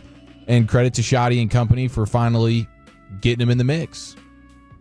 How about you there, Wooly? Yeah, with the way he's running routes, the crossers, the ability to make tough catches along the sideline that he showed. He's a legitimate wide receiver. He's absolutely more than just let's find a little package for you, in my opinion, not just a gadget guy. He definitely is making, but yeah, he's not a guy that I'm looking at like, okay, I can move on from Pickens and I can elevate. I couldn't get you to do that then, right? No. I couldn't get any of you guys to move on from Pickens. I think that he's perfect as a third or fourth option for you. Don't get me wrong. If this thing spirals out of control, no. You're only making the trade. I'm not making the trade right now. I'm trying to save you from having to move one of your ones. Is what I'm trying to do. So if you're going to move a player that you might not re-sign. Yeah, and if their plan is to not re-sign him, I'm totally open-minded to doing that. Yeah, I would not consider it at all right now. I think what George Pickens just showed me is that this thing is on an upward trajectory as he gets more comfortable with Dak. I like what you're saying there, Dawson. Like that a lot. How about this one, Chieftain, for you? Mm-hmm. Has the play caller or the running game been the most beneficial to Dak? It's a good question. I mean, damn right, it's a good question. That's all I ask.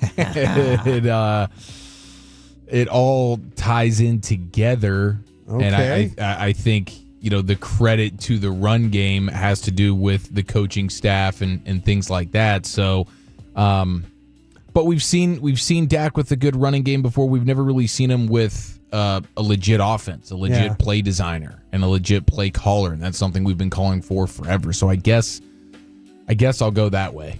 The play caller. Dak's benefited more from the play caller than he has the running game. Yeah, and it's tough, but I'll just give the credit to Shoddy because I think he's part of the reason why you have a good run game. How about you there, Wooly? I'll lead the running game, and it's only I don't know how much like Dak's checking out of things. Like how much is Dak audibling at the line of scrimmage? It seems like he's doing it a lot. Yeah, so he is. I don't know like how much is like the initial shoddy play call, and now Dak's like based on what he's seeing. And so I'll just lean the running game for that reason. But obviously, Shoddy's been phenomenal so far through the first 4 weeks with in terms of the blend, run, pass. I think he deserves a lot of praise. But just to answer this question, I'm going Clayton Adams. Sounded very. It sounded like you were fence riding there for a minute. I'm going Clayton Adams in the running game. Clayton Adams and the running game over the play caller. Yes. I like what you did there. Dawson, what about this? I think when you talk about the installation of the offense and the coaches, that's more big picture. Everything kind of falls underneath it. I think the running game is benefiting from it. But the phrase that sticks out to me from their install period in training camp in the preseason was we got to marry the running game with the passing game. Sure. And I think because of that, both the running game and Dak are benefiting. And there's just so much that goes into the coaching staff helping the running game right now. So I think the coaches are the biggest factor with all the success that we're seeing. I like that. I tell you what, if I had to pick one, I think the play caller's helping him a lot. I mean, Dak's making some, but you do see some you see some route combinations and you see some things down the field. Yeah, you do see some guys open. It's less about the play call because, well, Chuck, you're right. But still, Dak has all the autonomy, but he's choosing a shoddy design. Yeah, for sure. So the offense is much more advanced in helping out Dak and the rest of the offense in a way that we really have not seen. Yeah. I do like the running game too. All right, Wooly. What up? Does Shamar James need to be in the picture as a starting linebacker? Yeah. You know what? I'm fine with it. I was so wrong about these linebackers. At Jack Sanborn, I was hopeful. He's coming over. Can he be like the Eric Kendricks to Mike Zimmer was last year? Sure. And it just hasn't happened. And I think we're starting to see why maybe he was a backup, rotational piece in Chicago. Maybe that's where he can excel. Because there are times where like Sanborn, he'll tackle, he'll make some run fits, but him in coverage has been bad. Kenneth Murray in coverage has been bad. So I wouldn't mind it. And if you're going to start Shamar James, much like with Maris Leofau, young players, probably going to be growing pains. But at this point, I'm okay with that. You know what? The defense is already having enough issues as it is. Let's let the young guys play. Dawson? Man, I don't know between him and Damone Clark, what's worse. I think with Sanborn, you at least get a guy who's going to be in position in the box to make the tackle, and you got to work on some of the back end stuff. I don't know if we can handle another rookie on learning curve at a key spot in the middle of your defense. Chieftain? Yeah, I think I've seen enough from him, even going back to the preseason and then what you saw from him the other night. Obviously going to be growing pains, but I'd rather take my lumps with young players that I'm developing than have veterans. Like, the tie is always going to go to the young player in my mind. Mm-hmm. So for that reason, what is the reason why any of these other veterans should really be playing over him? It's not like they've been any good. So I'd rather just take my lumps with a rookie. Dawson? Yeah. Are you still interested in rotating these cornerbacks, or do you just want to go with 2 starters? I'm not really interested in rotating many at all. I like what they have in Reddy Stewart. I think Trayvon Diggs is going to knock the rust off and play at least somewhat average as the season goes on. And Deron Bland's got to build confidence on that foot and that ankle, and he's going to be better. So I like the 3 they got. How about you there, Wooly Bully? Yeah, it needs to be Diggs, Bland, and Stewart. Those are the 3 that they need to rock with, and if somebody needs a break, then Kyrie Elam can get out there. But Kyrie Elam, I think, has shown why the Bills were ready to move on from him, and that's a solid depth piece for you. But Bland and Diggs are under contract for the future. Now, maybe they move Trayvon Diggs. I still believe that's definitely a possibility, but those are the guys that are going to be here. And then when Savone Revel's ready, he can get into that as well. But those are the 3 I think that you need to just play in your nickel package with Reddy Stewart. How about you, Chief? Sorry, I was going to add Elam's a good tackler. If there's obvious running situations, probably put him on the field. Yeah, but otherwise, I agree with these fellas. I'm not trying to see too much more of Elam. I'm looking forward to the Revel return whenever he makes his debut, and I'm starting to wonder as well. Not to be super knee jerk, I know he's trying to overcome some injuries and stuff, but is Deron Bland, as much as he doesn't want to be a nickel corner, is he better as a nickel corner than a boundary corner? Sure. I think that's still something that should be on the table once health gets going for other guys. Maybe Revel could step in on the boundary, but Stewart has done a good enough job at this point to where I would just keep it with Diggs, Bland, and Stewart. And I'm with you. When Revel's ready, I think that he plays outside in nickel and you kick Bland in. I think, because I think that's Bland's. That's his best way to show his array of skills, because he is one of those pesky guys inside that'll stick his nose in it and tackle. And I think he does a good job in short area quickness against some of those slot receivers. In a quick answer, just going around the room.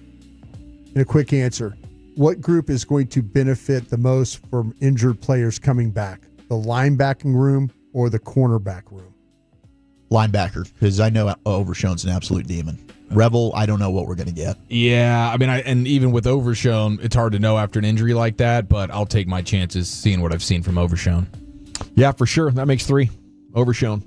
So linebacker's going to benefit more him coming back than you getting with the corners and stuff. Revel, Butler, Carson. Yeah. Yeah, there's just some, I guess, a little bit of hope in there. That would be awesome if Revel has a rookie year. Sure. More impressive than what Overshown's going to throw down. Thank you, Brian. Thank you. Krusty's Corner every afternoon, 3:40 here in the nation, brought to you by Reliant Air Conditioning. Wolchuk, what's on deck? Halftime interviews, Monday Night Football aftermath, and a big L for this Tuscaloosa bar. That's next. Tolos catch a dub and transform that bathroom into a dream space with Zintex Remodeling Group. Is it Pepper Lady? Razor Babes. Saffron Squad. Nutmeg Maidens? Paprika. No. Said that. Is it Spice Girls? Doesn't sound right. Was it Saffron Squad?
Nation on 105.3 The Fan. Hour 3 of the Nation. Here we go.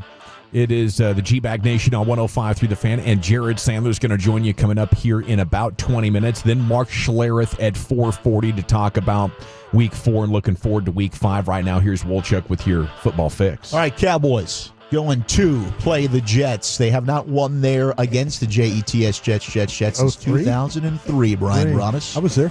Yes, you were. Yes, you were. I believe that was a 17-6 victory for the Cowboys. We were Since then, bad that day, too. yeah, it was. The Jets luckily were just worse. That 2011 game opened up the season. Des Bryant versus Darrelle Revis, and then it was a Romo interception to Revis that shut a Cowboys victory down. Jets won that one, and then it was the Sam Darnold just absolutely cooking up that Cowboys secondary. And the following week after that is when he had his Monday night game against New England and said he was seeing ghosts. It's weird. It's not a good look for I think he was coming off mono, too. I think he missed the first 3 weeks. He did have the mono deal. But the Cooper Jets was banged up, too. Amari Cooper. Yeah, Amari was plays. out. Yeah, 5 plays. The Jets running back Braylon Allen, who left last night's game with a knee injury, he's got an MCL sprain, according to Ian Rappaport, likely going to put him on IR, according to sources. He's also expected to try and get a second opinion, but that means heavy dose of Breece Hall, I would assume, coming up this Sunday for the Cowboys without Braylon Allen, as they were kind of in a tandem committee there in the backfield. And the Tyreek Hill injury from last night, goodness gracious. I just saw the thing with him cheering. That was weird. That was weird, wasn't it? You guys brought that up, but maybe he was grateful and he probably no longer has to be there. Well, his agent, Drew Rosenhaus, put out that he had successful surgery. It went very well. Fortunately, everything was done with one procedure. The goal is for Tyreek to be ready for the start of next season. If Tyreek wants to live in Miami next year, he can restructure his deal to a cheap, incentive-laden deal and get it done. Start on the PUP list till mid-season or so. If he doesn't want to live in Miami, he cannot take a pay cut and get cut. Tyreek has zero guaranteed money in 2026. I just wanted to see him stand up and shake that thing out one time, I'm just like, oh my goodness. I couldn't. I mean, after the first time or two, I was like, man, I can't look at this anymore. Oh, just the way see Byron Jones put it back in place. Yeah. Put that finger back in place. That was insanity. I mean, it's just high anxiety just looking at it. Oh, it was. And then there was one image of it was just like somebody took just a still image of the knee just facing the opposite way. It was, oh my gosh. But good news that he's had successful surgery and hopefully he's able to recover from that one. I don't know if he'll ever be the same player, but we'll see. How about Darren Waller's last night? He comes out of retirement. Yeah. 2 touchdowns. 631 days after his last NFL game, Darren Waller, to help the Dolphins get the win over the Jets. That is, you can't script that any better. And it kind of carries on to the trend we've seen where former New York Giant players go on for great success. Somewhere else. Yeah, he had 1 touchdown in 12 games with the Giants. He had 2 touchdowns in 3 quarters with the Dolphins. That's unbelievable. The Jets on the losing end of this, as we mentioned, and here was Sauce Gardner post-game. He's not happy with the officials. Sauce. I feel like, me personally, us not winning, because I watch football all the time, and I just feel like, I don't know if this is wrong to say, but I think I get called for more stuff just based off of us just not winning. I watch these winning programs, and it'd be some egregious things, and it don't get called, letting the players play. I got caught on something today where it's I know the route, everything, and I'm just supposed to let him just push off at the top of the route. I'm seeing counter steps, all that, he's not going to catch the ball regardless. I just feel like, in general, even the Mike Evans ones, I just feel like us not winning, that's just what goes on. If we don't win, and I feel like we don't get the calls that we should get, and we get called for the calls that we probably shouldn't get called for. So he is not lying. Okay, I was going to ask you if this is something you experienced. Absolutely true. I've been a part of some bad football teams, and when you lose, officials are not going to give you a break. They're just not. That Craig Wallstat crew that had that game last night, that's a kind of an iffy crew at best. But to me, when you're a losing football team, officials do not give you the benefit of the doubt, and they do not give you respect because you're a losing outfit. They're like, okay, if I make this call, it doesn't matter, Seriously, he is not lying. I've lived this one. I lived it early in Green Bay. I lived it when we were 5-11 those years. Mm-hmm. You just don't. You just don't get respect. And the league can come out and say, oh, no, we officiate fairly and all that. No, he's not wrong. When you're a losing football team, officials don't respect you like the winning teams. Well, I hope George Pickens is able to benefit from this. Yeah. On Sunday. Yeah. I wonder if Sauce is going to travel with him. I would think that they would do that. But I guess that's going to be a great pregame conversation, boys. Yeah. 9 a.m. right here on 105 through the Fan on Sunday. Yeah. Looking forward to it. Looking forward to that, boys. I'll be Bob listening. Wischusen. We get Bob Wischusen. We'll Bobby! Yeah. I'm trying to come up with the game mantra for this week, so okay. I'll let you know. You keep working on that one. Maybe it'll be all the penalties. This isn't all the penalties game. I just short-circuited. I'm going to seamlessly move on. It's all right. Let's go to the other game. Jamar Chase. He's frustrated, and rightly so. He had a conversation with Zach Taylor on the sideline. He said the urgency, it's just got to be there. You just got to want it. At the end of the day, we got to want it. Today, it didn't look like we wanted it. I don't know. Things could be going downhill in a hurry, and I get it. When you don't have your MVP caliber quarterback in Joe Burrow, you're probably not expecting to have a whole lot of success, but that was a really bad offensive performance. 159 offensive yards, according to ESPN research. Just the first time since the 2009 Raiders that a team had 200 or fewer offensive yards in 3 of its first 4 games. And Zach Taylor's an offensive coach. Yeah, and they're going to really fall apart here because they get Lions, Packers, Steelers. They'll be 2-5 in the blink of an eye, and that'll be 2 weeks to go till the trade deadline. So I think you got to be licking your chops here, looking at Cincinnati and an opportunity with Trey Hendrickson just on a 1-year deal. Somebody's going to have a hell of a chance to get a pass rusher for maybe a 2, maybe Trey a 3. Hendrickson. Think they want George Pickens? Chase Brown. I wonder if Chase Brown might be a nice compliment there for Javonte. That could be nice. They could use some speed. That's the one thing with Javonte. They keep wanting to hit him, use those outside edge runs, and he just doesn't quite have the speed to turn the corner.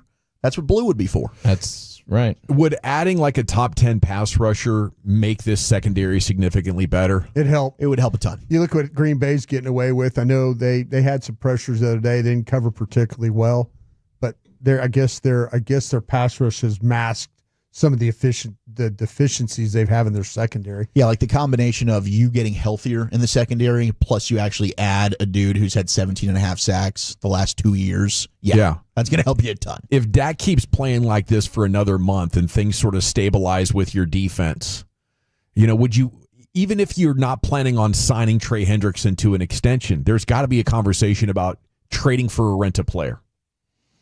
Yeah. I would absolutely have that. I mean, the NFC's pretty darn open to me.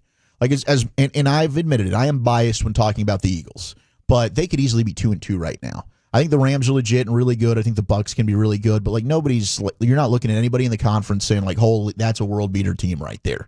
And you went toe to toe week 1 with the Eagles. And the NFC is a heck of a lot better than the AFC. Yeah, but yes, there's not like a clear-cut, oh my gosh, sort of team right now. If Dak can play at that level, which is a big if, and there's a lot of Cowboy fans that will say, hell no, in the playoffs, he's not doing that. And I understand why you feel that way. But if he could, you would have a shot.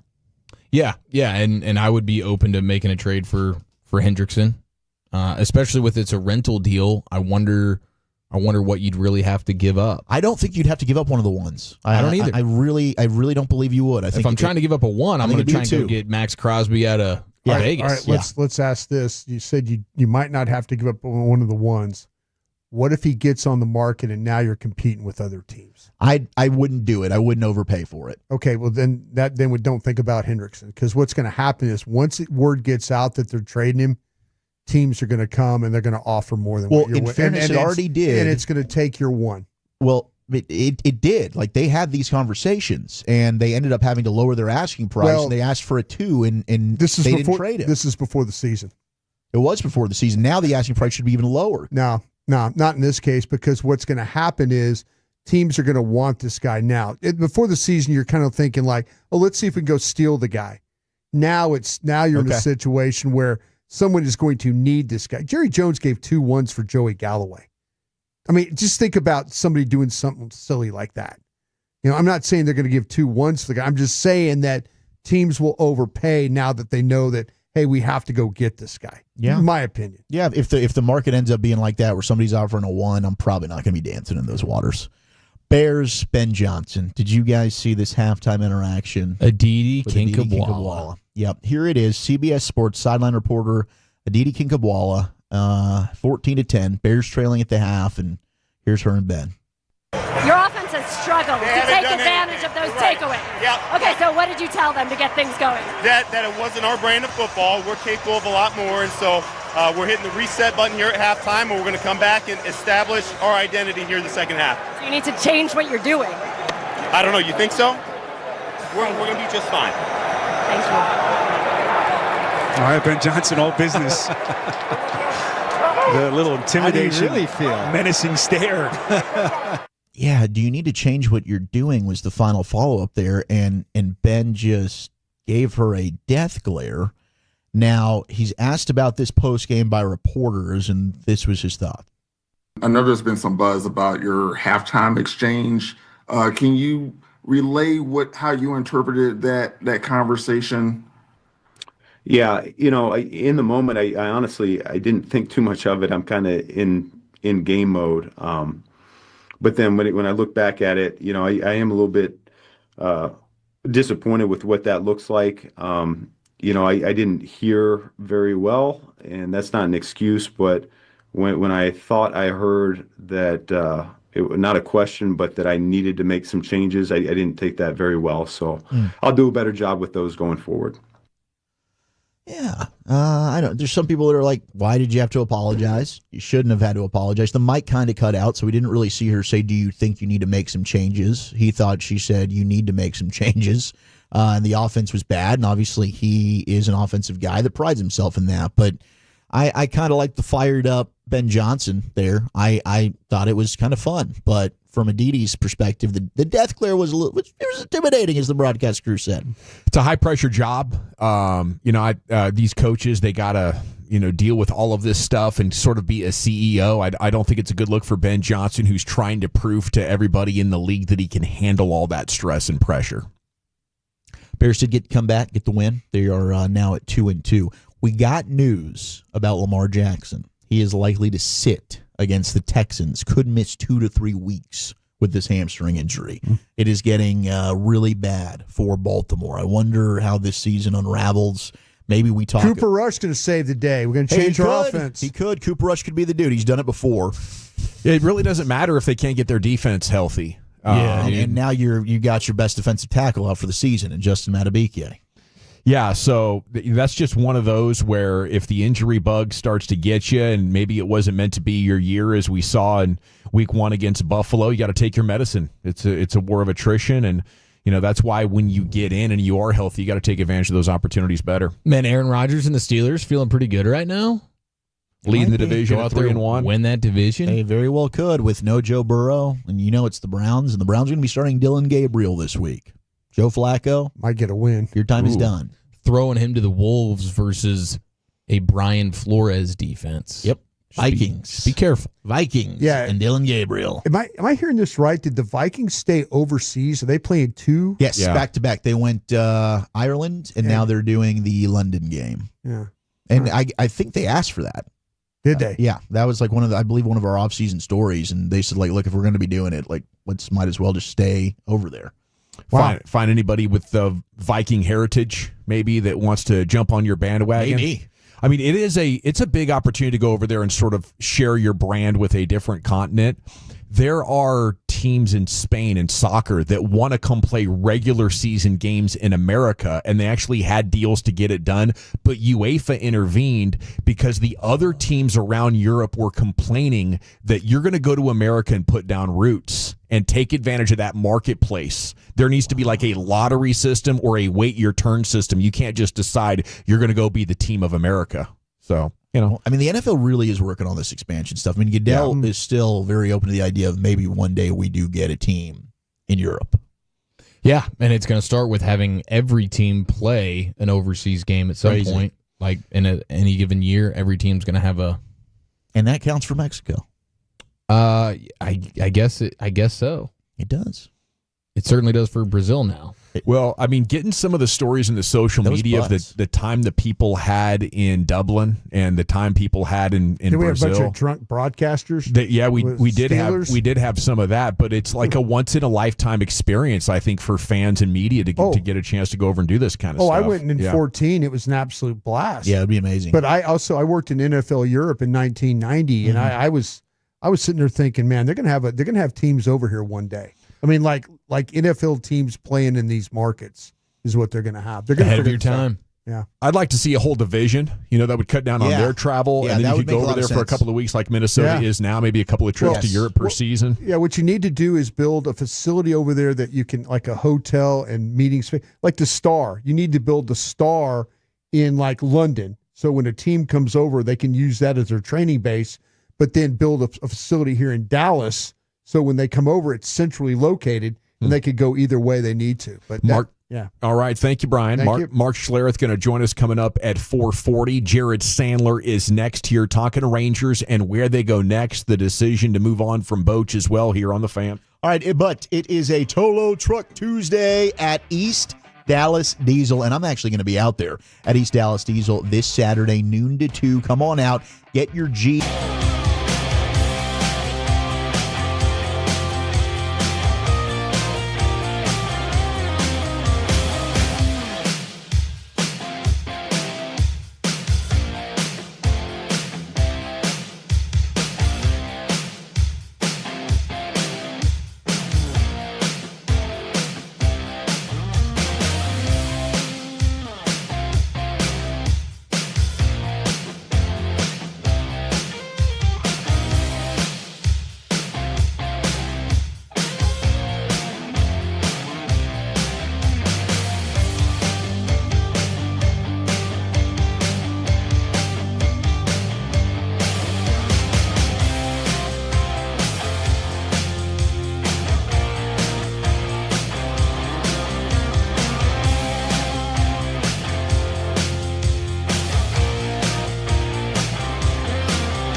Now that is a very cute haircut. That's like a little shag. I've never seen that before. Well, I mean, of course you have. It's the Rachel. Oh, is that your name? No, I mean, your name. No, I'm Jen. My name's Jen. Right, but I just mean like this is your haircut. But that's hair on your head. I'm not saying this is your hair. Okay, freak me out.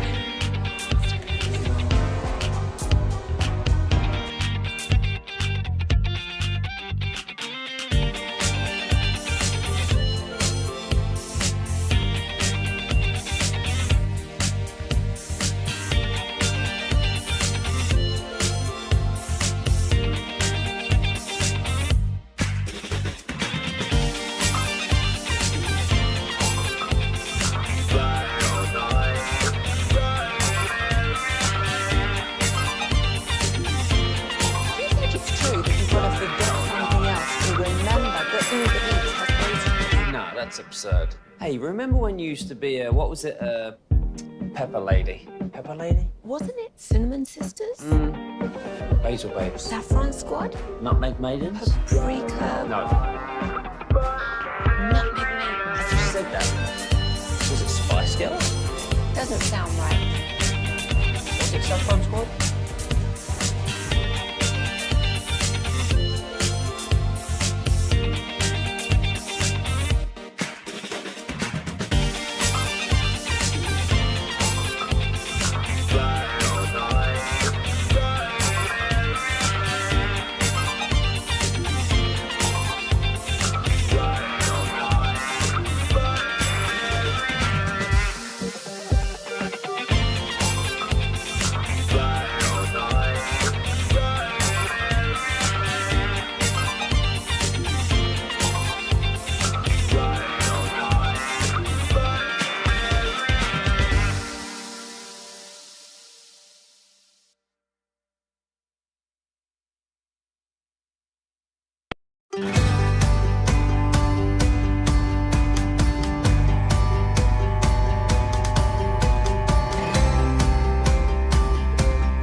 evaluation and planning to setting up, maintaining, and taking down the equipment when the project is complete. The Texas Authority in Barricade Rental. BuyersBarricades.com.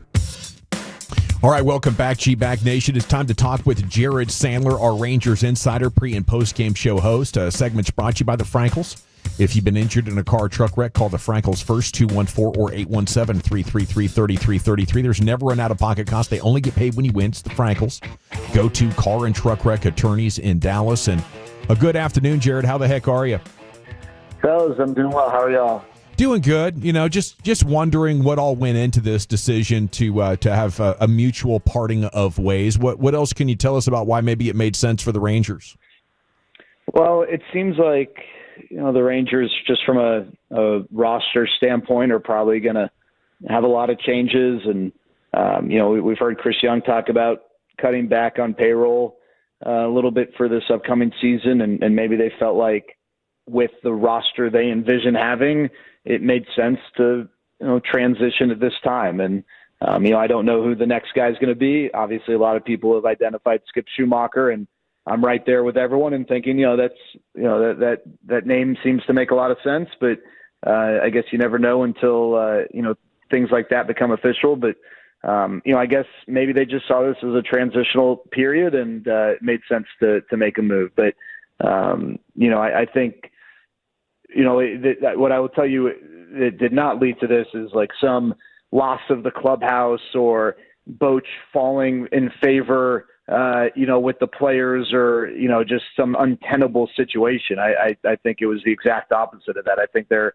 are plenty of people in the Rangers organization who, whether they, understood that this was strategically the decision that made the most sense or maybe they didn't, they're just upset to see a guy like Bruce Bochy go. And obviously a lot of people are grateful for what he gave the team over the last 3 years. Do you wonder how another manager might have got the guys to react different over the last couple of years? I think you can always ask those questions.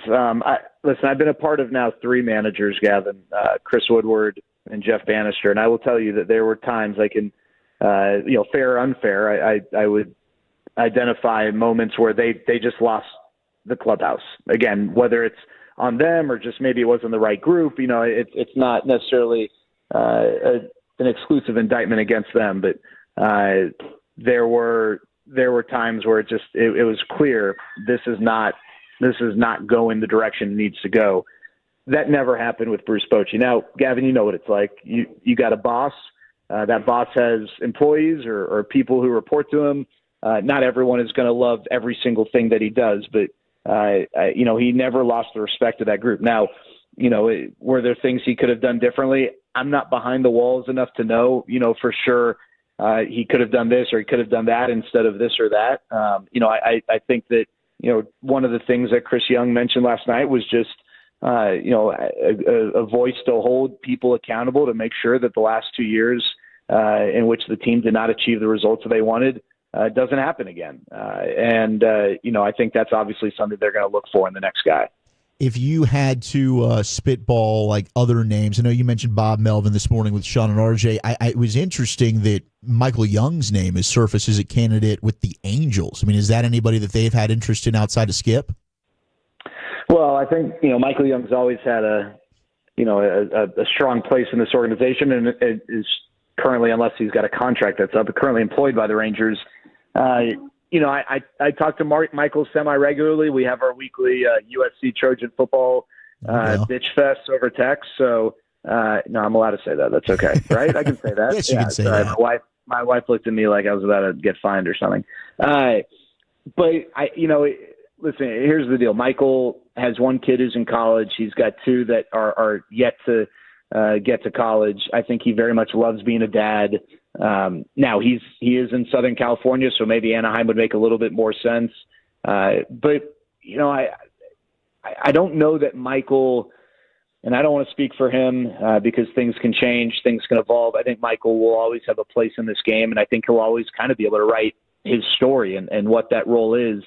But in conversations I have had with Michael in the last 12 months, I'm not sure that he is at a point mentally where he wants to put in the work to be a manager. I think he loves being a dad. But again, the Angels thing might be a little bit different because he is living in Orange County, so he could live close to home, he could live at home and spend more time with his kids than, say, if he was a manager elsewhere.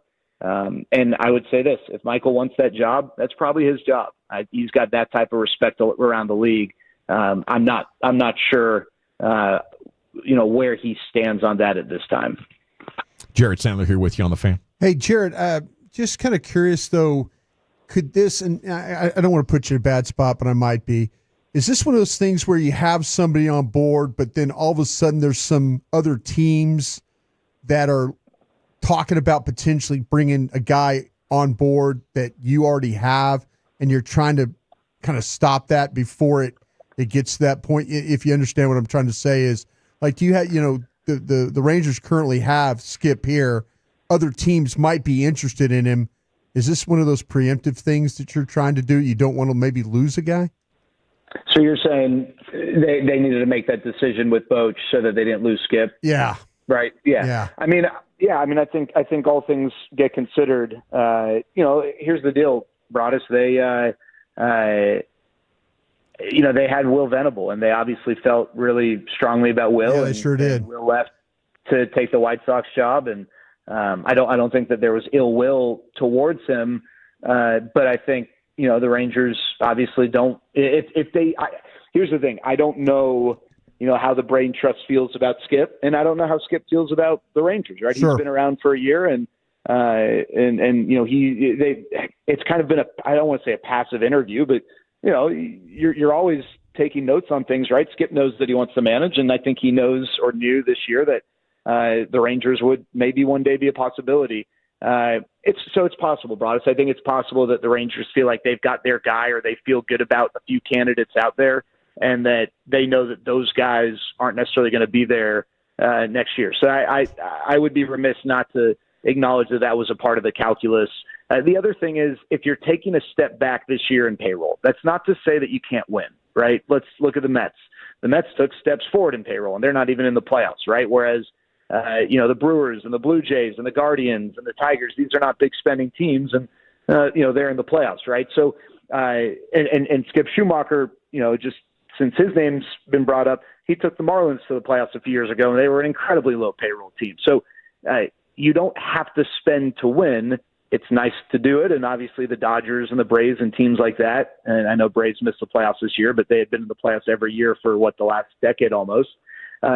Spending obviously helps. I think the Rangers are going to spend, even if they take a step back in payroll this year. But I think, Broadus, if you're taking a step back in payroll this year, it's just a natural break point, right? You have a very veteran-laden roster, and I think it's possible that they felt like, hey, we're going to get younger. Who's the best guy to help develop and manage this roster? And it wouldn't be fair for me to say that Bruce Bochy is not capable of it. This is a Hall of Fame manager who's probably capable of doing just about anything. But obviously, Chris Young and Ross Fenstermaker and their team, felt like maybe this was the natural break point. And I think having Skip Schumacher in front of them the last year has probably exposed them to Skip. And if he is the guy hired, then we'll know that, they probably did feel like this was a great opportunity to bring Skip on board.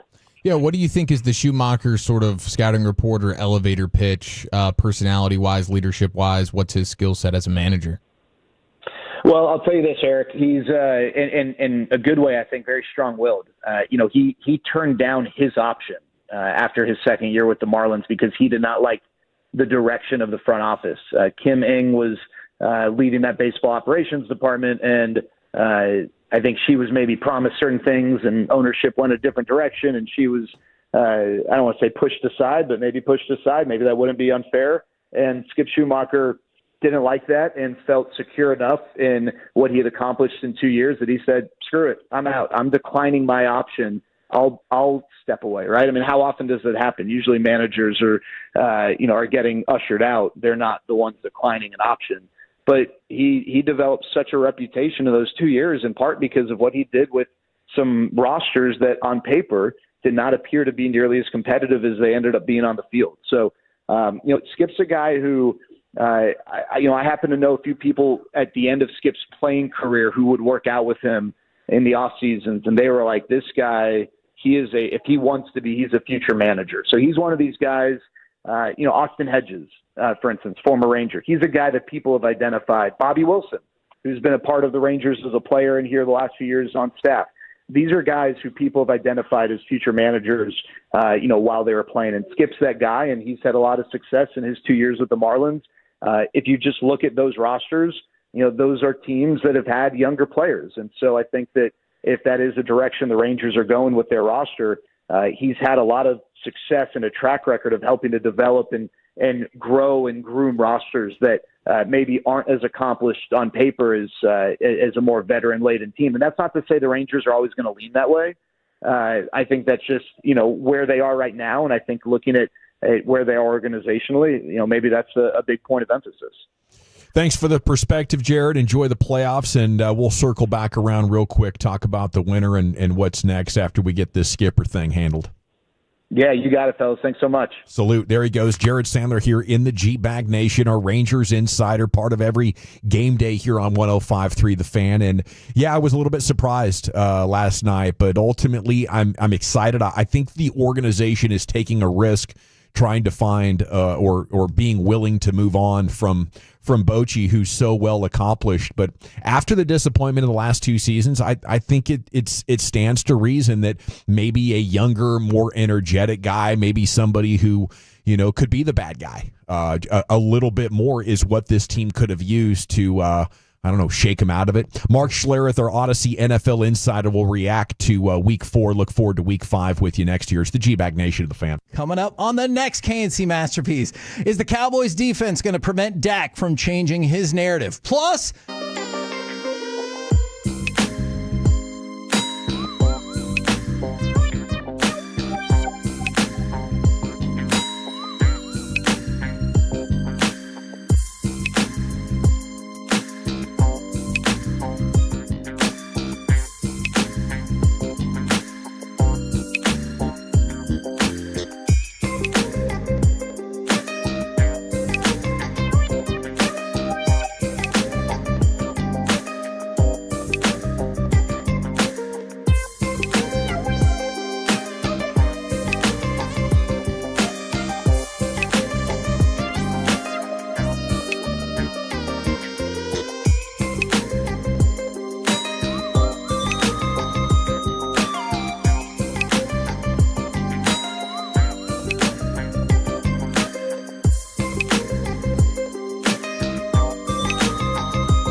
Uber Eats has lower fee products? I gotta remember that. You know, they say in order to remember something, you have to forget something else. Experts make shopping easy, ensuring incredible flavor and great prices. Score at Wild Fork Foods.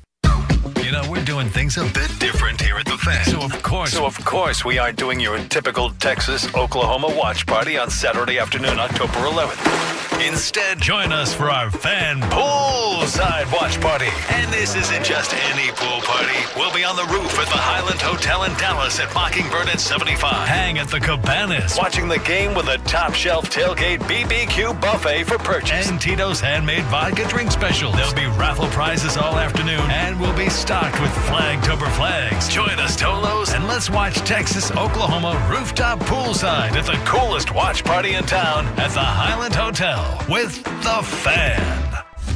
If you're in the market to upgrade your vehicle, get to Classic Chevrolet in Grapevine. Back-to-back #1 Chevy dealership in the world. They've got more new Chevys than anyone in their all-price sale. Silverados, Tahoes, Blazers, Malibus, Equinox, and more. Visit ClassicChevrolet.com. This is Texas. This is Classic Chevrolet. Together, let's drive, relax, and enjoy the difference. Based on new Chevrolet registrations 2023 and 2024. Yes, sir. Thank you, Lucius. It's the G-Bag Nation here on 105.3 The Fan. We're joined now by Odyssey NFL insider Mark Schlereth, host of the Stinkin' Truth podcast. Insider calls brought to you by Nationwide. For your insurance and financial needs, Nationwide is on your side. And a good afternoon, Mark. How the heck are you? I'm doing well. How are you guys doing? We're doing pretty good. You know, that tie felt like a win, actually, I think, for a lot of Cowboys fans. You ever tie in a game? No, I have not. Not in the NFL. Never tied a game. Do you think it's a satisfactory way to end a contest? No, I think it's stupid. But, the fans and everybody listening to you guys are the ones to blame because, Josh Allen didn't get the chance to get the ball, and, we want it to be fair. Like, where is life fair? Ever. Sudden death is good. Sudden death had no issues. Sudden death was fine, right? Yeah. You guys get paid to play defense as well. There's special teams. Last time I checked, I heard this all the time when I was in the locker room. Hey, it's all three phases, guys. If we're going to win, we got to play special teams. We got to play defense, and we got to play offense. But no, we have a bunch of wussies that cry about fairness and, our quarterback didn't get to touch the ball. Who cares? You had a chance to stop the other team. You had 60 minutes to win the game outright. So I hate it. I wish there was sudden death, but there's not. So we live with the overtime and we live with the ties. Mark Schlereth on fire already. Now, speaking of getting paid to play defense, 4th and 4 in overtime, decision to kick the field goal and trust your defense over your ability to get that ball in the end zone there. What'd you think about that decision late from Shoddy? Well, you hadn't stopped their offense yet, right? All of a sudden, I don't know if what you thought was going to happen. Your offense was flying. Your offense was good. Listen, man, I guess you look at it and you play the odds and say, hey, maybe our defense, I don't know. But I still come from a time when we really didn't go for it very often on 4th down, especially not 4th down and 4. But it's a different time, right? It's a different situation right now. I will say when you get down close, it does restrict the amount of space you have down there. But ultimately, hindsight being 2020. And listen, man, if I was a coach, I'd probably kick the field goal too. But it's easy to complain about it at this point. I've probably done the same thing. Cowboys are on their third DC now in 3 years. From your experience, Stink, and all the communication issues that they seem to be having on defense, how long does it kind of take to implement your new defense? Well, this is something that, I'm preparing. I did the Carolina game against New England, and New England throttled them. And, and we talk about communication, and we talk about all this stuff. And, part of the deal is if you're not communicating well, then you need to simplify. If you're making a bunch of communication errors, you're making a bunch of errors where you're getting busted coverages and things aren't working, or offensively you're not picking up blitzes or whatever the case may be, then you need to simplify. You need to understand kind of who your players are, what they're struggling with, and you need to make it as simple as you possibly can. And let those guys go out and play free and play fast. And listen, if we give up a big play, I get it, man. That's going to happen occasionally. But if we're going to give up a big play, we're going to give it up bloody in somebody's nose. And that to me is, it can't get any simpler than that. It can't get any easier than that. And for a player, man, I want to know beyond the shadow of a doubt what I'm doing. I don't want any confusion. I don't want there to be 18 checks to something. I want to line up and I want to play fast. And if I play that way, the odds are that in the end, it's going to come out in the wash and we're going to be on top. But if you're making a bunch of mistakes on a consistent basis, that to me is your players are confused. They don't know what they're doing going into the game. And, it's what Herm Edwards used to say all the time when I work with Herm at ESPN. You're either coaching it or you're allowing it to happen. Which one is it? Let's say they did go ahead and simplify things and they still had issues there. Stink, are you thinking maybe the coach sucks or these players aren't good enough? Well, I do think there's some issues, with watching the players and Diggs certainly doesn't seem healthy. I mean, there's no question about that. Well, then if that's the case, don't tie a guy up in one-on-one coverage. Sit and play zone the whole time. Again, who knows? I don't know what goes on behind closed doors. I just know what actually works, and maybe they are simplifying things. And your players aren't good enough. Well, here's the problem. It's not like you're going to get new players because they're not walking around on the streets. Guys who can play aren't out there. And, and the way the league is constructed right now, we pay so much money to our superstars that most of the guys that are backups aren't worth a squirt of urine, and they can't play either.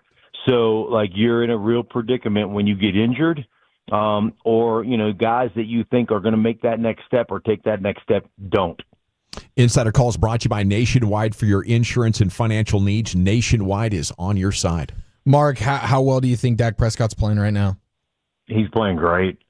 He's fun to watch, man. Listen, man, I'll be the first to raise my hand. I've been a Dak Prescott fan since he got in, since he became a Dallas Cowboy, and Scott Linehan was my college quarterback who used to be the offensive coordinator in Dallas. And I just had talked to Scott so many times about, hey, what an old soul Dak is and how smart Dak is and how good he is at executing what you ask him to execute. And so, just having that kind of inside info when he first got in the league as a rookie and then just watching him continue to do those things, to bounce back from injury. Obviously, he came in. He looked like he was in great shape. He's playing great, and they put up 40 against the Green Bay Packers without CeeDee Lamb. And I'll tell you, I did the Washington game a couple of weeks ago, and I'm talking to Cliff Kingsbury about Green Bay and their defense. And Cliff was just this after 2 weeks when I thought the Green Bay Packers were the best team in football after 2 weeks at that particular point in time. And Cliff was like, listen, man, that's the fastest defense I think I've ever faced in this league. He's like, we're sitting in situations where their corners are just sitting at 8 yards, flat foot read, breaking on in-cutting routes, going, our defense is so fast and our pass rush is so good that you can't run a double move against us because you're going to be flat on your back. And just praising this Packers team. And for the Cowboys, minus their best receiver, to put up 40 points, I mean, that's pretty remarkable. Mark Schlereth here with you on 105.3 The Fan. It is, and we've seen Dak in the past feast against lesser teams. I mean, for them to come out and lay the egg they did for a quarter and a half and then make the adjustments, I don't know if we'd ever seen that level of Dak. We're wondering what you attribute that to.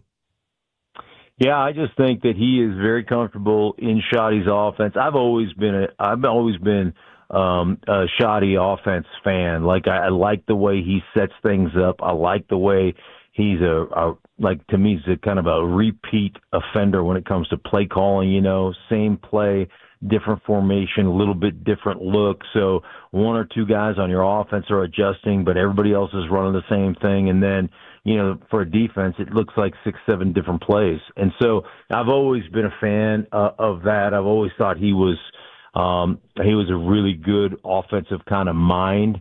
And so, I just credit him and this is the second year, quote unquote, under, Shoddy. I mean, obviously, coaching change, and now he's the head coach. But this is the second year that he's worked with Dak Prescott as a quote-unquote coordinator. So I just think continuity and all those things and being on the same page. And I'll tell you, and when I talk to teams or I talk to coordinators or I get hired as a consultant sometimes, I can't tell you how, as an offensive player, how you get into certain situations. And this game is all about situations. The NFL is all about situations. But you get into certain situations, and maybe it's a third down and long, maybe it's a second down and 1, whatever it is. And you know when you're standing there in the huddle, you know one of 3 plays is going to be called. And you're like, okay. And then they call it, and you're like, yep, we're on the same page. Let's roll. That is like when you have that kind of continuity from a play calling standpoint to your quarterback and to your offense in general, man, there's a confidence and a comfort that comes with that, and it certainly seems like they have that. What do you think of the Eagles right now? They keep winning football games, but their offense clearly has some issues. Yeah, they haven't been sharp, but they just find ways to win and ways to win at end of games. And, the comeback that they displayed against the Rams was pretty special. And so I still, I look at them and say, man, they'll eventually, it's a good thing to win games when you don't play very well. And eventually, you know what? I do feel like they'll flip the switch. They'll start playing better football. And then, once that happens, people are in trouble because they are big, they're strong, they're physical, and they're really talented. Thank you, Mark. Enjoy Week 5, and we'll catch you with you next Tuesday. Sounds good, guys. Take care. Salute. NFL insider Mark Schlereth, host of the Stinkin' Truth podcast. Insider Calls brought to you by Nationwide. For your insurance and financial needs, Nationwide is on your side. Chief, what's next? Football's finest. Let's identify the Eagle issues. The Cowboys' next opponent is violently awful, and the return of Michael Myers next in the nation. Our goal is to have you winning every sports debate with your buds. We'll do the homework. That's like a little shag. I've never seen it before. Well, very impressive. So, Rachel. Oh, is that your name? No, I mean, what's your name? No, I'm Jen. My name's Jen. Right, but I just mean like this is your haircut, but that's hair on your head. I'm not saying this is your hair. Okay, freak me out.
at D&M Leasing Studios. You're rolling with the G-Bag Nation on 105.3 The Fan. Welcome to the nation.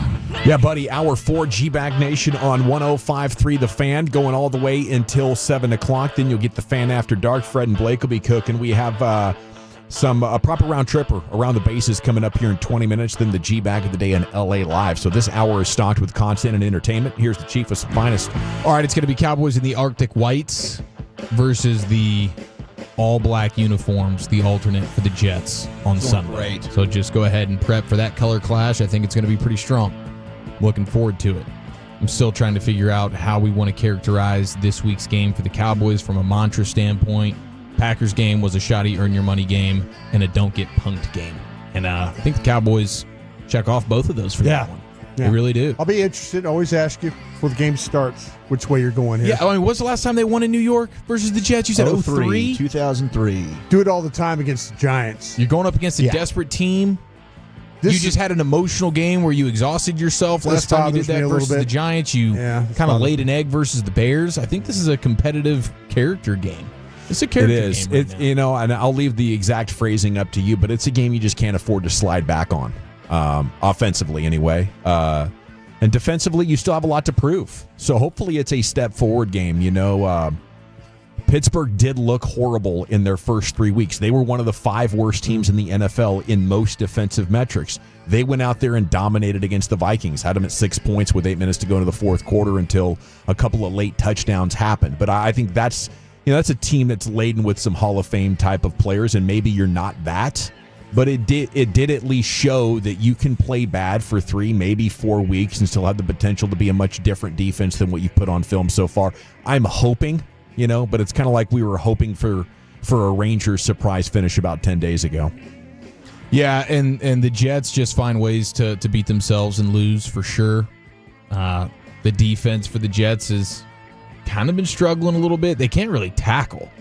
So I'm looking for penalties, sloppy football. Yeah, across the board, man. The Cowboys should take care of business, but you just never know, man, week to week. How confident are you with Dak mitigating pressure? Because I feel like Quinnen Williams is going to punish Hoffman and Bass pretty good, won't he?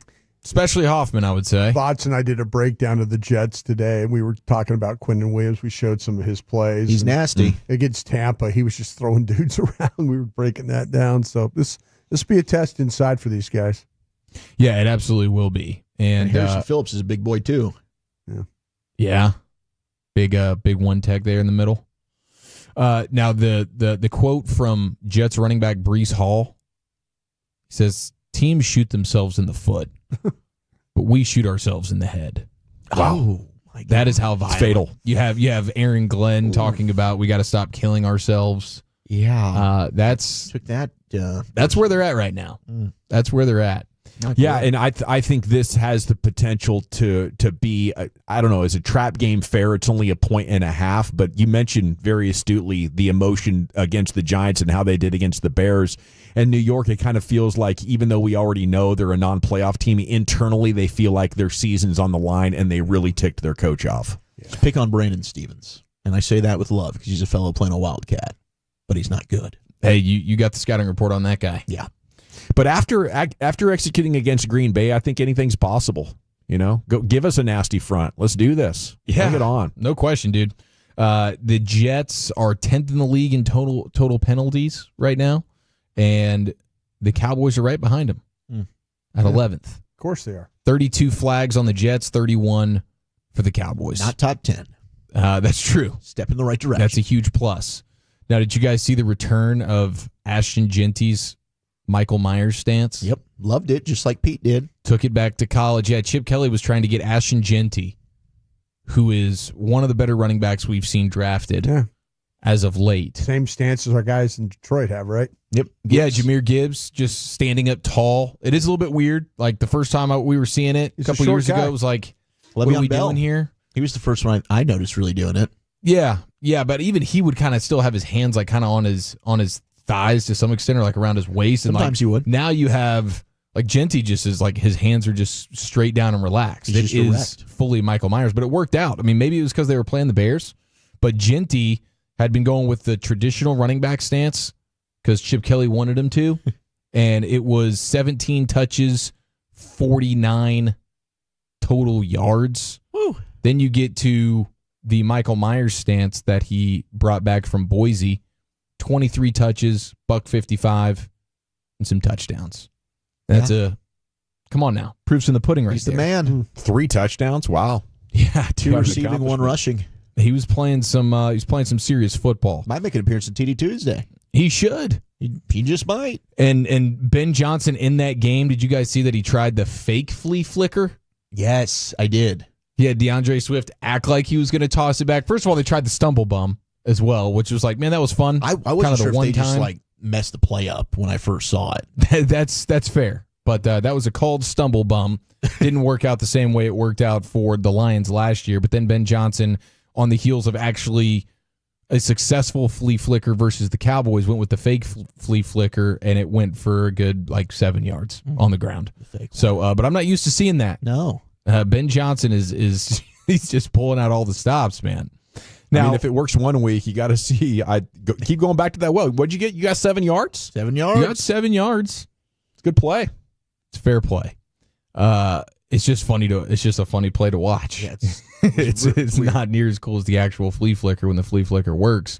Now, on to the Eagles and some of their issues right now. Boo. I mean, they had been basically first in the league for the last 4 seasons when it comes to running back rush yards before contact. Their offensive line was just that incredible. And now they're sitting at 16th in the league. So that is part of the reason. I mean, their rushing attack is just not as vaunted as we've seen in years past, and especially last year. How much is quarterback running? I'll have to look at that. That was just for the running back carries. Yeah, let me look. But the other thing, too, the Eagles' offense leads the league in 3-and-out rate. Yeah, I saw that earlier on Twitter. That was very shocking. So I don't know how sustainable this is. I think hope it's fool's gold. Yeah, I mean this is like when the Chiefs still won a Super Bowl despite their talent not being close to what it was. I think like there's maybe some coaching or some synergy or internal belief. They do enough things well, but I don't think this is sustainable. And if A.J. Brown continues to be frustrated with his role, maybe a loss could create an avalanche. Yeah, definitely. And we've seen that before in Philadelphia. But it's just crazy to think all of the disgusting offenses that are out there. Tennessee, Cincinnati. Unbelievable. Yeah. I mean, even those Vegas Raiders. This is interesting a little bit. We just lost Colton Miller today. You know, it's funny. Yeah, add it to that offensive line. Goodness gracious. I was just looking at something on my next gen, and teams that successfully run the football, which is 4+ yards. The bottom 5 are the Bengals, the Cardinals, the Browns, the Ravens, and the Patriots. Think about that, though. The Ravens being on there is the Ravens being shocking. On there, and then maybe it's because they've been playing from behind. Yeah, but that's like I say, and Green Bay is. I mean, there's some teams that, like, if you flip it the other way and say, okay, who are the most successful teams running the football or having a success rate? Dallas is number 1. Heck yeah, they are. Over 50% success rate, 4+ yards a carry. They just need an element of explosion in the rushing attack. That's it. I mean, if only they had somebody in that running back room unleash some blue who could turn a 5-yard gain into a 45-yard gain. But the success rate is absolutely tried and true right now for the Cowboys, and that's a beautiful thing. Shout out to Javonte Williams. We appreciate that. Let's just get somebody who can compliment him a little bit. Yeah. Now, another running back who's now kind of getting a lot of love, especially from a fantasy perspective, just because of the total touches. Scattaboo with the Giants, 27 touches on Sunday. So it's Dart and Scattaboo, and I hate how much I like this guy in the division. It really sucks. But this is the kind of guy that plays on a turf field and finds a way to have a muddy jersey after the game. I don't understand what it is. He brings his own mud. He's an absolute... rubs it on himself. He is an absolute savage, man. He is. Yeah. Watching him, it's not hard to tell how he found his way at the top of that running back room within a month. Yeah. Him and Dart got a little something going there. Now, one of the things I saw that was pretty interesting, we know the Chiefs' offense started to get going a little bit versus the Ravens. Ravens' defense is a disaster, but we haven't seen the Chiefs really be explosive. They get Xavier Worthy back, and he had some really nice production for sure. But then when you look at it even closer, when Xavier Worthy was not on the field, Mahomes attempted 10 passes during the game where Worthy was not on the field. And those passes had an average air yards per attempt of under 3.5. Wow. So it's like, what a total difference it makes. That's night and day. Just I think just the element of respect that teams have to have with Worthy on the field, that he's a guy that can really take the top off. And again, you saw that with his own production, but what a difference it makes just having him on the field and how it opens things up for other dudes. But when Worthy was off the field, it went right back to just a very pedestrian passing attack for the Chiefs. And you have to be worried about that happening again. I mean, the guy just can't stay healthy. Shoulder, hamstring, ankles, hands. Every year something happens with that guy. So you got to strike while the iron's hot and he's healthy. By the way, Rasheed Rice back, that'll be big. Oh, for sure. That'll be. Hopefully that just changes the offense completely. It'll be a totally different offense, no question. And then now seeing what's happening with the Chargers and some of their injuries, and the way the Giants pass rush just completely neutralized Justin Herbert and company. We'll see how the Chargers are able to bounce back, but the Chiefs will be right back in the thick of it. Now they could reel off some wins here. You know, they have Broncos. The Lions in a couple of weeks, but that'll be fun. That will be fun. Man, after watching last night with the Bengals, it's like, shouldn't the NFL mandate it? Jameis Winston being a third-string quarterback. Just for any team. Just for fun. Well, gosh, Jameis with Cincy would be a blast with those receivers. I mean, I would feel for Jameis in that scenario because that offensive line is, I mean, we can say like Joe Burrow's injury prone or whatever, but yeah, it's bad. Anybody would be behind that offensive line. I would fear for Jameis, but like from a football entertainment standpoint, I don't want to watch Browning play football anymore. No. And if Jameis Winston is just going to be sitting down as a third-string quarterback, come on. Like, just gift the Bengals and the rest of the football world. We're going to be seeing the Bengals on some more primetime games. It's going to happen. Winston with the Bengals would be a lot of fun. There'd probably be a couple 400-yard passing games in there and a lot of excitement. I did see today maybe New York's looking at trading Russell Wilson. Mm-hmm. So maybe you consider like who's got the most value or you know what exactly they're looking for there. But that was so awkward. I saw a locker room shot after the Giants game, and Dart was talking to the team and getting everybody fired up, and then you could see Russ in the background. Like Russ was just hate watching. He just had his eye black perfectly on his face, just kind of like perfectly pampered. Yeah, you could see him like peeling that C off his chest and putting it on Dart. How many yards do you think Dart threw for? Oh, it was not many. It was not bad. many. It was like 111. I was going to say 100 yards. He ran for more though. That's the thing. Yeah, he ran for like 50. Yeah, he almost had as many rushing yards as Cam did with 15 less. They did some carries. pretty cool plays. They threw a shovel for a touchdown. I mean, they went college offense is what they did. Yeah. That's what you got to do right now. College offense. You got to find ways as you cling with your fingernails onto that job. If you're Brian Dable, you got to show the quarterback, the young quarterback, you can work with him. We got it. What do we think about Brock Purdy right now in the Niners, dude? They go lose to the Jags. They were looking respectable with Mac Jones. Purdy comes back and just kind of S's the bed. He's hurt now. Couple of interceptions, and he's getting banged up and. I mean, it's just, I don't know. If you're a Niners Brandon fan, Ayuk's coming back anytime soon. Yeah, what is going on with that? Yeah, John Lynch gave an update last week, and he said we needed Eric in San Francisco to yell about them signing long term.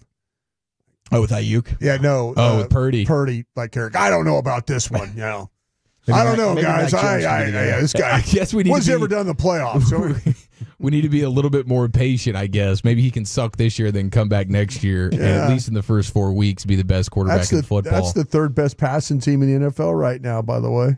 Who is? The 49ers. No, that's how you know. Well, you had Mac Jones doing some heavy lifting. How about my guy at the Colts is number one. They're the number one passing offense in the league. If it wasn't for Adonai Mitchell costing them 2 huge touchdowns, because he drops the ball at the goal line after it would have been a huge touchdown pass to him, and then he gets the holding call on the Jonathan Taylor incredible run. Which is a great run. And he gets the holding call, and that gets called back. So it's a shame for the Colts because they could have easily gone into L.A., beaten a really solid Rams team, but Adonai Mitchell single-handedly screwed that thing up for him. That guy's averaging almost 9 yards a completion. Danny Dimes. He's back. Danny Dimes. Yeah, and that's how the 40, like Purdy's doing the thing where he gets a ton of yards per attempt, but he's throwing 2 picks a game. So some of the analytics are still looking at him like he's good. But, you know, they've lost so much around San Francisco, and I thought that was going to be the case throughout his entire success, that as soon as they got to pay him, there will be a step back in an adjustment period. And, you know, we'll see over the next couple of years if he can still be one of the best, but I wouldn't bet for him. Who do you guys think's the odds-on favorite right now to be the MVP? Buffalo. Josh Allen. It is still Josh Allen. I'm perturbed that I'm not seeing Dak's. Well, they're 4-0. We tied Cowboys a damn 1, game 2, and 1. The record on, means a lot for these MVPs. I get that, but I mean, even Lamar Jackson is still up there pretty high. And what are we doing there? Because he's 1-2. That's headed for name recognition, lifetime achievement. 9 and 8 at best. But yeah, unfortunately, you got to look at the teams that are heading for 12 or 13 wins, and they're going to be one of the top seeds. So, I mean, I guess Daniel Jones. Aaron Rodgers, I don't see him in the mix there, but I'm seeing good value. Allen Jackson, Trevor Herbert, Lawrence, Mahomes, Allen Jackson, Hurts. Is there any doubt left that Dak's better than Jalen Hurts? Stephen A. Smith there is. He went off on Cam and Michael Irvin yesterday, apparently. I saw that making the rounds. I mean, I think Dak is... Dude, Dak playing at this level is a level that Jalen Hurts cannot play at. At Dak's best, he is better than Jalen Hurts. I think if they had beaten the Bears and they're sitting here at 2-1-1, he'd be at worst. Damn, they should have beat the Packers. Could have. I mean, think about it. If you could have beat the Turks as well on 4th down, Howard coach. All right, yeah, that would have been awesome, man. Kidding. Well, I mean, totally kidding. You get a stop on 4th down. Okay, we're heading for the Expressway G-Bag of the day coming up at 5:30. Wolchuk, what's next? All right, let's do a little around the bases, shall we? What's next for our Texas Rangers? But got to talk about Trajan wealth. That's always next for me when I'm looking at my retirement planning for the future.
October and be on this year's flag. We love you, G-Bag Nation. Stop by our Mesquite showroom October 4th and grab your flag. Yeah, buddy, let's do it. Time to hit the expressway. We go commercial free to the top from here. And you got LA Live coming up at 5:40, G-Bag of the Day at 5:30. Segment of the Nation is brought to you by the On-Time Experts. And let's do a proper round tripper. So much going on in the world of baseball and your Rangers. Here's Wolchuk with more. It's crazy. We got postseason baseball going on right now, about to get Red Sox, Yankees, top of the second inning. This thing's going on right now. You already had the Tigers knock off the Guardians 2-1. Cubbies getting their first playoff win in a while, get a 3-1 victory over the Padres. Their bullpen, 4 2/3 perfect innings. Yeah, I saw a stat. I think that the Padres were like 0-34 if they did not, without being trailing in playoff games. Goodness, yeah. Past the eighth inning or something. The Padres, they only had 4 hits. Yeah. Struck out just 5 times. The Cubs' defense was great, but the first postseason win for the Cubbies since 2017. And now the rivalry renewed between the Red Sox and the Yankees. The nightcap tonight, be Reds and Dodgers. Yeah, the Red Sox have won. They met 5 times here recently, and the Red Sox have won 3 of them. They've had their number this year. Yeah. And I wonder. Well, no, in the playoffs. They've met. Oh, well, 3, this year they also own the Yankees in the regular season. But yeah, I wonder, for Aaron Boone, if they're not able to advance past Boston, could that be the end of his tenure there in the Big Apple? Sure. Speaking of managers, I mean, that's the thing. You had Ron Washington. He's out today as well. So is the interim manager there. Was that 1 year for Ron? Or was that 2? 2. Okay. But, I mean, he did have the health He got issue. sick. Yeah, I wonder. I mean, I'm sure Wash is going to want to coach again. And I'd love to bring him back to the Rangers organization, depending on who is the skipper. I mean, maybe he can end up being your third base coach or something like that. But, man, he would sure help you with your defense and stuff. He would. Too, right? Yeah. You're already really good on defense, but might have some new players. Working with the young players He's is always fantastic good. with that. He is, but it does sound like writing's kind of on the wall that Skip Schumacher is going to end up being the next skipper here with the Texas Rangers. Of course, that is not official. I'm sure they'll go through an interviewing process, but Skip, 2023 NL Manager of the Year. He's got coaching experience with the Padres and the Cardinals. 2 years he managed there with the Marlins, and then he said, you know what, I'm out. As Jared Sandler told us earlier, they fired their GM. He did not like that. So he said, go bleep yourselves. Went ahead and signed with the Rangers this past year. And I'm excited for possibly, the future of what he could bring. I think he's 45 years old. He's probably going to be amongst the leaders for most of these openings out there across Major League Baseball, including, I'm sure, the San Francisco Giants gig, as you talked about. But I think the future of this team now, it does just feel like they're kind of, at least from a lineup perspective, this thing's going to be altered in somewhat of a rebuild mode here. And that's exciting because it shouldn't be that hard to create at least average offense if you're willing to spend some resources. You already have a number of talented guys in the lineup. You just need maybe more towards an average season from Corey Seager, a good year from Wyatt Langford, and you got a heart of the order. You got some good catalyst type of bats already coming into view for you, and obviously you like what the Little Rascals did. So there's some decent young guys, but if Jake Berger has a year like he had in the 2 seasons before he came here, you could really don't have to squint much to imagine them bouncing back and still having a really good pitching staff. Yeah, and I guess that would be my next question. Like, what would be Mike Maddox's future here? If Boch is gone, Boch obviously brought him back.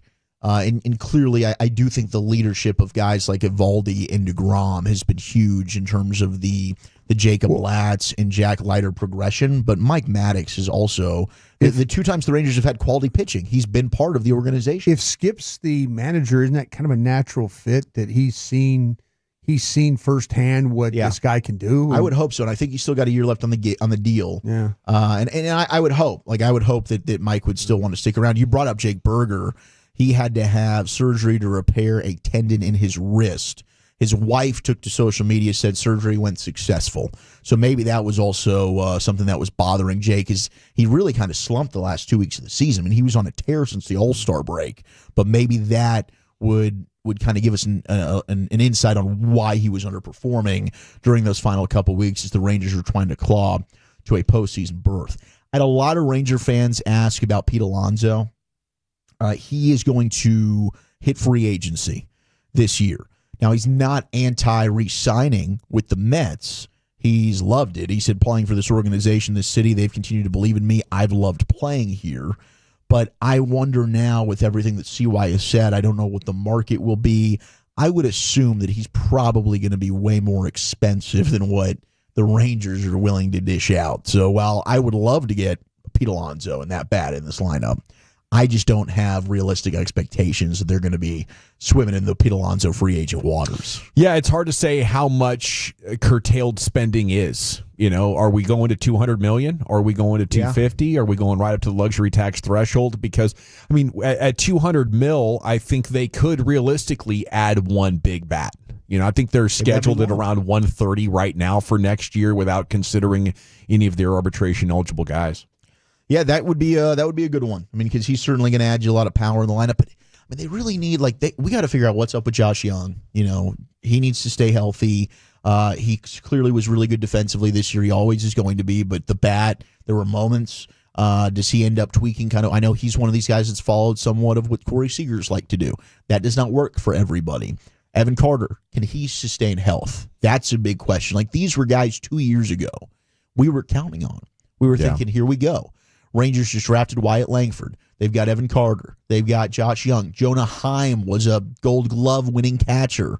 You're like, you got young core pieces here. This team's going to be contending for a while. And unfortunately, Jonah's regressed. I don't know that he's back with the club next year. I think you'll probably have Higgy and somebody else platooning at catcher. But you got to figure out what's up with Josh Young and Evan Carter.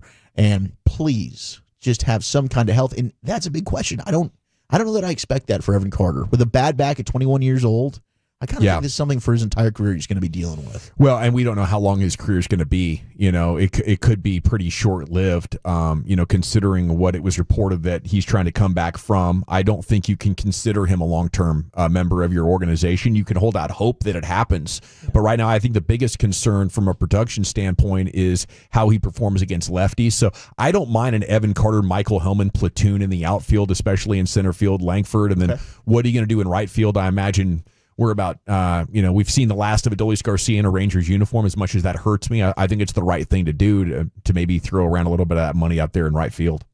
Yeah, and I love the idea of, you know, Evan Carter against righties, Hellman against lefties. That could be, that could be perfect. Yeah, that could absolutely crush. All right, it's time now to go into the Pimp Cup where Lucius Alexander has your G-Bag of the day. No handlebars, no handlebars. Hey man, this is G-Bag of the Day. We do it every weekday on the Fan at 5:30. My name is L.A. Lucius Alexander. You can hit me up on social media at Lucky Lucius P. If you see anything that you think I should be playing, if I missed it, could have missed it.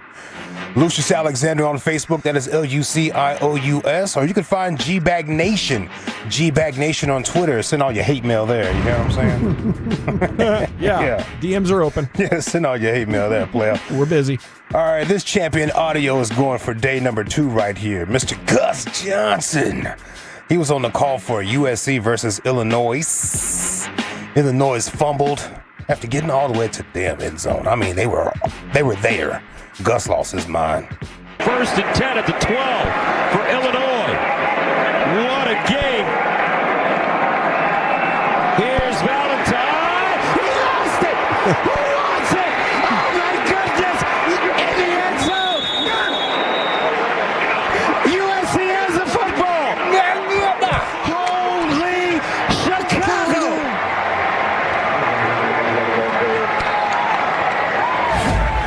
Pierce again. What a day.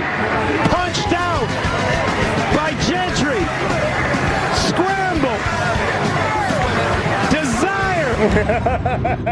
Just throw some words. Do you think Joel Klatt, who's like the guy who works with him, he turns his mic off and just do you think starts Joel laughing. just sits there and just kind of waits for him, just kind of looks at him until he's like finished, just smiles, just kind of like, yeah, you got to play. I work with this guy. I love work, you know, that kind of thing. This is your thing. Yeah. Yeah, for me, I think the biggest takeaway there is if you're winning one of these bets late and you're with an online sportsbook that will let you pay out in the final minute, you have a 99% chance of victory. Yeah. They want to ding you like 2%, right? You hit payout right there. There's too much crazy stuff happening at the end of these games. Way too much. That would be nauseating. Way too much, bro. Yeah, especially at college. It is chaos. Yeah. The one where the guy ran it in for the safety intentionally and busted the spread. Mendoza. Yeah. You gotta be kidding me. Well, I know. I'm like, dude, just fall down at the time's expired. You could just go down. Just go down. You don't have to go to the end zone. I saw a guy lose money on the survival pool with the Cowboys Commanders game last year, where he had it when the Commanders scored, and then the kickoff came back, and then he lost it. It was like millions of dollars he had. No. He had millions of dollars, and they showed the guy watching it, and then they kicked the ball to Turpin, and he brought it all the way back. He had it won, and then he lost it all in the same, 2-3 minutes of the game. Yeah, I couldn't handle that. All right, let's go to the morning show. Well, it's actually the Fan After Dark, but Bobby Belt's trolling, y'all. He got them boys, too. Listen to this. From the 214, Fatties Unite. Me and my brother are bummed about the Ranger season, but that means more Fan After Dark. That's from Neil and Bob Awnett. Make sure I'm saying it right. A-W-N-E-T-T. Shout out to you and your brother. Neil and Bob Awnett. Wow. It's an old Andrew Dice Clay joke. Hey, wait, what are your names? Neil and Bob, or is that like what you do?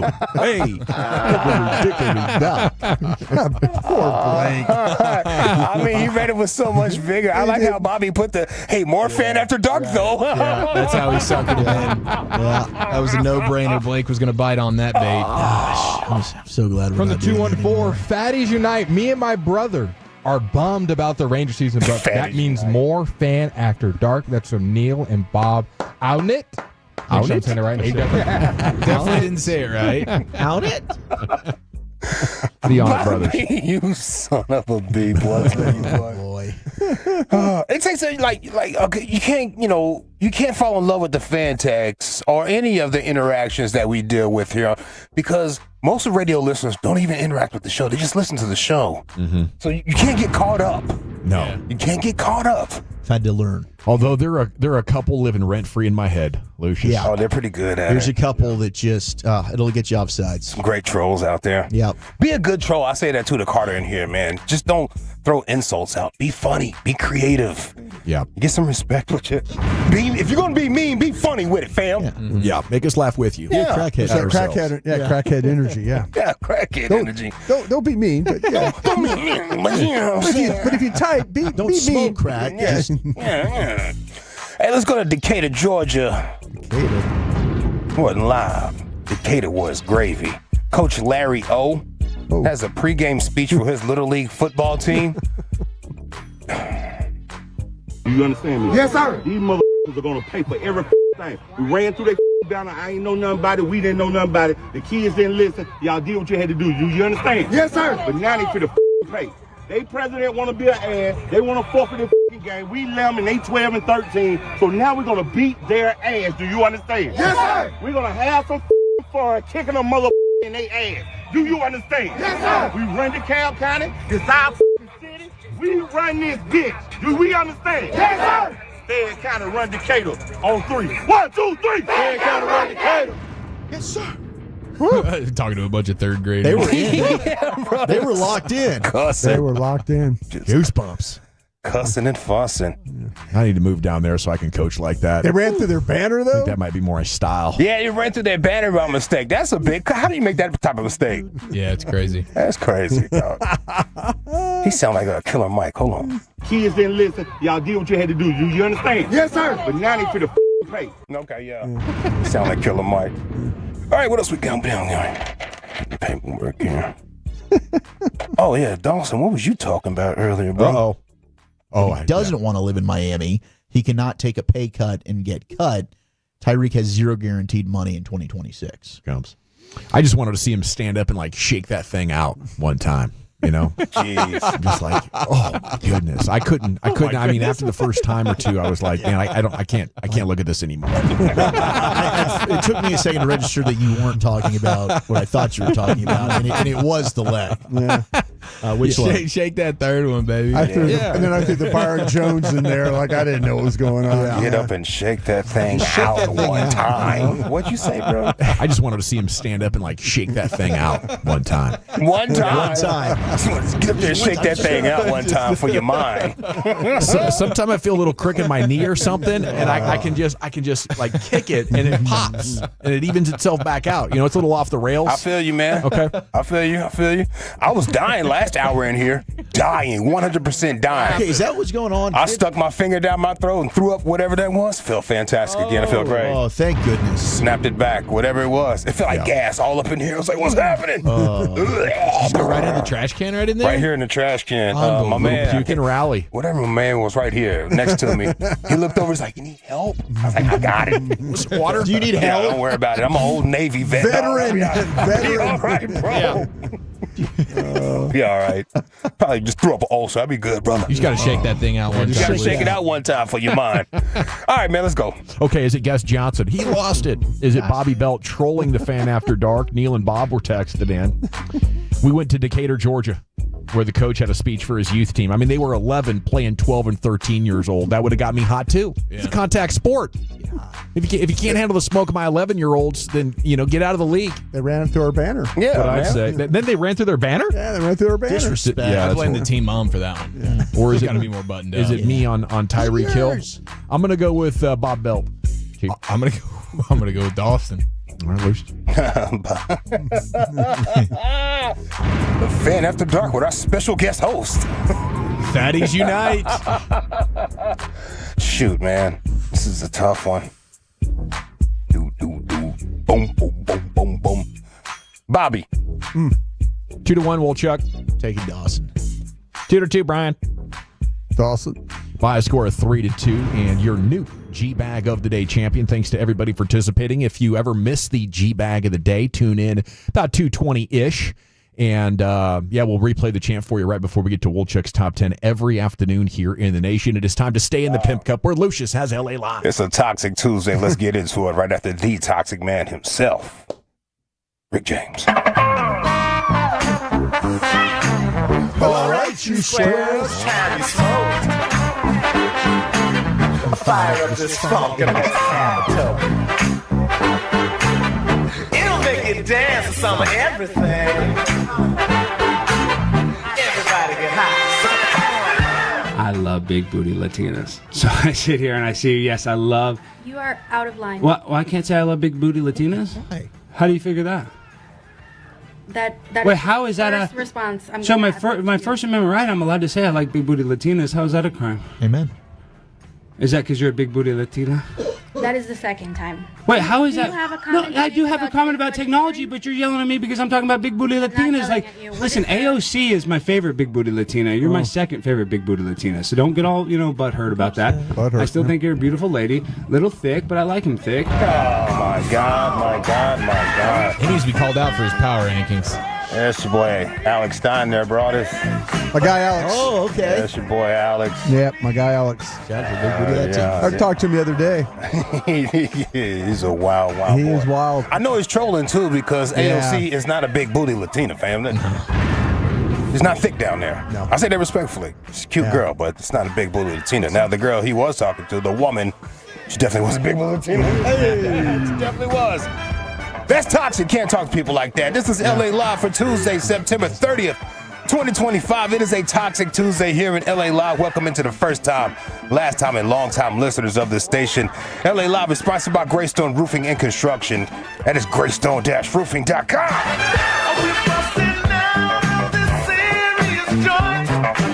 Speaking of toxic, I just said I was in here choking and dying, and Wilchuk said, "Oh, that what was going on with you?" Well, somebody was it was one person that was texting in, are you? I looked back at you a couple times. Looks all right to me. He looks all right to me. Are you looking at because sometimes you're real close up to the screen. Yeah, I get it. It's all good. Hey, speaking of toxic again, I started my peptide treatments. Okay. Which peptides? I got peptides, y'all. It's Peptide P in the building now, y'all. Let's go. Peptide P. Peptide P in the building. Could that What's it treating? Could that be what's it's contributing to the sickness? Oh, well, I mean, I don't feel bad at all now. I feel great. I feel fantastic, actually. I just did a little bubble right there. It's 2 peptides combinations called a Wolverine stack. It's supposed for healing. Okay. You know, I blew my ankle out. So I'm trying to get back in the game. Is this the BBC? Is this the BBC 157? I don't know. Because it's 2 different ones. You stack them together, and you got the Wolverine stack. My old lady's the one found it.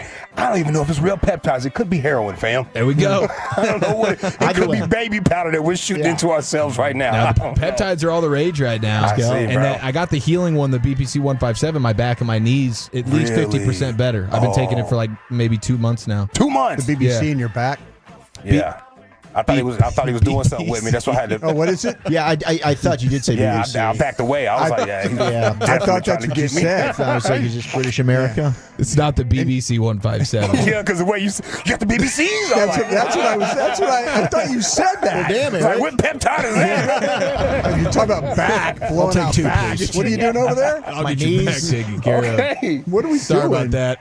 Did you say that? That's the wrong prescription. No, it's BPC. Okay. Oh, I thought you said. I can understand the confusion there. Yeah. And I raised my hand and apologized. The way you operate, I'm not surprised. Right? Yeah, that's fair. Looks like to get the Wolverine stack, you add the TB 500 to the 157. Oh, yeah, it's good, man. She Is makes Wolverine it all. the best you could be? I mean, is that the highest level? Yeah, I think so. It's all about healing. Can you ever be another hero like Captain America? I mean, when you watch Wolverine come out of that water, and he's just freaking vascular as all hell, ready to take on the world. That's a big word for you, the vascular thing. Especially after BBCs and exactly. That's what I was worried about. You don't know where he's going to go. I didn't know. That's the Lucius, thing. he started talking about that and back, and I was thinking, And next year like, you roped in some weird conversation like, you got me. and then you're right. Yeah. And then you look around and you're like, oh, what did he just do? You see him and Woolchuck laughing amongst each other. High-fiving. Write that down. Write that time down. Dude, you got it. That was good. Right into the BBC. TD Tuesday. Put it on. Let's go. Yeah. Sounds of the sidelines. Idiot brought us. So it's supposed to last for 6 to 8 weeks, this little particular stack. If it's good, I'm going to do some more or whatever. But yeah, man, I got this peptides, and we're going to get more peptides. Getting them from China, so hopefully it's peptides. Bro, I'm telling you, within 4 weeks, you will start to feel whatever's not feeling good for you. Really? You're going to start to feel the improvement. Healing. Yeah, this is the healing one. Oh, the ankle. Yeah, you're saying the healing. ankle. It says it helps with your gut and all types of healing, good stuff. So vascular's all hell. We shall see.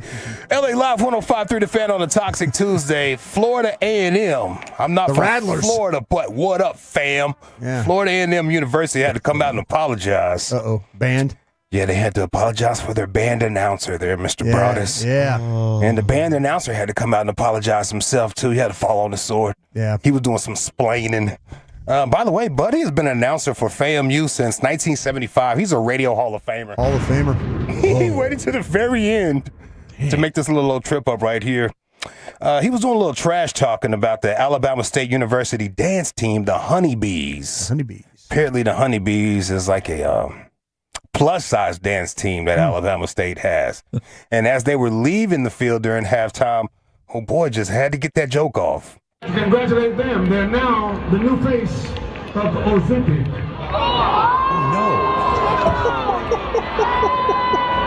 That's weed. That's weed.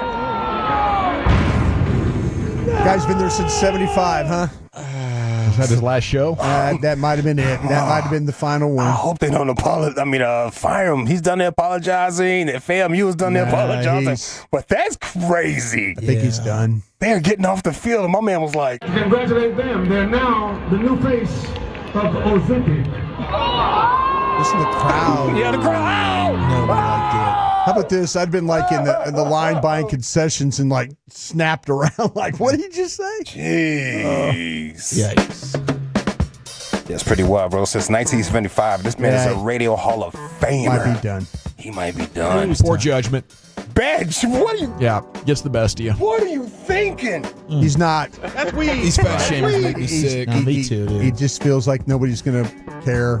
Who says something like that? Sometimes you get out of touch and you think like Ozempic might be a funny fat joke word that you can get away with, but you definitely can't, especially in Alabama. I mean, half the audience is on it. The cost of that? Jeez, I'm trying. That is incredible. Think they all went and had some brisket sandwiches? That is incredible. That? Yeah, I wonder if they had a post-game meal after that. Girl, can you believe what he said about us? Wiping the barbecue sauce off her face. Can you believe that? Pass me the napkins. Big is beautiful. Yeah, I love it. I'm as long as 100%. it's proportional. I was 100% behind it. As long as it's proportional. Yeah. I follow this girl. She's like 7'1". She is Brazilian. She is beautiful. Is this a volleyball lady? 7'1", bro. Beautiful, proportionate, and everything. If I was a D1 athlete, bro. Oh, yeah. I'm about to get some babies out of that one. Yeah. I say that respectfully. Respectfully, yeah. I do say that respectfully. Respectfully. They all come out with their own scholarship program. Yeah, they sure do. Standard. Yeah. Sure do. You know that little balloon popping show that they have? Oh, yeah, the dating show. Yeah. Oh, she was on it? She was on there, and the guy asked her, so what's your attributes? And she was like, my genes. And I was like, yes. Yeah. Smart. Yes. Self-awareness. So she was completely like those guys did like towered over all of them. So they towered to the guys popping it and say you're just too tall? No. Really? No, everybody wanted to climb that tree. Really? Yeah, everybody wanted to climb that tree. It is funny some of the answers those people give though. No, it is hilarious. Yeah. I like when they pop the balloon before somebody even says something. Yeah, they're walking so out. Walk out there, Yeah. like, toot. I'll be the Jack to you beanstalk. That is pretty funny. Yeah. Lucius, do you like the ones where the girls are popping the balloons or the guys are popping the balloons? Shoot, man. I don't know which one. I always feel like the girls' answers are always better. Yeah. Why they just A little cannot bit more stand a thought guy. out. And then the guy ends up saying he's dressed kind of, and he's like, what do you do? Well, I'm a doctor. And then all these girls are trying to put the They used balloons to back. shoot him down. Yeah, and they're all like, no, what do we just do? The 817 is alleging this this tall girl, her social media name is @D1Breeder. Okay, I don't know if that's her. I don't follow. I mean, what? Wait. I think he the just one I follow is a name. Bobby Belt just got you on that one. Yeah, it might be. D1Breeder. I got ball sacked. Okay, this is another tall girl. They got Okay. a lot of tall girls out here. Look at that. No, that's another one, fam. I need to know how fast they can run. They just put us up on game. D1Breeder, you gooner, you. Okay, let's get some cone drills out and see what the movement's like. Yeah. Gooner, you. How many push-ups can you What's do? that RAS score looking like, Sugar? Hey, remember when Cracker Barrel announced that they were changing their logo? Yes. And people just lost their minds. They changed it back quickly. And there was endless streams of outrage coming at Cracker Barrel. There was people online arguing about things. Well, according to Pete Metrics, nearly half of the posts about Cracker Barrel's logo change came from bots. Oh, no. It was all bots. Peak Metric grabbed a sample of 52,000 posts made on X within the first 24 hours of the Cracker Barrel announcement. It found that 44.5% of those mentioned Cracker Barrels were flagged as bot activities.